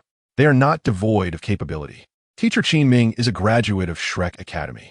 Should they choose to join our Heavendo Royal Academy, their presence could significantly elevate our institutions, and indeed, the Empire's strength. Yet, what he refrained from elaborating was that it was the Shrek members who would bolster the Heavendo Royal Academy's might, and it was Qin Xiao who would enhance the Empire's strength. This was quite natural. Dream Machine, by Baoshan, and Ji Lin, being proponents of Prince Shueqinghe, would undoubtedly report the emergence of such a new Soul Douluo to him, hoping to secure an alliance. If the prince's faction were to also gain the support of such a powerful Soul Douluo, they would possess the strength to confront Prince Shueqing directly. Oh, Shueqing raised an eyebrow, surprised by Dream Machine's high regard for Shrek Academy. The more he valued them, the less inclined he felt to allow their presence. Otherwise, it would merely enhance the prince's power. He resolved that he had been rash. However, Dream Machine, I must state that to join my Heavendo Royal Academy, strength is not the sole criterion. Character is equally paramount. As a prince, Shuebong, despite his somewhat unruly temperament, was not someone to be chastised by just anyone. His humiliation reflected poorly on the Empire, and a satisfactory resolution to this matter was imperative. Shueqing declared grimly. A resolution? Dream Machine was taken aback, not anticipating Shueqing's obstinate fixation on Shuebong's plight. It seemed he was intent on stirring up trouble. I apologize, everyone, but Prince Shueqing has been assigned by His Majesty to oversee certain matters concerning the Heavendo Royal Academy. I must first confer with him. He intended to placate Flander and the others. However, his explanation only provoked a greater backlash. What? This fellow is the head of the Heavendo Royal Academy? Isn't that disastrous? Even if we stay, won't we constantly find ourselves at a disadvantage? Zhao Wujie exclaimed in anger, his voice booming. He was a man who did not tolerate nonsense. Otherwise, he would not have accumulated so many adversaries. In truth, it was not just him. Even Flander and Li Yusong wore grim expressions. Zhao Wujie's words, though blunt, were not unfounded. No one was foolish. It was clear that Prince Shueqing was deliberately targeting them. How dare you? Is the prince someone you can provoke? Shuebong's expression shifted dramatically as he exclaimed sharply. Uncle Wangxi, I was right. These people are nothing but uncivilized peasants. I can hear their words without your reminders, Shueqing retorted, casting an irritated glance at Shuebong. Sighing inwardly, he noted that Shuebong's demeanor was indeed inferior to Shueqing's. However, he could not reprimand him in front of so many witnesses. Mr. Dugu, I kindly ask for your intervention, he said, slightly turning to the elderly man in green beside him. Just a trivial matter. Dugubo nodded slightly, then stepped forward to stand before Prince Shueqing. His gaze swept over the Shrek members, quickly assessing their strengths. The mature-looking teachers appeared to lack even the qualifications of Soul Douluo. As for the students, why would he concern himself with their abilities? In the next moment, he summoned his soul power, and 9 soul rings emerged beneath him. A Soul Douluo. He was indeed the Poison Douluo Dugubo. Now, Dream Machine was certain. A Soul Douluo. Zhao Wujie, Flander, and the others also focused intently. They had sensed that the elderly man in green was extraordinary, but they had not anticipated such a level of distinction. Had they not recently encountered several Soul Douluos, they would have been even more astounded. Enough. Suddenly, an abrupt voice cut through the tense atmosphere. Qin Xiao stood up and strode forward. Initially, he had hoped to observe how the situation would unfold, but it appeared to be reverting to old patterns. Who are you to declare it enough? Xue Beng protested, dissatisfied. He had yet to see those who had bullied him kneeling and begging for mercy. How could he be content? This is not your place to speak. Qin Xiao coldly regarded Xue Beng, his eyes flashing with electricity. An invisible force struck Xue Beng with great intensity. Xue Beng let out a scream as he was sent hurtling backward. Even Xue Xing could hear the sickening cracks of his bones breaking. What is happening? Xue Xing was stunned, staring blankly at Dugu Bo. Mr. Dugu, why did you not intervene? In contrast, Dugu Bo appeared equally bewildered and innocent. Your Highness, you misunderstand me. I attempted to intervene, but was unable to. He then turned his gaze to Qin Xiao, wondering who this extraordinary young man was. Thus concludes today's events. Further updates will resume tomorrow. Thank you all for your support. Chapter 51. The humiliated and burdened Prince Xue Beng. How could this be? A Soul Douluo unable to thwart that young man's assault? Upon hearing Dugu Bo's words, Prince Xue Xing's heart was tumultuous. What kind of power must this young man possess? Yet, in the next moment, he received his answer, as Qin Xiao revealed his strength without reservation. 1, 2, 3. Prince Xue Xing instinctively extended his hand, counting the soul rings. The realization struck him with shock. 9 rings. He was a Soul Douluo. His voice rose several pitches as he struggled to comprehend the implications of Qin Xiao's soul ring configuration. By this point, Prince Xue Xing was at a loss for words. Dugu Bo, however, added with a hint of amusement, quite terrifying, wouldn't you agree? Although he was responding to Prince Xue Xing's words, his gaze never left Qin Xiao. Upon this young man, he sensed an astonishing pressure. A soul ring that had existed for 100,000 years was indeed unreasonable. This individual possessed strength at least surpassing my own. Deep within, Dugu Bo was stirred by tumultuous waves, as if facing a formidable adversary. He stood on guard. The reputation of the poisoned Douluo was indeed formidable and imposing. In contrast, Qin Xiao appeared relaxed and at ease in the presence of Dugu Bo. There was no other option. With such overwhelming combat prowess, it was difficult for him to consider defeat against the poisoned Douluo. Who exactly are you? What is your purpose here? Dugu Bo inquired coldly. I am Qin Xiao. He replied with a smile. I am here to wait for you. Wait for me? The poisoned Douluo was taken aback, completely unprepared for such an answer. Let us step outside to discuss this, Qin Xiao suggested, retracting his soul ring and heading towards the exit of the education committee. Dugu Bo furrowed his brow, a flicker of hesitation crossing his eyes as he followed suit. Mr. Duel, Prince Xue Xing called softly, his gaze towards Dugu Bo filled with reluctance, as if pleading, please do not leave. I cannot bear this alone. Indeed, Dugu Bo was departing, and he found himself at a loss regarding how to handle this chaotic situation. Nevertheless, Dugu Bo paid him little heed. Your Highness, take care. In truth, he felt equally helpless. I have already stepped up to shield you. What more do you wish? How could this be resolved? As Prince Xue Xing watched Dugu Bo's retreating figure, his heart was in disarray. Your Highness, what do you think? After a moment, Meng Xinji quietly asked, What do you mean? What do you want me to see? See how I cannot save face? Prince Xue Xing's composure crumbled. He had intended to make a grand show at the Tindo Royal Academy. Yet no one had informed him of the presence of a Title Douluo at Shrek Academy. President Meng, you have truly caused me great distress. Prince Xue Xing realized that there was no way to force a resolution today and decided to play the sympathy card. How could you not inform me of such a strong presence at Shrek Academy? Look at the trouble it has caused me with His Majesty. He lamented towards Meng Xinji. That esteemed figure is quite low-key. Moreover, you did not give me much of a chance to speak. Meng Xinji waved his hands repeatedly, clearly indicating that he would not take the blame. Simultaneously, he felt fortunate that, thanks to the presence of a powerhouse like Qin Xiao at Shrek Academy to suppress the poisoned Douluo, the situation had not spiraled out of control.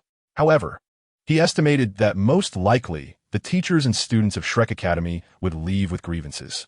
Prince Xue Xing thought, now overwhelmed. What is this? I initially thought that those from Shrek were merely a bunch of insignificant ants. How could I have known such a significant upheaval would arise with Qin Xiao's appearance? Clearing his throat, he finally turned to Flanders and the others, bowing slightly, Gentlemen, I was overly concerned for my nephew just now and may have spoken out of turn. I hope you can forgive me. A true gentleman is capable of both bending and standing firm. As a dignified prince, I have humbled myself to apologize. Surely that counts for something? He believed that the individuals from Shrek Academy would at least show him some respect. To his surprise, however, the crowd initially responded in silence until Flanders spoke up first. Your Highness, as a prince of the Empire, there is no fault in your actions. We cannot bear to accept an apology from you. Prince Xuexing's expression stiffened. Flanders's words felt like an invisible slap across his face. In simpler terms, the more arrogant he had been moments ago, the more painful this slap felt. He thought, they have a Title Douluo backing them, considering Qin Xiao's presence. I can endure this. Prince Xuexing chuckled. Director Flanders, is it? You indeed possess great courage to jest with me. The crowd thought to themselves, his audacity is unparalleled. At that moment, Prince Xuexing continued. As long as you are willing to stay, the previous terms proposed by President Meng remain unchanged. My royal estate is also willing to offer 100,000 gold soul coins as a subsidy for the teachers and students of Shrek. What do you think, Director Flanders? Prince Xuexing believed he was offering a substantial gesture of goodwill. 100,000 gold soul coins. Surely these tattered soul masters would have no reason to refuse. He could see that the situation at Shrek was not particularly favorable, perhaps even quite dire. He was confident that with sufficient incentives, the people of Shrek would surely be swayed. If not, he would simply offer more. Uncle Wong, what are you doing? However, just then, the sound of an avalanche echoed. The crowd turned to see Xuebing shakily rising to his feet.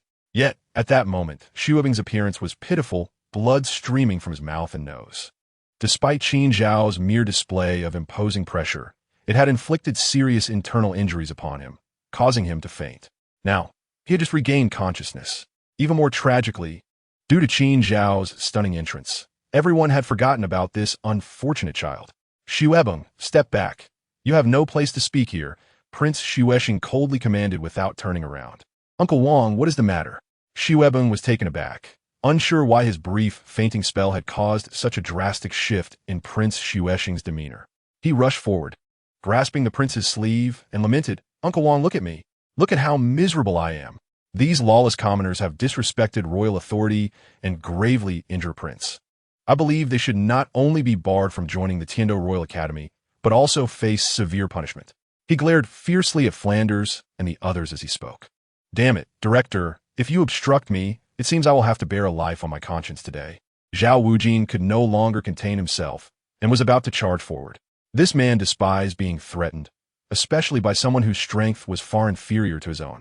Flanders held up a hand, blocking Zhao Wujin, and with a smile, asked, I wonder, Your Highness, how do you intend to deal with us? Chapter 52, Dugubo. You certainly do not wish for anything to happen to your granddaughter, do you?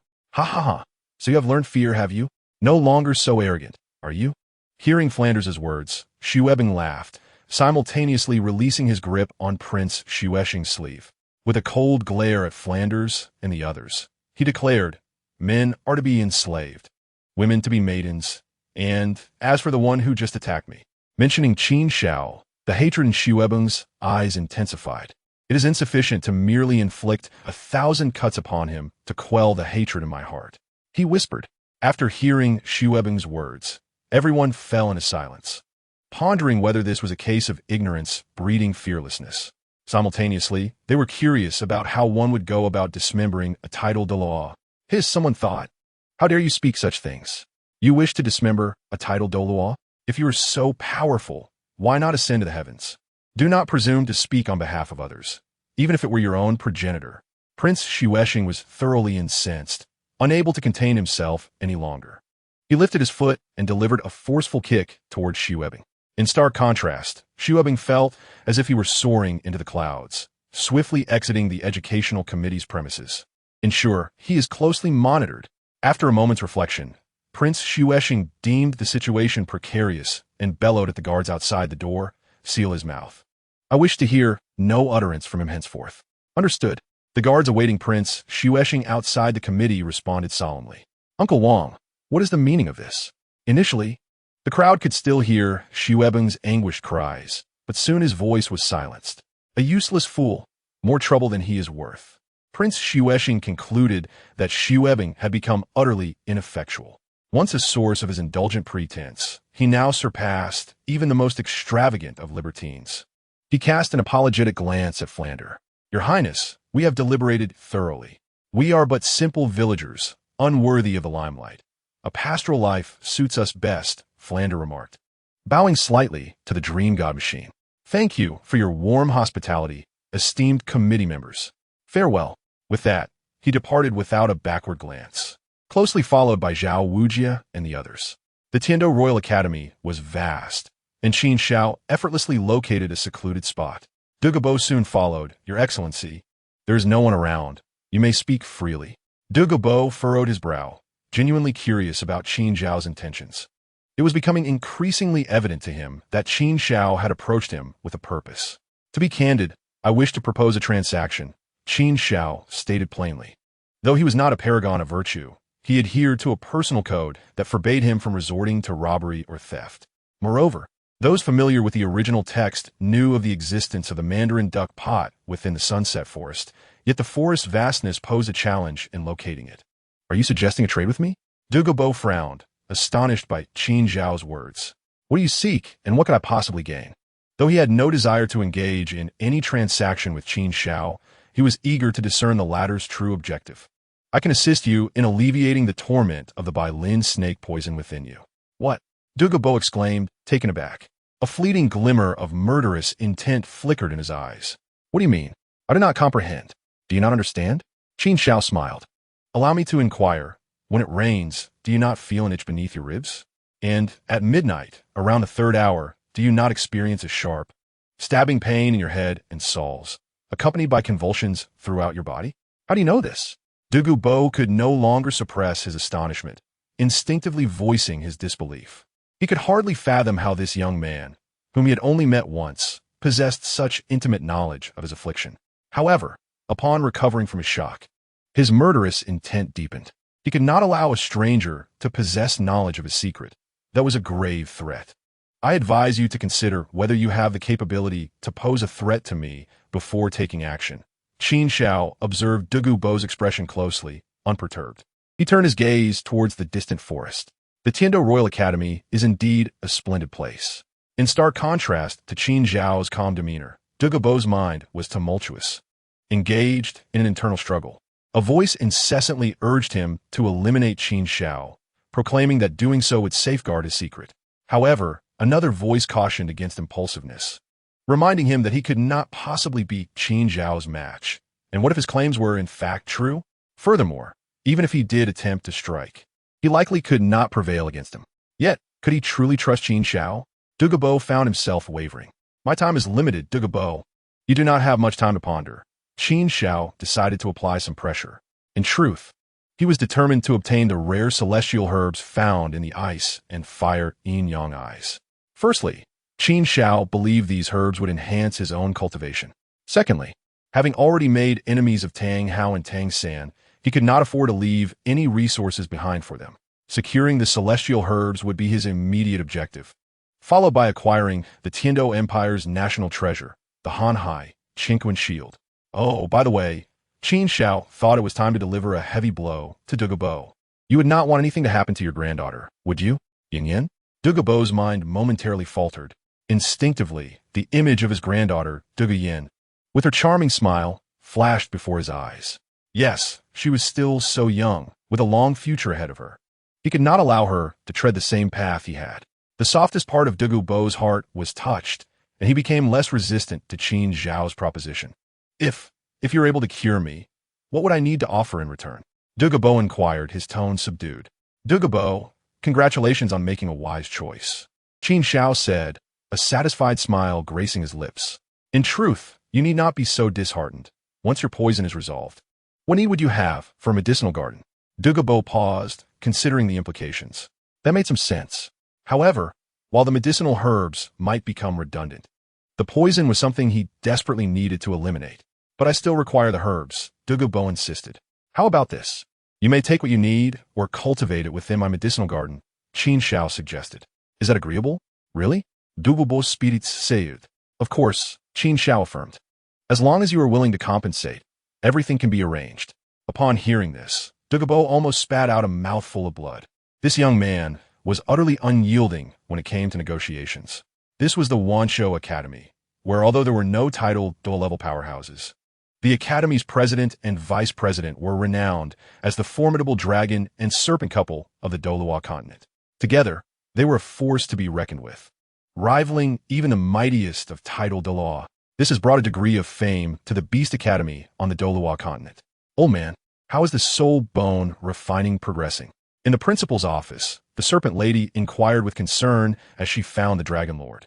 With my assistance through soul power pressure, today S fusion should be nearly complete. I've left her in a secret place outside the academy. Anyone harboring covetous thoughts will find it futile, replied the Dragon Lord. The sooner, the better, the serpent lady sighed with a complex expression. It is my fault for not keeping a close eye on Iran. Before she fully masters the external soul bone, I allowed her to spar with students from other academies, inadvertently exposing the soul bone. Although the news has been contained, some students have leaked it. Don't blame yourself too much. You only wanted what was best for Iran, hoping to accelerate the fusion through practical application. The Dragon Lord reassured her. Besides, our Beast Academy is not a small institution. With hundreds of students and teachers, it is impossible for everyone to keep silent. Moreover, who would dare to come to our academy to seize a soul bone? Do not be too anxious. After today, once Iran has completely fused with the soul bone, she will be safe. After all, external soul bones, unlike others, do not fall off even in death once fused. Indeed, I believe everything will be fine. The serpent lady responded, reaching out to grasp the Dragon Lord's hand. However, at that moment, the Dragon Lord's expression suddenly shifted. Old man, what is it? The serpent lady asked, her heart tightening. Someone is truly coming. The Dragon Lord said solemnly. The Beast Academy is not a place you can storm into. Meanwhile, outside the academy gates, two students blocked a mysterious figure shrouded in a black cloak. Even the sacred knights guarding the spirit hall do not dare to speak. Tang Hao said with a cold smile, his voice raspy, filled more with disdain than concern. He had come from Meng, Iran's soul bone, and one could easily surmise that peaceful means would not suffice. Thus, he acted without restraint. With a kick, he sent one student flying, then seized the other by the throat. Tell me, where is Meng Iran? He demanded in a deep voice. Iran, Senior Iran. I haven't seen her around the academy for several days. The young student stammered, panic etched across his face as he struggled. However, it was a futile endeavor. A Grand Soul Master could hardly hope to escape from Tang Hao's grip. A Title Douluo actually resorting to such shameless acts against a Grand Soul Master. Old woman. I am learning something new today, came a distant mocking voice. Tang Hao turned to see two elderly figures appearing in the distance. Dragon Lord, Serpent Lady? He rasped. Do you know me? I do not. The Dragon Lord shook his head. At that moment, Tang Hao's face was obscured by the black cloak, making recognition impossible. But who in the Soul Master world does not know that the Beast Academy was founded by us? The Serpent Lady said coldly. Who would dare to act recklessly here unless they were Title Douluo? Haha, I must have overlooked that, Tang Hao said, casually tossing the student aside. I have but one purpose today. Meng Iran, his gaze fixed firmly on the Dragon Lord and Serpent Lady. An overwhelming aura emanated from him. He is formidable, stronger than most Title Douluos. The expressions of the Dragon Lord and Serpent Lady changed simultaneously. In the next moment, they summoned their martial souls and soul rings to withstand the pressure Tang Hao exerted. I will repeat myself. I only want Meng Iran, Tang Hao reiterated. You have arrived too late. Iran has already refined the soul bone. Even if she appears, you will not be able to take it from her. The Serpent Lady could not help but interject. The strength Tang Hao displayed compelled her and the Dragon Lord to exercise caution. Ha! Do you think I'm a child to be toyed with? Tang Hao laughed in anger. If she truly refined the external soul bone, why would she not come out to see me? Be wise and hand over Meng Iran. Otherwise, do not blame me for being impolite. Have you truly thought this through? Do you wish to wage war against our Beast Academy for the sake of an external soul bone? The Dragon Lord admonished sternly. To me, the value of the external soul bone surpasses even that of a 10,000-year soul bone. Is it worth it to engage in conflict with your small Beast Academy? Tang Hao ziplit nun jialen. He spoke the truth. His soul bones were already fully equipped, and even if given another 10,000-year soul bone, he could not refine it. However, The external soul bone was different. It would not occupy a position among his existing soul bones. It appeared today would not end peacefully. Prepare the martial soul fusion technique. The Dragon Lord commanded. It seems you will not weep until you see the coffin. Tang Hao shook his head slightly, and in the next moment, the Haotian Hammer appeared in his hand. This is the Dragon Lord, and Serpent Lady's pupils dilated, recalling a name. Indeed, my martial soul is the Haotian Hammer. At this point, there was no need for pretense. Tang Hao stated solemnly. Ha! The Title Douluo of the esteemed Haotian sect has resorted to acts of murder and bone-snatching. Are you not afraid of the world's ridicule? The Dragon Lord suddenly laughed. Of course I'm afraid. The Haotian sect cannot afford to lose face, surprisingly. Tang Hao did not deny it, but nodded. Then he coldly declared, thus, anyone who witnesses the Haotian Hammer and my actions today must die. Upon hearing this, the entire venue fell silent. They were stunned. Had the Title Douluo of the Haotian sect gone mad? Chapter 3 is presented. Thank you all for your support. Chapter 54. The Fall of the Great Dragon and Serpent Students Flee. The Dragon Lord shouted, unable to contain himself. Simultaneously, he and the Serpent Lady charged toward Tang Hao. It is too late to think of escaping now, Tang Hao scoffed, standing his ground. A powerful aura erupted from him, sweeping outward like a tidal wave. In an instant, cries of agony filled the air. On the plaza, several students who could not withstand Tang Hao's soul power pressure collapsed, blood seeping from their 7 orifices. Their fates uncertain. Soon, only the Dragon Lord and the Serpent Lady remained on the plaza. You demon, how dare you lay hands on these children? The Dragon Lord's eyes blazed with fury as he brought his dragon-headed staff crashing down. Children? To me, once they see my martial soul, they become nothing more than enemies. Tang Hao retorted disdainfully, sweeping the Haotian Hammer, sending the Dragon Lord flying like a rag doll. Too weak. How can someone who is not even a Title Douluo dare to confront me? Fortunately, the Serpent Lady was quick, catching him just in time. Do you still possess the dignity and standards of a Title Douluo? The Serpent Lady reprimanded coldly. Dignity? Standards? Tang Hao ponda. Recalling how he had cast aside such notions when he fled like a stray dog. I warned you before. If you had surrendered Mangaran, none of this would have happened. Tang Hao slowly shook his head, as if to convey that the current situation was not his fault.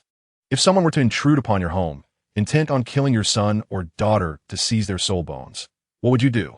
The Snake Lady coldly inquired. Would you willingly offer your child to be killed for their bones? Certainly not, Tang Hao replied, shaking his head. No one dares to cause trouble at the Haotian sect. What a domineering Haotian sect.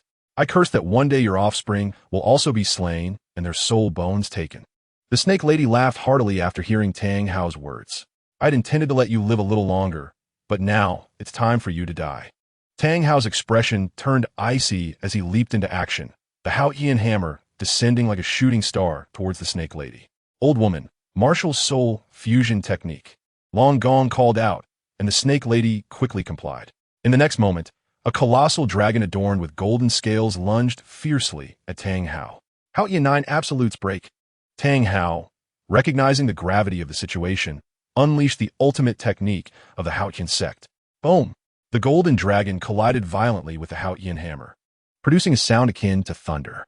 However, the standoff lasted but a moment before the dragon dissipated. Thud! Thud! 2 figures fell to the ground.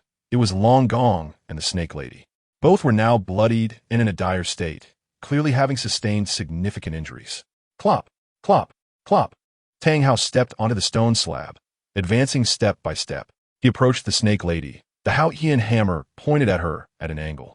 If you two were both Title Douluo using the martial soul fusion technique, I would indeed have to retreat. But now, you are merely comparable to an ordinary Title Douluo, utterly inconsequential. At this moment, the hood that covered Tang Hao's head had fallen away, revealing a visage almost twisted in agony. You are Tang Hao. You are the Haotian Douluo Tang Hao. Despite the years that had passed in Tang Hao's distorted features, Long Gong still recognized him. Shock filled his eyes, and disbelief laced his voice. Tang Hao ignored Long Gong's astonishment and coldly addressed the Snake Lady. Where is Mangaran? Speak, or face death. I have said it. I will die regardless. The Snake Lady suddenly laughed. However, if you speak, I will grant you a swift end. If you remain silent, I will ensure you suffer endlessly. Tang Hao replied coolly, my life is my own to command, not yours. The snake lady laughed uproariously. Suddenly, she turned to Long Gong. Her eyes first filled with reluctance, then resolute. Old man, I shall take my leave first. In the next life, remember to find me early. Do not let me be alone for too long. You know I fear solitude. Seeing this, a sense of foreboding gripped Tang Hao's heart. Yet, he was given no further time to ponder as a series of crackling sounds emanated from the snake lady. She had used her soul power to shatter her own meridians. Then, her head tilted, and she fell stiffly to the ground, her eyes lingering on Long Gong, unable to close, filled with reluctance. Old woman, as the snake lady collapsed before him, Long Gong's heart was torn asunder, filled with despair and fury, his face a mask of hopelessness. Why must it come to this? Tang Hao sai sopti. If you had handed Meng Yiran over to me from the beginning, why must we be separated by death? The essence of Tang Hao's words was clear. All of this was of your own doing. Even if all of us from the Beast Academy perish, do not think you can obtain the external soul bones. We will still seek vengeance in the future. Long Gong's eyes glistened with tears of blood. It was unimaginable what despair lay within his heart. Simultaneously, an aura far surpassing before erupted from Long Gong. Tang Hao even beheld cracks appearing on Long Gong's skin, resembling porcelain. Self-detonation. Tang Hao's pupils dilated in horror, realizing the gravity of the situation. But it was too late. With a thunderous roar, an immense wave of soul power surged, sending Tang Hao flying. Dust and smoke billowed, enveloping the area. What has happened? Such a powerful wave of soul power. The students of the Beast Academy were taken aback, each rushing to the center of the arena, striving to see what transpired. After a lengthy moment, they finally discerned a slightly disheveled figure emerging, dragging a massive black hammer along the ground. Run! He has killed a vice dean and many students. One among them caught sight of the lifeless snake lady and several fallen students and could not help but shout in terror. Run? Now that you have all seen me, none shall escape. Tang Hao's crimson gaze swept across the panic-stricken faces, excitement glimmering as he licked his lips. Kill! He descended upon them like a tiger among sheep, unleashing a bloody massacre. Qin Xiao, ahead lies my abode, follow closely. This place is filled with toxic mists and illusions. Even Title Douluo would find it troublesome. The poisoned Douluo cautioned Qin Xiao, who smiled in response. Dugu Bo, you are mistaken. This is not your abode, it is mine. Hearing this, Dugu Bo felt a wave of frustration. Yet at that moment, Qin Xiao had already bypassed him, heading towards the poison array. Crackle! Sparks danced around Qin Xiao as the toxins dissipated before they even approached him. Is this possible? Gubu bostered in disbelief. The power of thunder was formidable and just, a nemesis to all malevolent substances. Qin Xiao turned to Du Gubo with a smile. That will suffice. You may return now, tomorrow at noon. Bring your granddaughter, and I shall cure you. You actually allow me to leave? Du Gubo furrowed his brow. Is it not unusual? Qin Xiao inquired. Du Gubo's gaze flickered, and he nodded. Qin Xiao chuckled. No worries, you will get accustomed to it. With that, he waved goodbye to Du Gubo and stepped into the poison array. Watching Qin Xiao's figure vanish, Du Gubo felt an unsettling sensation. He spat with frustration. What in the world is this? It feels akin to sending my wife to another bed. Chapter 55 Dreaming God Machine. I suspect His Highness the Prince is a spy. On the other side, Qin Xiao had traversed the area shrouded in toxic gas and officially entered the basin where the ice and fire yin-yang I resided. What a grand pair of Mandarin duck pots. Qin Xiao marveled at the two springs, one blue and one red, situated in the center of the basin. He did not linger, for he had not forgotten his purpose, to obtain the celestial herbs adjacent to the ice and fire yin-yang eye. Before long, Qin Xiao found himself beside the ice and fire yin-yang eye, surrounded by spirit herbs of the caliber of vermilion, sand lotus, and cordyceps. However, his gaze did not linger on these herbs for even a moment, for he had finally located his first target. It was a celestial herb growing beside the fire spring, resembling a large cabbage. Fiery apricot blossom. Qin Xiao's eyes sparkled with excitement. He recalled that when paired with another mystical herb, the frosty stargrass, and used together in the eye of ice and fire, they could forge a body immune to both elements. He was determined to test this theory. Using the jade knife he had prepared long ago, he harvested the fiery apricot blossom, then made his way to the icy spring, where he cut a white flower with 8 petals, the frosty star grass he desired. However, upon grasping the frosty star grass, he felt perplexed. According to the original text, this flower possessed an extraordinary chill, capable of afflicting even a Title Douluo with its icy poison upon mere contact. Why then did he find it pleasantly cool and comfortable? He pondered.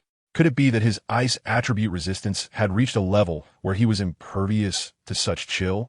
Then he sensed something amiss. Instinctively, he glanced at his other hand.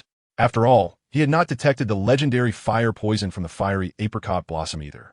Could it be that his fire attribute resistance had also risen significantly? In truth, Qin Xiao was skeptical about the notion of immunity. Absolute immunity was a myth. It was merely a matter of temperature not being sufficiently extreme.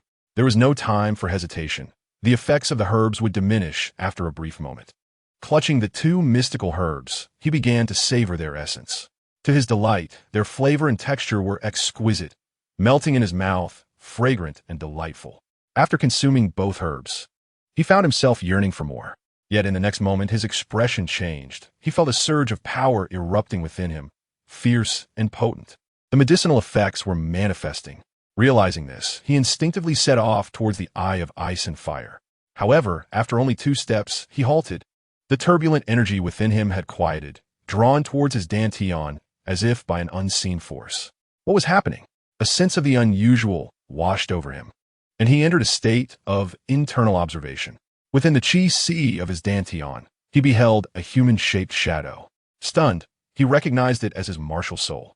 He noted that 2 swirling energies, one red and one blue, were being absorbed by this ethereal figure.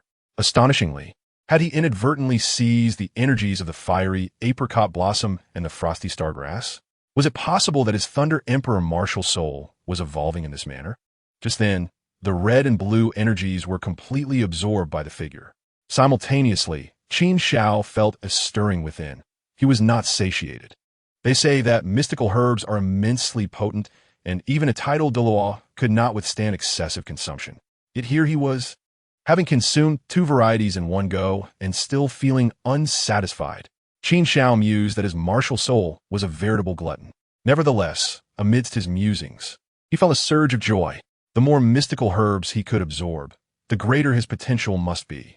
He firmly believed that all efforts would yield rewards, especially when invested in oneself. He promptly began harvesting more herbs. The coxcomb phoenix sunflower, the celestial mushroom, the crystal blood dragon ginseng, the autumn water dew. Whatever he consumed, his human-shaped, martial soul welcomed them all, absorbing every essence. Regardless of the herb's attribute, it seemed to transform into pure energy before him, replenishing his own needs. He thought to himself, I refuse to believe you can consume the remaining herbs as well. With that resolve, he took out the 8-petal orchid and devoured it. Finally, after assimilating the 8-petal orchid, his martial soul underwent a transformation. Mysterious runes began to appear on the figure. Qin Xiao's pupils dilated in astonishment, a silent exclamation escaping his heart. This is a treasure technique. In the next instant, he felt a momentary daze, as if he were glimpsing an ancient world. There, ethereal shadows of the 9 heavens loomed, hazy and awe-inspiring, exuding an astonishing aura. Boom! In the next moment, the 9 heavens fused, unleashing a bolt of lightning reminiscent of celestial radiance. Farther away, the stars dimmed, the 9 heavens' calamity light. Witnessing this, the name of the treasure technique emerged in Qin Xiao's mind. Incredible! This treasure technique surpassed even the 10,000 years soul skills.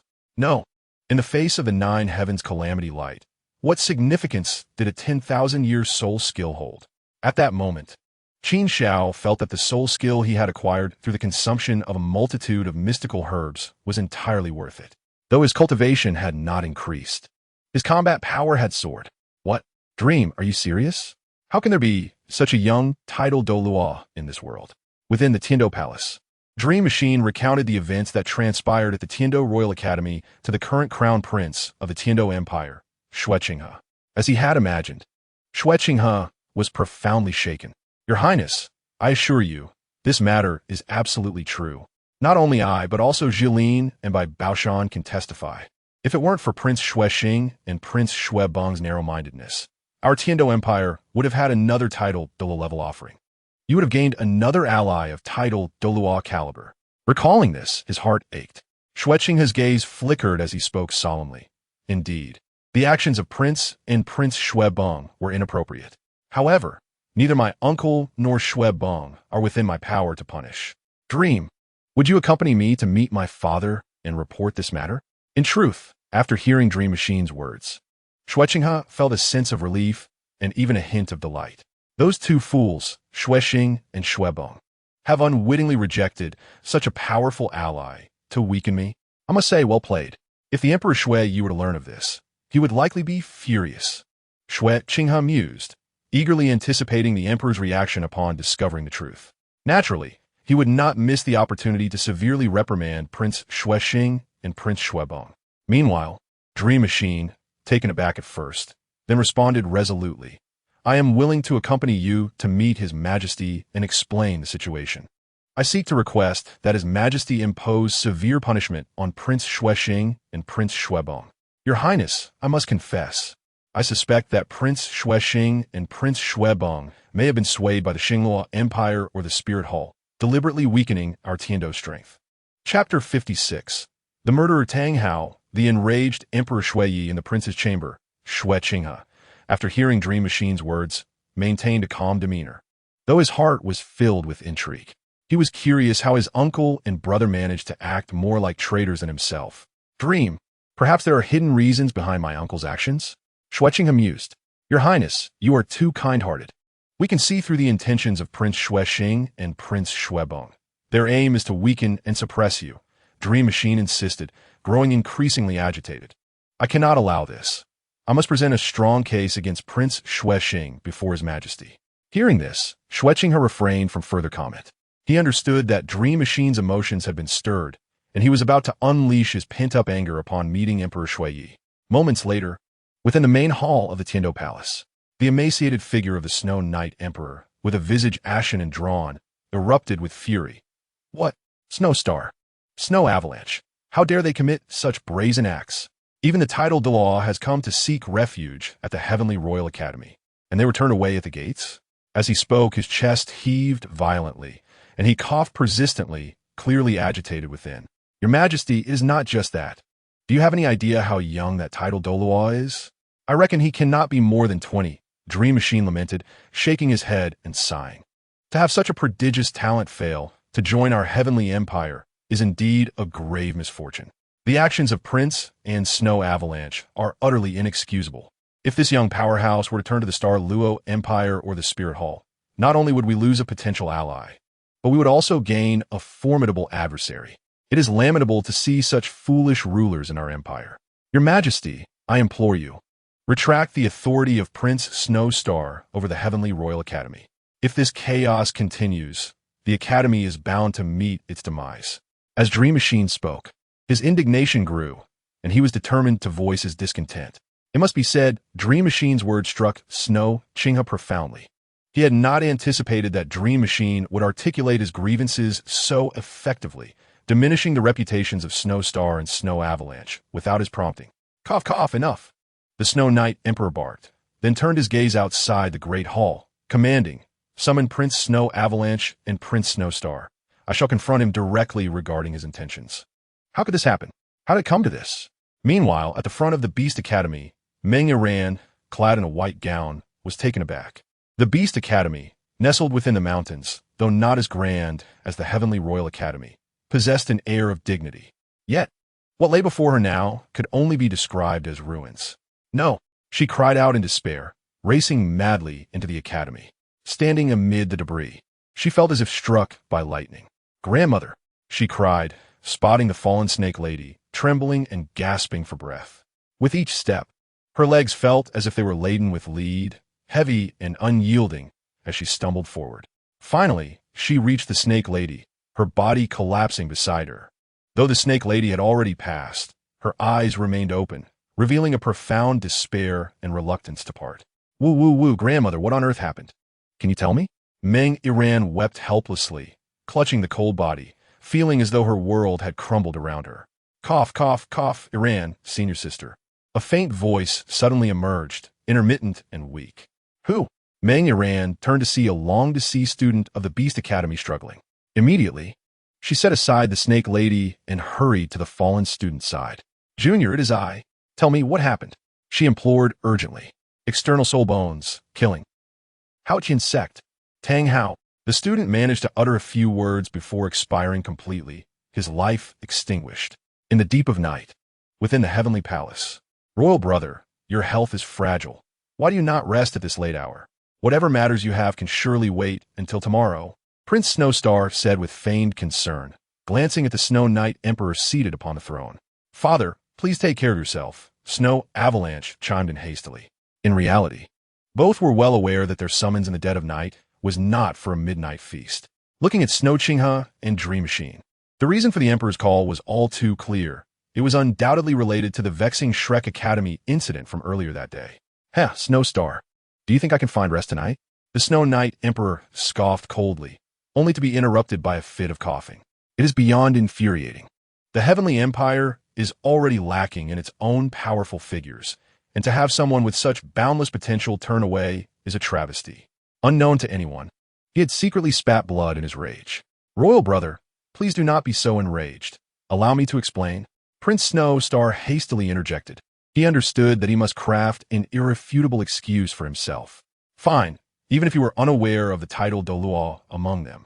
There were still several Soul Saint and Soul Emperor level powerhouses. Were they not worth courting? Furthermore, there are prodigious young Soul Masters who have already reached level 25 by the age of 12. Are they not of value?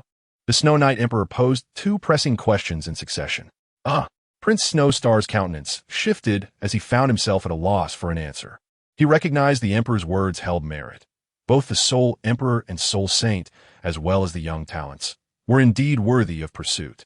In fact, had these individuals sought refuge in his princely residence, he would have offered them at least double the rewards compared to the Heavenly Royal Academy. His motivations were rooted solely in the fact that they had aligned themselves with Prince Snow Qinghe rather than him, which was the fundamental reason for his suppression.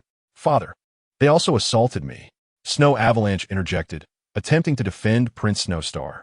After all, it was he who had taken the beating, and this was an undeniable fact. Inwardly, Prince Snowstar sighed in relief, grateful for Snow Avalanche's timely support. However, the Snow Knight Emperor's anger only intensified, bordering on laughter. Ha ha ha, Snow Avalanche, do you still dare to speak of face? Over the years, your debauchery has been unparalleled, engaging in gambling and deceit, and yet you dare to ask for dignity? Go ask anyone in Heavenly City, who does not know you as the most notorious scoundrel. I ask you, do you still have any shame left? Let alone you. Even my own dignity has been tarnished by you. Chapter 57, Dugubo. I feel I have been cheated, father. Snow Avalanche was rendered speechless by the Emperor's rebuke. He opened his mouth to defend himself, but found no words to offer. You useless fool. You masqueraded as a scoundrel, yet now it appears you have truly become one. Snowstar's heart sank. He had initially hoped Snow Avalanche would aid him in justifying his actions, but it was now evident that such hopes were in vain. Have you nothing to say? The Snow Knight Emperor's icy query cut through the air.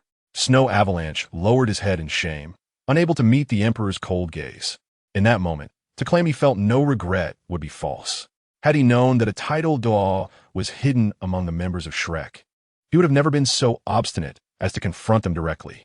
Your Highness, I acknowledge my mistakes and implore you to grant me an opportunity for redemption. Prince Xuexing, with a thud, knelt before Emperor Xie and spoke earnestly. Qinghe, Meng Huichong, do you know the whereabouts of the Shrek members? Suddenly, Emperor Xue inquired. Xuexing turned to Meng Shinji, who promptly replied, Your Majesty, after their departure, I had someone secretly follow them and discovered that they have not left Tindo City. They are currently residing in a hotel within the city. Did you hear that? Upon hearing Meng Shinji's words, Emperor Xue solemnly questioned Xuexing. Yes, I heard. I shall attend to it at once. As Xuexing spoke, he prepared to leave. Wait, Emperor Xue interjected. Is there anything further you wish to command? Until this matter is resolved, you need not concern yourself with the affairs of the Tindo Royal Academy. Qinghe will take over in your stead. What? You wish to strip me of my authority? The majority of the faculty and students at the Tindo Royal Academy, led by Meng Shinji, are already aligned with Xuexing. If he takes full control of the academy, what position will be left for me and Xueben? Furthermore, Xueqing's influence will only grow. How can I contend with him in the future? Prince Xuexing's mind raced with myriad thoughts. He understood the gravity of the situation. The Shrek individuals were notoriously difficult to deal with, especially with the Title Douluo backing them. Forceful measures would yield no results. Your Highness, I believe this situation will not hinder my ability to manage the Tindo Royal Academy, Prince Xuexing insisted. One must face the consequences of their actions. Even if you're my brother, depart now. I am weary. Emperor Xia waved his hand, appearing fatigued as he settled back onto his throne. Understood.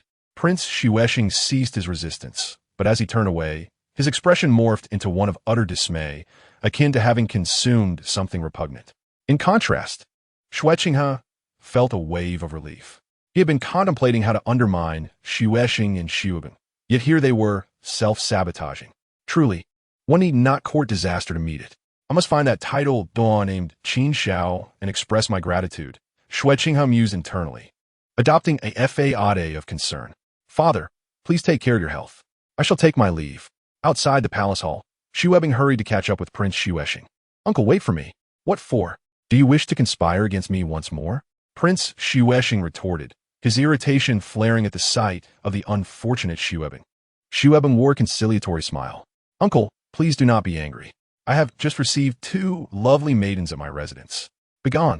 Prince Xuexing, in a fit of rage, kicked Xueben away and stormed off, though his voice echoed back. Tomorrow morning, accompany me to speak with the Shrek people. As morning mist enveloped the surroundings and dew adorned the grass, Qin Xiao, seated cross-legged by the ice and fire yin-yang eye, slowly opened his eyes. Rising to his feet, a slight smile crept across his lips. What a surprise to see you, Douluo, arriving so early. Before long, Qin Xiao could hear voices nearby. Grandfather, why have you brought me here so early? I'm still half asleep. One need not linger in slumber during life. After death, one will find eternal rest. As someone who has traversed this path, I impart this truth. Less sleep equates to more life. All right, I understand. In the mist, their conversation flowed seamlessly. And Qin Xiao recognized Douluo's voice. The girl who had been incessantly complaining must be his granddaughter, Douluo. Moments later, the sight of the elderly man and the young girl came into view. Douluo, you are indeed early. Ha ha. I feared you would grow impatient waiting, Douluo chuckled, though his eyes were scanning the surrounding herbs, seemingly assessing the condition of his cherished treasures. After a brief moment, he sighed in relief. It seems there are fewer than usual, but that is inconsequential. Those unfamiliar herbs hold no value for me. Is this the Qin Xiao that grandfather speaks of? He truly is a Title Douluo. How impressive. Unlike Douluo's focus, Douluo regarded Qin Xiao with a glimmer of intrigue. A young and handsome Title Douluo was a rarity she had yet to encounter. I assume you are the one who is anxious? Qin Xiao, not one to delay, handed Douluo a jade box. What is this? Douluo asked, perplexed. Qin Xiao smiled slightly. A spirit herb that can neutralize the poisonous effects of the Bailin snake. Really?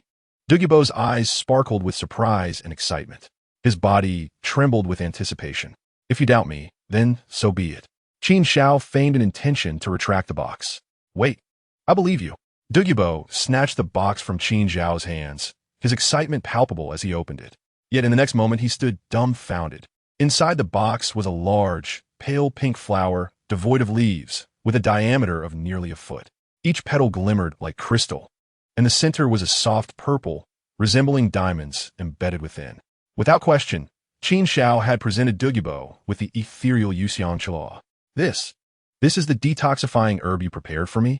Douluo stared blankly at Qin Xiao, recognizing the plant, as he had observed it flourishing near the ice and fire yin-yang eye for decades. Are you attempting to deceive me with my own possessions? Do you wish to take advantage of me? Douluo felt a sense of being hoodwinked, wondering if Qin Xiao regarded him as a fool. Chapter 58. You could have taken it by force. Why resort to business? It must be said that you previously failed to recognize the value before you. Qin Xiao gazed at the flustered Douluo, amused. After all, he had indeed aimed for a free acquisition. Douluo, what you hold is no ordinary item.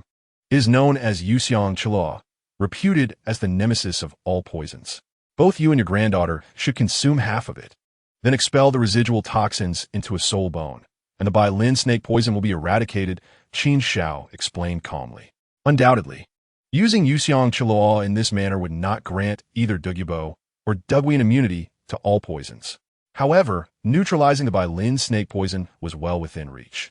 Moreover, Qin Xiao had never promised to assist them in achieving immunity to all toxins. In truth, half of this rare herb would still benefit them significantly. Compared to Tang San from the original narrative, Qin Xiao deemed himself quite generous. Upon hearing Qin Xiao's words, Dugubo furrowed his brow. Is it truly that simple? Is there any other way? Qin Xiao shrugged, a gesture of casual indifference. I always feel that your words carry a hint of disdain for me, said Dugubo with a frown. It is worth noting that he had devoted decades to researching the antidote for the biling snake's poison, yet to no avail. If this continued for a few more years, he himself would succumb to the venom. Yet, he was dismissed by Qin Xiao's casual remarks. Grandfather, I believe it is achievable. Duguian interjected, tugging at Dugubo's sleeve. Why do you say that? Dugubo asked, taken aback. Duguian whispered, such a young Title Douluo must possess secrets unknown to others. Dugubo nodded slightly. Qin Xiao, I shall attempt it now. If successful, this estate shall bear the surname Qin in the future. Qin Xiao nodded nonchalantly and turned to wander leisurely near the ice and fire duality eye. Dugubo wasted no time and seated himself cross-legged on the ground. He then broke a portion of the exquisite medicinal herb, Yuxiang Chiluo, and stuffed it into his mouth. Dugu Yin watched anxiously as time ticked away, each second feeling like an eternity. Suddenly, a surge of powerful soul energy erupted from Dugubo, overwhelming Dugu Yin, who was flung backward. Upon witnessing this, Qin Xiao frowned, as Dugu Yin was hurtling toward him. In an instant, he stepped back, and with a thud, Dugu Yin landed before him. Looking up at him, Dugu Yin exclaimed, Why didn't you catch me? Qin Xiao replied, puzzled, Why should I catch you? Dugu Yin was left speechless. Ha ha, it worked. I can't believe it truly succeeded. Dugu Bose jubilant lefter ekot. Qin Xiao turned to see Dugu Bo's 9 soul rings pulsating, a visage of uncontainable joy on his face. Grandfather, what has happened to you? Your hair has darkened, your eyes are clearer, and color has returned to your face.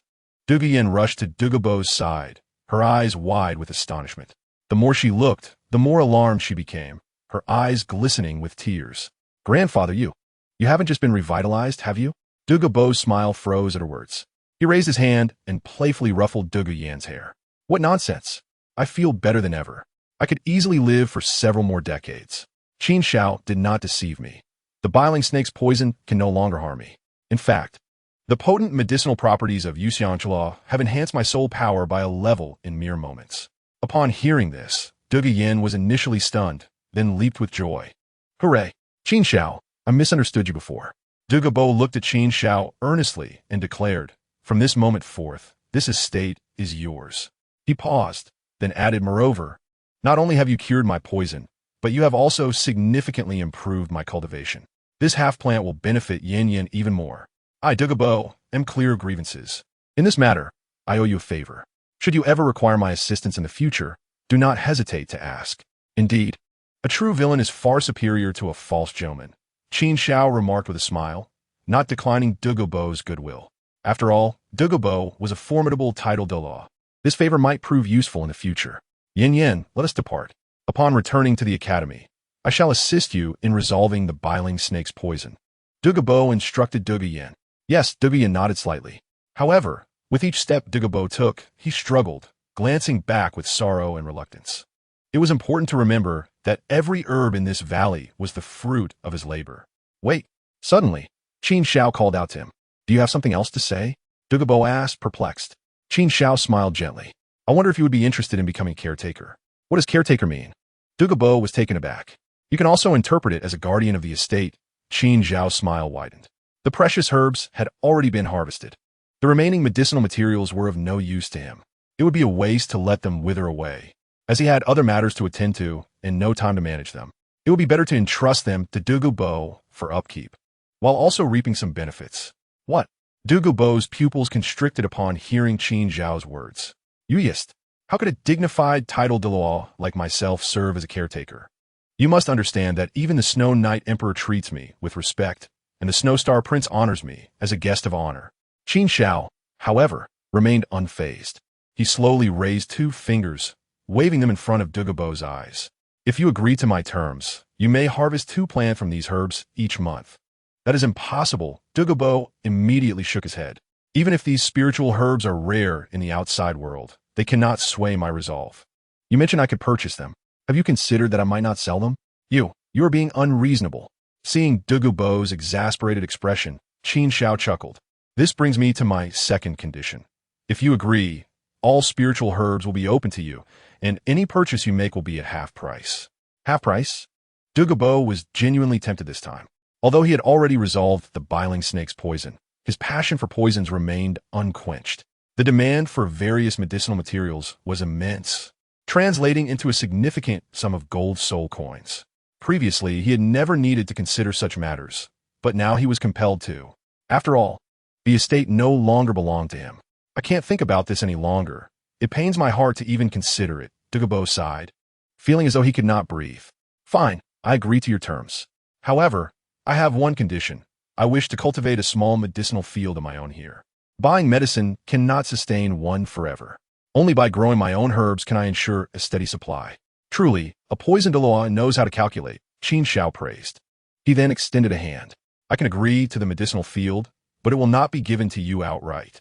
I will rent you a plot for 50 years at the price of 5 million gold soul coins. What? 5 million? Douluo was taken aback, incredulously laughing in disbelief. Qin Xiao, you could easily seize it, so why are you doing business with me? Since I could do business, why would I need to rob? Qin Xiao countered. Douluo found himself at a loss for words. I will gather the 5 million gold soul coins and return to you. This was no small sum, and even Douluo would need time to prepare. If you are not in a hurry, then neither am I, Qin Xiao replied casually, as he was not in need of money at the moment. From now on, you will manage this place. Should anything arise, seek me out at Lamba Academy. I will be there for the time being. According to the original plot's trajectory, Qin Xiao recalled that the members of Shrek Academy would head to Lamba Academy after leaving the Tindo Royal Academy, and he surmised that the next task would likely refresh there. Thunderstorm, Dubu Bonodit. He and Douluo watched as Qin Xiao departed. Unexpectedly. I am nothing more than a pure, tragic figure, Douluo reflected, gazing at the medicinal garden that once belonged to him, feeling a tumult of emotions within. In other words, one may dwell within a treasure trove without realizing its worth. Grandfather, try to be more at ease. After all, the venom of the biling snake has been brought under control, has it not? My life, does it not hold greater value than this medicinal field? Douluo consoled the troubled Douluo. You have a point. However, the thought of using my own funds to procure my own medicinal materials is rather disheartening. Upon finishing his words, Douluo could not suppress a sigh. Well, I suppose I shall grow accustomed to it. Yin, wait for me here. I will return to Tindo City to procure a soul bone for you. Very well. Douluo nodded obediently at his words. Meanwhile, outside the Bone Douluo's chamber in the 7-treasure glazed tile school, Ning Fengji and Jianhua stood side by side, gazing at the tightly shut door. Why is it taking so long? The old man is refining 3 soul bones at once. Could he truly be unable to break through his bottleneck and ascend to the esteemed rank of a 96th level Title Douluo? If he cannot succeed in this manner, I cannot fathom how he might ever break through. Ning Fengji, sensing Jian Douluo's heavy tone and palpable concern, shook his head in resignation. Jian Shu, do not fret. Breaking through a bottleneck is not an endeavor to be taken lightly. I suppose we must wait a little longer. Jian Douluo sighed deeply. However, just as his sigh lingered in the air, the closed door was suddenly flung open with a resounding crash, propelled by an overwhelming surge of soul power. In contrast, Jian Douluo and Ning Fengji felt a surge of joy. The next moment, Bone Douluo emerged with a smile gracing his lips, his soul power significantly stronger than before. Old man, you have succeeded? Jian Douluo's eyes sparkled with uncontainable delight. Ha! I have succeeded. After years of struggle, I have finally broken through. Bone Douluo could no longer contain his laughter. Congratulations, Bone Uncle. Ning Fengji also expressed his joy in congratulating Bone Douluo. Secmaster, you are mistaken.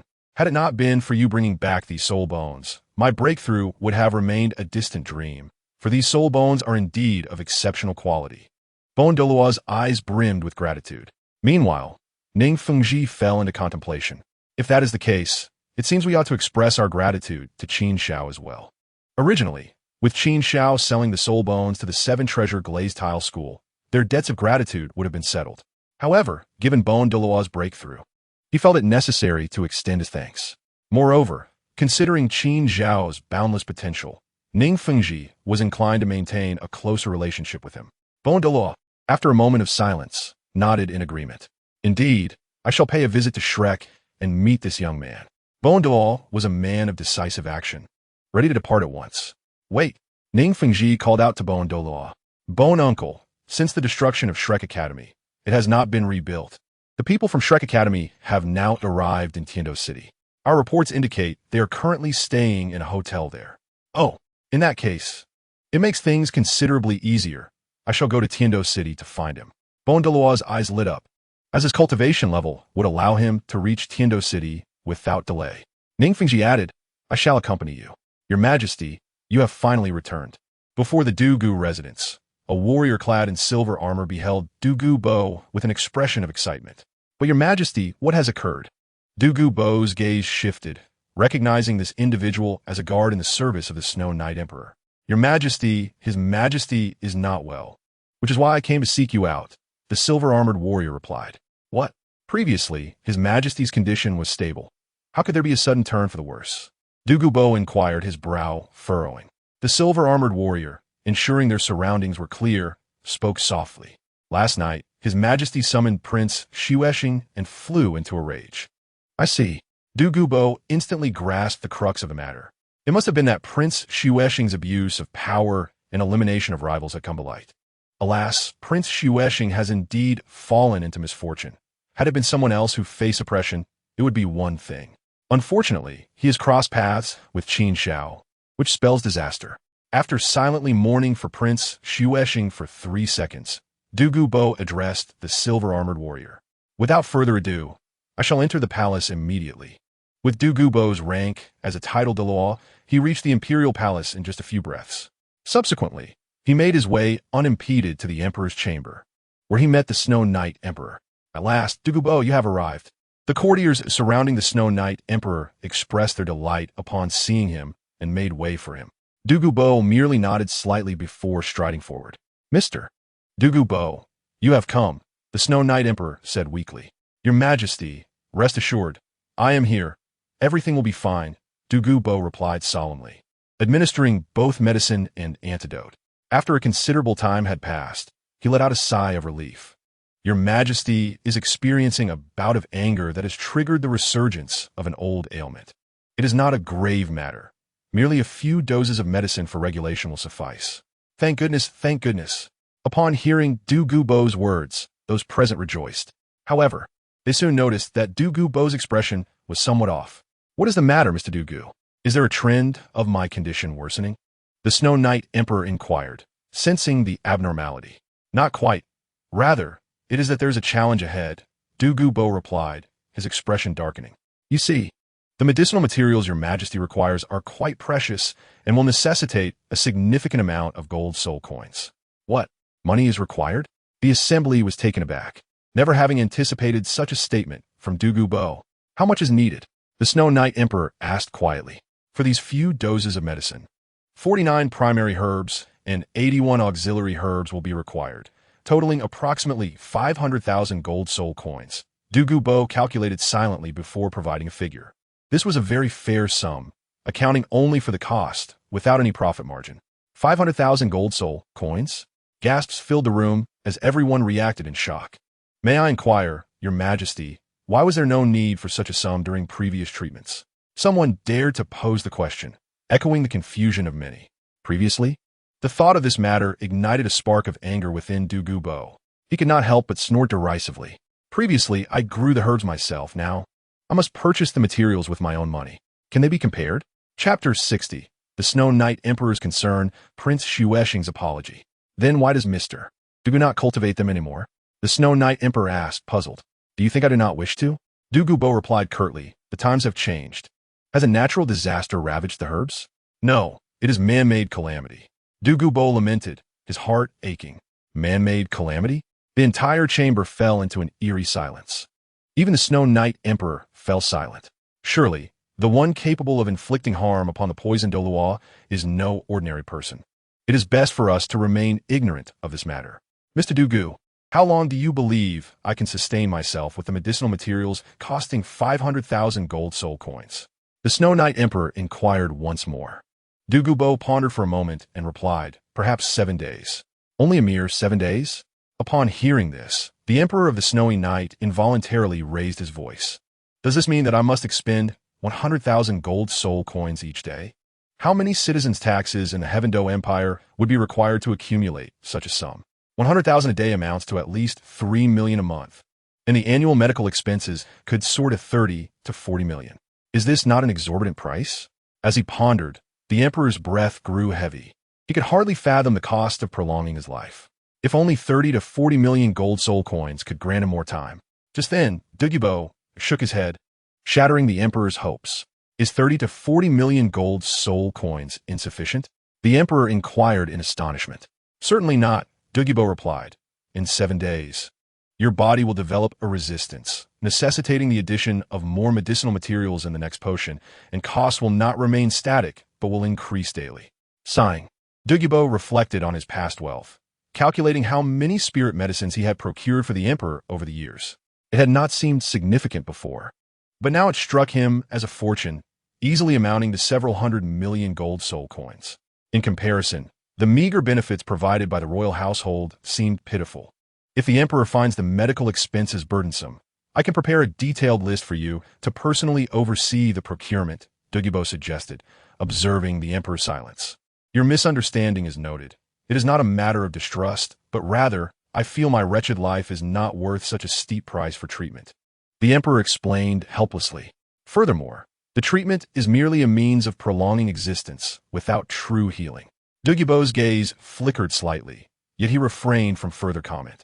For the Emperor spoke the truth. Summoned Dugubo to receive his payment. The Emperor commanded his guards. Your Majesty, you should rest a while, someone nearby urged. How can I sleep when a mere 100,000 gold soul coins grants only 12 hours? A bitter smile crept onto the Emperor's lips. For now, the grand enterprise of the Heavendo Empire can sustain such expenses, but what of the future? One day, I may be faced with expenditures exceeding 100 million gold soul coins for my treatment, or even more.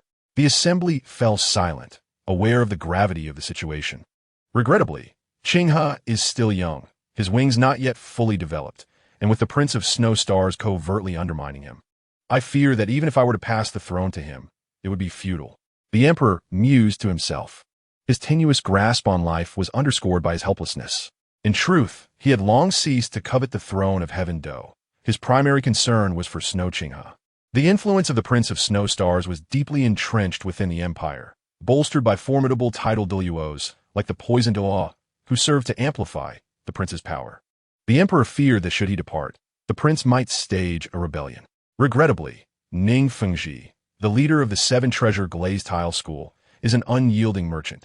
Even granting him the title of prince's tutor would not compel him to confront the Prince of Snow Stars. I must assist Qin Xiao in some way. The Emperor recalled the words of the Dream Machine, the young Title Douluo from Shrek Academy, whom even Dugubo regards with caution, could serve as a formidable protector for the prince's residence, alleviating concerns about the Prince of Snow Stars employing underhanded tactics with the poisoned Douluo. In that moment, the Emperor resolved and instructed those nearby, summon the Crown Prince. In a dilapidated and remote corner of Heavendo City, Qin Xiao glanced at the worn-out sign of the inn before approaching. Even before he drew near, a foul odor assaulted his senses, emanating from the antiquated wooden door.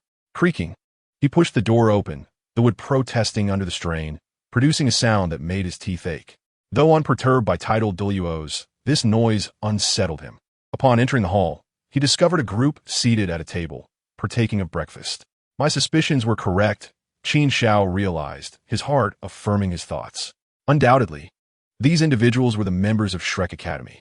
As he stepped inside, numerous gazes turned towards him, most revealing expressions of delight. Your Majesty, you have finally returned, exclaimed Zhu Zhuqing, Ning Rongrong, and Zhao Wuji in joyous unison. Indeed, Zhao Wuji had intruded, but this was unavoidable, having witnessed Qin Xiao's valor. He had come to idolize the youth, despite their age difference. Everyone is excused, but old Zhao, you might want to exercise a bit of restraint, Qin Xiao remarked, unable to suppress a gesture of exasperation as he rubbed his temples. In contrast, Zhao Wuji wore an awkward expression, unable to contain his emotions. Your Majesty, we left no messages for you. How did you find us? Zhao Wuji inquired curiously. Were you hiding in the shadows? Certainly not. I have no peculiar inclinations in that regard. Qin Xiao replied with a slight shake of his head and a smile. In truth, it was not difficult at all. I merely sought the most economical inn in Heaven-Do City, and locating you was a simple matter. Isn't that right, Flander? Upon hearing this, Flander appeared quite embarrassed. Qin Zhao's remark struck home, perfectly capturing his character. Yet, for the sake of the dean's dignity, he sought an escape. Your Majesty, you must understand that my actions were not solely to save money. I aimed to test the kid's resolve. We must eradicate extravagance and indulgence from a young age. Haha, if that's your reasoning, I won't argue with you, Qin Xiao chuckled. However, just then, a deep voice resonated from outside the inn. The Crown Prince is departing. Bystanders, please step aside. The Crown Prince? The group froze, setting down their bowls and chopsticks to glance towards the entrance. Moments later, the portly Prince of Snow Star strode in, accompanied by Snow Avalanche. The prince wore a smile, while Snow Avalanche frowned, fanning himself repeatedly with disdain. He thought to himself, is this place even habitable? Snow Avalanche, do you have any objections to this place? Without needing anyone to speak, the prince noticed Snow Avalanche's gestures and shot him a cold glare. Anger simmered within him. This spoiled child, so accustomed to luxury, had evidently forgotten the purpose of their visit, seeking assistance. One must lower their stature, do you understand? The more he thought about it, the more irritated he became. The prince realized that his previous night's admonitions had been wasted on the ungrateful. Ah, no. Upon hearing his words, Snow Avalanche belatedly lowered his hands, a hint of panic crossing his face. Uncle Wong, I was merely momentarily overcome and lost control of myself. Moreover, this place is truly appalling. This is utterly disgraceful. Lost in the indulgence of a life of luxury, he has become a true wastrel. Prince Xuexing was momentarily speechless. Were it not for the fact that only 2 sons of Emperor Xuye remained, he would have seriously considered changing his support. Nevertheless, the path beneath his feet was one he must tread himself. The avalanche was my choice, and indeed my only choice. Even if it were but muck, I would still strive to elevate him. With such thoughts, Prince Xuexing turned to Qin Xiao, offering a slight smile tinged with regret, and said, Mr. Qin, Avalanche is merely a child, born into the royal family, accustomed to luxury, and, as such, has been spoiled. He lacks manners. I kindly ask you to overlook his behavior. Today's matter could have proceeded even in his absence. Having said this, he cast his gaze towards Flander and the others. Dean Flander, esteemed faculty and students of Shrek Academy. I, Xuexing, extend my sincerest apologies to you. Yesterday, we were indeed at fault. Prince Xuexing spoke with genuine sincerity, even bowing deeply. Clearly, as a prince of the empire, his willingness to humble himself was a significant gesture.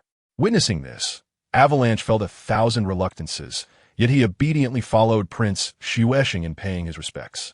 However, the Shrek group remained silent, their eyes fixed on Qin Xiao's silhouette, awaiting his response. It was evident to all that both Prince Xuexing and Avalanche were, in essence, apologizing to Qin Xiao. In the simplest of terms, without Qin Xiao, they were unworthy of such treatment from Prince Xuexing. I, Dail Mubai, vow to become a person like Qin Xiao, one whom even the imperial prince must regard with respect. Dail Mubai's gaze flickered as he made this silent pledge. If only I possessed Qin Xiao's charisma, perhaps Ning Rongrong would gaze upon me in the same way. Oscar's expression darkened. In contrast, Ma Hongjun looked at Qin Xiao's back. His eyes filled with admiration and envy. If I had Qin Xiao's strength, with just a flick of my finger, what kind of woman would I not attract? After all, both Ning Rongrong and Zhu Zixing were tantalizingly out of reach for him, far superior to any other. Yet, in response to the courtesy extended by Prince Xuexing and Avalanche, Qin Xiao remained silent, merely observing them. Ah, how forgetful I am! Prince Xuexing suddenly laughed, as a ring on his finger emitted a flash of light, revealing a black card. Even from a distance, Flander keenly spotted some numbers on the card. Goodness, the card is filled with zeros. A profound envy stirred within him. Might there be an opportunity to sit down and discuss matters with Mr. Qin once more? Prince Xiueshing inquired, holding the card in a manner that showcased both elegance and courtesy, reminiscent of how Qin Xiao presented business cards in his previous life. The prince, a figure of high stature, was indeed generous, offering 5 million gold soul coins. Such grandeur. As Prince Xiueshing extended the card, Qin Xiao effortlessly discerned the numbers displayed. What? The imperial prince is actually offering Qin Xiao 5 million gold soul coins? Avalanche was taken aback. He had never heard of such an intention from Xiueshing before. Is this the extraordinary nature of a Title Douluo? Even imperial princes must resort to gold soul coins to curry favor. The Shrek group was once again enlightened about the might of the strong, simultaneously recognizing the immense power of wealth. Even for Dail Mubai, a prince of the Star Luo Empire, 5 million gold soul coins represented an astronomical sum. Within the assembly, the only individuals seemingly unaffected by this figure were Qin Xiao and perhaps Ning Rongrong. Mr. Qin, please do not misunderstand. This sum is merely an expression of our previous apologies. Seeing Qin Xiao hesitating to accept the black card, Prince Xiueshing gritted his teeth and continued, if Mr. Qin is willing to sit down and discuss further, please feel free to state your conditions. I will ensure they are met, and for those I cannot fulfill, I will find a way to accommodate. Prince Xiueshing's voice rang with conviction. Heavens, to attract my favor, the Heavendo Empire, or rather, Prince Xiueshing, possesses such determination? Qin Zhao's gaze shifted, yet he remained non-committal.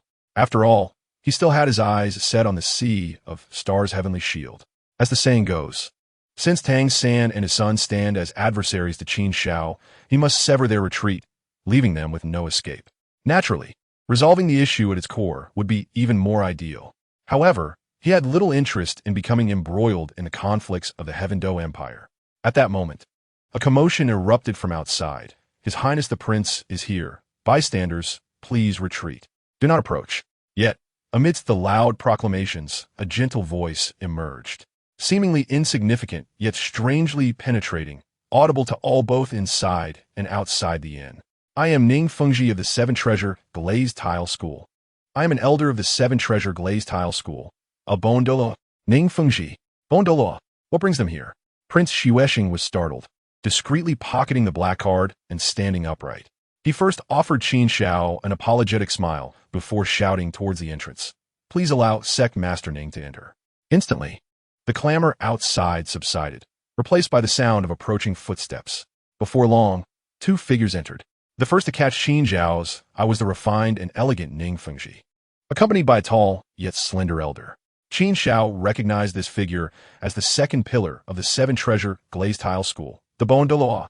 Brother Qin, we meet again. Ning Fengji greeted as he entered, offering a slight bow. Sect Master Ning, I did not expect to see you again so soon. Qin Xiao returned the gesture. They actually knew each other? Observing this exchange, Prince Xiueshing's pupils constricted in realization of potential trouble. At that moment, Ning Fengji turned his attention to Xiueshing, expressing surprise. I did not anticipate that the prince and young Avalanche would also be present. Xiueshing returned a cordial smile. I too did not expect to encounter Sect Master Ning here. Ning Fengji chuckled. I did not foresee that His Highness would take such pleasure in breakfast. Breakfast? Who was being sarcastic here? Prince Xiueshing felt discomfort but concealed it, responding with a low chuckle. The fragrance of wine does not fear the depths of the alley. Did not Sect Master Ning come here drawn by it? As seasoned individuals, they understood the nuances of each other's words. However, Ning Fengji's candidness left Prince Xiueshing momentarily stunned. That is incorrect. I specifically came to find Brother Qin. He spoke plainly. Ah, so direct? Both Prince Xiueshing and Avalanche were taken aback. Ning Fengji's forthrightness caught them off guard, leaving them momentarily speechless. I am curious what brings Sect Master Ning to seek me. Qin Xiao inquired. Not in a hurry. Brother Qin, allow me to introduce this esteemed elder beside me.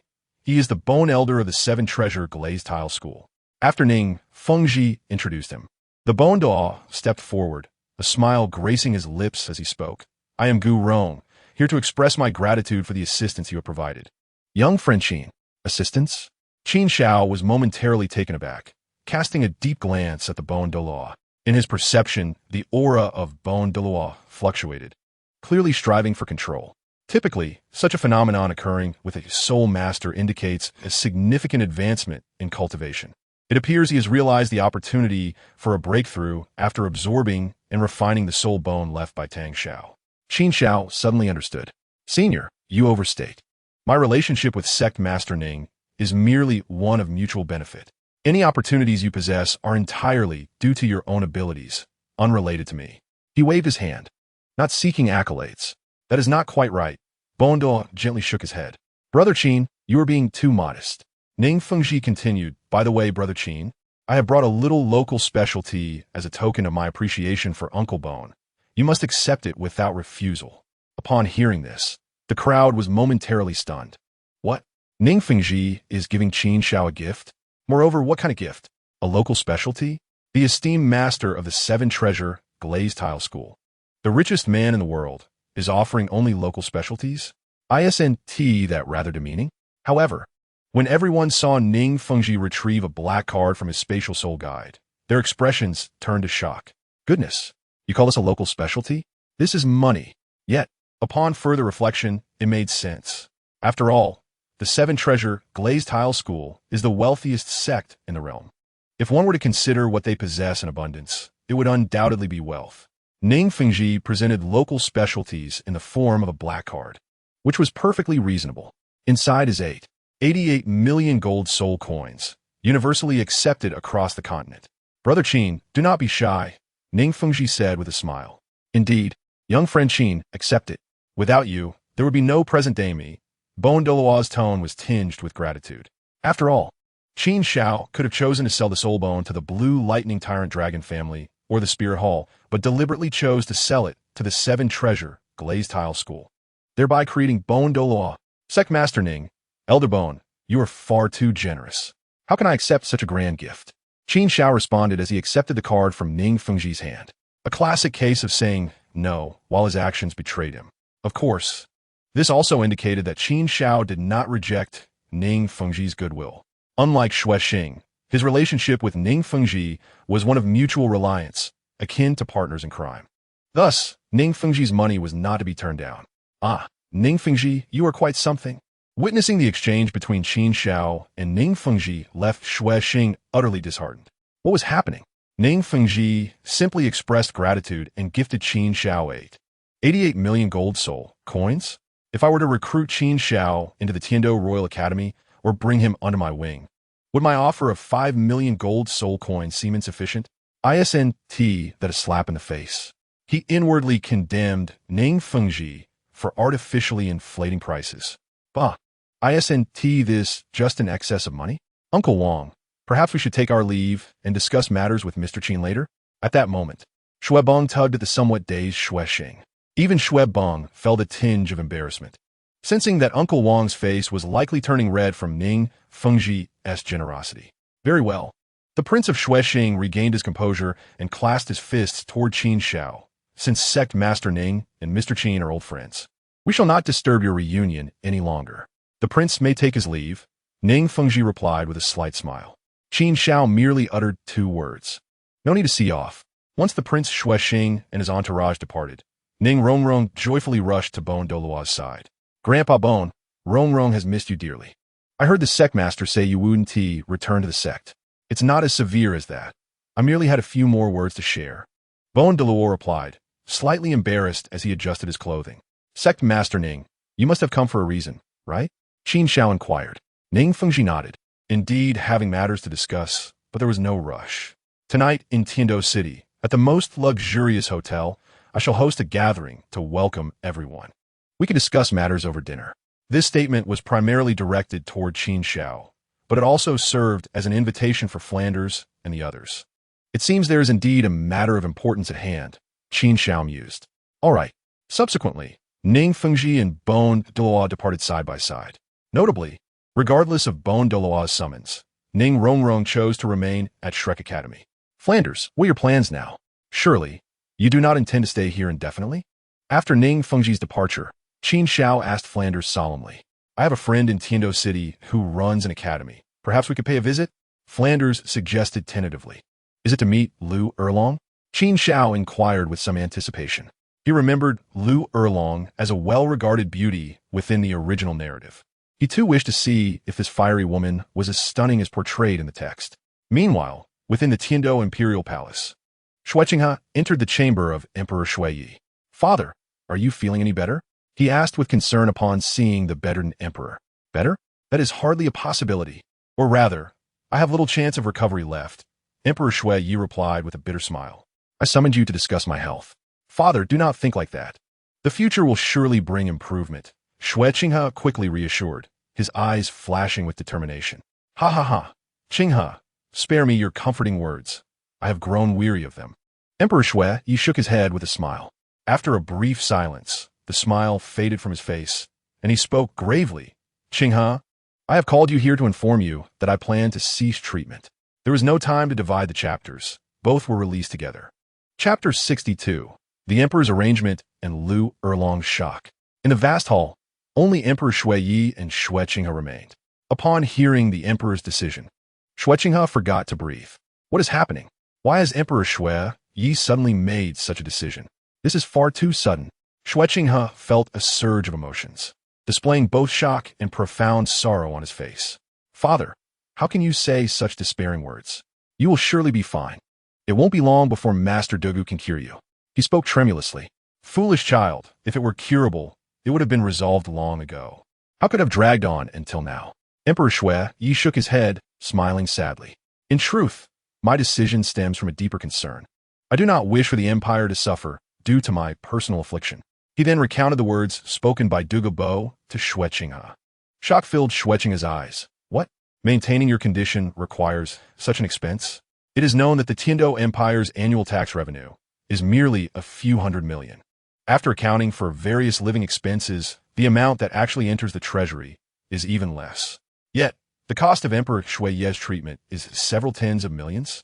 That is utterly terrifying. Several tens of millions is merely the beginning. It will only escalate from here," Emperor Shuiyi sighed. "But perhaps this is for the best, as it has solidified my resolve regarding certain matters. Before I depart from this world, I must assist you. Father, please do not abandon your treatment. Even if it costs billions, the Tindo Empire can bear the expense. It is unnecessary." In light of Xueqinghe's insistence, Emperor Shuiyi shook his head. His weary eyes, having seen much of the world, seemed to have already discerned the truth of human nature. "I summoned you merely to convey my decision, not to solicit your opinion. And I have a few matters to entrust to you. I shall listen attentively to your teachings, Father." Xueqinghe bowed his head, refraining from further words. "The first matter is your temperament. You must alter it. You cannot treat everyone with courtesy.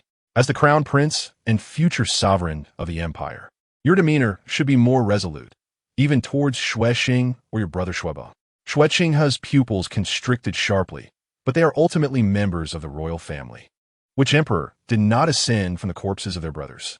If Xueqing persistently suppresses you, seeking to elevate Shuebong to power, then you must retaliate fiercely. For you are the heir I have chosen, and I shall support you from the shadows.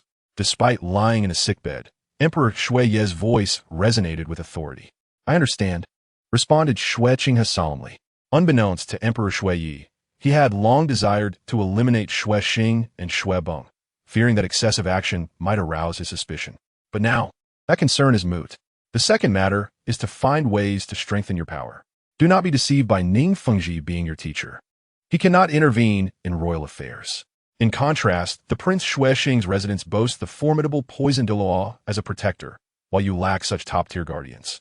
Should Xueqing choose to strike against you clandestinely, you would be at a disadvantage. This is a matter of utmost concern for me," continued Emperor Shuiyi. "Poison Douluo?" Xueqinghe maintained a composed exterior, yet inwardly scoffed. Did they truly believe that the spirit needle Douluo, lurking by his side, was inept?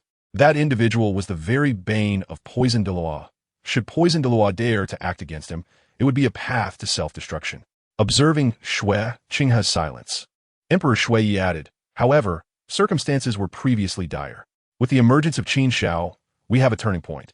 From what I have gathered from Dream God Machine's descriptions, this Qin Xiao is a formidable figure whom even Poison Douluo fears.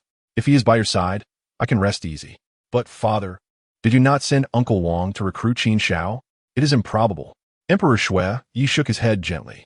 Qin Xiao is a young man of great ambition, and he will not tolerate being underestimated.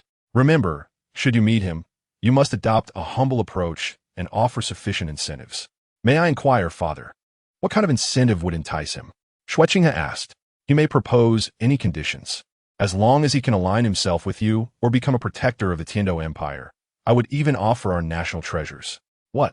Shui Qinghe was taken aback, astonished by Emperor Shui Yi's willingness to pay such a hefty price. His future is limitless. Perhaps he may not possess such value today, yet he surely will in the future. Shui Qinghe resolved to broaden his perspective. Thank you for your guidance, Father. I understand now, he replied respectfully. The final matter is one of utmost caution. Protect yourself diligently, and do not provide Shui Xing with any opportunities. I even suspect that my illness is the result of Shui Xing covertly instigating Dugu Bo. Emperor Shui Yi imparted gravely. Father, is this truly so? Shui Qinghe's eyes widened, feeling as though he had uncovered a new continent. Surprising, is it not? Emperor Shui Yi remained calm, and Shui Qinghe perceived a trace of pain etched on his father's face. It is indeed amusing. I have previously harbored suspicions toward Shui Xing, Shui Beng, and even you. Yet today, I can assert that Shui Xing is the most likely culprit. After all, when I began to expend golden soul coins to sustain my life, his benefits were the most substantial. Emperor Shui Yi stated with conviction. He believed that Shui Xing had been laying the groundwork for years and was now revealing his claws. Shui Xing, oh Shui Xing, you shall bear this blame whether you wish to or not, for it is your royal brother who has cast it upon you. Shui Qinghe mused inwardly, yet his face displayed righteous indignation, declaring, I shall confront Shui Xing for the antidote immediately. It would be futile. What you must do now is to grow swiftly and shoulder the responsibilities of the Tindo Empire, for my time is limited. Emperor Shui Yi restrained the impulsive Shui Qinghe. I understand. I shall seek out Qin Xiao at once. Shui Qinghe declared. Emperor Shui Yi nodded. Such a course of action is indeed wise. At the Blue Tyrant Academy, at the end of a bustling street in Tindo City, Qin Xiao paused. Before him stood an imposing academy. Dean Flanders. Your old friend. Is he the dean of Blue Tyrant Academy? Behind Qin Xiao, Ning Rongrong read aloud the name inscribed on the academy's plaque. Oscar Ma Ongjun. And others were equally curious, not anticipating that the seemingly destitute dean had connections with such affluent individuals. After all, Tindo City is a land of great wealth, and establishing an academy here signifies considerable riches. Haha, you are quite correct.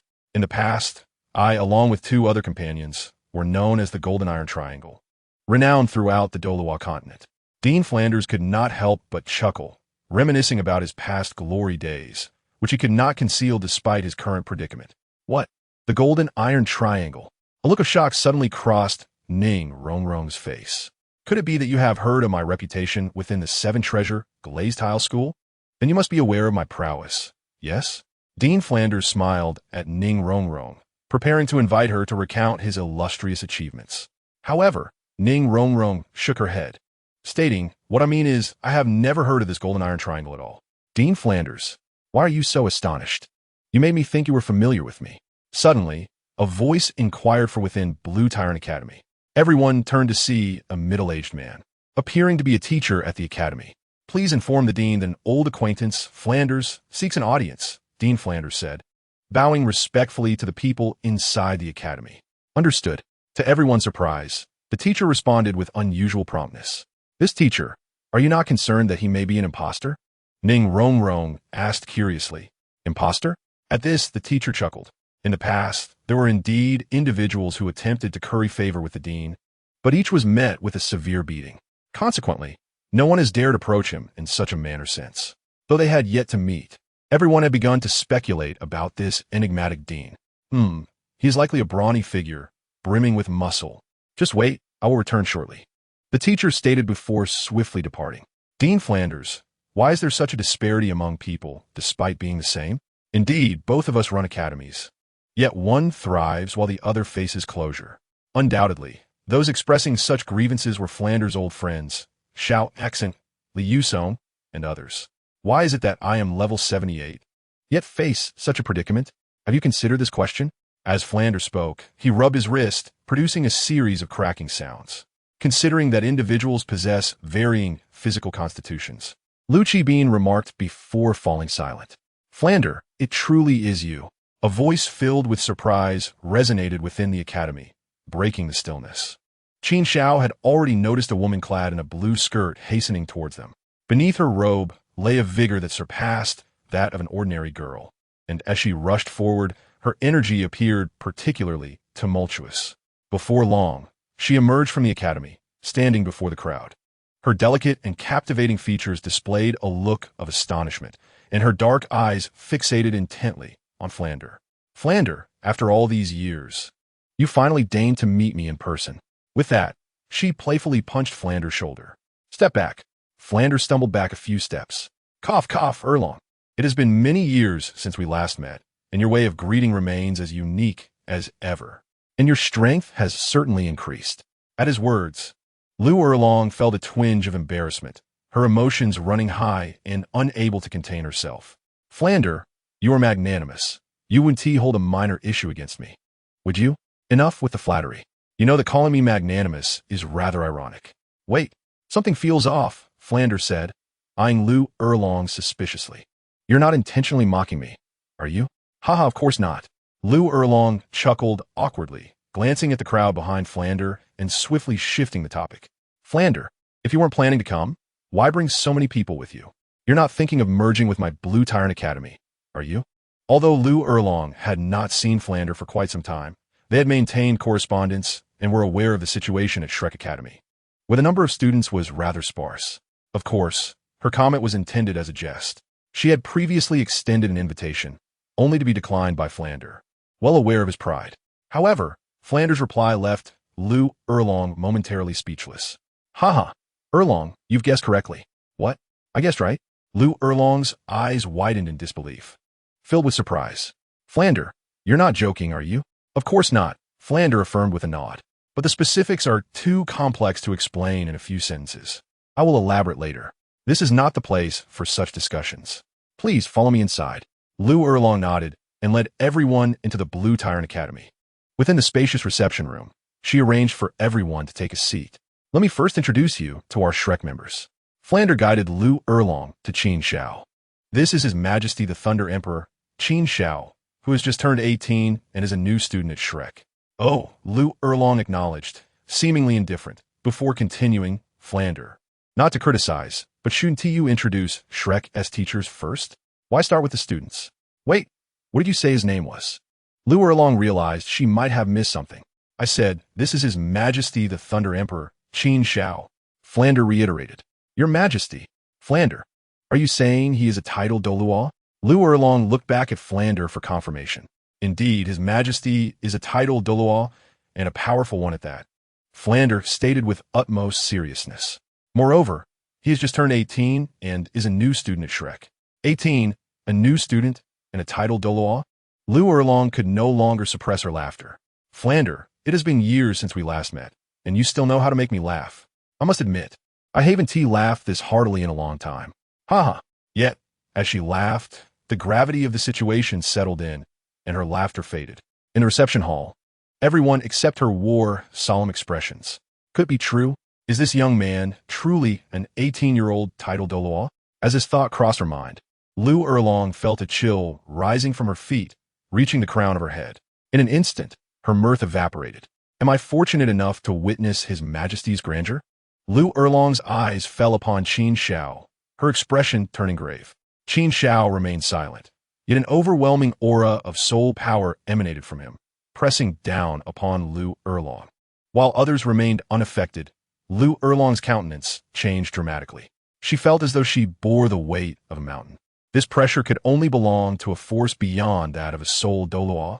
However, the weight lifted within mere moments, as Qin Xiao retracted his aura. Lu Erlong exhaled in relief. Phew!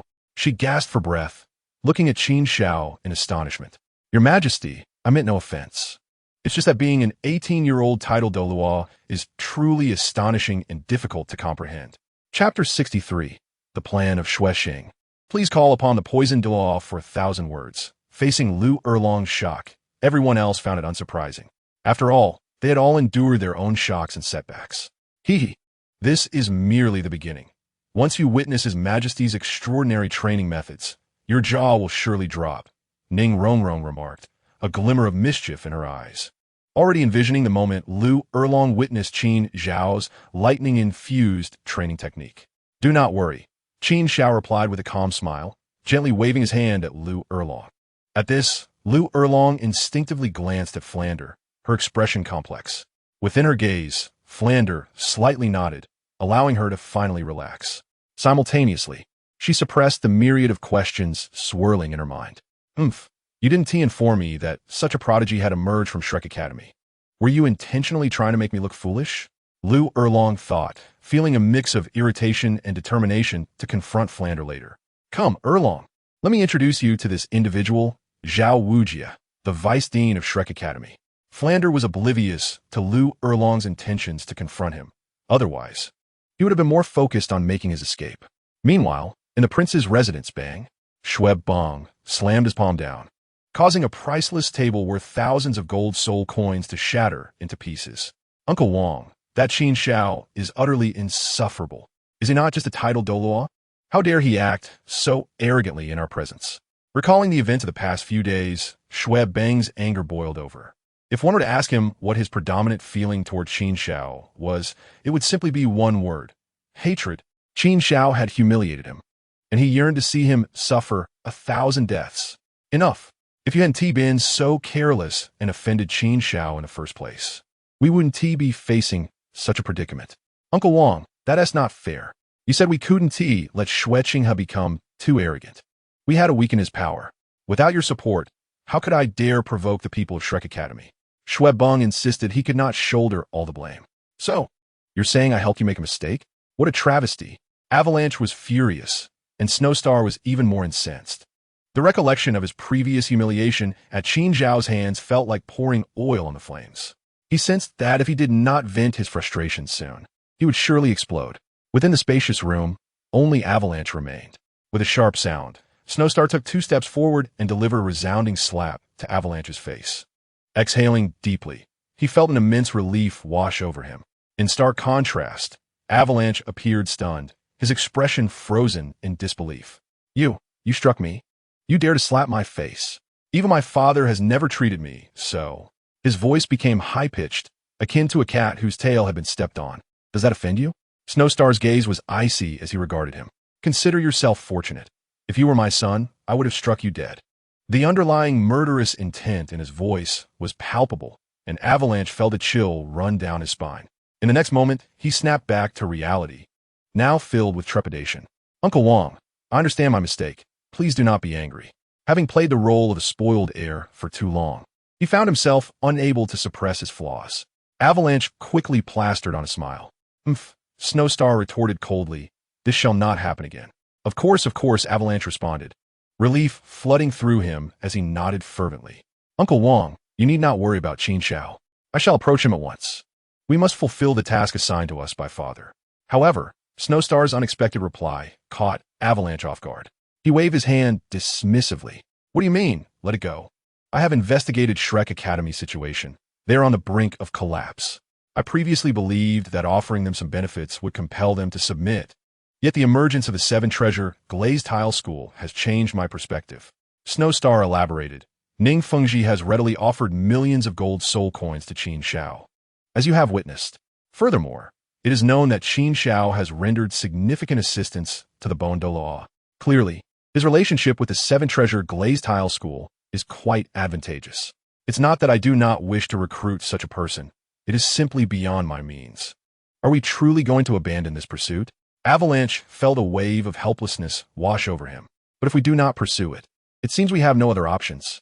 Are we to ignore Qin Xiao completely? Wouldn't Father still hold you accountable? Avalanche expressed his concern for both Snowstar and himself. Should Snowstar lose control over the Tindo Royal Academy, the future would be dominated solely by the Zwiking family.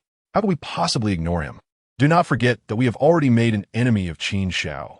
Who knows if he will stand against us in the future? Snowstar said, a glint of malice flashing in his eyes. Since he cannot serve my purpose, he must be eradicated. I intend to eliminate all risks at their inception. You mean to kill him? Avalanche was taken aback. Though he too harbored thoughts of venting his frustrations by eliminating Qin Xiao, he had only considered it. Snowstar was resolute. If he intended to kill Qin Xiao, he would act upon it. Yet, given Qin Xiao's strength, could he truly be so easily dealt with? After all, he was a Title Douluo, a formidable foe. Avalanche felt compelled to caution Snowstar. In a low voice, Snowstar declared, I plan to enlist the help of Dugubo. To engage in battle with Qin Xiao would be tantamount to delivering one's head upon a platter. He cannot compete with Qin Xiao, Avalanche remarked, fully aware that while Dugubo was indeed a Title Douluo, in terms of combat prowess, he would rank near the bottom. However, Snowstar shook his head. Avalanche, you must remember that the hierarchy among soul masters is not purely determined by soul power. If that were the case, soul masters would not require soul battles. They would simply reveal their soul power. Do not underestimate Dugubo. While he may lack personal combat strength, he excels in the use of poison. He could easily decimate an entire city, something many Title Douluo cannot achieve. Furthermore, although he may not be able to defeat Qin Xiao in direct combat, by employing poison covertly, I refuse to believe that Qin Xiao could evade such a fate.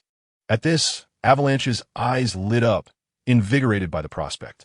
We must ensure that Dugubo provides Qin Xiao with potent poisons, diminishing his strength and rendering him an ordinary person. At that point, let us see how high and mighty he remains. I shall crush his head beneath my foot. Avalanche grew increasingly animated. Unable to endure his excitement, Snowstar interjected, Remember, from this moment forth, do not provoke Qin Xiao again, and do not let a whisper of this plan escape. After all, the retribution of a Title Douluo is not something we can withstand. Avalanche nodded vigorously, like a chick pecking a grain, signaling his understanding. In truth, even without Snowstar's warning, he would not dare to flaunt himself before Qin Xiao. Director, dinner's ready, came a voice as the door to the reception hall was knocked upon at dusk. Oh, has it already reached this hour? Time slipped by unnoticed as Qin Xiao entered a state of cultivation after Flinder introduced himself. Through the window, he could see the lights outside flickering to life. Your Highness, what are your thoughts? Flinder inquired. Please, feel free to dine. Qin Xiao replied with a slight smile. Does your Highness look down upon the cuisine of our Blue Tyrant Academy? If so, do let me know what you desire. I can arrange it for you. Lu Erlong interjected, somewhat taken aback. Not at all. I simply have prior engagements, Qin Xiao replied, his smile enchanting as he recalled Ning Fengji's invitation. Lu Erlong, momentarily dazed, quickly regained her composure. I apologize for my rudeness, she said. Qin Xiao waved his hand dismissively, indicating that it was of no consequence. He then turned to Flinder and the others. Are you not coming along? He remembered that Ning Fengji had also invited them. No, we shall remain here, Flinder replied. Shaking his head, only Ning Rongrong emerged from the crowd, exclaiming, Your Highness, I wish to accompany you. Qin Xiao nodded slightly. Let us go. Once Qin Xiao and Ning Rongrong disappeared from sight, Lu Erlong could not contain her curiosity, asking, Flinder, who is hosting him? That would be a prominent figure indeed. Flinder replied in a solemn tone. Could you please stop keeping me in suspense? Have you forgotten that I am somewhat impatient? Or do you think my fists are too light? Without Qin Xiao's presence to restrain him, Lu Erlong's natural disposition re-emerged. Well, Flinder sighed, it is Ning Fengji, the leader of the 7-treasure glazed tile school, who is hosting Qin Xiao at the most luxurious hotel in Tindo City. What? Ning Fengji? Lu Erlong was astonished. As Flinder had stated, this was indeed a person of considerable significance, someone whose very presence could send tremors through the Soul Master community. It seems that Qin Xiao possesses quite the stature, Lu Erlong remarked, his expression a mixture of awe and contemplation. Not just a little. Your current understanding of him is merely the tip of the iceberg. By the way, it seems Ning Fengji has also invited you all. To receive an invitation from such a prominent figure is no small matter. I would say, Flinder, you are even more impressive. Listening to Lu Erlong's words, Flanders replied with irritation, Please refrain from mocking me. I am quite aware of my own capabilities and those of the individuals behind me. Ning Fengji's invitation to Qin Xiao is genuine, while our invitation is merely a formality, a mere pretext. Attending the banquet would only serve to diminish our standing. Upon hearing Flanders' remarks, Zhao Wujia and the other teachers nodded in agreement, while Ma Hongjun and the others appeared contemplative. Lu Erlong chuckled, Boss, after all these years, you remain as astute as ever. Rest assured, I have prepared a grand feast today to welcome you. What is Dugubo up to? He has yet to come out and greet me, Xueshing said, growing increasingly anxious. He paced in front of the estate's entrance, hands clasped together. Thankfully, the streets in front of Dugu Mansion had been sealed off by guards, preventing anyone from witnessing his agitation. Suddenly, the heavy wooden door creaked open, revealing Dugu Bo clad in dark green garments. I lost track of time while researching a potion. I sincerely apologize for keeping your highness waiting, Dugu Bo exclaimed, bowing with a smile that carried a hint of remorse. It's quite all right. I haven't been waiting long, Xueshing replied with a smile. However, in the next moment, his pupils dilated in shock. Mr. Dugu, you seem to have become younger, he exclaimed in disbelief. At that moment, although Dugu Bo's attire remained unchanged, his appearance had transformed to appear at least a decade younger. By chance, I acquired a miraculous herb, which has bestowed upon me this youthful visage, Dugu Bo casually explained. If it is not too much trouble, your highness, let us discuss matters inside the estate. After a moment of contemplation, Xueshing nodded slowly. Very well. I shall impose upon you, Mr. Dugu, as I indeed have a request. Shortly thereafter, Xueshing followed Dugu Bo to a pavilion in the back garden, where they sat facing each other. Dugu Bo served them both a cup of hot tea and then spoke softly. Your highness is aware that I am a straightforward person and do not enjoy beating around the bush. Please state your business directly. Haha, I appreciate your forthrightness, Mr. Dugu. Xueshing laughed. To be frank, I have come to request your assistance in eliminating someone. Oh, Dugu Bo's eyes flickered with curiosity. Who does your highness wish to dispose of? He took a sip from his teacup as he awaited the answer. Xueshing glanced around cautiously to ensure no one was within earshot. He leaned closer to Dugu Bo and whispered, the individual in question is someone you have encountered before, the Title Douluo Qin Xiao, whom you met at the Heaven Do Royal Academy. Dugu Bo sputtered, spraying Xueshing with the tea he had yet to swallow. Startled, Xueshing recoiled and hastily wiped his face with his sleeve. Mr. Dugu, what is the meaning of this? He inquired, his tone laced with annoyance. Dugu Bo, undeterred by Xueshing's reaction, pressed on. You wish to eliminate whom? Shrek Academy's Qin Xiao. Xueshing's response was resolute, echoing with determination. Upon confirming he had not misheard, Dugu Bo's eyes widened in disbelief. Have you lost your sanity? Kill him? Is he someone who can simply be disposed of? Dugu Bo recalled Qin Xiao's ability to counteract toxins and his formidable strength. Furthermore, he recognized that Qin Xiao possessed considerable knowledge of medicine and poison. Otherwise, how could he have assisted in his own detoxification? Above all, Dugu Bo was not an ungrateful man. Qin Xiao had both harmed and saved his life and that of Dugu Yan. To him, the debt of gratitude was far too great. I am sorry, your highness, but I cannot assist you with this matter, Dugu Bo stated firmly, shaking his head without hesitation. He was already contemplating how to warn Qin Xiao once Xueshing departed. What? You refuse me so outrightly? Xueshing's face reflected shock and confusion, unable to comprehend Dugu Bo's immediate dismissal. Could it be due to Qin Xiao's strength? Mr. Dugu, I believe there may be some misunderstanding. I do not wish for you to confront Qin Xiao directly. Even if your strength falls short, you can employ your poison in secrecy, leveraging your expertise. As long as you can eliminate him, the method is inconsequential to me. I only wish for Qin Xiao's demise. Chapter 64. Various Intentions. Courting Qin Xiao for 1,000 words. Inside Dugu Mansion, Xueshing anxiously regarded Dugu Bo. Why must your highness insist on killing Qin Xiao? Dugu Bo inquired, evading a direct answer. To be candid, Shui has decreed that I must recruit Qin Xiao once more. I have attempted to do so, but to no avail. Those who align with me prosper, while those who oppose me perish. If Qin Xiao cannot be my ally, he must become my enemy. And as an enemy, only his death will grant me peace. As he spoke of Qin Xiao, a fierce glint ignited in Xueshing's eyes. Undoubtedly, this exceptionally talented youth had become a significant threat to him. Having said that, he turned his gaze toward Dugu Bo, uncertain of when he planned to act, and inquired, Is there anything I can do to assist you? Mr. Dugu, you seem to have misunderstood.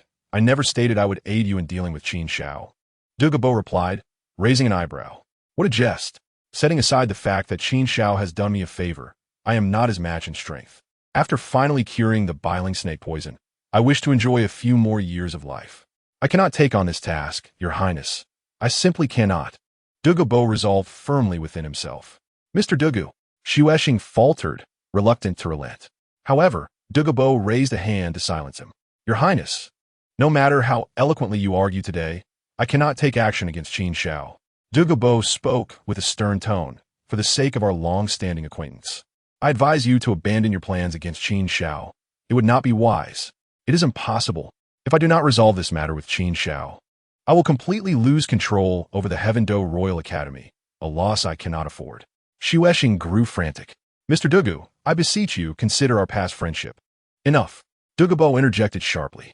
Your Highness need not invoke our past friendship. I have assisted you in numerous matters over the years, and that goodwill has long been exhausted. My refusal to assist you now is merely a matter of principle. The weight of Dugubo's words struck Xuesheng like thunder, leaving him stunned. He had not anticipated such a lack of consideration from Dugubo. Your Highness, it is time for you to take your leave.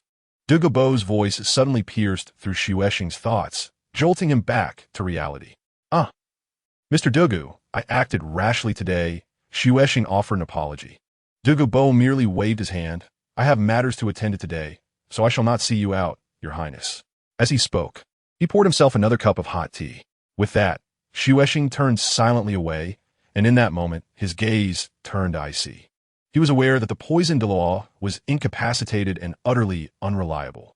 How could he be so fearful of Qin Xiao? He refused to be swayed by superstition. Without relying on you, Dugubo, I shall still bring Qin Xiao to heel. He thought to himself as he strode away with determination. Brother Qin, you have finally arrived. I, Ning, have been waiting for quite some time. Ning Fengji greeted with a smile in the most luxurious hotel in Tindo City. Qin Xiao noticed that the Bone Douluo beside him also nodded with a smile, exuding goodwill. Haha, Sect Master Ning, you cannot blame me for this, Qin Xiao chuckled. It is due to your little princess leading me on a leisurely tour, which delayed my arrival. As he spoke, he stepped aside, revealing Ning Rongrong behind him.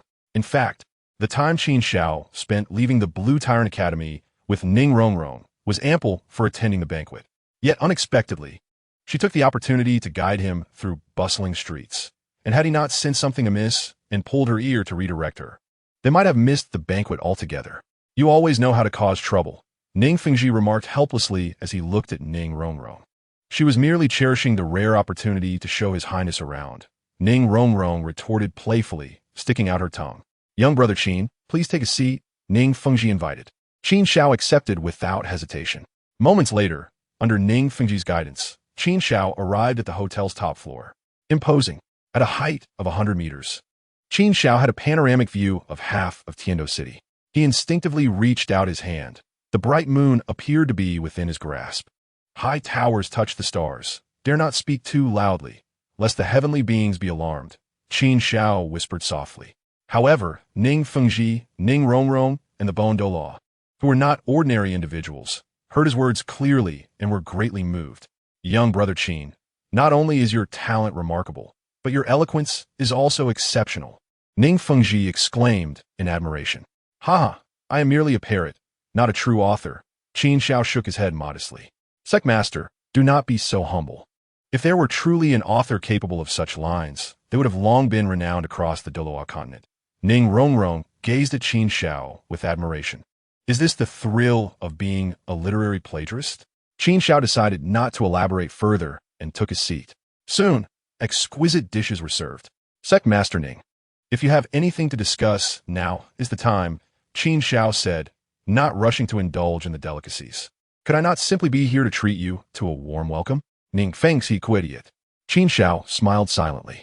It was unusual for Ning Fengji to seek him out without reason. As the saying goes, flattery without cause is either deceit or theft. Haha, young brother Qin, in truth, I am the one who beseeches the Sect Master to invite you here.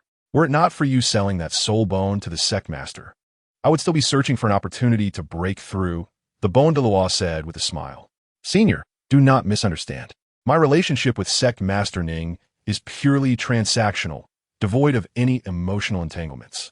Upon hearing Qin Xiao's words, Ning Fengji's expression stiffened momentarily, then a wry smile appeared. Young brother Qin, you truly are astute. Nothing escaped your notice, Ning Fengji conceded, dropping any pretense. All right, I do have matters to discuss with you, but they are certainly beneficial to you. Oh, Qin Xiao responded thoughtfully, awaiting further elaboration.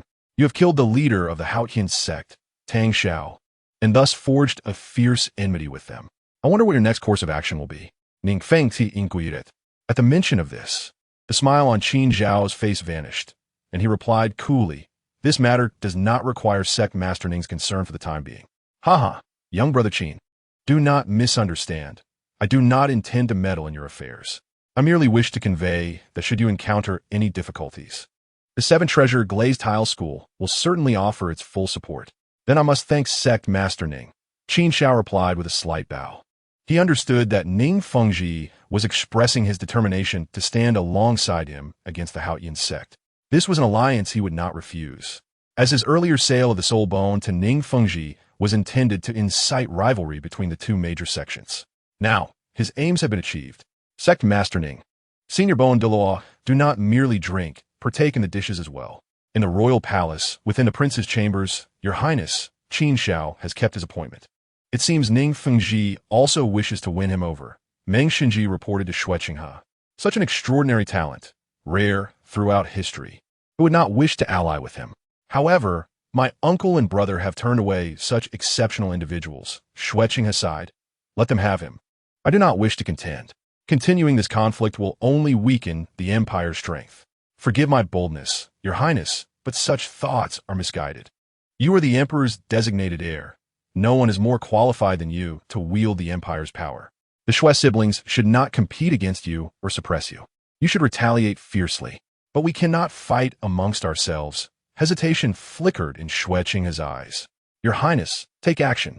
If you can recruit Qin Xiao, it would be a tremendous boon. And with the full support of the Tindo Royal Academy, the Shui siblings will be rendered inconsequential. Then I shall invite Qin Xiao to meet at Yuexin tomorrow. I will send word immediately.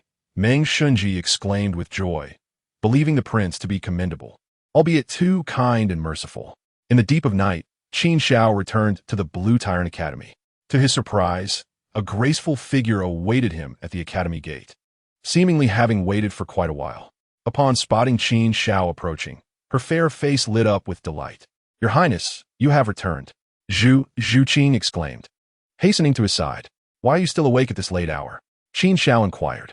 Director Lu Erlong assigned us our accommodations, and I feared you might not find your way back. So, I waited here, Zhu Qing replied earnestly. And if I had not returned today, then I would have waited until you did, Zhu Qing answered. Hearing her words, Qin Xiao felt a warmth in his heart, touched by her dedication. He was about to say something further, but the words caught in his throat as he gazed into the distance. A trio of figures appeared in his line of sight. The central figure was a towering young man, resembling an iron tower, flanked by two similarly built young men, looking like loyal followers. Boss, the new pretty girl at the academy is right there. One of them pointed at Zhu Qing. See, I didn't lie to you, another chimed in. The burly youth in the center declared. So what if she has a man? Until she is married, I have the right to pursue her. Besides, look at my strength. As a woman, how could you resist? Hee, don't say I'm a woman. Even if I were a man, I would still choose you, boss. A figure, with an ambiguous expression, chuckled. However, he was swiftly kicked away by the young man, resembling an iron tower. In the center among the three stood a man named Talon, who had previously entangled with me. Later, Teacher Zhao helped me out of that predicament, Zhu Qing whispered to Qin Xiao. Oh, Talon. Qin Xiao paused, then inquired. From the Clan of Strength?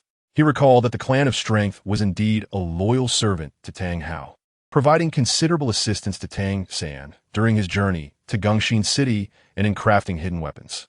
Well, he must be eliminated, Qin Xiao decisively concluded in an instant. Haha, you little rascal have actually heard of the Clan of Strength? That's right. I'm Talon from the Clan of Strength, Talon grinned. Kid, I have my eyes on this girl. If you yield her to me, you shall be my friend from now on. Beep, mission issued. Novice as a soul master. You must never lose your fervor. When faced with the humiliation of your companions, you should step forward. Even if you know you are outmatched, you must fight with abandon. Mission requirement. Engage Talon for 5 minutes by any means necessary. Mission reward. Increase the lifespan of your third soul ring by 50 years. A mission indeed. Even without a mission, I could not let him off the hook. Nevertheless, An increase of 5,000 years to the lifespan of the Third Soul Ring was already quite considerable. Indeed, the rewards for missions would continue to escalate. Qin Xiao was momentarily taken aback, pondering to himself, "Hey, are you deaf, kid? Our boss is talking to you. Can't you hear?" At that moment, a youth beside Talon charged forward with a fist raised. Zhu Zhuqing's delicate face turned cold, and she swiftly retaliated, sending the youth flying. "This girl, the more I see her, the more I like her. So fierce." Talon's eyes lit up as he excitedly licked his lips. In contrast, Zhu Zhuqing's eyes radiated a chilling light, yet a broad hand fell upon her shoulder. "You are not his match yet. Let me handle this," Qin Xiao declared, stepping in front of Zhu Zhuqing. She was momentarily taken aback, feeling a warm current surge within her heart. Is this what it feels like to be protected? Haha, kid, you have some backbone for not hiding behind a woman. I'll go easy on you. I want to kill you. Talon laughed heartily as Qin Xiao stepped forward. However, Qin Xiao had no intention of exchanging words with Talon. Crack! He flicked his fingers, unleashing an invisible force that sent Talon flying over 10 meters away, crashing down like a heavy sandbag. The arena fell silent. Heavens! What kind of power does this person possess? One person exclaimed in astonishment. Another rushed to Talon's side, helping him up. Boss, are you all right? It's fine. I'm all right. Talon staggered to his feet, only to suddenly spit out a mouthful of blood. Boss, you're bleeding and still claiming you're fine? Do you think I'm a fool? Talon, the younger one, sneered. You're pretending to be a pig to eat a tiger, huh? You've got guts. We'll settle this score. Just wait for the clan of Strength's revenge. With that, Talon turned and fled. Boss, should I pursue? Zhu Zhuqing inquired. No need. Qin Xiao shook his head, and in the next moment, he vanished from the spot. Bang, bang, bang. The heavy doors of the clan of Strength were knocked upon. Is the young master back? He returned earlier than usual, the doorman muttered, opening the estate's door, only to be stunned by the sight before him. Young master, what happened to you? He saw Talon outside, covered in blood, and even appeared to be gasping for breath. He panicked, hoisting Talon onto his shoulder and hurriedly running into the estate, shouting, Patriarch, something's wrong. The young master is in trouble. Useless thing, where did you get drunk again? That you need to be carried back? A more robust figure named Tano appeared, frowning, his voice deep with concern. What? Drunk? If this were a lie, I do hope it were true, the doorman hurriedly replied. You should see for yourself. What? Can he grow flowers on himself? Tano retorted irritably. However, upon looking at Talon, he was instantly stunned. What is going on? Why do I feel like Talon is struggling to breathe? Chapter 65. The Destruction of the Clan of Strength, 4,000 words. Tano rushed to Talon's side. After a careful examination, he was shocked to discover that Talon was gravely injured. Son, what happened to you? Tano trembled all over, panic and fear welling up within him. Who hurt you? Tell me, and I will make them suffer tenfold. No, at least 100-fold worse than you. Talon opened his mouth, but could not utter a word. Go find the best healing soul master to treat the young master. Tano quickly commanded the doorman. The doorman hurriedly dashed out. However, moments later, Tano heard footsteps approaching again. Talp, talp, talp. Didn't I send you to find someone? Why are you back? Tano yelled in anger, yet no one responded. Are you itching for a beating? I'm talking to you, and you pretend not to hear? Tano looked up suddenly, but when he saw the incoming figure, he was struck dumb. The person before him was not the doorman, but a strikingly handsome young man. Who are you? He asked in a low voice. It's him. Talon reacted teasily, trembling as he pointed at Qin Xiao, managing to produce a sound with great effort. Immediately, Tano's expression changed dramatically. You're the one who hurt him? Kid, I'll tear you to shreds. Tano's eyes turned red as his soul power erupted in an instant. His body sprang forward like a coiled spring, two fists larger than sandbags crashing toward Qin Xiao's chest. Whoosh! The sound of air being violently displaced reached Qin Xiao's ears. However, facing such a fierce attack, Qin Xiao's eyes were filled with disdain. He made a simple motion. With a flick of his right hand, like a long whip, he struck Tano's chest. Following that, a crisp crack echoed as Tano's figure was sent flying back, landing beside Talon. A family ought to stand together, and this arrangement looks perfect. Qin Xiao nodded in satisfaction. Kid, who exactly are you? Tano coughed up a mouthful of blood, yet managed to prop himself up, fear evident in his eyes. I am Qin Xiao. Qin Xiao? Tano was taken aback, unable to recall any information regarding Qin Xiao. When did such a powerful figure appear in Tindo City? That is not important, nor is it for you to contemplate. If you wish to avoid death, I can offer you a chance. Submit to me, Qin Xiao stated calmly. The clan of strength retains a degree of power, and if they were to submit to him, there might be some benefits. Of course, he was more eager to witness Tang Hao's reaction upon discovering that his loyal sycophant had betrayed him. Surrender? You actually expect us to submit? Ha ha! Tino laughed. A hearty laugh that echoed through the air, as if Qin Xiao's words were nothing more than a grand jest. Do you have any idea to whom the clan of strength is loyal? How dare you spout such nonsense and demand our submission? Tino's gaze shifted towards Qin Xiao, gradually filling with disdain. If only you knew my master's name, you would likely kneel and beg for mercy in an instant. Ah, so that is how it is. Qin Xiao nodded thoughtfully. Since you are so devoted to Tang Hao, I shall not hold back. What? You know our master is Tang Hao. Yet you still dare to strike at us? Tino was taken aback. A cold smirk crept across Qin Xiao's lips. Even if Tang Hao stood before me, I would still dare to confront you. As his voice fell, an immense surge of soul power erupted. Tyrone could no longer withstand the overwhelming pressure, his head lolling as all life within him was extinguished. In response, Qin Xiao's eyes displayed no trace of emotion. He understood that showing pity towards one's enemies is a cruelty towards oneself. Moreover, the individuals from the clan of strength were not virtuous. They often wielded their power to oppress others. Take Zhao Wujia as a prime example. He was fortunate to have escaped the pursuit of the Titan. Had his luck been poor, he would have long been a vengeful spirit under the Titan's command. Tyrone, Tino shouted, but regardless of how he called out, Tyrone offered no reply. He is dead. Tino's expression shifted dramatically. Boy, I do not care where you come from. Tino, vow to hunt you down for the rest of my life. I am truly sorry, but your life ends here today. If you wish to kill me, you shall have to wait for the next life. Qin Xiao replied with a cold smile, preparing to strike at Tino. However, at that moment, a booming voice resonated through the arena. You little thief, halt. As the voice echoed, a figure descended like a shooting star, landing firmly before Qin Xiao. It was a robust, silver-haired elder, the leader of the clan of strength, Titan. Yet, Titan did not appear at ease while facing Qin Xiao. 8 soul rings, shimmering in hues of yellow, purple, and black, circled around him, moving rhythmically. His large eyes were fixed intently on every movement Qin Xiao made, a stark contrast to Qin Xiao's relaxed demeanor. Who are you, boy? Titan could no longer contain himself, coldly questioning Qin Xiao. The response from Qin Xiao was simple. A mere 5 words. I am Tang Hao's enemy. Ha ha ha, such audacity. You believe yourself worthy to be my master's foe? Titan scoffed. Who is Tang Hao? He is known as the youngest Title Douluo on the Douluo continent. What merit do you possess to stand against the Title Douluo? Father, please don't waste your breath on him. Tyrone is already dead. Tino cried, as if grasping at a lifeline, pleading with Titan. What? Titan turned to see Tyrone lying motionless on the ground. Boom. It was as if he had been struck by lightning. He had sensed an unusual aura encroach and had rushed here, only to be a moment too late. How dare he? How dare he? In the next instant, a torrent of fury erupted within Titan, as if a volcano had erupted.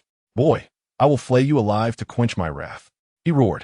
In his rage, Titan activated his martial spirit, transforming into a massive black-haired gorilla towering over 5 meters tall. The clan of strength's inherited martial spirit, the mighty gorilla. A powerful wave of soul energy surged forth, causing the surrounding area to tremble. Boom! The mighty gorilla pounded its chest repeatedly, akin to a war drum, raising its momentum to a pinnacle. Ding! Triggered a chain quest. Deal with the young one before the elder arrives. Tyrone's unexpected demise has summoned Titan, the clan leader. Hold on until the teachers of Shrek Academy arrive to resolve the crisis. Quest requirement: survive for 1 hour. Quest reward: increase the age of the 3rd soul ring by 10,000 years. Caution: Titan is incredibly powerful. Each second under his attack is torturous. Utilize all your strengths and strive to survive. Another quest has been triggered? Qin Xiao was taken aback, and upon reading the quest details, he couldn't help but chuckle. 1 hour to wait for the Shrek teachers? That efficiency leaves much to be desired, let alone soul respect and soul sect. Even soul kings and soul emperors would struggle against this enraged old gorilla, wouldn't they? An hour, and one would be reduced to ashes. It must be said, Titan's strength was formidable, his true combat prowess nearly rivaling that of a genuine Title Douluo. However, this bore little significance for Qin Xiao. Not only was Titan's strength comparable to that of a Title Douluo, but even a true Title Douluo would still have to crawl. Boy, are you laughing? Facing death. You still managed to smile? Titan observed, feeling as though Qin Xiao was mocking him. The clan of strength has always invaded others' residences. Today, the tables have turned. And this is a disgrace. Father, you must pulverize this boy into dust to extinguish my hatred. Tino hissed with venomous rage. Titan, thunderous fist. At that moment, the towering mighty gorilla unleashed a deafening roar, launching a devastating attack against Qin Xiao.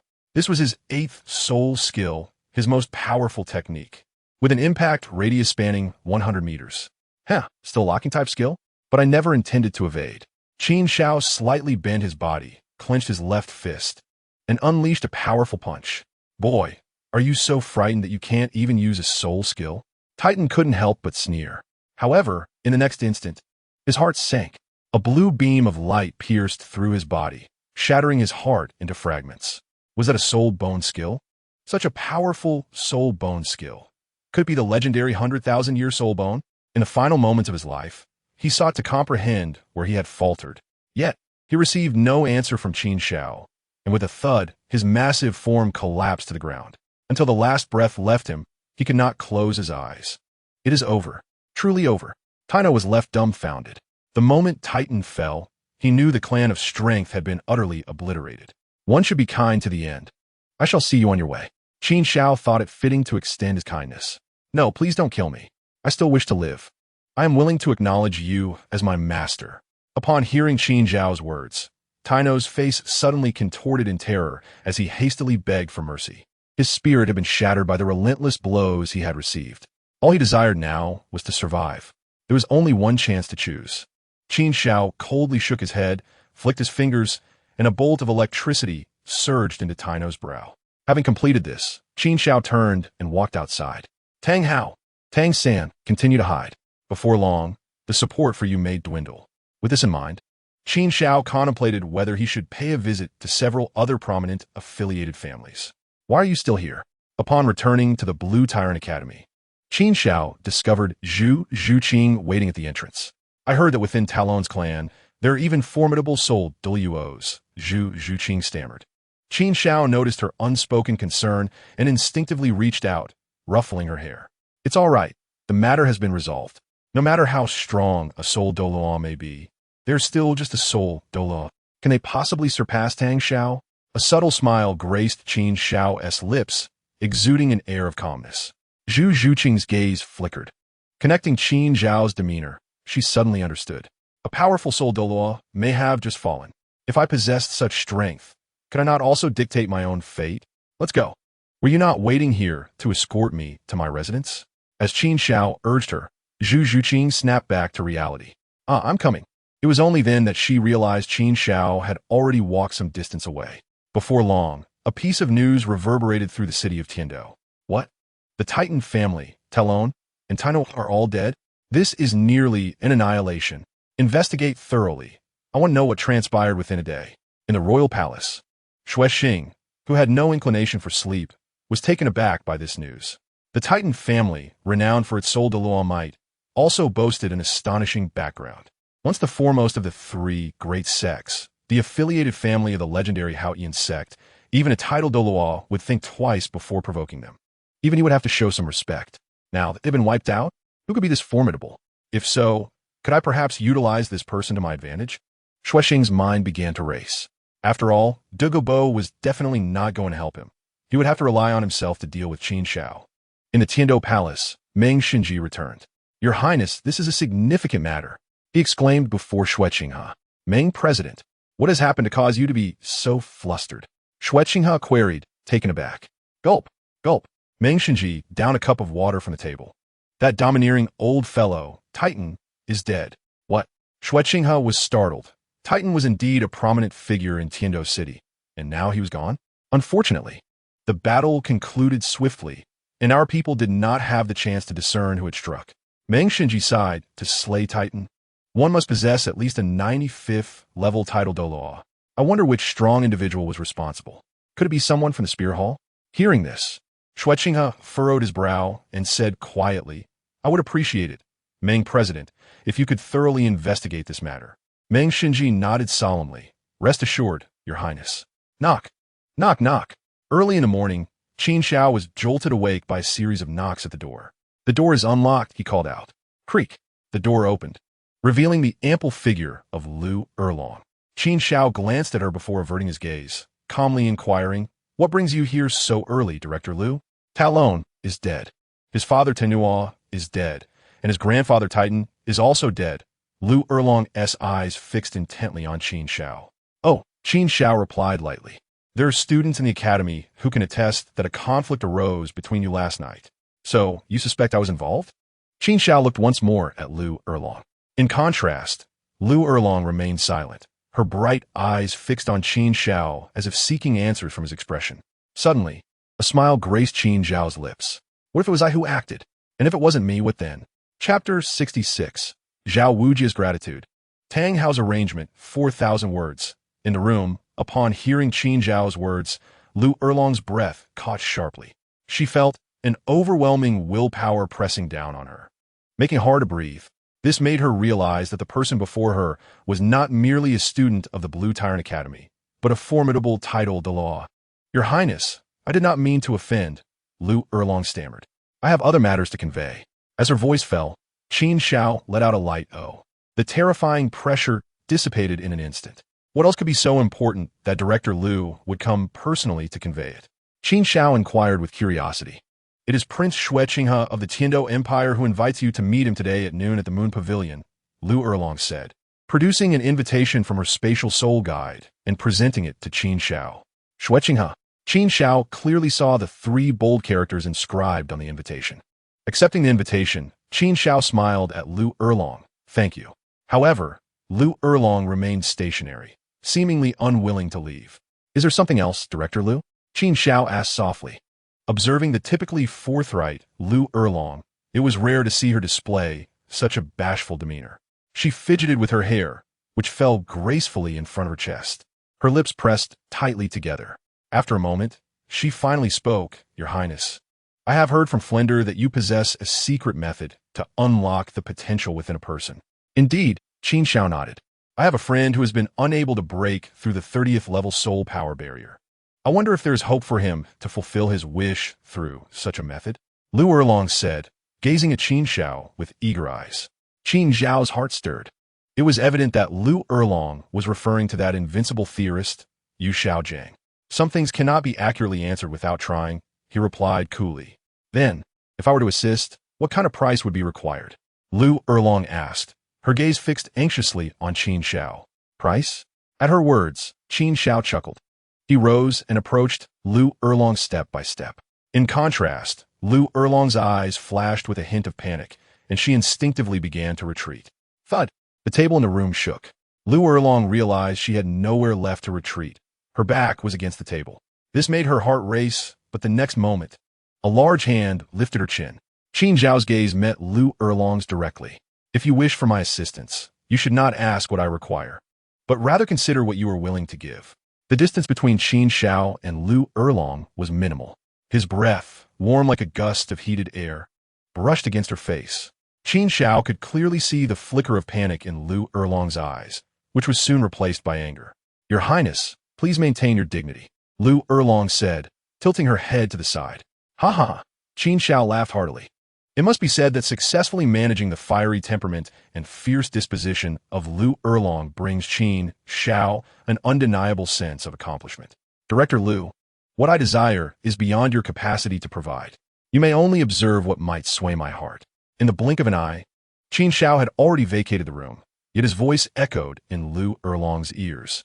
With a sigh, Lu Erlong reflected on the encounter, feeling more fatigued than after a fierce battle. The complexity of her emotions deepened as she recalled Qin Xiao's words. Xiao Gang, what must I do to gain his assistance? My lord. Just as Qin Xiao stepped out, he heard someone calling from behind. Without turning, he recognized the voice belonged to Zhao Wujia. After a brief pause, Zhao Wujia approached Qin Xiao, his eyes reddened, glistening with unshed tears. What troubles you? Qin Xiao inquired. Unexpectedly, Zhao Wujia knelt before him. Qin Xiao raised an eyebrow, questioning. Old Zhao, have you taken leave of your senses today? If there is something to discuss, please stand. Nay, my lord, allow me to bow once more. With that, he respectfully lowered his head with a resounding thud. Qin Xiao, momentarily taken aback, mused, is it the new year? Should I be bestowing you with a red envelope? My lord, you misunderstand, Zhao Wujia replied, lifting his head. After confirming their surroundings were clear, he explained, upon receiving the news yesterday of the demise of the Li family, I hastened to the scene. Upon observing the wounds inflicted upon the old gorilla, I realized it was your doing. Perhaps for you, it is trivial, no more challenging than squashing a fly. Yet, for me, it holds profound significance. You may not grasp the depth of my desire to vanquish that arrogant old gorilla. With my abilities, such retribution seemed unattainable. I had resigned myself to enduring his tyranny. Yet, with your intervention, my heart swells with satisfaction. Is this what troubles you? Qin Xiao realized, recalling that the original text indeed mentioned Zhao Wujia had once been pursued by titans. It was understandable that he felt jubilant upon learning of the enemy's downfall. Rise! I thought you sought a red envelope. Qin Xiao waved dismissively. My lord, your jest is quite amusing. Zhao Wujia grinned before his expression turned serious. My lord, your great kindness today shall be etched in my memory. Should you ever require my aid, I will traverse mountains or face flames without a moment's hesitation. I shall remember your words. Qin Xiao nodded, but please stand and speak. Zhao Wujia promptly complied, casting a quick glance around to ensure no strangers were present. He exhaled a sigh of relief. Observing this, Qin Xiao teased. So now you regard your dignity? At once, Zhao Wujia's face flushed with embarrassment. In the heart of the Stardo forest, Tang San sat beside the sapphire-like lake of life, lost in thought. Little San, why have you not been training today? What occupies your mind? Inquiring from a distance, Xiao Wu approached in her pink dress. Oh, I just finished training, Tang San replied, returning to reality. Concern shadowed his face as he continued. Xiao Wu, you know the strength of Qin Xiao. I cannot help but worry about my father. Has he avenged our family against Qin Xiao? Fear not. 4H Douluo is among the most gifted individuals on Douluo continent. Haotian sect is one of the mightiest sects. Together, they can easily handle a single Qin Xiao, Xiao Wu asserted with unwavering conviction. Indeed, my uncle is the leader of Haotian sect. According to my father's estimations, he is at least a 95th level Title Douluo. Together, they are formidable.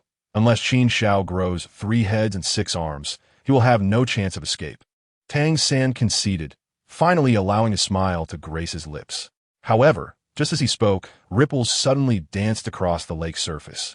With a thunderous crash, a column of water shot skyward, revealing the massive form of the sky blue bull python within. What's happening to Ming? Xiao Wu's expression shifted, a wave of unease washing over her as she sensed the python's agitation. I sense a powerful presence charging towards the depths of Stardo forest. Deming's voice boomed, reverberating across the lake of life. Not good. Tang San gasped. Xiao Wu, it must be Qin Xiao coming to kill us. In his mind, only someone as fierce as Qin Xiao could evoke such turmoil. Look at you quaking in fear, Deming scoffed, dismissing Tang San's alarm. The aura resembles yours, suggesting a connection. What? Tang San's expression darkened, mortified by the implication that he, Tang San, could be mocked by a beast. Sky blue bull python.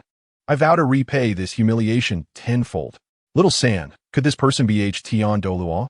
Has he eliminated Qin Xiao and now come to retrieve us? Xiao Wu speculated, her eyes brightening. That is uncertain. Tang San initially shook his head, then nodded. However, I believe he is more likely to be an ally than an enemy. Moments later, the air around the lake of life was pierced by a whoosh. A towering figure emerged at the lakeshore, disheveled and ragged, resembling a beggar.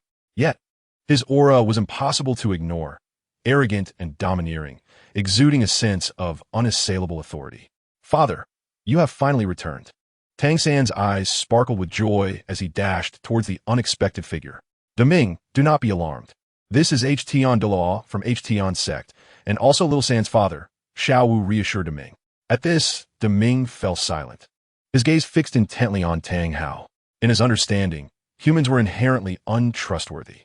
Little San, how have you fared during my absence? Tang Hao embraced Tang San. Tang San shook his head. These days have been difficult.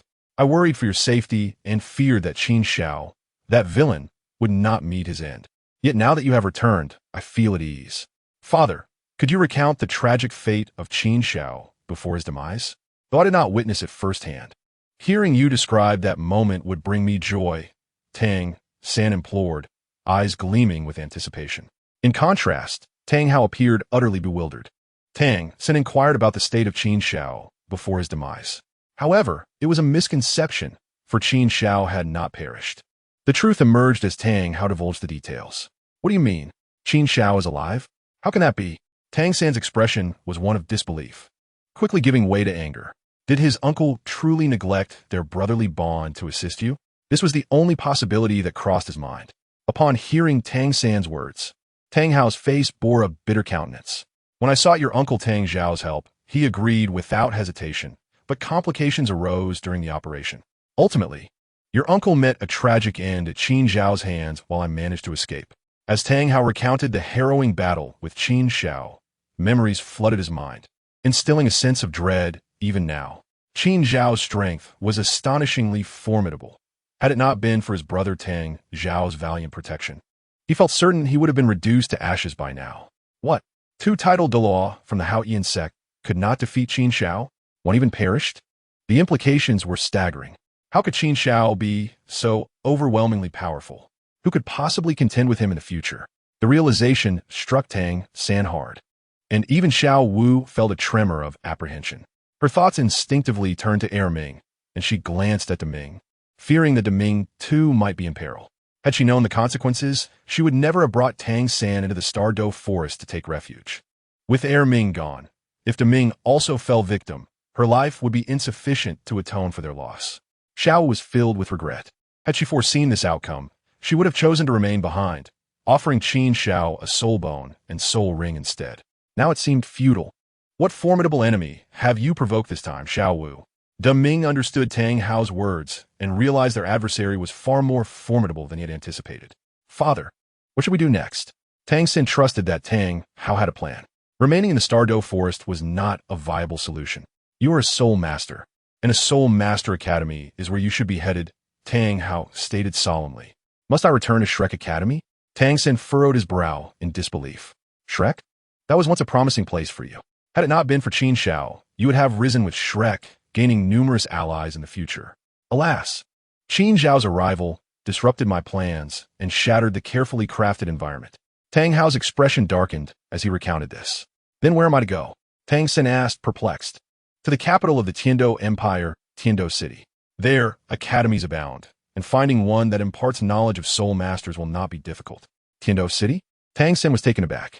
I still have some connections there. The Li family, loyal to me, has developed in Tindo City. The Titan of the Li family is an 86th level soul Douluo, his strength comparable to that of a Title Douluo.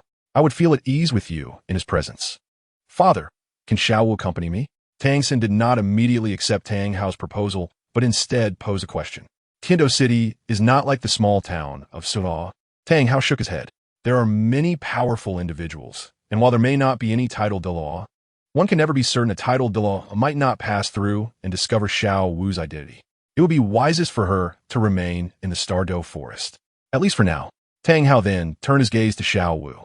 If you wish to join Tang San in the outside world, once you reach maturity, I will no longer impede you. At that point, you will possess at least the strength to defend yourself. That will take a long time. Xiao Wu's complexion paled at the thought. Yet it is superior to offering your soul ring and soul bone to others, is it not? Tang Hao's gaze remained fixed on her as he spoke softly. This time, Xiao Wu did not press the issue further. She nodded faintly, acknowledging the wisdom in the elder's words. You are right. Under the current circumstances, I am indeed unsuitable for the human world. She turned her attention to Tang San. But you must remember to return to see me, okay? Father, I do not wish to leave this place. Tang San felt a stirring within him and made a decision. However, before he could voice his thoughts, Tang Hao interrupted.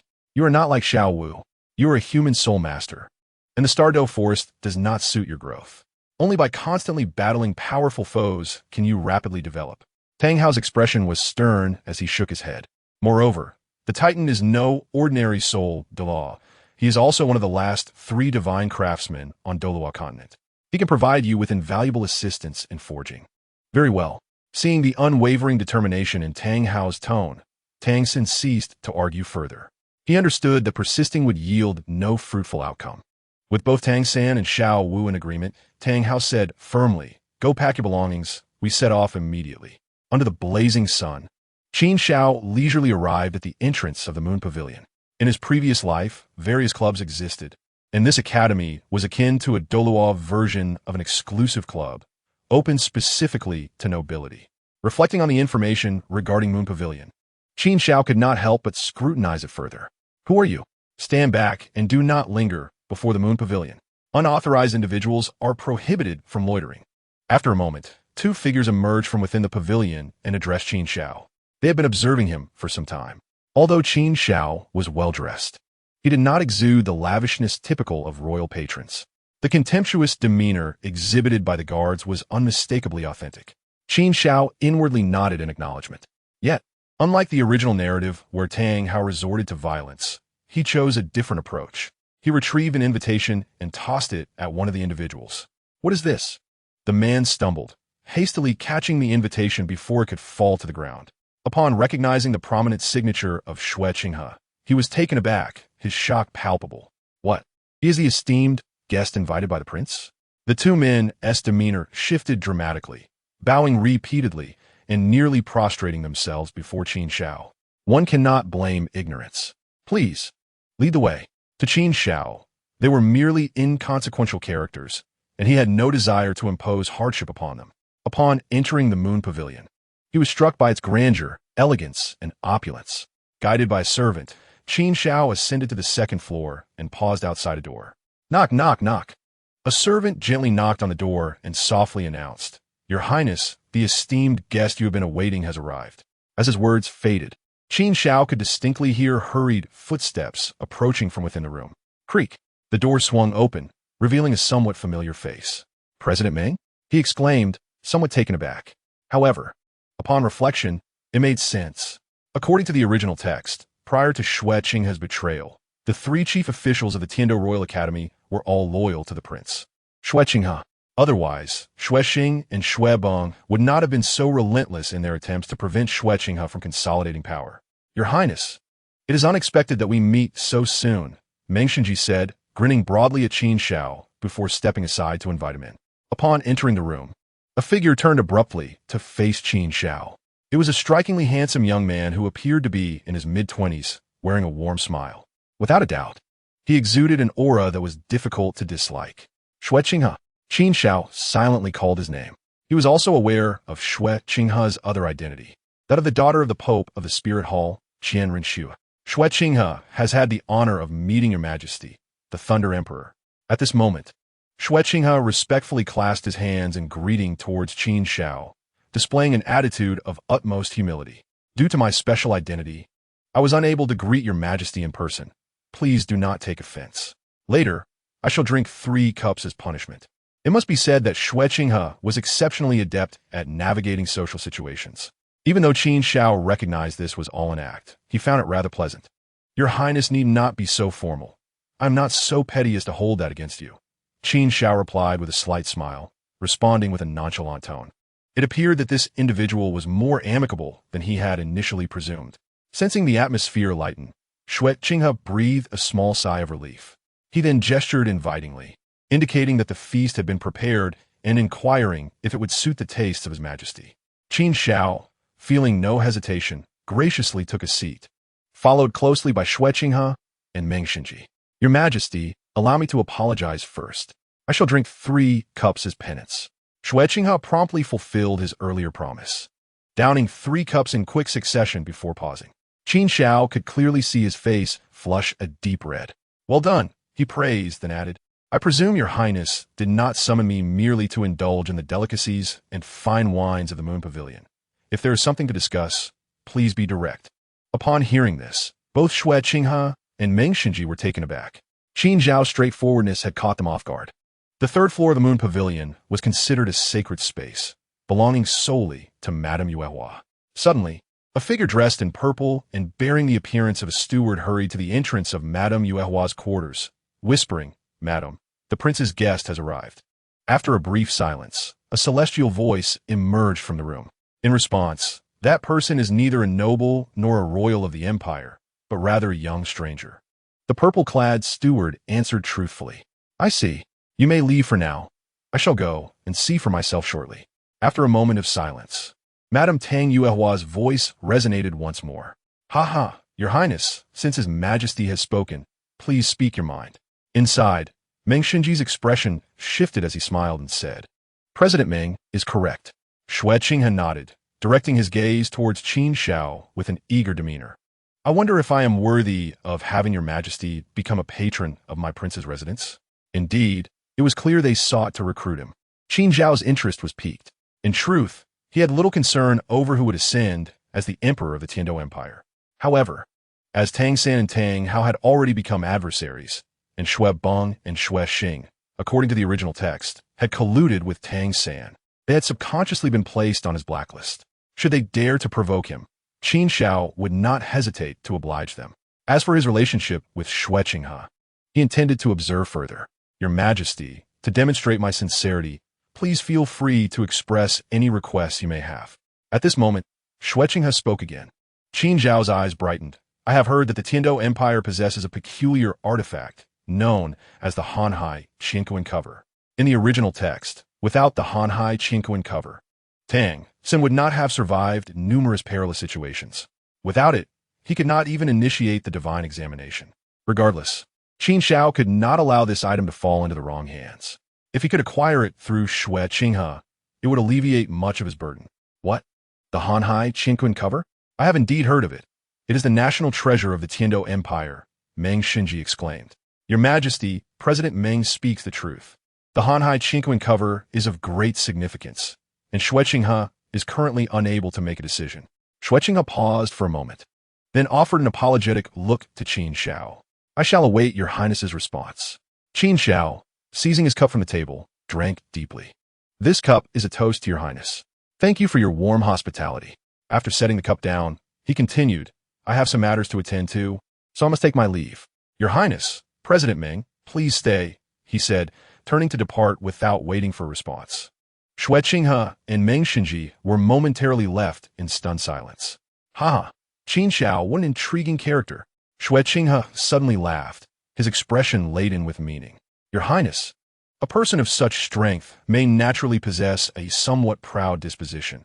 Please do not take it to heart," Meng Xinji urged hastily, genuinely fearing that Xue Qinghe might impulsively follow the path of Xue Xing and Xue Beng. "President Meng, you misunderstand. His strength is sufficient to elevate him above such trivialities. I believe his demeanor is not without merit. It allows us to clearly understand his desires and intentions," Xue Qinghe remarked, turning to Meng Xinji with a renewed warm smile. "Moreover, has not Qin Xiao's attitude towards us improved significantly? I have heard that my royal uncle and younger brother met with a humiliating defeat before this esteemed figure, leaving with nothing but their tails between their legs. Yet we still have the opportunity to negotiate further."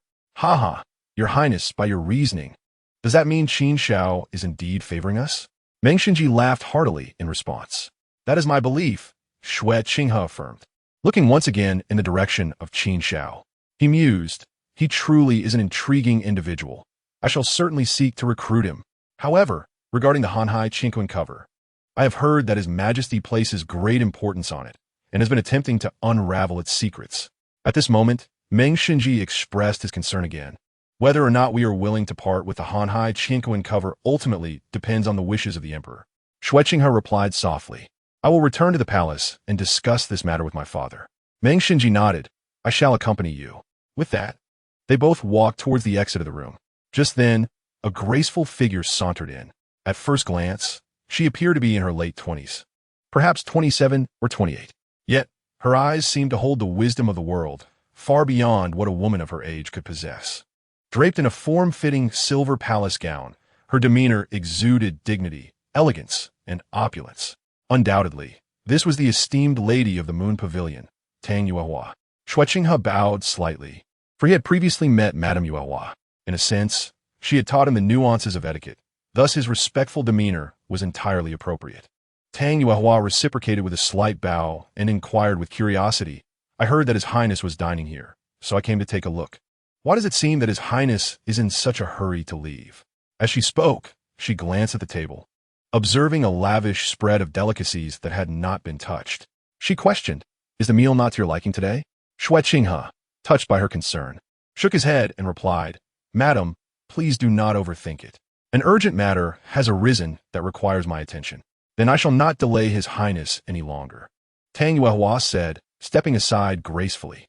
After their departure, she let out a sigh, lamenting, "Alas, I have arrived too late and missed the opportunity to meet the person Shui Qinghe was hosting.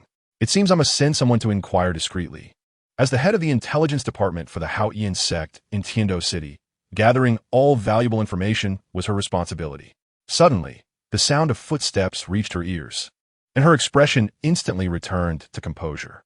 At that moment, the steward in purple approached her. "What has happened?" Tang Yuehua could detect the anxiety on the steward's face. "Master, we have received word from the sect that the sect master has yet to return." "What? My elder brother has not returned?" Tang Yuehua was taken aback, as she had assumed Tang Xiao would have concluded his business and returned to the sect by now. Indeed, the elders have sent a message to inquire about the sect master's whereabouts. As there are pressing matters awaiting his decision, the steward continued. Tang Yuehua's expression darkened. "I do not know where my elder brother has gone. Master, at this juncture, it would be unwise to continue concealing the truth," the steward cautioned, his tone shifting. "What truth am I concealing? I genuinely do not know." Tang Yuehua felt helpless, recalling how Tang Xiao and Tang Hao had left mysteriously without informing her of their destination, only leaving her with a promise to reunite after addressing significant matters. In reality, she had awaited his return with longing. "Master, if you remain silent, the elders may dispatch someone to inquire personally," the steward warned. Upon hearing this, Tang Yuehua's demeanor grew cold. "Regardless of who comes, the outcome will be the same. I have conveyed all I know, and I do not know where my elder brother is gone." Chapter 68. Tang Hao enters Tindo. "Did you see that? That person injured the formidable Tai in a mere flick of the finger yesterday. They seem so delicate yet possess such strength. How terrifying. Stop with the theatrics. Remember the new Ice Queen at the Academy? Do not provoke her." As Qin Xiao stepped into the Blue Tyrant Academy, he could overhear students whispering among themselves. Many averted their gaze upon catching sight of him. "Am I truly that frightening?" Qin Xiao mused, feeling as if he had become a figure of dread in their eyes. He understood that this was merely the beginning. As news of the annihilation of the Li family spread, the number of those who feared him would only increase. Soon, there would be no place where he could walk without instilling fear in others. After wandering the academy for a while, Qin Xiao found it rather dull and decided to return to his residence. He had said all that needed to be said and accomplished what he set out to do. Now, all he needed was patience. "Your Highness." Suddenly, a voice filled with excitement broke through the air. Qin Xiao turned to see Zhu Zhuqing dressed in a black skirt. Her attire was striking, drawing his attention with her fair, delicate legs and curvaceous figure, adding a touch of allure and sensuality to her Ice Queen demeanor. "You knew I would return?" Qin Xiao asked, intrigued. "I did not know. I've simply been waiting here since you left this morning. This is the only path back to your residence, and I knew I would find you here," Zhu Zhuqing replied, her voice becoming softer as she struggled to meet his gaze. In the end, had it not been for Qin Xiao's formidable prowess, he would have barely heard her words. "So, you have waited all this time," Qin Xiao remarked and gestured, "Come with me." Zhu Zhuqing obediently followed, though she bore a knowing smile that hinted at her thoughts. "His Highness seemed to have gazed in my direction more than usual today. It seems my choice was indeed wise." Dai. Everyone has left. In the distance, Ma Hongjun waved his hand in front of Dail Mubai's vacant eyes. Dail Mubai's hollow gaze gradually regained some spark, and a flicker of anger reflected on his previously expressionless face. How outrageous! Back at Shrek Academy, I could overlook it. But now at Blue Tyrant Academy, with so many people around, Qin Xiao and Zhu Zhuqing are acting so brazenly. Outrageous? I see no problem, Ma Hongjun replied, perplexed. Dai. They are simply two consenting individuals. Why should it concern us? I think spying on them is rather excessive. Thankfully, Qin Xiao did not notice us, otherwise. The consequences would be dire. Ma Hongjun recalled a warning from Flinder earlier that morning, and a chill ran down his spine. A family under the protection of a powerful Soul Douluo was annihilated by Qin Xiao. Now, I would rather avoid him. What do you mean by two consenting individuals? What do you mean it doesn't concern us? Dail Mubai growled, his frustration boiling over. She is my fiancée. How can I simply overlook this? Dail Mubai felt that Ma Hongjun's attempts at consolation were only exacerbating his distress. Suddenly, Ma Hongjun pointed ahead, whispering, "Boss, look, isn't that Director Lu?" Upon hearing this, Dail Mubai turned and his eyes widened in disbelief. It truly was her. However, today, Lu Erlong was strikingly different from their first encounter. She wore a form-fitting red dress that accentuated her figure, enhancing her allure with every step, revealing glimpses of her long, elegant legs. If Qin Xiao were to see her, he might have quipped inwardly about the legendary battle outfit, the stepmother dress. Gulp. Ma Hongjun swallowed hard, noting that today, Director Lu seemed even more radiant than before. Fatty, do you think there is something amiss with her attire today? Dail Mubai inquired softly. No, I must seek out the teacher, Ma Hongjun declared, scampering away with eagerness. Meanwhile, in another part of the room, Qin Xiao regarded Zhu Zhuqing with a solemn inquiry. Are you prepared? I am ready, Your Majesty. Please proceed, Zhu Zhuqing replied, pressing her lips together tightly. Very well, then I shall commence. Qin Xiao responded with a slight nod, snapping his fingers, and a surge of electricity enveloped Zhu Zhuqing. Instantly, she collapsed onto the bed, her body convulsing momentarily. During their time at Shrek, Qin Xiao had promised to assist Zhu Zhuqing with her training. As long as she did not conquer Dail Mubai, her endeavors would remain unfinished. Before long, a somewhat ambiguous sound emanated from the small chamber. Outside, Lu Erlong had raised her hand to knock on Qin Xiao's door, only to freeze in place. A deep flush crept across her cheeks, reaching the very tips of her ears. Should she enter now, it would not merely be regarding Xiao Gang. It would likely irreparably offend Qin Xiao. Was it truly appropriate for such a scene to unfold in broad daylight? The embarrassment was overwhelming. Even Lu Erlong, known for her fiery and straightforward demeanor, found herself flustered, revealing a rare hue of bashfulness. Reluctantly, she stepped aside and waited patiently. An hour passed, then 2 and 3. As dusk settled, Lu Erlong's expression grew increasingly troubled. Had night truly fallen? This was no ordinary occurrence. After what felt like an eternity, the door finally creaked open. Qin Xiao emerged. Is she all right? Lu Erlong inquired with a hint of sympathy. She could hardly fathom the torment the young girl in the room had endured. She is utterly exhausted and has fallen asleep. Qin Xiao informed her. Your actions may inflict harm upon her. Lu Erlong pondered for a moment, summoning her courage to respond earnestly. As a woman, I believe this matter requires oversight. Upon hearing this, Qin Xiao furrowed her brow. Lu Din, are you questioning my expertise? Expertise? Lu Erlong was taken aback, then replied solemnly. Even the finest skill can falter over time. Ah, you are mistaken. Not only is there no issue, but she also reaps significant benefits. Qin Xiao retorted, her tone incredulous.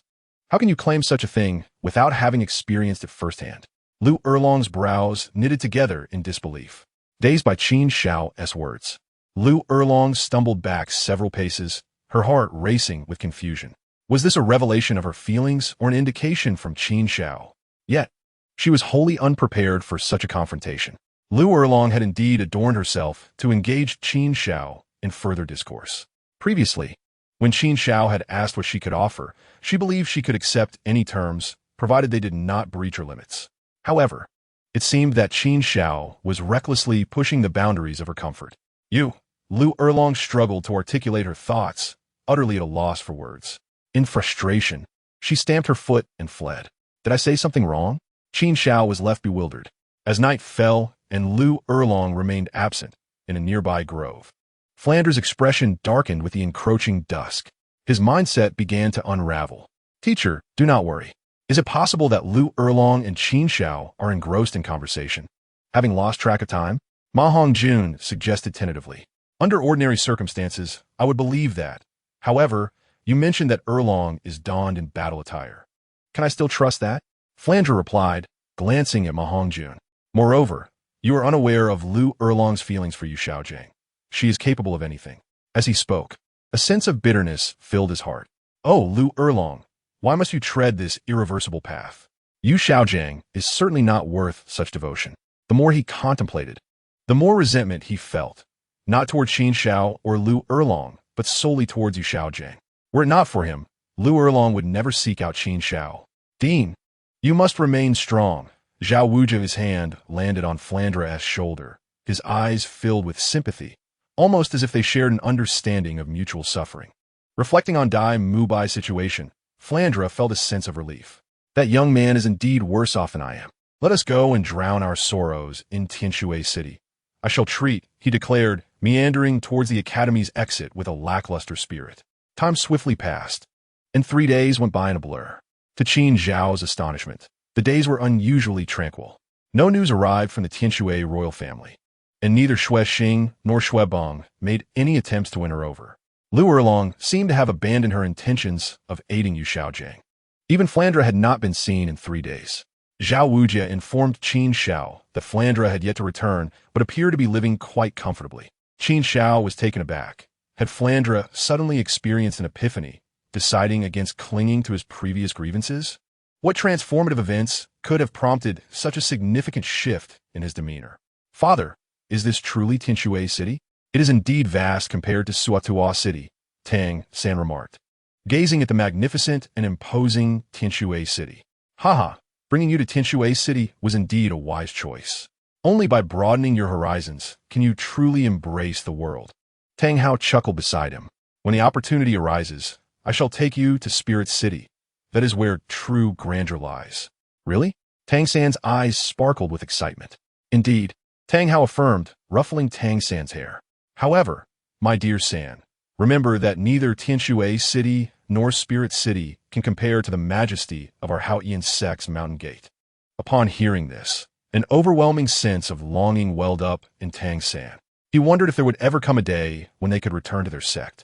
He yearned to witness what the world's premier sect, Haotian sect, was truly like, and how it measured against the Tang sect from his past life. Fear not. There will surely be an opportunity for you to return to the sect, Tang Hao reassured him. You are a prodigy with twin martial souls, and your future is limitless. Although the elders of Haotian sect may be conservative, they recognize the value of twin martial souls.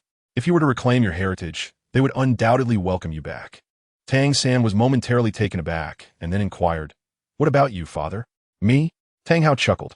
Upon your return to the sect, you will undoubtedly become a pillar within it, and it is not beyond the realm of possibility that you may inherit the title of sect leader.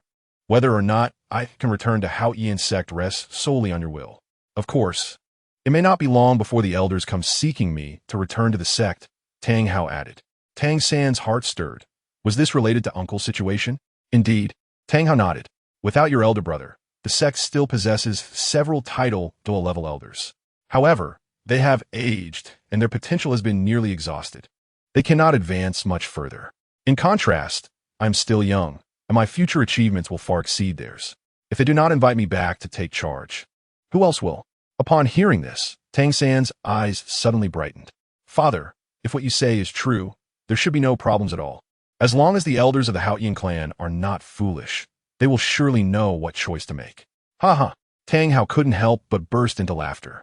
At that moment, he even felt that Tang Zhao's death was not such a terrible thing for him. Come, let us enter the city together, Tang Hao said, extending his large hand to hold Tang San's as they walked towards Heavendo City.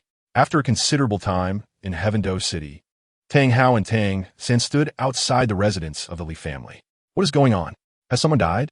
Tang Hao thought to himself, an uneasy premonition suddenly surfacing in his heart. Oh, the customs of Heavendo City are truly strange. Why are there 2 large white lanterns hanging at the entrance? Tang San remarked after observing for a long while, perplexed. Tang Hao's expression changed, and he coldly reprimanded, Little San, do not speak carelessly. This is not a custom. It indicates that someone has passed away inside the residence, and it appears to be an extremely important person. What? Someone has died? Tang San's heart stirred, and he asked, Father, it couldn't be Titan, could it? Haha, of course not. Titan is immensely powerful. How could he just die like that? Tang Hao shook his head with a smile. Although Titan has a temper, His strength is that of an 86th level Soul Douluo. Even Title Douluos would find it challenging to defeat him. Not only is his strength formidable, but more importantly, he has the backing of the Haotian clan. Even a true Title Douluo would think twice before attempting to harm Titan. Gulme, let us go and inquire further, Tang Hao said, pulling Tang San forward. Knock, knock, knock went the sound of the door. Who is it? Both Tang San and Tang Hao could hear someone inside the residence. The heavy door creaked open, revealing a white-clad elder, who was the steward of the residence. He looked perplexed and asked, "Might I inquire if you have come to pay your respects?" To be honest, he was quite surprised. The Li family has a notorious reputation. They are known for bullying others, and thus have few friends. The sudden appearance of two individuals brought him unexpected joy. Tang Hao frowned. "We shall not enter. Allow Titan to come out and speak." In truth, he felt quite dissatisfied. The master of the house had arrived, yet no one came out to greet him. Had they forgotten the rules? What? You expect the master to come out and welcome you personally? The steward was taken aback by Tang Hao's words. The person is already in the coffin. How could he come out? Is this a deliberate attempt to make things difficult? The steward's expression turned cold. If you are here to pay your respects, you are welcome. However, if you are here to stir trouble, I must ask you to leave. There is no one else in this residence aside from me, he said in a deep voice. What does this mean? Where is Titan? Isn't he the master of this residence? The steward's confusion deepened as he asked. Should we know what has happened? Tang Hao deeply, deep down, he harbored an ominous premonition. Then please follow me inside. This time, Tang Hao did not refuse the steward's invitation. He felt an uneasy sense that his plans might be disrupted. Before long, the three entered the main hall. Upon seeing three neatly arranged coffins, Tang Hao was taken aback. I remember the Li family has always been a single line. Titan has only one son and one grandson. Tang Hao frowned, and his ominous premonition intensified. What you say is indeed correct. The three coffins before you contain the remains of 3 generations of their family, the steward said with a bitter expression. Boom! After hearing the steward's words, Tang Hao felt as if struck by lightning. What? They're all dead? When did this happen? The steward sighed. Just last night. Who in the Douluo continent does not know that the Li family is affiliated with the Haotian clan? Who would dare to strike them down? Tang Hao's heart sank. Suddenly, a thought flashed through his mind. Could it be that the Spirit Hall was behind this? Indeed, it must be the work of the Spirit Hall. Spirit Hall, you have done so many vile deeds, and now you still won't leave me alone? Tang Hao gritted his teeth in anger. However, the steward shook his head. I did not see who acted. By the time I sensed the commotion, the battle had already concluded. Almost certainly, Tang Hao became increasingly convinced of his suspicions. Moments later, Tang Hao and Tang San departed from the Li family residence. Father, what shall we do now? Tang San tugged at Tang Hao's sleeve, asking in a low voice. At this moment, he felt a mix of emotions. Initially, he had hoped to avoid the storm and seek a fresh start with Titan, but plans changed faster than anticipated. Tang Hao fell silent for a moment, formulating a new plan in his mind. At this point, it seems we can only seek out your aunt. Aunt? Tang San asked, puzzled. Yes, she is also in Heavendo City, overseeing a place called Moon Pavilion, which serves as an important hub for the Haotian clan to receive news from the outside world. Furthermore, your aunt navigates among the nobility and is an exceedingly formidable figure. Since we can no longer rely on Titan, we shall seek out your aunt and arrange for you to enter the Royal Academy of Heavendo for your studies. Tang San noticed a proud expression on Tang Hao's face when he mentioned Tang Yuehua. Is aunt also a powerful soul master? Tang San asked curiously.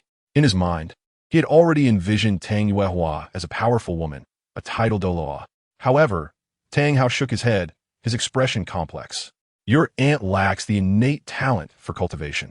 She is merely an ordinary person. Yet precisely because of this, she appears even more formidable. Nevertheless, you must remember, your aunt has a deep bond with your uncle and me. Do not let her know about your uncle's demise. Faced with Tang Hao's instructions, Tang San nodded earnestly. Father, you can rest assured, I will heed your every word. Meanwhile, within the Heavendo Imperial Palace, Emperor Shui, whose health had shown slight improvement, summoned Crown Prince Shui. Father, your current condition is not suitable for overexertion. Shui spoke solemnly before the emperor. My state is as it is.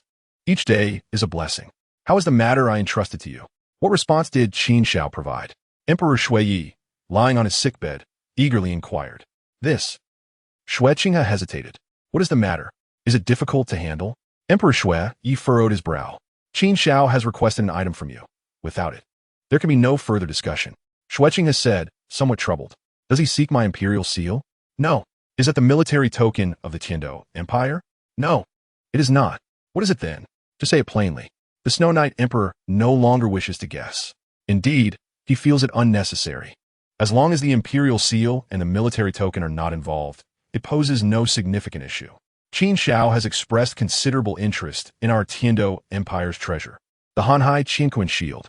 Faced with the Snow Knight Emperor's insistence, Xueqing had no choice but to speak up. What? The Hanhai Qinquan shield? The Snow Knight Emperor was momentarily taken aback, then burst into laughter. Haha, if he desires it, let him have it. It is not particularly valuable. Father, did you not tell me that this object is the treasure of the nation? Xueqing inquired in confusion. Is it not considered valuable? He now doubted whether Du Gubo's medicine had rendered the Snow Knight Emperor foolish. If so, then more please. The Hanhai Qinquan shield indeed holds secrets, but I have had people attempt to decipher it for decades with no success, rather than let it collect dust in the palace. It is better to use it to win over a potentially boundless Title Douluo. The Snow Knight Emperor said, taking a deep breath. Help me up. I shall retrieve it from the imperial treasury for you now. If you can successfully ally with Qin Xiao, I will feel assured handing the Tindo Empire over to you. Upon hearing this, Xueqing's heart stirred.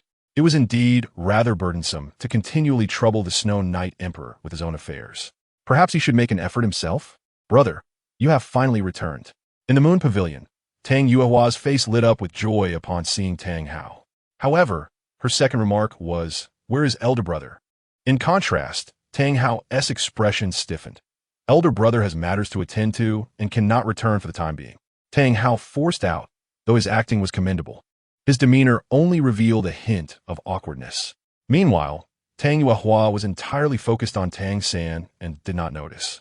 Who is this child? As she inquired, she already held some suspicions in her heart. He is my son, Tang San. Tang Hao said, giving Tang San a pat on the head. Little rascal. Why don't you greet your aunt? Tang San quickly performed a deep bow to Tang Yuehua. I did not expect your child to have grown so much.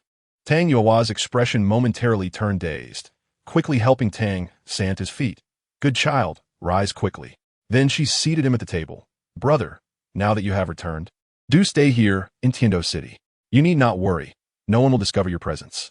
Ah, how I wish that were possible. Tang Hao sighed inwardly after listening to Tang Yuehua. Yet life is not so simple. The vendetta against the Spirit Hall remains unsettled. And now he has attracted a formidable adversary in Qin Xiao. Reflecting on it, it truly is a calamity. Who could have anticipated that a novice Title Douluo would possess such overwhelming strength? I cannot remain. I have more pressing matters to attend to. However, I hope that little San can stay by your side. Please help me look after him. Tang Hao spoke softly. Tang Yuehua did not respond immediately. She gazed at Tang Hao quietly. After a considerable pause, she slowly nodded. Brother, you can pursue your affairs without worry. Wherever I, along with elder brother and the entire Haotian sect, will stand as your steadfast support. Her tone was resolute. Had it not been for Tang Hao's knowledge of Tang Xiao's demise, he might have been convinced. Then, Tang Yuehua turned to Tang San. Since little San is your child, I will treat him as my own, teaching him the most noble etiquette, so he may grow into an outstanding individual. Well, hearing you say so, I feel reassured. Just as Tang Hao was about to express his relief, he suddenly sensed something amiss. Tang Yuehua's thoughts seemed to have strayed. He could not help but correct her. Yuehua, little San needs to learn more than just etiquette. He is a talented soul master and should attend a soul master academy. I believe the Tindo Royal Academy would be excellent. The Tindo Royal Academy? Upon hearing Tang Hao mention this name, Tang Yuehua furrowed her brow. What's the matter?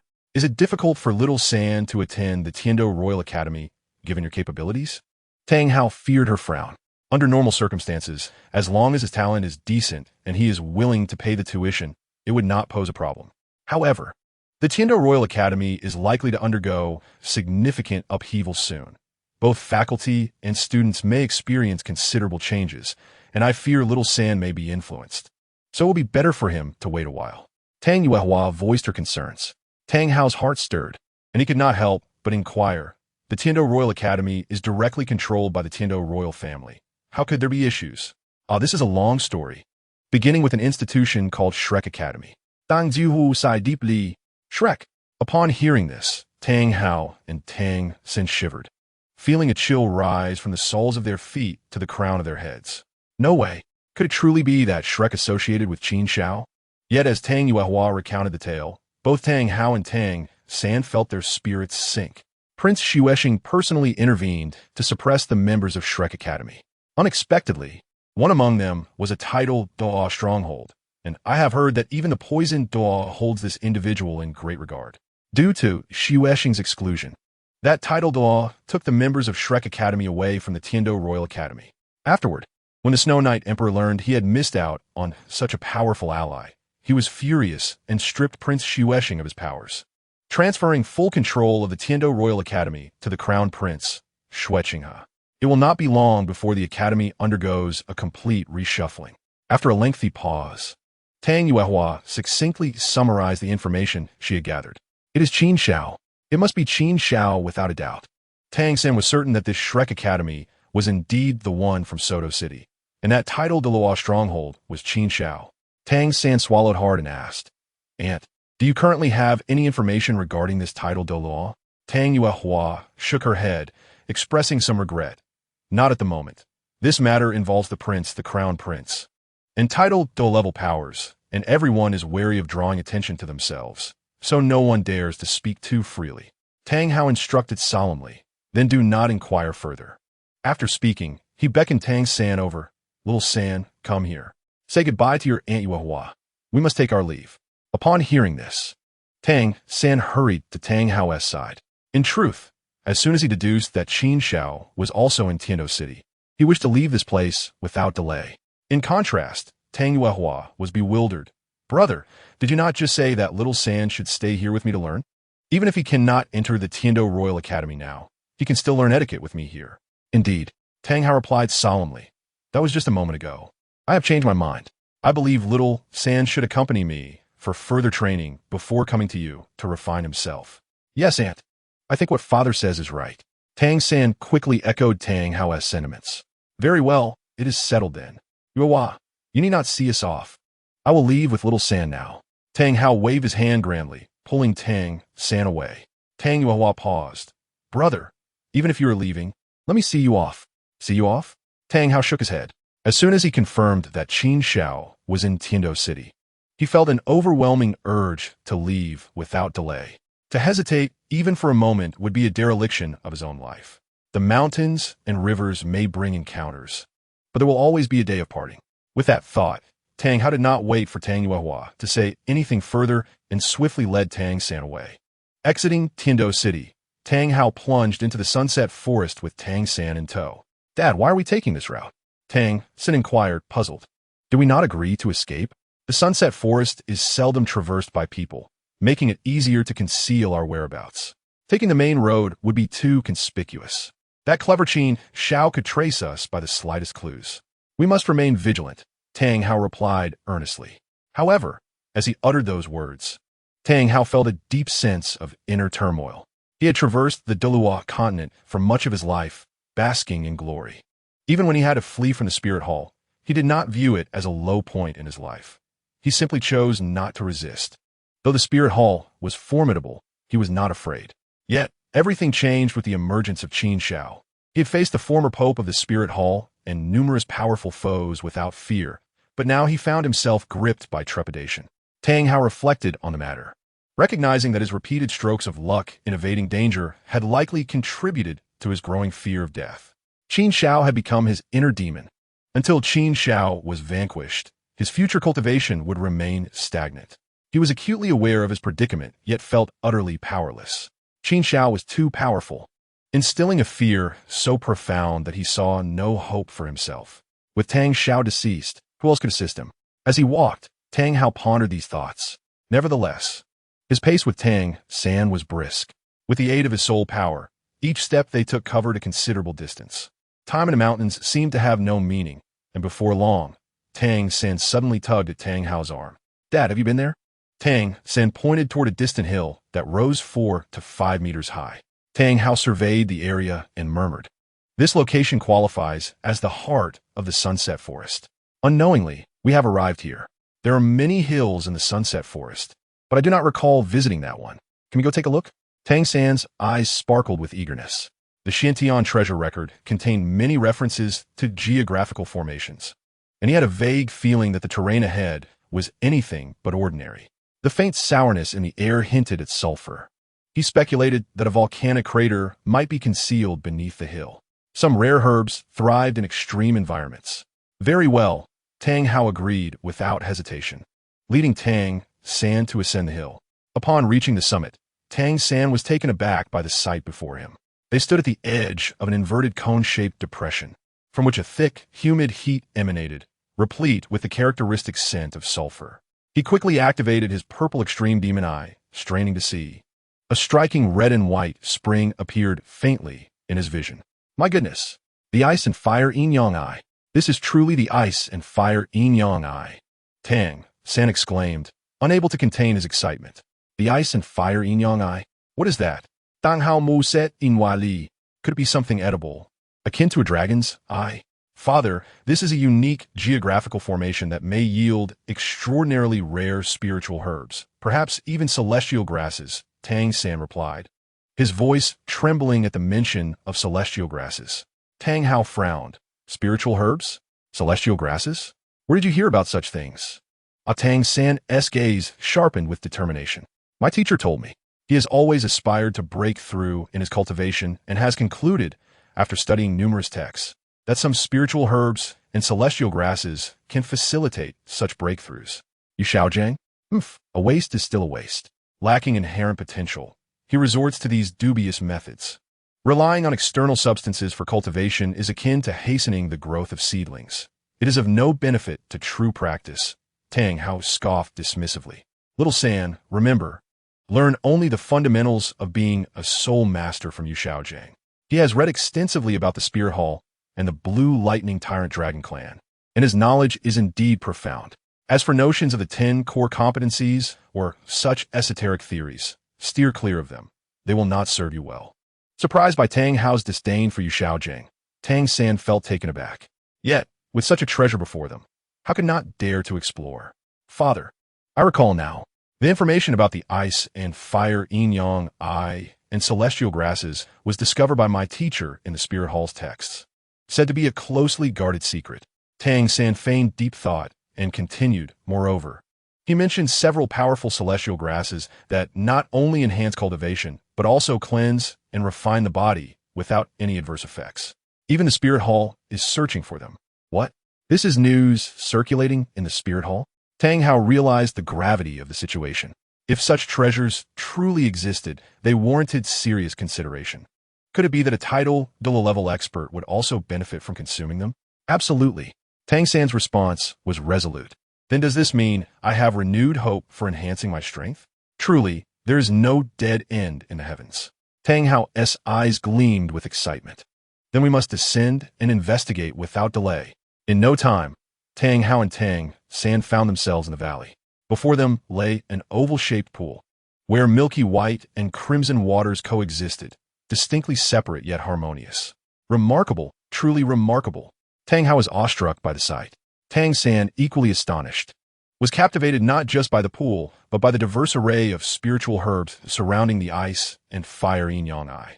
Look, that's the finest cordyceps, the snow silkworm, and next to it, is that a giant vermilion lotus? Tang San exclaimed, eyes wide with wonder. And over there, by the fire spring, that's the 7 steps breakheart grass, highly toxic. He stood transfixed, his gaze darting from one herb to another, his eyes gleaming as if he had entered paradise. Little San, what are all these? Have you spotted any celestial grasses that would greatly benefit a Title Douluo? Tang Hao asked eagerly, his tone laced with urgency. Celestial grasses. Tang San suddenly realized. Why didn't I notice them before? Logically, given the lush growth of spiritual herbs here, it's impossible that not a single celestial grass exists. As Tang San began to ponder earnestly, he discerned the crux of the issue. It was exceedingly illogical. Concurrently, he commenced a meticulous search. At last, under the meticulous scrutiny of the purple extreme demon eye, he stumbled upon a clue beside the ice spring. This was the root of the extraordinary cold flower, the octagonal profound ice grass. In an instant, Tang San's eyes turned crimson. There had indeed been celestial herbs flourishing here. What is it, Xiao San? Tang Hao inquired, furrowing his brow with a grave tone. Yet, Tang San paid no heed to his words, frantically searching as though driven by madness. Before long, he made another significant discovery. The roots of the fierce fire apricot blossom, the roots of the elegant tulip, the roots of the 8-petal immortal orchid, and the roots of the water nymph jade bone. Tang San hastily counted. He had discerned at least 10 varieties of celestial herb roots. Yet, what good were these roots without the herbs themselves? Where were the celestial herbs? Tang San's head buzzed, and the world around him spun, darkness encroaching upon his vision as he felt himself about to collapse. Fortunately, Tang Hao, ever vigilant to Tang San's every move, swiftly supported him. What is wrong, Xiao San? He asked, his voice low and concerned. Father, they're all gone. All gone. Tang San's heart shattered. The mere thought of the octagonal profound ice grass and the fierce fire apricot blossom being harvested by others sent a piercing pain through his heart. Had he been able to consume both types of celestial herbs in tandem with the ice and fire duality, his strength would have soared at an astonishing rate, and even his blue-silver grass martial soul would have reaped unimaginable benefits. Yet now a dozen celestial herbs remained, and not a single one had been left for them. Why didn't they dig up the roots to completely extinguish my hopes? Tang San could no longer contain his sorrow, tears streaming down his face. It was overwhelmingly heart-wrenching. Hope had been presented, only to be swiftly engulfed by despair. He felt as if the ice and fire duality I should never have come. Indeed, it should not have come. Had it not arrived, he would have been spared this earthly suffering. What? The celestial herbs have been dug up? Who could be so unscrupulous? Tang Hao's heart sank upon hearing Tang San's words. He had come in search of the celestial herbs Tang San had mentioned, his heart brimming with anticipation. Yet now, Tang San's words were like a thunderous blow, shattering all his illusions. With the celestial herbs gone, was there truly no hope for enhancing their strength? No chance to vanquish Qin Xiao? Unprincipled? No. They had transcended mere unscrupulousness. I just witnessed the perpetrator, as if they had foreseen our arrival. Not a single spiritual herb was disturbed. Only the celestial herbs were targeted. This is utterly shameless. The more Tang San spoke, the angrier he became, feeling a surge of indignation igniting within him. Suddenly, he could no longer hold back, spewing a mouthful of blood, collapsing weakly into Tang Hao's embrace. Xiao San, why do you possess such a fiery temper? Tang Hao et galim alam. However, at that moment, a sharp voice pierced the air. Who are you? What are you doing here? And why are you making such a racket? Do you not possess any manners? With that, Dugian approached, her anger palpable. She had been meditating in a distant cave until the commotion caused by Tang San and Tang Hao roused her from her trance. Another person? Tang San struggled to rise from Tang Hao's hold. At this juncture, Tang Hao's gaze fell upon a young girl not far away, and he asked solemnly, "Little girl, tell me, did you pluck those celestial herbs?" This was not a mere inquiry. A wave of soul power pressure emanated from him, settling upon Dugian. Staggering back as if struck by lightning, Dugian retreated several steps before barely managing to steady herself. Her face turned ashen, devoid of color. Yet, she displayed little fear, retorting coldly, "You seek the celestial herbs? Dream on." She finished her statement with a disdainful laugh. In truth, she was oblivious to what celestial herbs were. But it was evident that these two individuals were no good. To her, they resembled bandits barging into her home, inquiring about the whereabouts of her wealth. While some might choose to part with their riches to save their lives, Dugu Yin was not of that ilk. As her grandfather Dugu Bo had pledged to protect the medicinal garden for Qin Xiao, she, as his granddaughter, would naturally fulfill that promise. "Ha, little girl. You may be young, but your words are bold," Tang Hao chuckled, his smile chilling. "Let us see how long you can endure." With that, an even more potent wave of soul power pressure erupted forth. He was confident that even a soul king-level powerhouse would tremble before this might. However, just then, a lean figure stepped in front of Dugu Yin, calmly smiling in the face of the pressure. "Tang Hao, it has been years. Has your visage aged as poorly as a doggess?"